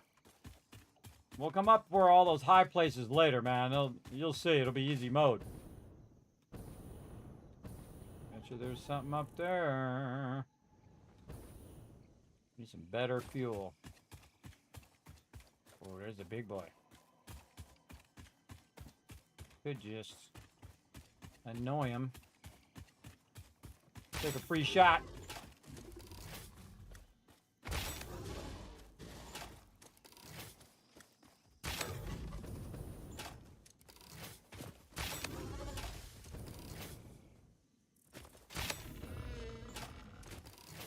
Oh, I got every one of those hits. That was pretty good. All right. I'll take it. I'll take it any day of the week. Man, this is quite the adventure, man. We have barely touched on the world. We've probably been going for like an hour wandering around, and we barely touched on the world. The world is absolutely huge. You have different landing spots on the world. There's only one world, but you have different landing spots. I've played them all. As well, and again, I've played through the game multiple times.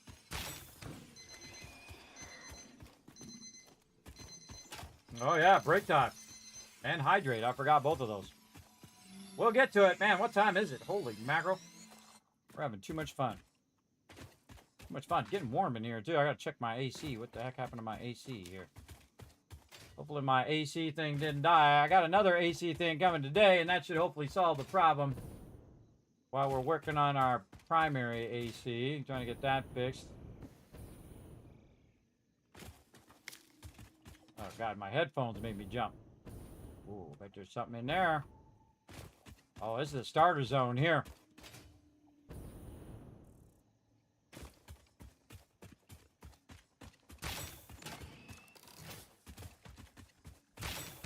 Get him on the run. Getting better. What's up, big boy? I don't know how. He's pretty fast, man. I don't know how he gets ahead of me every time.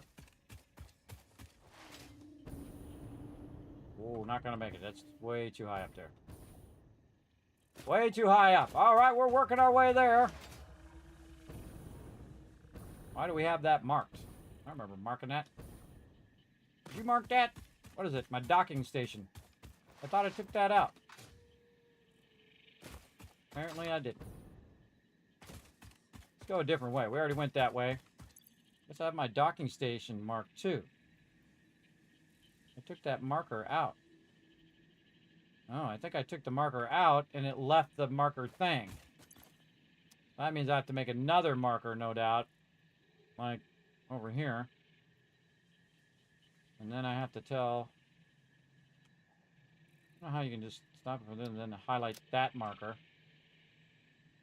Over that way. And then stop highlighting it. And then remove it. And then I don't have that one highlighted anymore. See? I know a lot of workarounds, everybody. All right, let's go this way because we haven't been this way yet. At least not extensively. There's the arch over there. And I saw there was another guy out here as well. There's the manta ray. That's what I call him anyway. Ooh, right up to the top. Nice. Run, slide, jump. not going to make it. That's too far for this fuel. Make it pretty far. Look, we got 2 guys there, too. Oh, boy. Taking some damage. That's some straight up stuff right there. Why go that way when I can just go this way?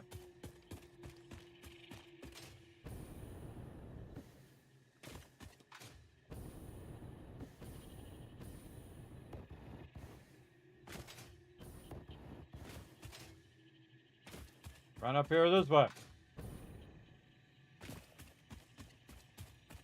Again, the ability to go vertically is really helpful, everybody.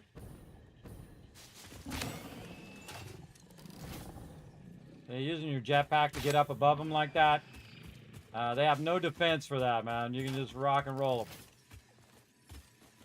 I hear you. Don't see you up here. I'm surprised I didn't grab this one yet. We're just taking the really long and convoluted way back. Wow, there's another one over there. I have my graphics on epic level, everybody, so I can see them really far away. Whatever the maximum level is in this game. I think it's epic. All right. Ultra. Got an ultra. That's what it's called. Ultra in this game.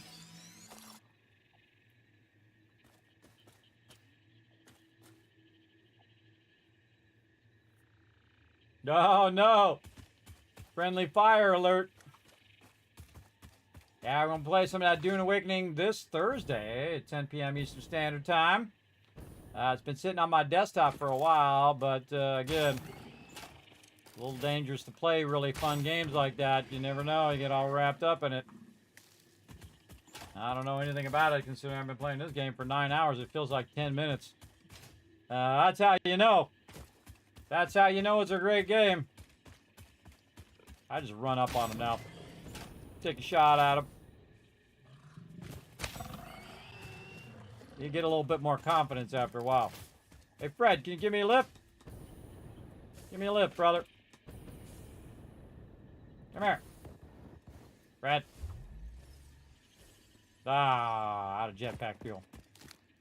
I tried. All right, Fred, come on, help me out.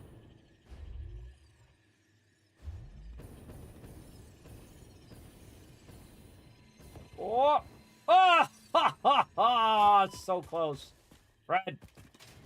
You moved. There you go. Stand up taller. Let's go. Ah, I failed.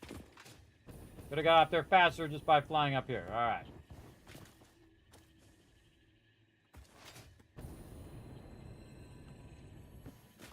That works. Thanks for the assist anyway, Fred. Appreciate it.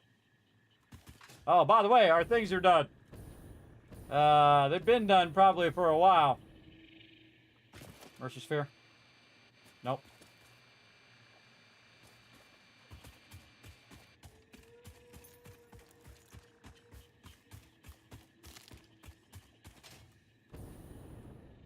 Gotta be a Mercy Sphere around here somewhere.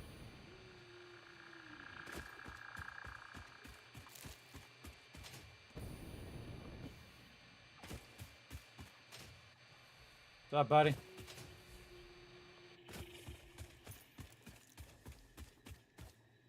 Whoop, whoop. Look at this coal power we got going over here. This is like starter right here. Look at this. Right at the beginning of the game, everybody. Boom. Massive coal power. Popping and locking right now. 1350 running. Right at the beginning. Boom. Look at us go. Look at us go with our bad self. All right. Let's have some fun. I think I ran out of resources earlier. Let's go over here and use this ladder.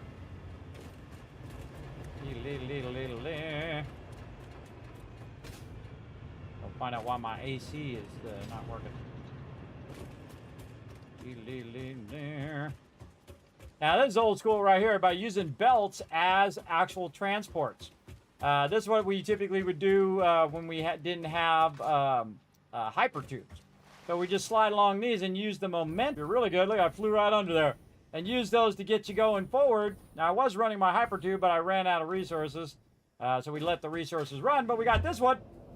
Check it out, it curves. Isn't that cool? Look at it curving. I love the curving. Also, by the way, we can choose, coming up, which way we want to go. We want to go the other way.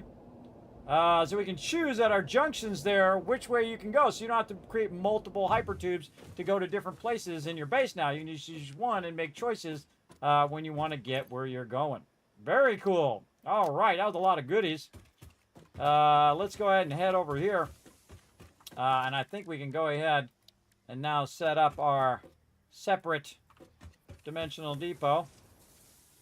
That is purely for random stuff. Now I like to have at least one dimensional depot over here. That is just for, hey, put this in the dimensional depot instead of doing it through my inventory. So I'm going to throw that in there. We're going to see if that's full. Already in stockpile 50. So we already got too many of those in there. Let's take those out. All right. So if it says already in stockpile, then what I do is I put it in this other box, right? Like this and like that. Then we can also go in and say, okay, what about these here? Okay, no, those are going to upload. Good. We can just go ahead and put a bunch of this stuff in here, especially the smaller stuff. I already know this is already full. And let that run in there, like so, and that. And then we can look and say, oh, okay, wait, no, those are full. Okay, we can't put those in there. We all good on those. How about grass? No, grass or leaves are still uploading. All right, so those are full for now. But we do have a bunch of Mercerspheres that we got. And maybe, or just maybe, we have one Mercersphere after all of that. Wow. Yeah, we used the other 3 for our upgrade. So we had 5 total because we used one for that. So we found 5 of them. One time I found 50 of them while I was running around. It was crazy. But we'll get into that more later on.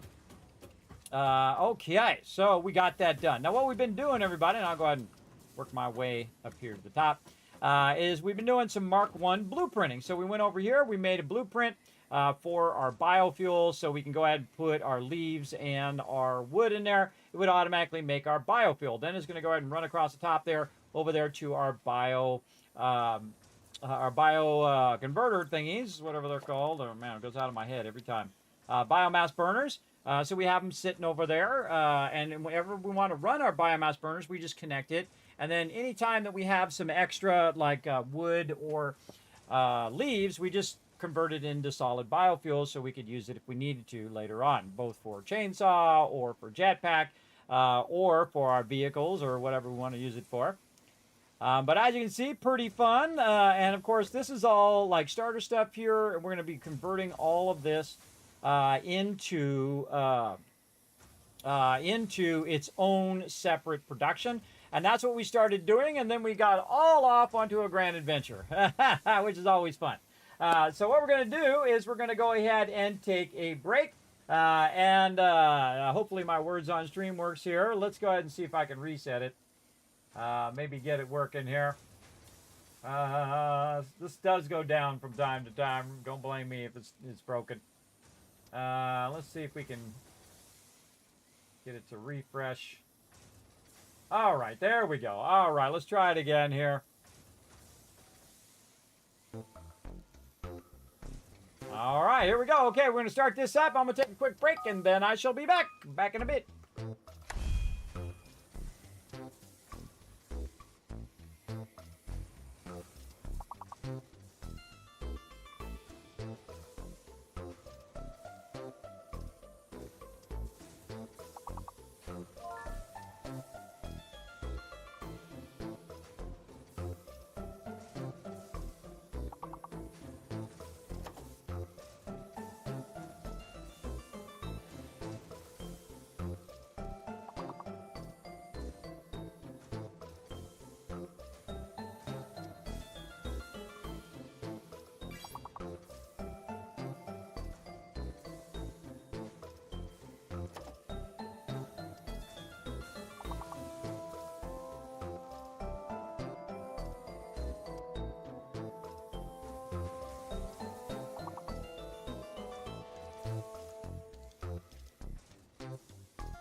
everybody. All right, let's get back to it. I see you guys been getting it going on there. Go ahead and give you guys a bunch of kiss caps for working together. I appreciate you. Right over here. Turn that music off. All right, as you can see, we're going to get back to... Get my mouse working again. We're going to get back to some Satisfactory. Now, man, we went on a great adventure, big grand adventure all over the place. Did a bunch of stuff. And now it's time to revamp all of this and get this working. So the first thing we're going to do is just dip over this way. And we're going to see if we can grab some of this power from somewhere. Don't look like we can. I know what to do. Just split the power right here by putting that power pole right on that line, and you can split it. And then you can just connect it right over there. Then we'll have some backup power running through our main thing here. Now, what do we do with our... what is this thing called? I forgot. Oh, wow, it went right out of my head. Right when I was about to type it, right out of my head. Now, I do have a hard cutoff time today. I can't go for like 20 hours because I got to help out my daughter with some stuff. So we'll go for a bit longer here, try to get our stuff going. Now, what we want to do first is get these plates going over there. Oh, I see a guy over there. Ooh, and a crash ship, too. Hold on. Right there. Right there.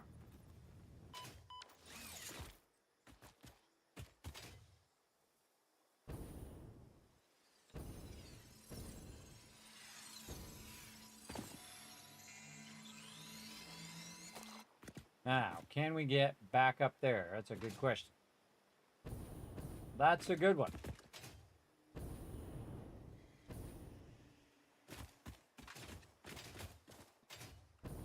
We got a jetpack. We can give it a try. Uh-oh.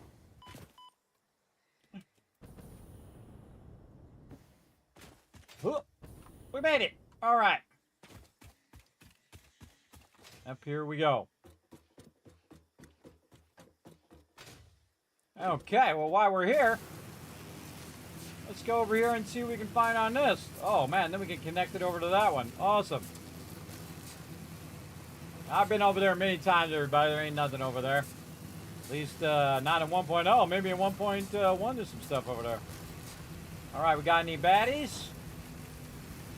0 baddies, really. And a whole bunch of free loot. We'll take it. We'll take all the free loot we can get. Get that loot. All right, and again, everybody, you don't have to get the computer first. You don't have to get the hard drive first. You can just deconstruct all of this. Get that loot in your backpack. Where's the actual thing? Over here. What do we need? Oh, it's already good. Just need some of our modular frames. Good to go. Stick it in the dimensional depot. Burn it down. Nice, okay. Very cool.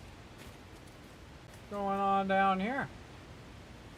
Oh yeah, down there. Well, let's just go ahead and cross-connect this one. Go over there.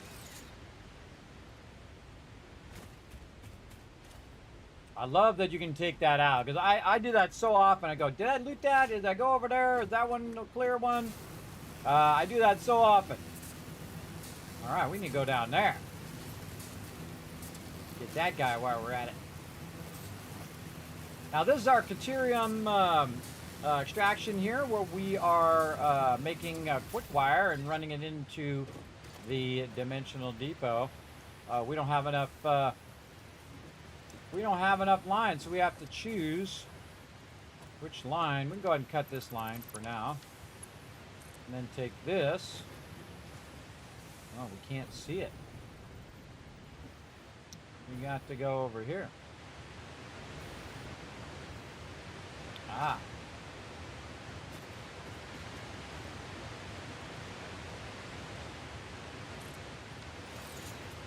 And here we go. Oh. Nope, not that one. This one.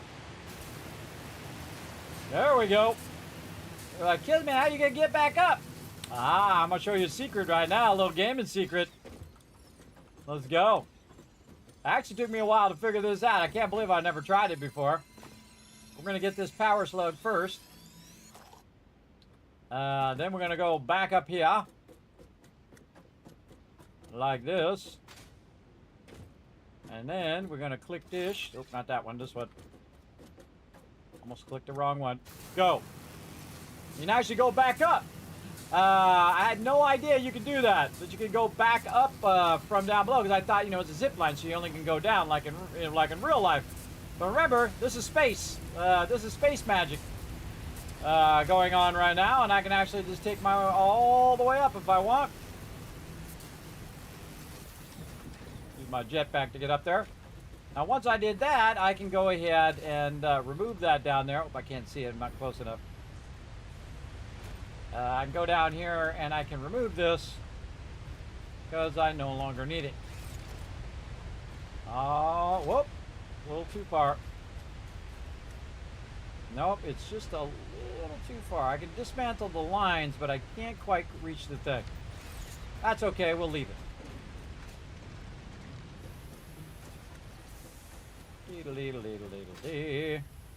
Okay, back to what we were working on before. Let's go. Oh, I see some resources over there, but we'll just leave it for now. Jump lines.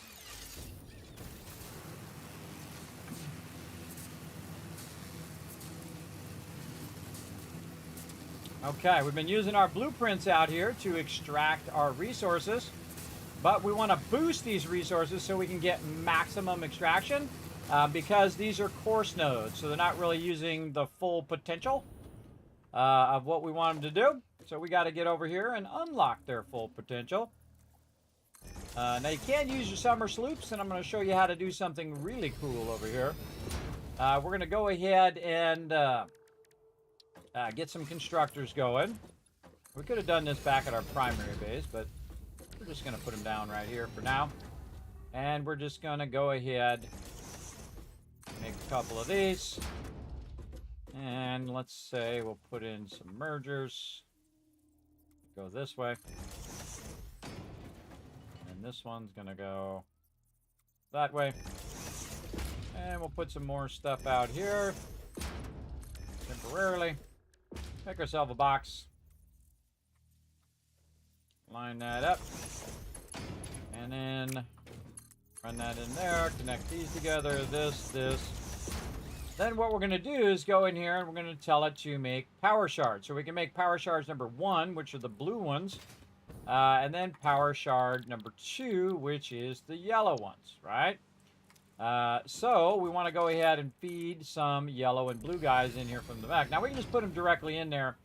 But we're just going to feed them from the back here in just a bit. But the first thing we want to do is we want to go in and find our summer sloops. So I'm going to go ahead and pull all those out. And I'm going to go ahead and try to put one in there. You can see we can't put one in there because we haven't unlocked it yet. I honestly forget what it is that I need to unlock. Let's go see. What do we need? Oh, we need 50 of these circuit boards. How many circuit boards did we get? We got a bunch when we were running around. Oh, we got enough. All right, awesome. Perfect timing. So we can go ahead and use one of our summer sloops to open the production amplifier. Now again, we didn't have to make it. We just ran around and found it. Pretty cool.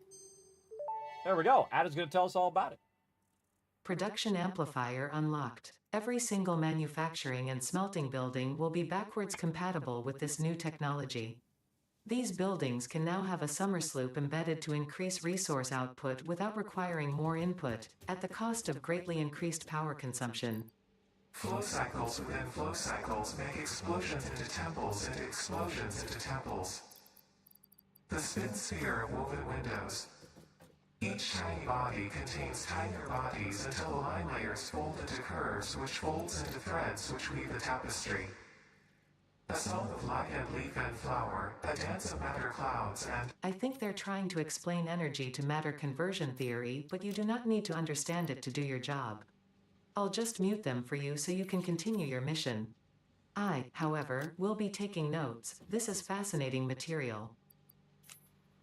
Okay, good to know. All right, so what I'm going to do is put the power slugs in there.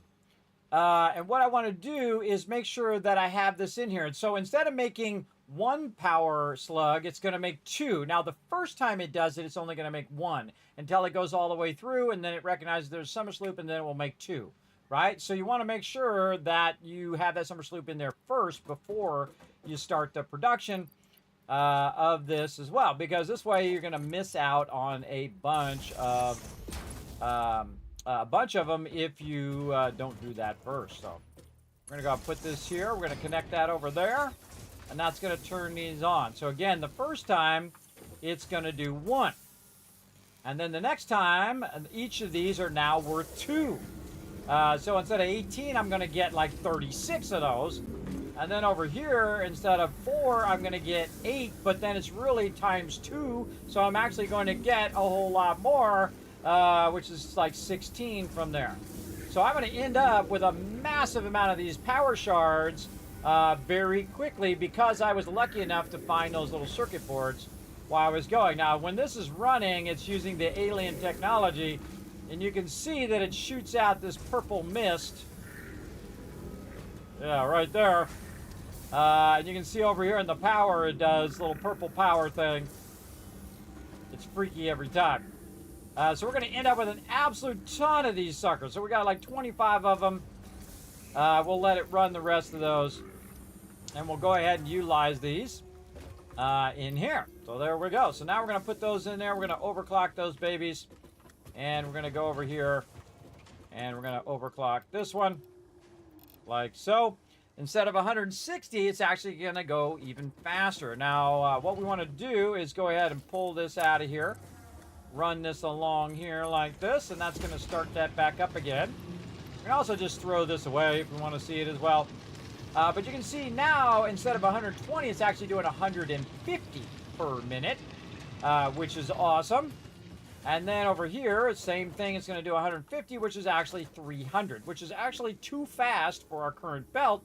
But later on, it's going to be very, very useful to manage that as well. So now we're going to combine both of these together. Oops, that's not going the right way. That is going the wrong way. We want this to go like so. There we go. And then we'll have this come around the corner. Okay, not like that. Into there. This one into here. And now we have 300 coming out of there at the same time. So we have 300 extraction, and it does 30. So we need 10 smelters. So we need to put 10 smelters down to smelt everything in here. Now me, I like to do one extra in case you have a backlog, right? A backlog of resources, which we are going to have a backlog of resources here in a minute.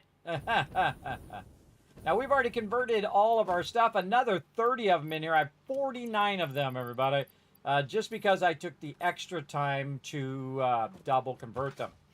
Now, I'm going to go back in here and get my summer sloops back for sure.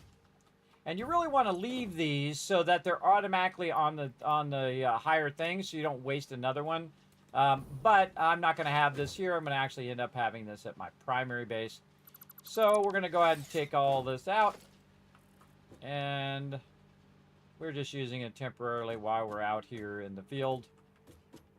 Like so. Take all that out. I don't like to leave any excess material laying around. I'm old school that way. And there we go. All right, nice. So we need 10 smelters. Now, what we're going to do is now use our thing here to put this in. Our blueprints that we did earlier, because we just started our blueprints in this playthrough. And then we'll put another one, say, down behind that. We're going to go in blueprint mode so they snap. That's going to go through that. Well, this is probably good enough like that. And then we're going to put down a blueprinter. Oh, we don't have enough steel beams. Look at this go. Well, that's okay, because we built a hypertube. Let's go get some steel beams. Oh, I went the wrong way. Hold on, let me reverse. Back this way by holding down W, and it'll go back that way. And you can see I'm going to go this way now. And again, they have those junctions, which are awesome, man. They are just the perfect thing, because that's usually what I would do, is have it stop and then start again whenever I wanted to end up at a certain spot. But the junction now will allow you to just stop where you're at, or just keep going if you want, right? Which I really like. Oh, there's another crash landing to the right there I saw. We might have to check that out. But you do have to watch as you're coming in that it doesn't put you on the wrong junction as you go through. Like right here. All right, it's got me on the correct junction. Take me all the way back to the base. This junction up here. Oh, yeah. See, the other one's not lit up, so it means it's going to go this way. Now I got to clear all this stuff out. That's what we're working on back there. But we're going to need some more of our stuff. In fact, we should have turned this off when we were back here earlier. I totally forgot. All right. Let's go ahead and turn that off. And then what we're going to do, oh, put them back in there. Now, when we have extra stuff like this, what I do is I go ahead and take this out, and I take this out, and I run any excess into this box right here. This way, if I'm looking for some of this later on, it's in this kind of random box here. Another thing to do is to say, you know what, I'm actually going to take that now and put that in the dimensional depot. So you can find it no matter where you are in the whole entire game, which is awesome. We'll put those in order. Now, again, you can just let these run because what do you care? You can just, you know, put them in there and let them run and run and run. I'm going to move this up a bit like this and then put a full stack, because I bet you it's only 50 that can fit in there. Put a full stack of that in there.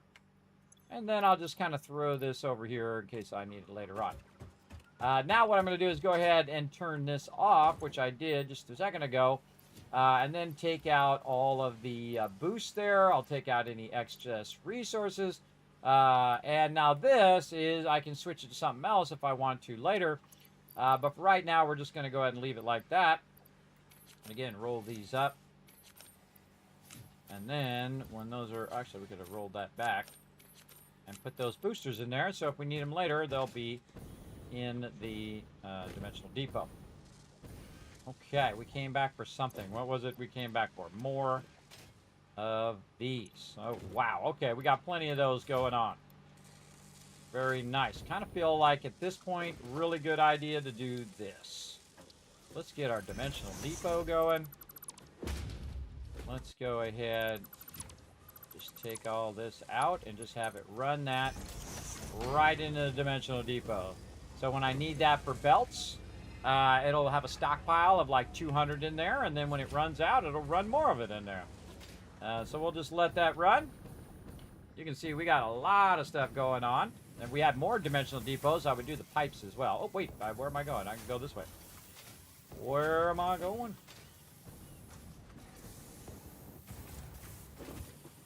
Get up here. Slide jump. Go back this way. Actually, going backwards is forward is faster than going forward, because I can use the hyper tube. I just switched it, so it's going to go right.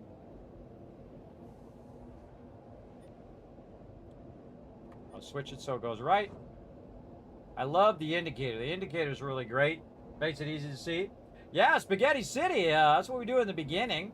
What we're doing right now is converting it over to using your blueprints and then making it a modular style blueprint, which is what we're going to do. And you'll see over here, we'll start cleaning it up and start stacking it and making it look awesome. Oh, got it right at the right last minute. All right, so we're using our blueprints to perfectly line up with the extractors, everybody. Something I've never seen anybody do it the way that I do it. I do it perfectly.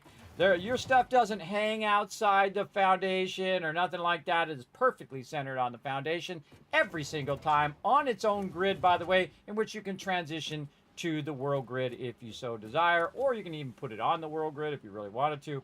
But I like the fact that I can go in there and make it perfectly fit around the extractor every single time.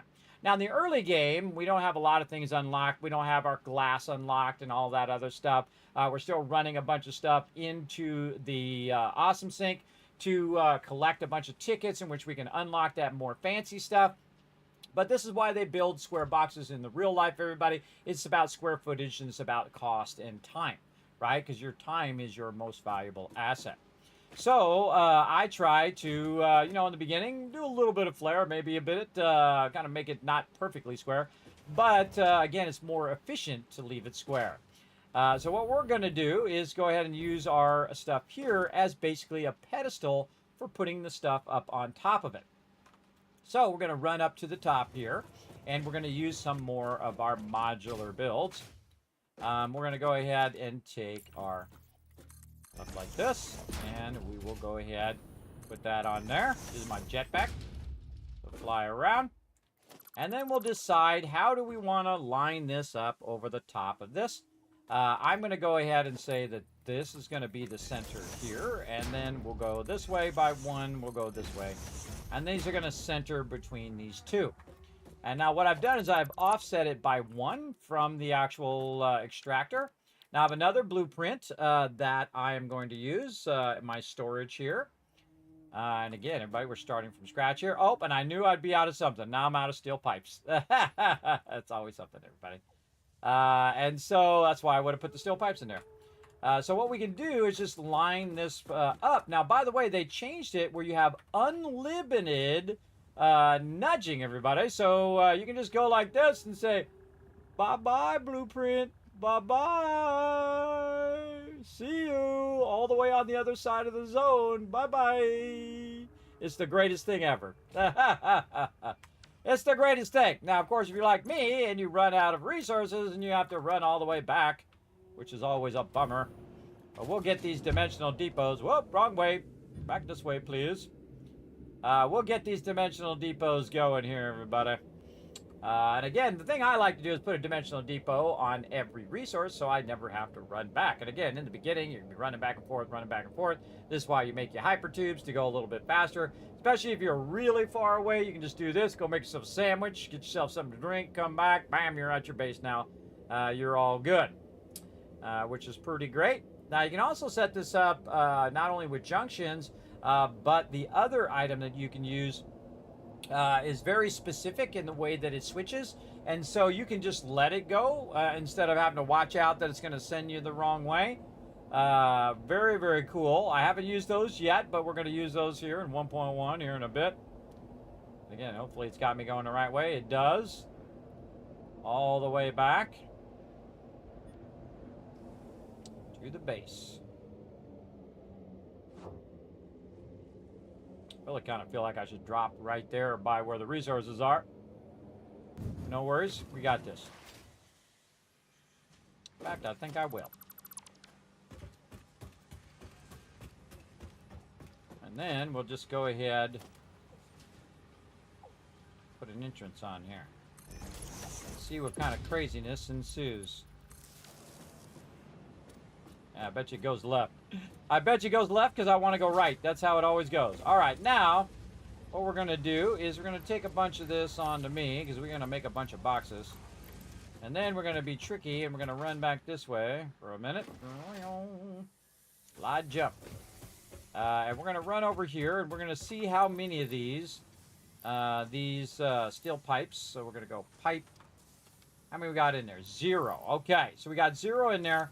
So we're going to put 200 in there and let it start to go, right? Well, no, why do it in my inventory when I could just go ahead and put it right in here? So I can just go, boom, put it right in there. GG's, we all good. And then this is already full, so we can put that in there.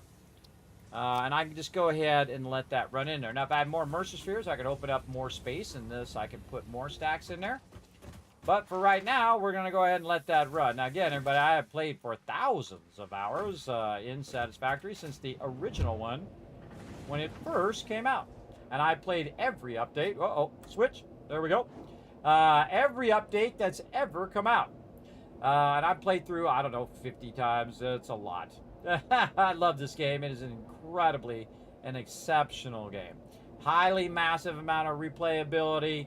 You can play it over and over again. You can just play it different ways as you play. Like in this particular playthrough, instead of just going to computers and doing computers, I went around and looked for computers instead. And I found them, by the way. And I found them and I did my upgrade to allow me to put stuff in there. All right, now the other thing we wanted to do over here, which I just remembered, was our blueprinter. We're going to use that here in a minute. But we need to go up here and do a little bit of work here. Up here on the top. That's why we got this ladder here. That's going to help us go ahead and dip right up here. And then this time we'll actually be able to build our blueprints. So let's go. And there we go. All right. So now, again, these are Mark 1 blueprints. So obviously going to be smaller and whatnot. And then we're just going to go ahead and say go. Now what this is this is a storage unit. So we want to go ahead and take some of this and start backlogging it into the storage. Red is an input and green is an output using the new wall connectors there up there at the top. So we want to get this from down here up there to the tippy top. So we're going to go ahead and try to figure out how we want to line that up. How do we want to line that up? I think we should just start first with a nice ladder right here, so we don't have to try to fly up and down over and over again. You just kind of dip up here and get in the corner because we made a little corner here. Oh, there we go. Make a little flat space. There we go. And then we're going to go ahead. What do we got here? Let's go ahead and use number 2. And then we're going to go and put this as number 5. There we go. And we're going to go ahead and put our lifter in, which is going to tell it its direction. There we go. And then down here, we're going to float down to the bottom. And we're going to go ahead and do the same thing that we did before, this way maybe. And run this up and back and have it circle around. Like this. Again, over time, as you're doing this, you want your stuff to look more and more fancy over time, but we're just trying to backlog a bunch of iron ore right now, right? So we're trying to run that iron ore out. These are 2 coarse nodes that we combined, so they're coming out 150, 150, that's 300. That's faster than our belt is right now.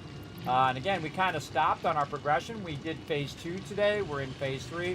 We didn't even bother to unlock other stuff, though we totally could if we wanted to. Only thing we unlocked was the jetpack so far.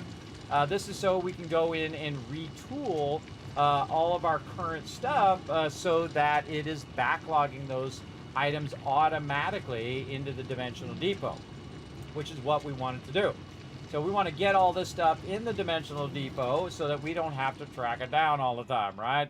We don't have to track down our concrete because that's going 5 depots deep, meaning that 5-dimensional depots right now are putting that concrete in there. So anytime that we're using concrete, it's going to go in there at 70 per minute. So we can just let that run. We don't have to do any upgrades either. We don't have to do any upgrades on the MAM, so we can use our immersion spheres in the beginning to actually be putting in all the various resources all the time, so that anytime we use them, it'll automatically replenish them in the depot, and we don't have to run back to the base as much as we go over time. And again, taking the time, well, like we did earlier, to go get a bunch of immersion spheres to basically be able to just to feed stuff into our dimensional depot like that to keep our inventory clear is awesome. Same thing with our fuel here. We could just keep that in the dimensional depot as well. Later on, we're going to want to go and look for more immersive spheres as well, especially here for our plate factory, which is what this is. All right, so now what we're doing is we're backlogging a bunch of resources in there, and that is going to basically fill up all those boxes. I have 12 full-size boxes in there, and we'll go ahead and just kind of dip in the front door here. There we go. We have 12 full-size boxes in here, double-size, really, the industrial ones.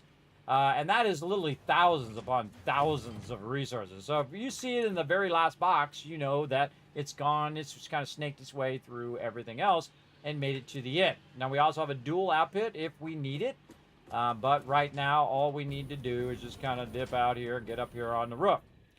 Now, we're going to do the same thing. Now, we're going to add supports later, everybody. We don't need to add them right this second, but we will do that later on. I'm just kind of leaving a gap on these particular ones. Again, you can build it 1,000 different ways. For me, I'm just going to leave the gap. Now, down here, what we want to do is go ahead and reuse something we just used earlier, which is our storage here. Or we could use our factories, which is probably what we should use. We're going to use our factory here. Now, what we want to do is we want to have it come out of here, out of the green area, and go into the next one, which is going to be red, which is red is an input, green is an output. That's how I mark it anyway. The game actually marks some of the outputs as green and some of the outputs as yellow. I don't know why. I think it's very inconsistent myself, but there you go. Start around update 5, 1,300 hours, but I'm loving it. Yes, I'm like 2,500 hours or something like that, and I feel like they're rookie numbers. You could easily get it going, Kegger. You could easily hit 10K in this game for sure. Okay, so now what we're doing is we're going to use our factory that we used for our constructors, and we're going to put our smelters in here, and just our smelters. So we can do that in here. So the first thing we want to do is hit G, and then we can go ahead and use our dismantle filter to just take out the constructors. There we go. Then we need to figure out if we had a fast enough belt, which eventually we will, but right now we have 280 is the maximum we can do. And we want to go ahead and put in 30. So it's about 10. Even if it was 300, it would be 10. But right now the most we can do is 280 because that's the speed of the belt limitation. So we need about 10 of them, all right? So we want to go ahead and try to fit 10 of them in this little 4x4 area. So we're going to go ahead and take out all of this stuff as well. And we'll go ahead and try to rework all of this. Oh, it merges in there as well. Splitters. And then all these belts. We're going to leave that start part there. Again, just kind of using my limiter so I don't accidentally get the foundations or the walls or anything like that by hitting G. That's going to get all these goodies out of there. And then up here. All right, what we're using there, that's a vertical splitter. So we had run the splitter, put the vertical splitter on there, and then we took the top of it off so it can actually go in 2 different directions up high, which is awesome, everybody. That's really, really useful when you are in close spaces. And again, our goal is to get 10 of them going in here. So we can either have the front of it merging or the back of it merging or splitting in the very back, whatever you feel like doing. In the last one, what we did is we had the output merging at the end. So I kind of feel like we'll just do the same thing, but you'll see that the actual, when they're separate from the constructors, the smelters actually take up a lot less space. So we want to kind of do the same thing we did with the other one and make sure that there's enough space for us to run each of these all the way across. Oh, not quite straight there. It's right there. We want to make sure that this has enough room to do that, and then also come back with a merger going in this direction, and then this one over here. Try to get it going. Let's say something like that. Oh, not enough space. Yeah, not enough space across there. So to make that happen, that would have to be right there in the center. Maybe move this back just a little bit. See if we can kind of squeeze it back a little. Really get that close. And then we'll take our splitter from over there using our middle mouse button. Take this here, really get it going. And then we can hit H to kind of nudge it in the corner. There we go. We got both of these nudged. Maybe a little bit more nudging there. Let's see if we can nudge it any further. Nope, we had it perfect. All right, awesome. Nice. Now this is turned the wrong way, but that doesn't matter, everybody. We're going to line it up on the sides, and so we're going to take this out, and we're going to go ahead and do our smelter again. Now this time we are going to face it in the right direction, and we're going to nudge it as far inward as we can. I like to be able to see the belts personally. And then if we did it right, which we did, awesome. Then we can go ahead, split this to, or change this to a merger. And now we're able to kind of put that right in there together. Kind of feel like we could have merged a little bit more that way, but let's go ahead and see what we can get away with here. How many of these can we get in? 1, 2, 3. Oh, that is perfection. All right, look at that. 5 and 5 is what we need. So that is what we need. That's perfect. We're going to go with it. And I kind of wait for him to go down so I can see that little white line and make sure I got it lined up. There we go. Very nice. And that's all we need to do. That was it. Got her done. All right. Now all we got to do is just go ahead and line these up. Make sure they're facing the right direction. These ones are facing the wrong direction. See, I feel like this game tries to sabotage you a lot. Because you're trying to put stuff in and then you like pick something up and the orientation has changed from the last time that you did it like that. See, like I think it should also not only pick up what it is, but also pick up the orientation of the item. In fact, let's go in here and tell it that's going to be iron ignits before we pick this up. So the next one will remember that it actually is iron ignits. This. Remember, this is the output side. Like it's always trying to sabotage my directions. These ones are all good. Alright, in fact, actually I'm going to take these back out. I can just go here, do this, and then turn them the right way would be very useful. Now once you turn the first one the right way, the rest of them should be okay. So always check the first one that you do. Again, when you middle mouse button it, it will pick up whatever that other thing was. So you don't have to put in, hey, this is this and this. But I still go through and hit it and say, okay, iron ignits, iron ignits. I don't trust it ever because I played this game for a really long time. And I refuse to trust it. I'm going to go in and I'm going to double check every single one. There we go. Very nice. Let's go ahead and get that merger in now.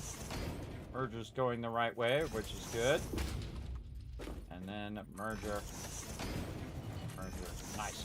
Another thing we can do is go ahead and take out these foundations above just to make it easy for us to kind of maneuver around. There we go. So we can see if our stuff is looking good. Looks good to me. And then double click, double click, double click, double click, double click. Man, it's just going to go so much faster because these are really close together. You can just simply double click. And it will figure out all the directions for you. So these are going to smelt, combine together, go back the other way. Now, because these are 1-to-1, meaning 30 in and 30 out, or 1-to-1, whatever the amount I put in, which is going to be 280, is going to come out at 280, right? So I'm going to have a lot of these iron ignits, that's for sure. Okay, and we also have our input here, which is going to go in both directions, just like we did on our other item right over here. We want to make sure that this is going the right direction. Right down here, we're using our manifold, so we can just run these down. Again, more double clicking. These are really close. Typically, I don't like them to be that close, but you can get away with it. The only thing is when they're really close like that, is very easy to miss the fact that you didn't put the belt in, or if you come back later and you want to upgrade them, it's really awkward. But you do what you got to do. All right, and we'll go ahead. Oh, it doesn't want to do that. Okay, it did it before. Apparently, it doesn't want to do it now. That's okay. We'll take care of it right here with a lifter. There we go. All right, so that's going to go ahead, run the resources in, split them, run this way, and then all of these guys are going to fill up with a bunch of resources. Then on this side, we're going to actually do this, and we're going to run that over here. I always do my lifters last. You don't want to have those lifters getting screwed up. They happen to get screwed up all the time. So keep that in mind. This has got to go this way. Make sure that is the input side. Yes, it is. You can see the orange is on there, and then this is the silver side, silver side, silver side. And then also you can see you have these little yellow arrows, which I think should be green because that's an output. But what do I know? I've only been playing games for 50 years, so there you go. Oh, that already has a belt. This one here, this one there. Okay. And I'm a big fan of putting in one item a whole bunch. So you put in all your splitters first, and then you go and you do all your belts. Very, very quickly here. And we're good. That's it. That's all we had to do. Line all that stuff up. Make sure that it's splitting down there. Now, we do already have some power plugs already here that we can go ahead and tap into. Right like that. I can tell you this one's going to need like this and like that. So perfect. And then we have it connected already to the other side because we did that when we were doing our concrete. So all we need to do is go over here and just connect all these just like we did before. Now the cool thing is that all of this is going to be connected.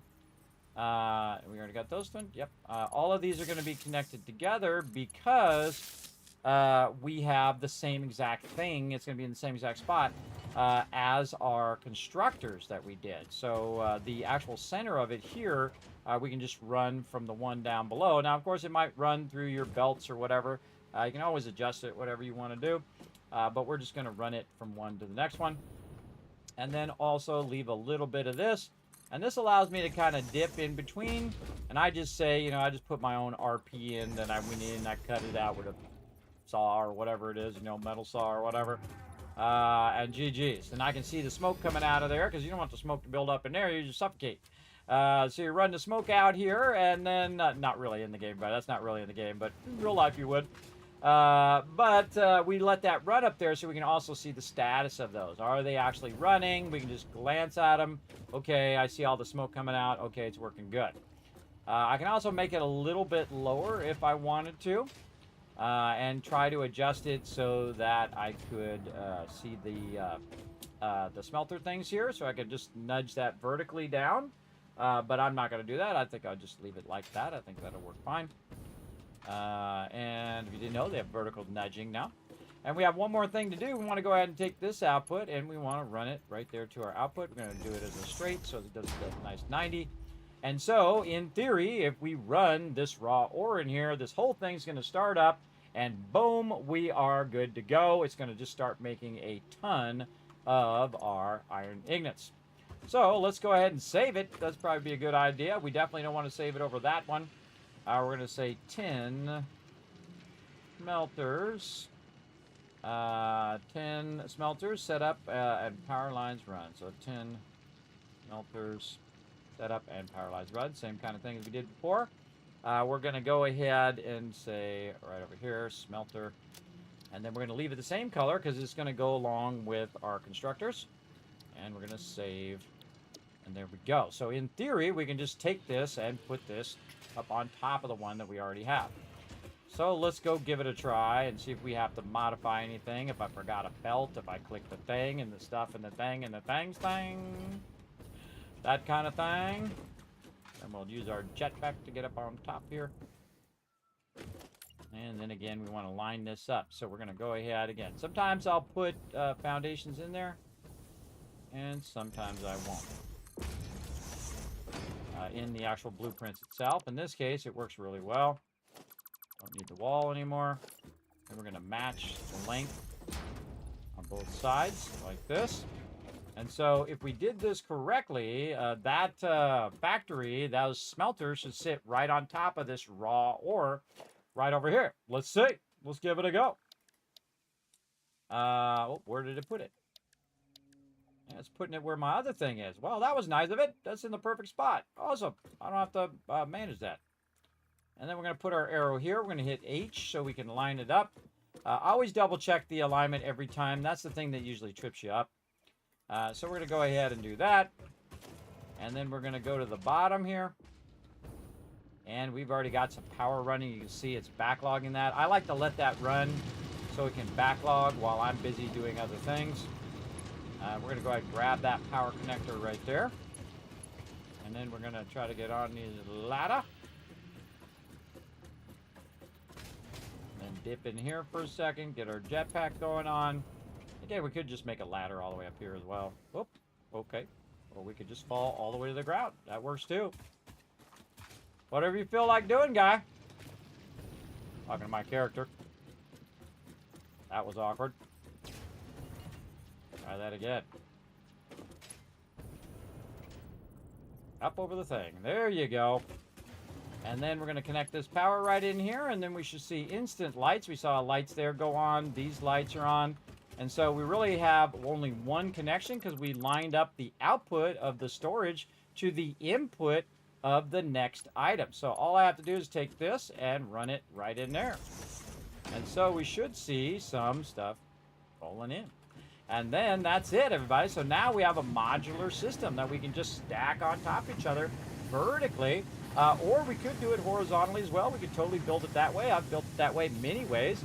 I feel like you've probably seen like 500 people doing everything horizontally and just putting them down in one after another. Boring.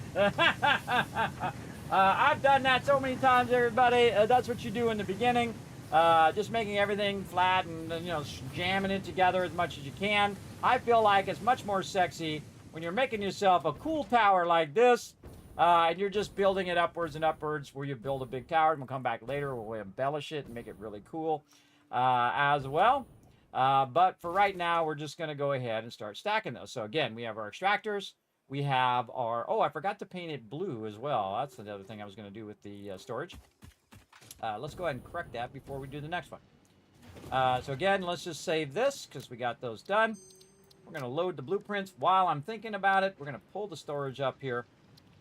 You do not have the resources for this. Oh, I bet I don't. What am I missing?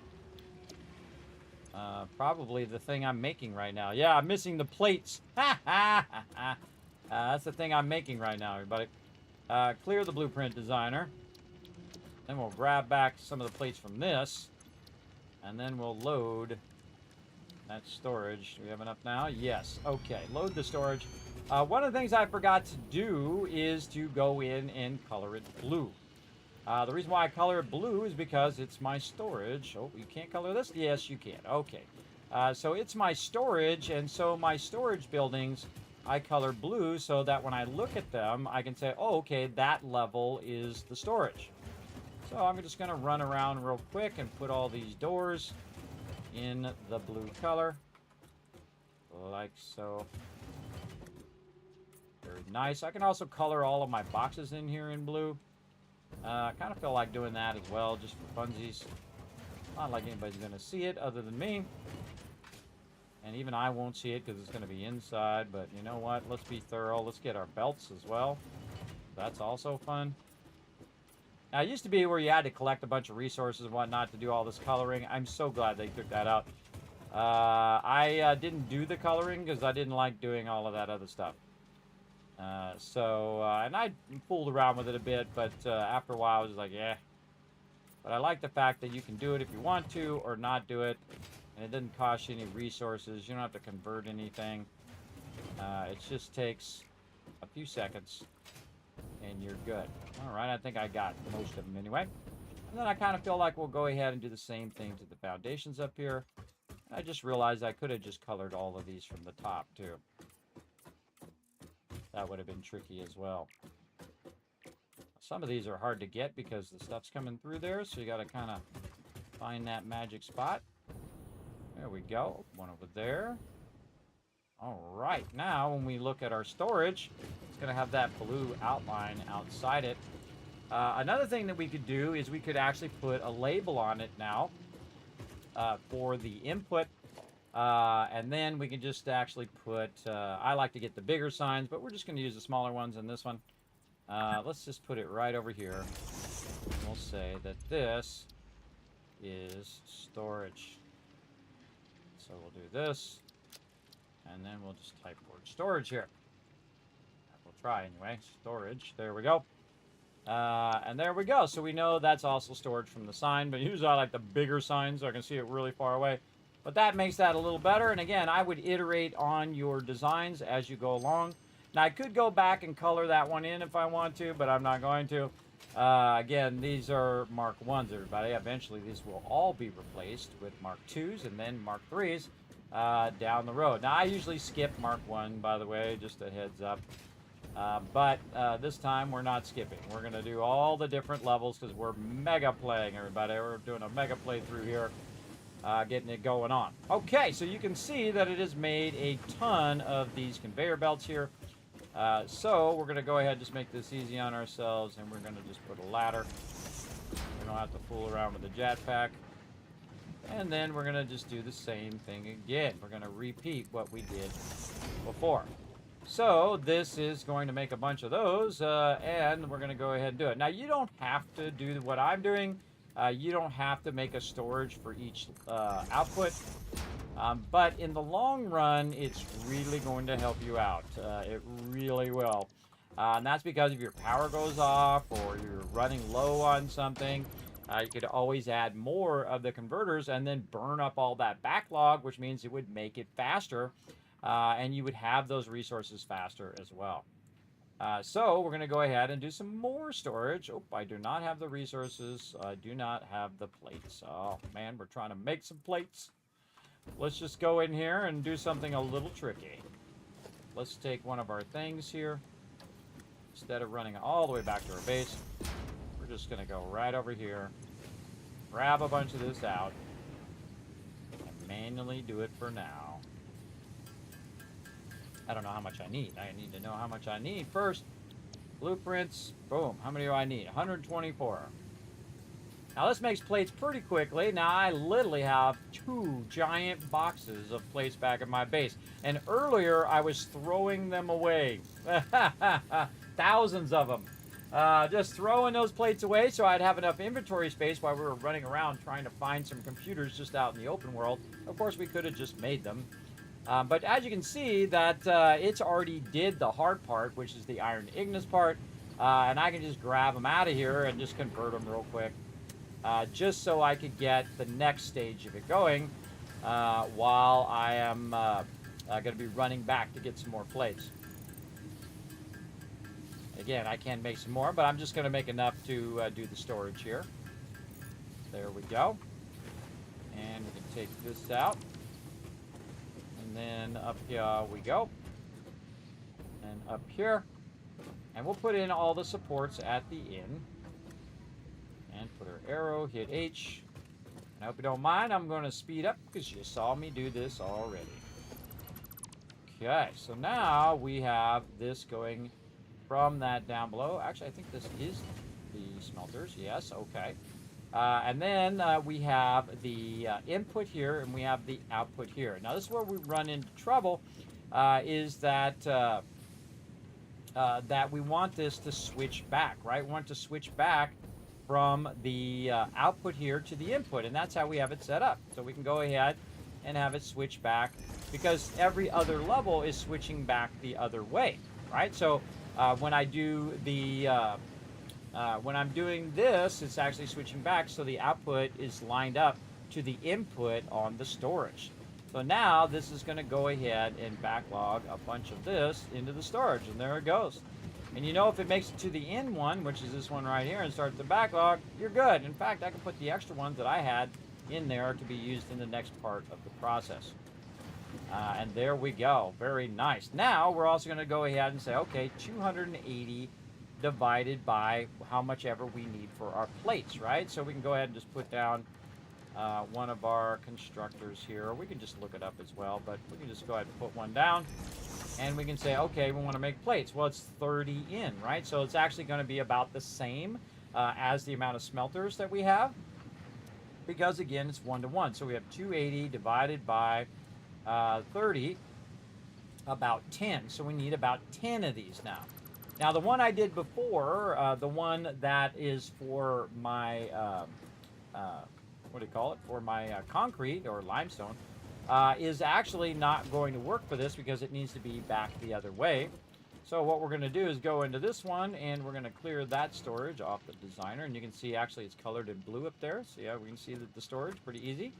We'll take all these resources out, and we're going to go ahead and now load those. You can see our smelters have changed. It likes to troll me and then move it back over there. We're going to go ahead and try to load this up. Not enough plates. Okay, I knew we were going to have to run back at some point. Let's just run back. We'll grab a bunch of plates. We won't have to worry about it anymore. Oh, wrong way. Wrong way. I guess it kind of defaults to the left. I feel like you need a little bit of a ramp to run up, right? So you want to kind of run that out a bit first before you go in, so you can just switch it to the right way before you get there. I feel like that would probably work a little better on there. Fred's big butt's in the way. And we're heading back to town. Now, we've been cleaning up our base a little by little. And again, normally I go all the way into like 5, 6 before I start to clean it up. Just spaghetti, spaghetti, spaghetti, and then I get to aluminum, and then I won the game, basically. Because I let it run on the server, tens of thousands of resources, and then I can just go all the way to the very end of the game, which I've done many times. But the hypertube really helps you a lot when you need to kind of dip back and forth, like so. And there we go. It's going to drop me right here by my resources. Now, I do have some more in the back there, but I do have a bunch of plates just sitting right in here. And when I take them out, it just starts my production back up again. It's actually great when it fills because it will automatically turn the power off. So when I have enough for me to use, it'll just turn that power off. I don't have to worry about it. And then I can reuse that power for something else, like making all these plates over here. And then once I get these plates going, by the way, I'm going to remove my plate production back there, and it will just be over here for right now.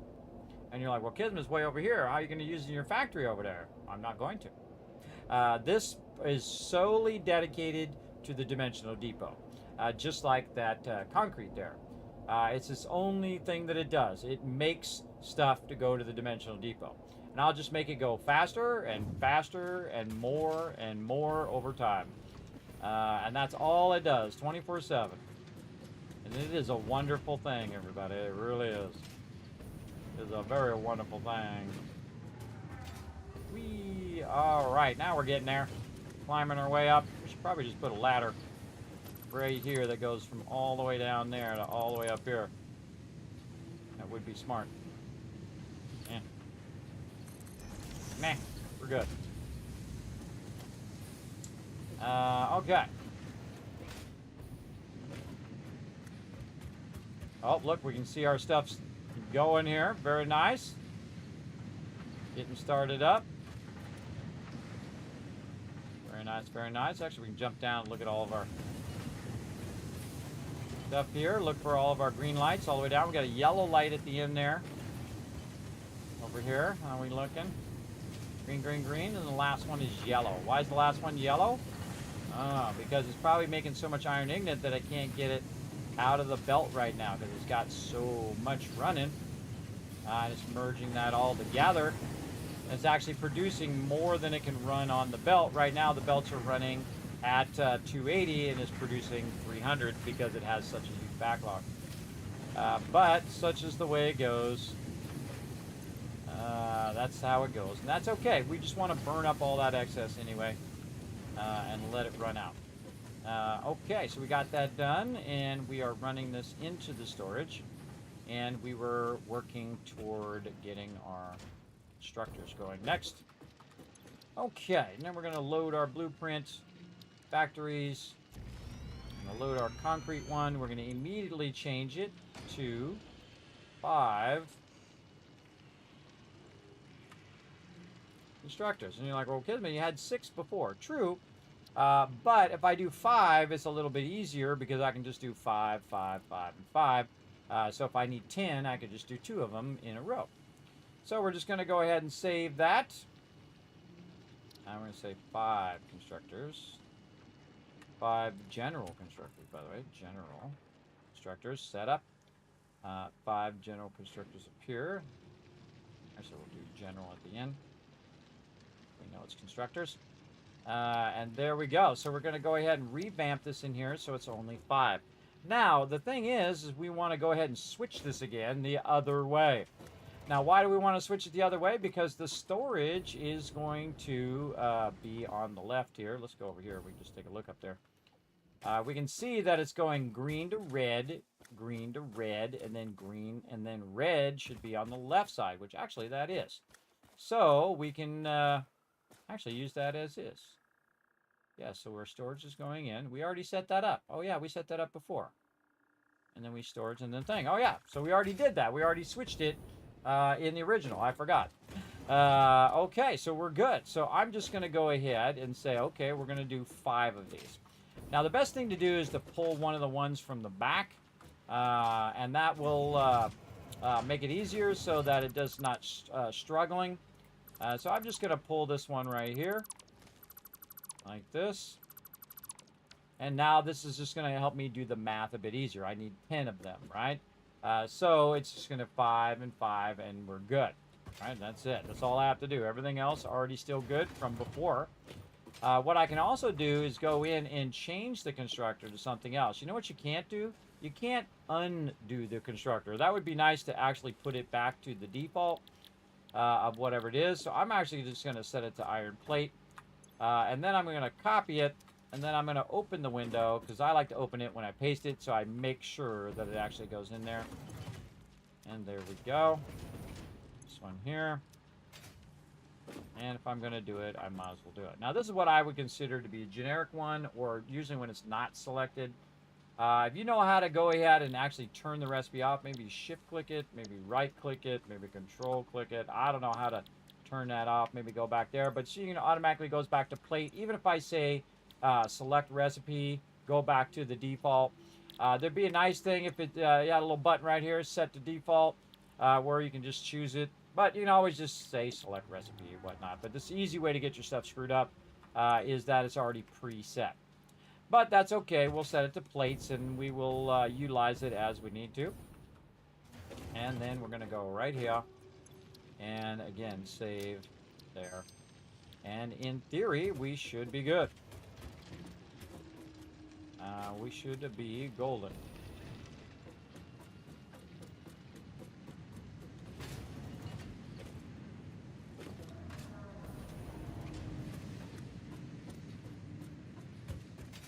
I'm just having fun utilizing my jetpack to climb these. Now, later on, we're going to get something that makes this way easier, so I'm actually doing this on purpose. And I can't wait to get it. I've been waiting for a very long time for them to add it to the game. It's going to be awesome. Very excited about it. We'll get it going eventually. And then again, right up here. And we'll line this up. Like so. Very nice. And then we should be able to go in and get our new 5 constructors. Each. Now, the next thing we're going to have a problem with is if we want to run our constructors into each other. Like if I wanted to pass through this constructor into the next one, well, the inputs and outputs are on the same side, so that would mess it up. But I do need 2 of these, so what I'm going to do is basically build 2 of them on top of each other, run both the inputs in and then the outputs in together, and then tie the outputs, so I can just go ahead and then feed those double outputs to the top one. So, well, let's get into that. So again, we're just going to go a little bit faster. I hope you don't mind as I speed up a bit. Right up here, we'll zoop that out. Zoop those out. And check this out. And then again, we're going to go ahead and use our constructors again. Line those up. And we're using our vertical power. Right over here.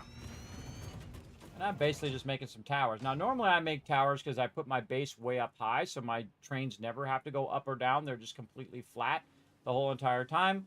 But in this case, we're going to build the base vertically. Now, I could also build it in reverse vertical order, meaning that I run the raw resource to the top, and then I run it down. Now, that's something I would do is if I was using any fluids. Any fluids, I would run all the way top, kind of like a water tower, and then I would run the fluids down into anything that needed those fluids.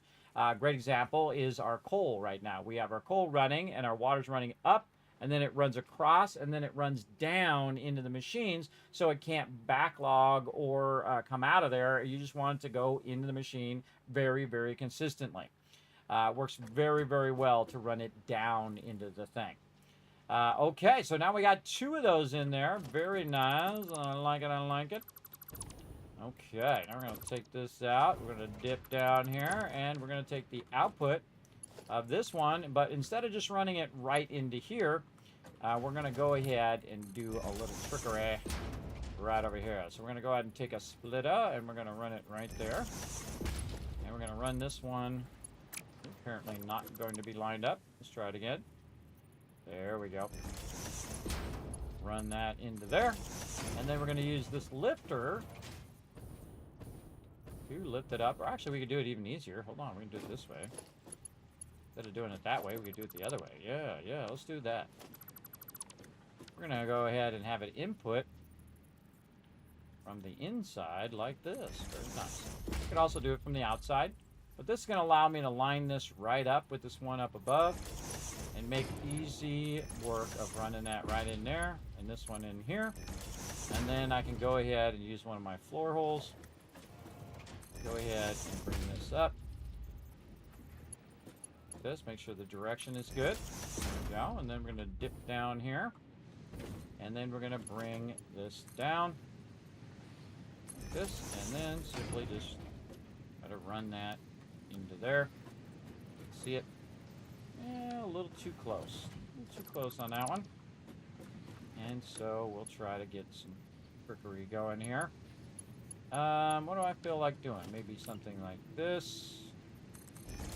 Coming out, using a splitter to kind of control this, because it's going to be equal to the one up above. And so I can just go ahead and run this right into that. Oh, okay, not quite lined up. But let's go ahead and try this. Let's go ahead and run this out. Let's run this up through there. And then we can just kind of dip up here and adjust our floor hole by putting one down, hitting H, nudging it into position. There we go. Take this one out, take this out, take this out, put this in again. Now, because it's still fairly close, it will still connect to that, because now you have that accordion thing in between, kind of like when you go to, you get on a plane, they have that thing where you can make it longer or shorter.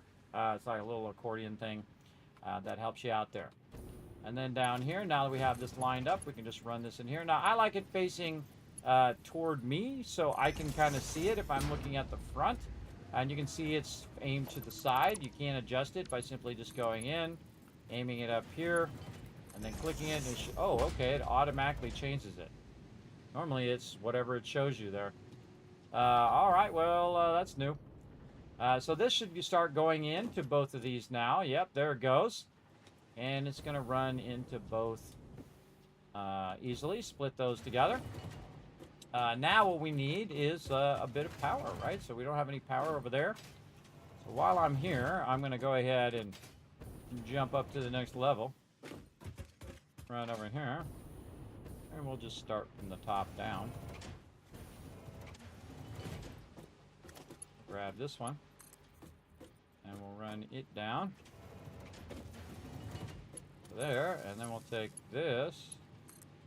And we'll run it down 2 levels, because that's the storage level. And this is the production level here. And we'll run that down to there.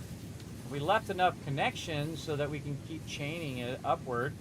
And then the whole entire thing is connected together. So if I go down here and I want to turn this whole thing off, I can just take that thing off at the bottom. Bam, everything goes off at the same time. I can also set it up where I can individually turn certain stuff off if I want. But this is all one factory, and so I put all one factory together into there. Oh, look at him going now. Go, baby. Yeah. Fire up that smoke. I see some stuff going there.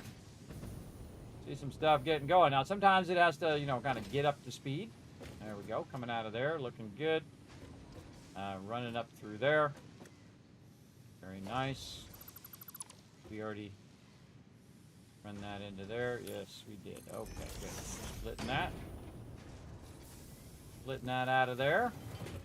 Going in there. Going up there. Okay, now we're going to have some of this start to come out of there. There's our plates. And we'll want that to go into a storage too. So we're going to go ahead and take this out for right now. We're going to figure out how we want to do this up here. Get up here. I say we do something like this. And then we'll just go ahead and use a merger in the same exact spot. And we will do on the inside. We're going to do this one on the outside like that. So this is going to go into there, and that's going to bring those plates in. Now we're doing maximum plates from this node. We don't need to do anything else. Actually, we'll bring it in from here.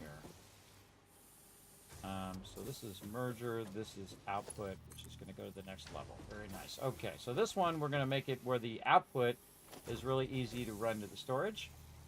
So we're going to back this up just a little bit here. And then run that into there. And then down we go. All we got to do is get the output of this to end up into this here. Let's see if we got enough space to make it happen. We do. Perfect. All right. Nice. Okay, so both of those are merging together way up here into this. Okay. Now we have one more thing that we need to do, really. And we'll go ahead and build it right now. Get it done.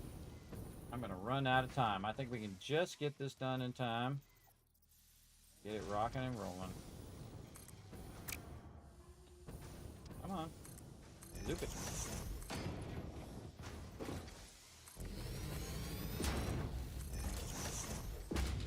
Sometimes it has a mind of its own. Okay.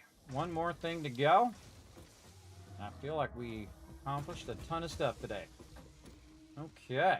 Oh. Very nice.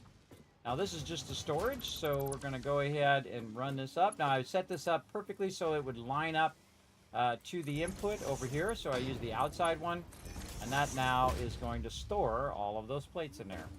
Now the only thing we need to do next, and we want to put this on our to-do list over here.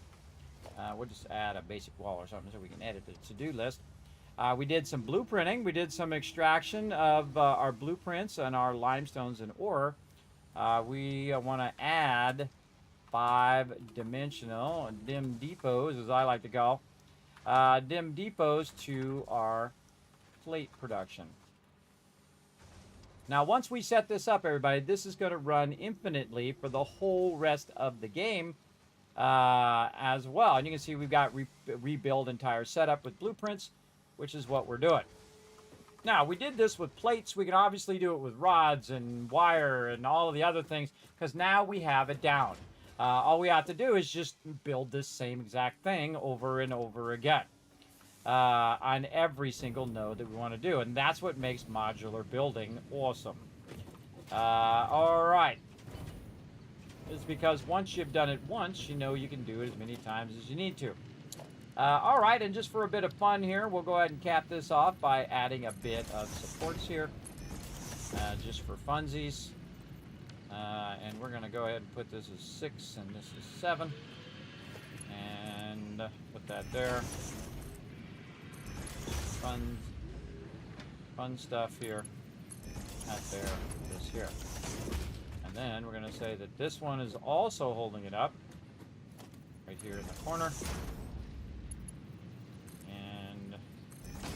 This. Now remember, this is just a starter build, everybody. In the beginning, don't worry about if your stuff is spaghetti and you're still working on it a bit. Remember, it's all about the learning process of doing it that makes it fun. And this does not want to line up because that's on a different grid. Okey-dokey. We got to work our magic again. Here we go. We're going to work that magic. And we're going to just take it. Going to run it down, and we're going to say something like that, and then we can go ahead and snap it like that. Notice I brought it from the top down, which offset the bar, and then the bar is on its own grid, so you can then snap it to the bottom of that grid so you can fix those little problems like that. You're welcome. So all right, so these buildings are holding the buildings up above. Now I would say that you're probably, if you were real life in this, you would definitely need another support here somewhere. So I'm going to say right over here in the corner. I typically don't build supports when I'm playing this game, and the reason why is they take forever. And they really don't have a game benefit other than aesthetics. But there we go. We put it in. I said I was going to do it, so there I did it. All right, good enough. I think that should hold that up because of science and space metal reasons. Because space metal, everybody. That's why. That's the reason for everything. All right, now in here, same thing. We're just going to do this real quick because, again, I'm going to run out of time. So here we go. Put these in the corner.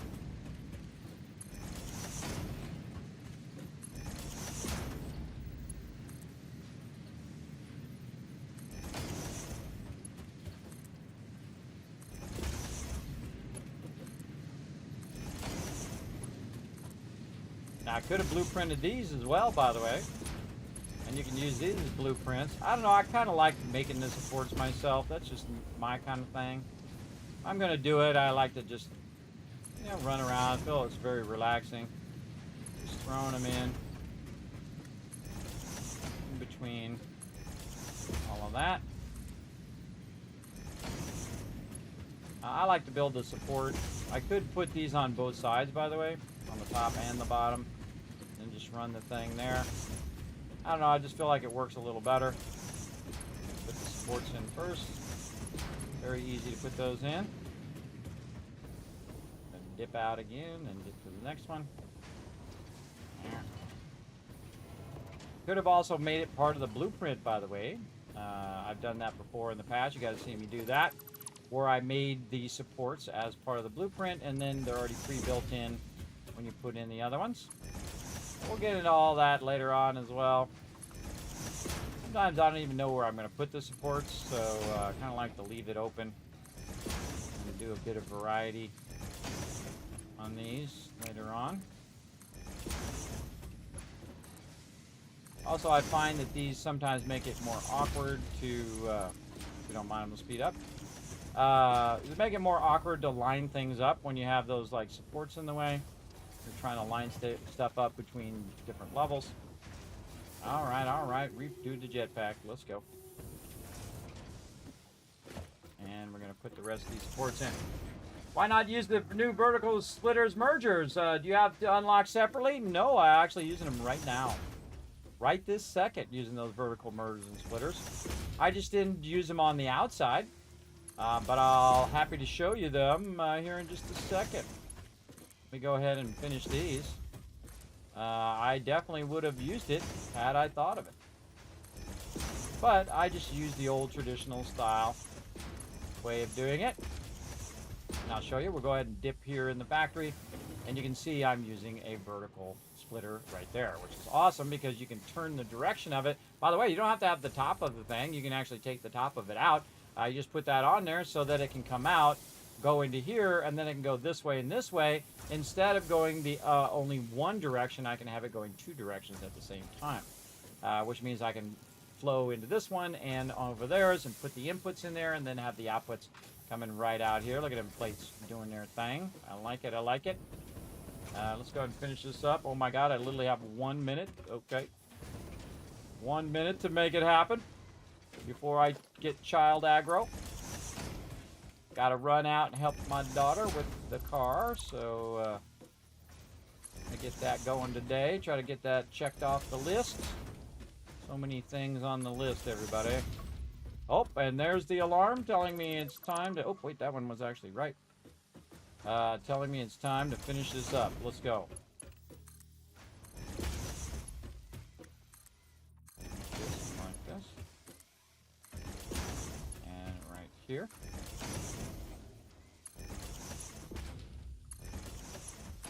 Making those up nicely. Are we done? Hey! Talk about perfect timing, everybody. Now, if we see some plates right here in this last box, GG's, we got it going. Now, the problem is we're out of dimensional depots, so we don't really have any more dimensional depots that we can do because we're out of Mercer spheres. Now, I could go back and I could take out the one that's doing my steel beams right now. Why are my steel beams not actually going in there? That's kind of scary. It's 83 of 200. Why is there not 200 of them in there? Oh, there it goes. It's just going really, really slow because I'm at the beginning of the game. There it goes. Now it's putting some more in. Basically, all we have to do now is come back and do what we did on the concrete. And that's just put stack 5, or you can put them horizontally or vertically, make a whole nother level for them if you want to. Basically put in those dimensional depots so it's going in at 5. Now, no matter where I am in the game, everybody, at any point, if I upgrade the speed of the uploading, all 5 of those uploads will upgrade the speed.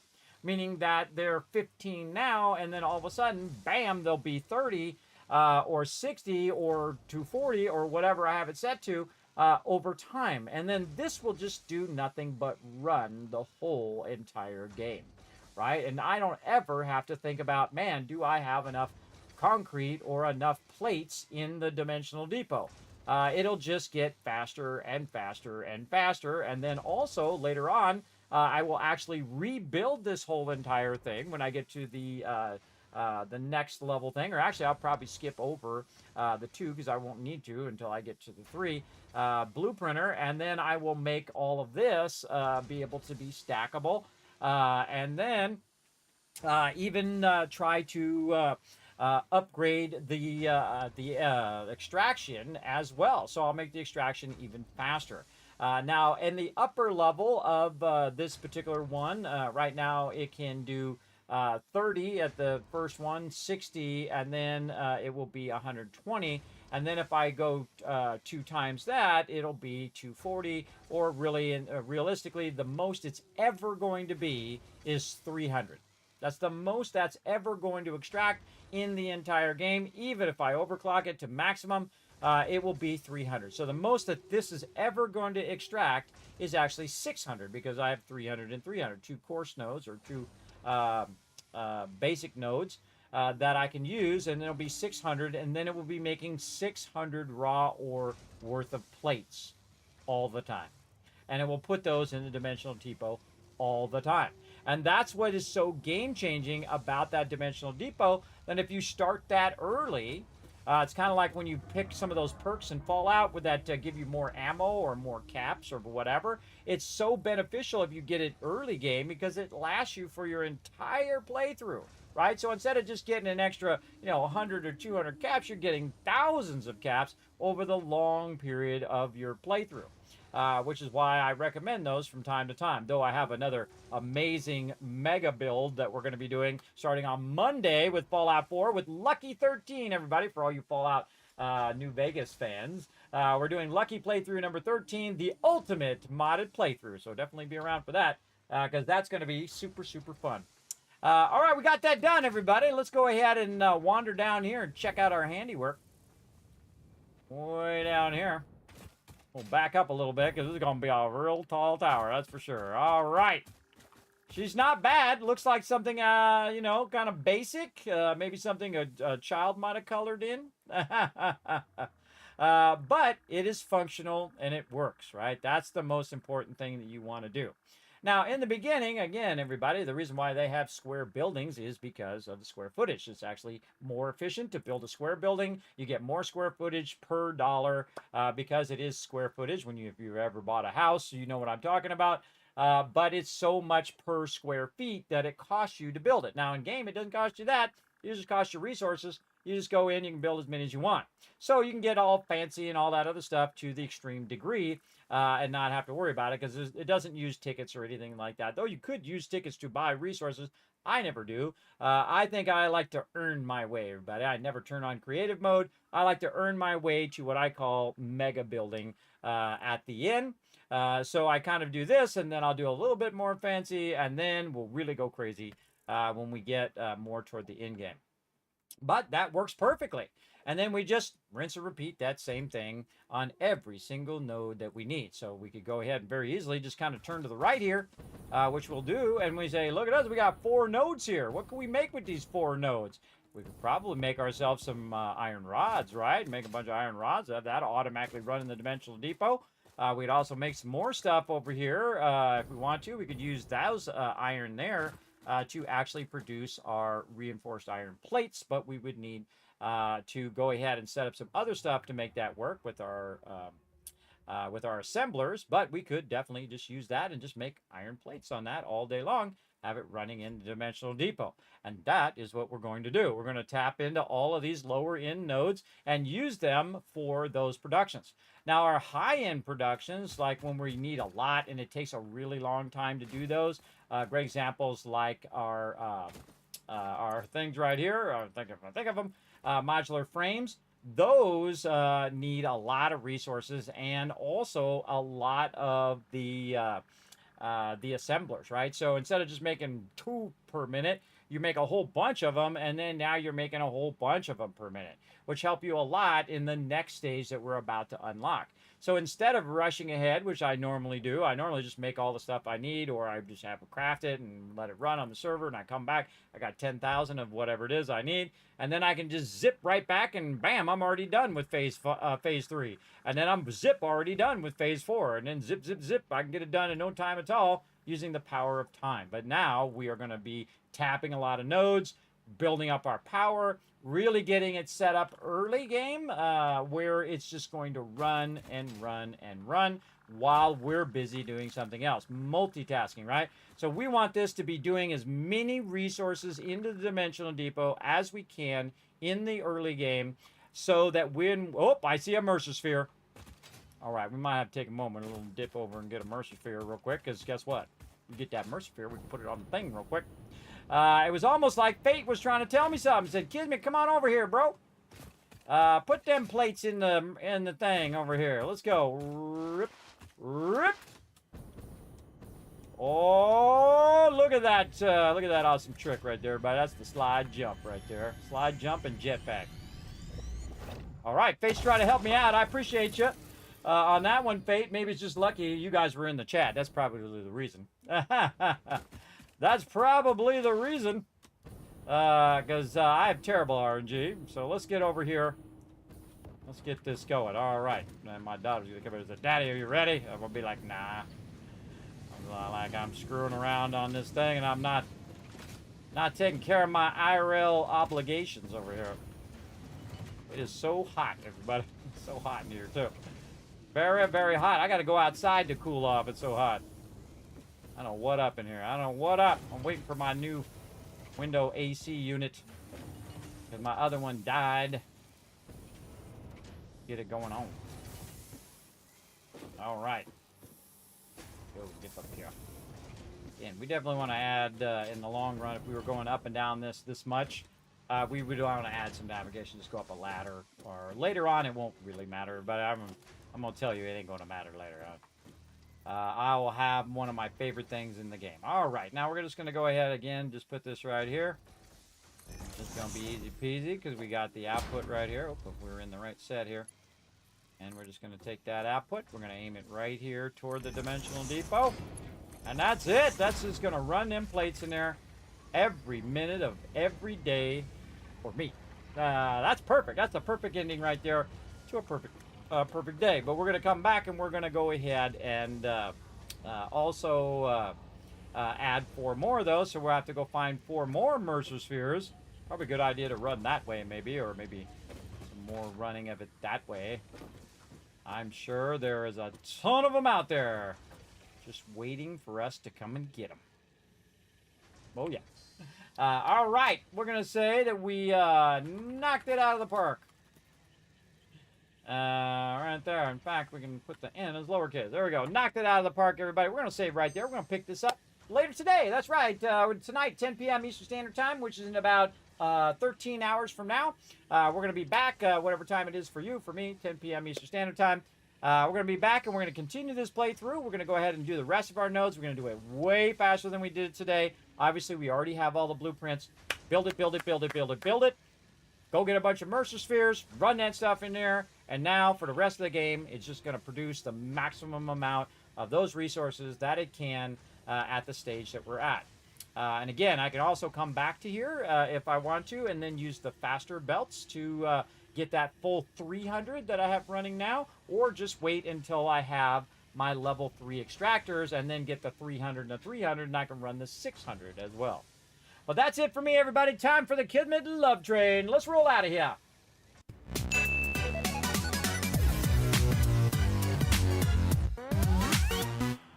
Oh man, that game's fun. All right, we played a really long time, everybody. That was an 11-hour stream, man. That is how you knock it out of the park. An 11-hour day of fun. So we're going to roll out of here, but first thing what I'm going to do is ask you guys to do me a quick favor, real quick here. You can also see my schedule right over here, everybody. Again, Tuesday, Wednesday, Satisfactory. Thursday, some Dune Awakening. Friday, some Throne and Liberty. And Saturday, Sunday, we're going to be doing some 7 Days to Die team playthrough on Saturday, and then solo playthrough on Sunday. So going to be super fun. Right over there. You can also check that out on all my social medias right over there. You can find those in the chat. Go over to YouTube and pop over to Twitter. Hit the subscribe button on YouTube. Hit the follow button over on Twitter, because the subscribe button on YouTube is the same thing as the follow button, basically. Wish they just unified so we'd all know what the same thing is. There you go. But the more you do that, the more giveaways and other cool stuff I get to do here in stream. Check out the Discord. Check out the website. But especially check out patreon.com/Kismet, the best way to support the Kismet Love Train, support all the stuff I'm doing in here, a bunch of exclusive content up there, including some exclusive stuff that is not going to be shown until Monday, that you, as a patron, get to see first. So there you go, because you get early access to all that stuff. So feel free to go over there and check it out. Again, help support over there on Patreon. It does help a bunch. All right, so I'll see you all again in about 13 hours in whatever time it is for you. For me, 10 p.m. Eastern Standard Time. I'm going to shower you guys with a bunch of Kiscats for being super smart, hanging out all the way to the end of the stream. That's going to show you a lot of love. You can use those for future giveaways. And I got to get out of here before I get too much of kid aggro right now. All right, bye.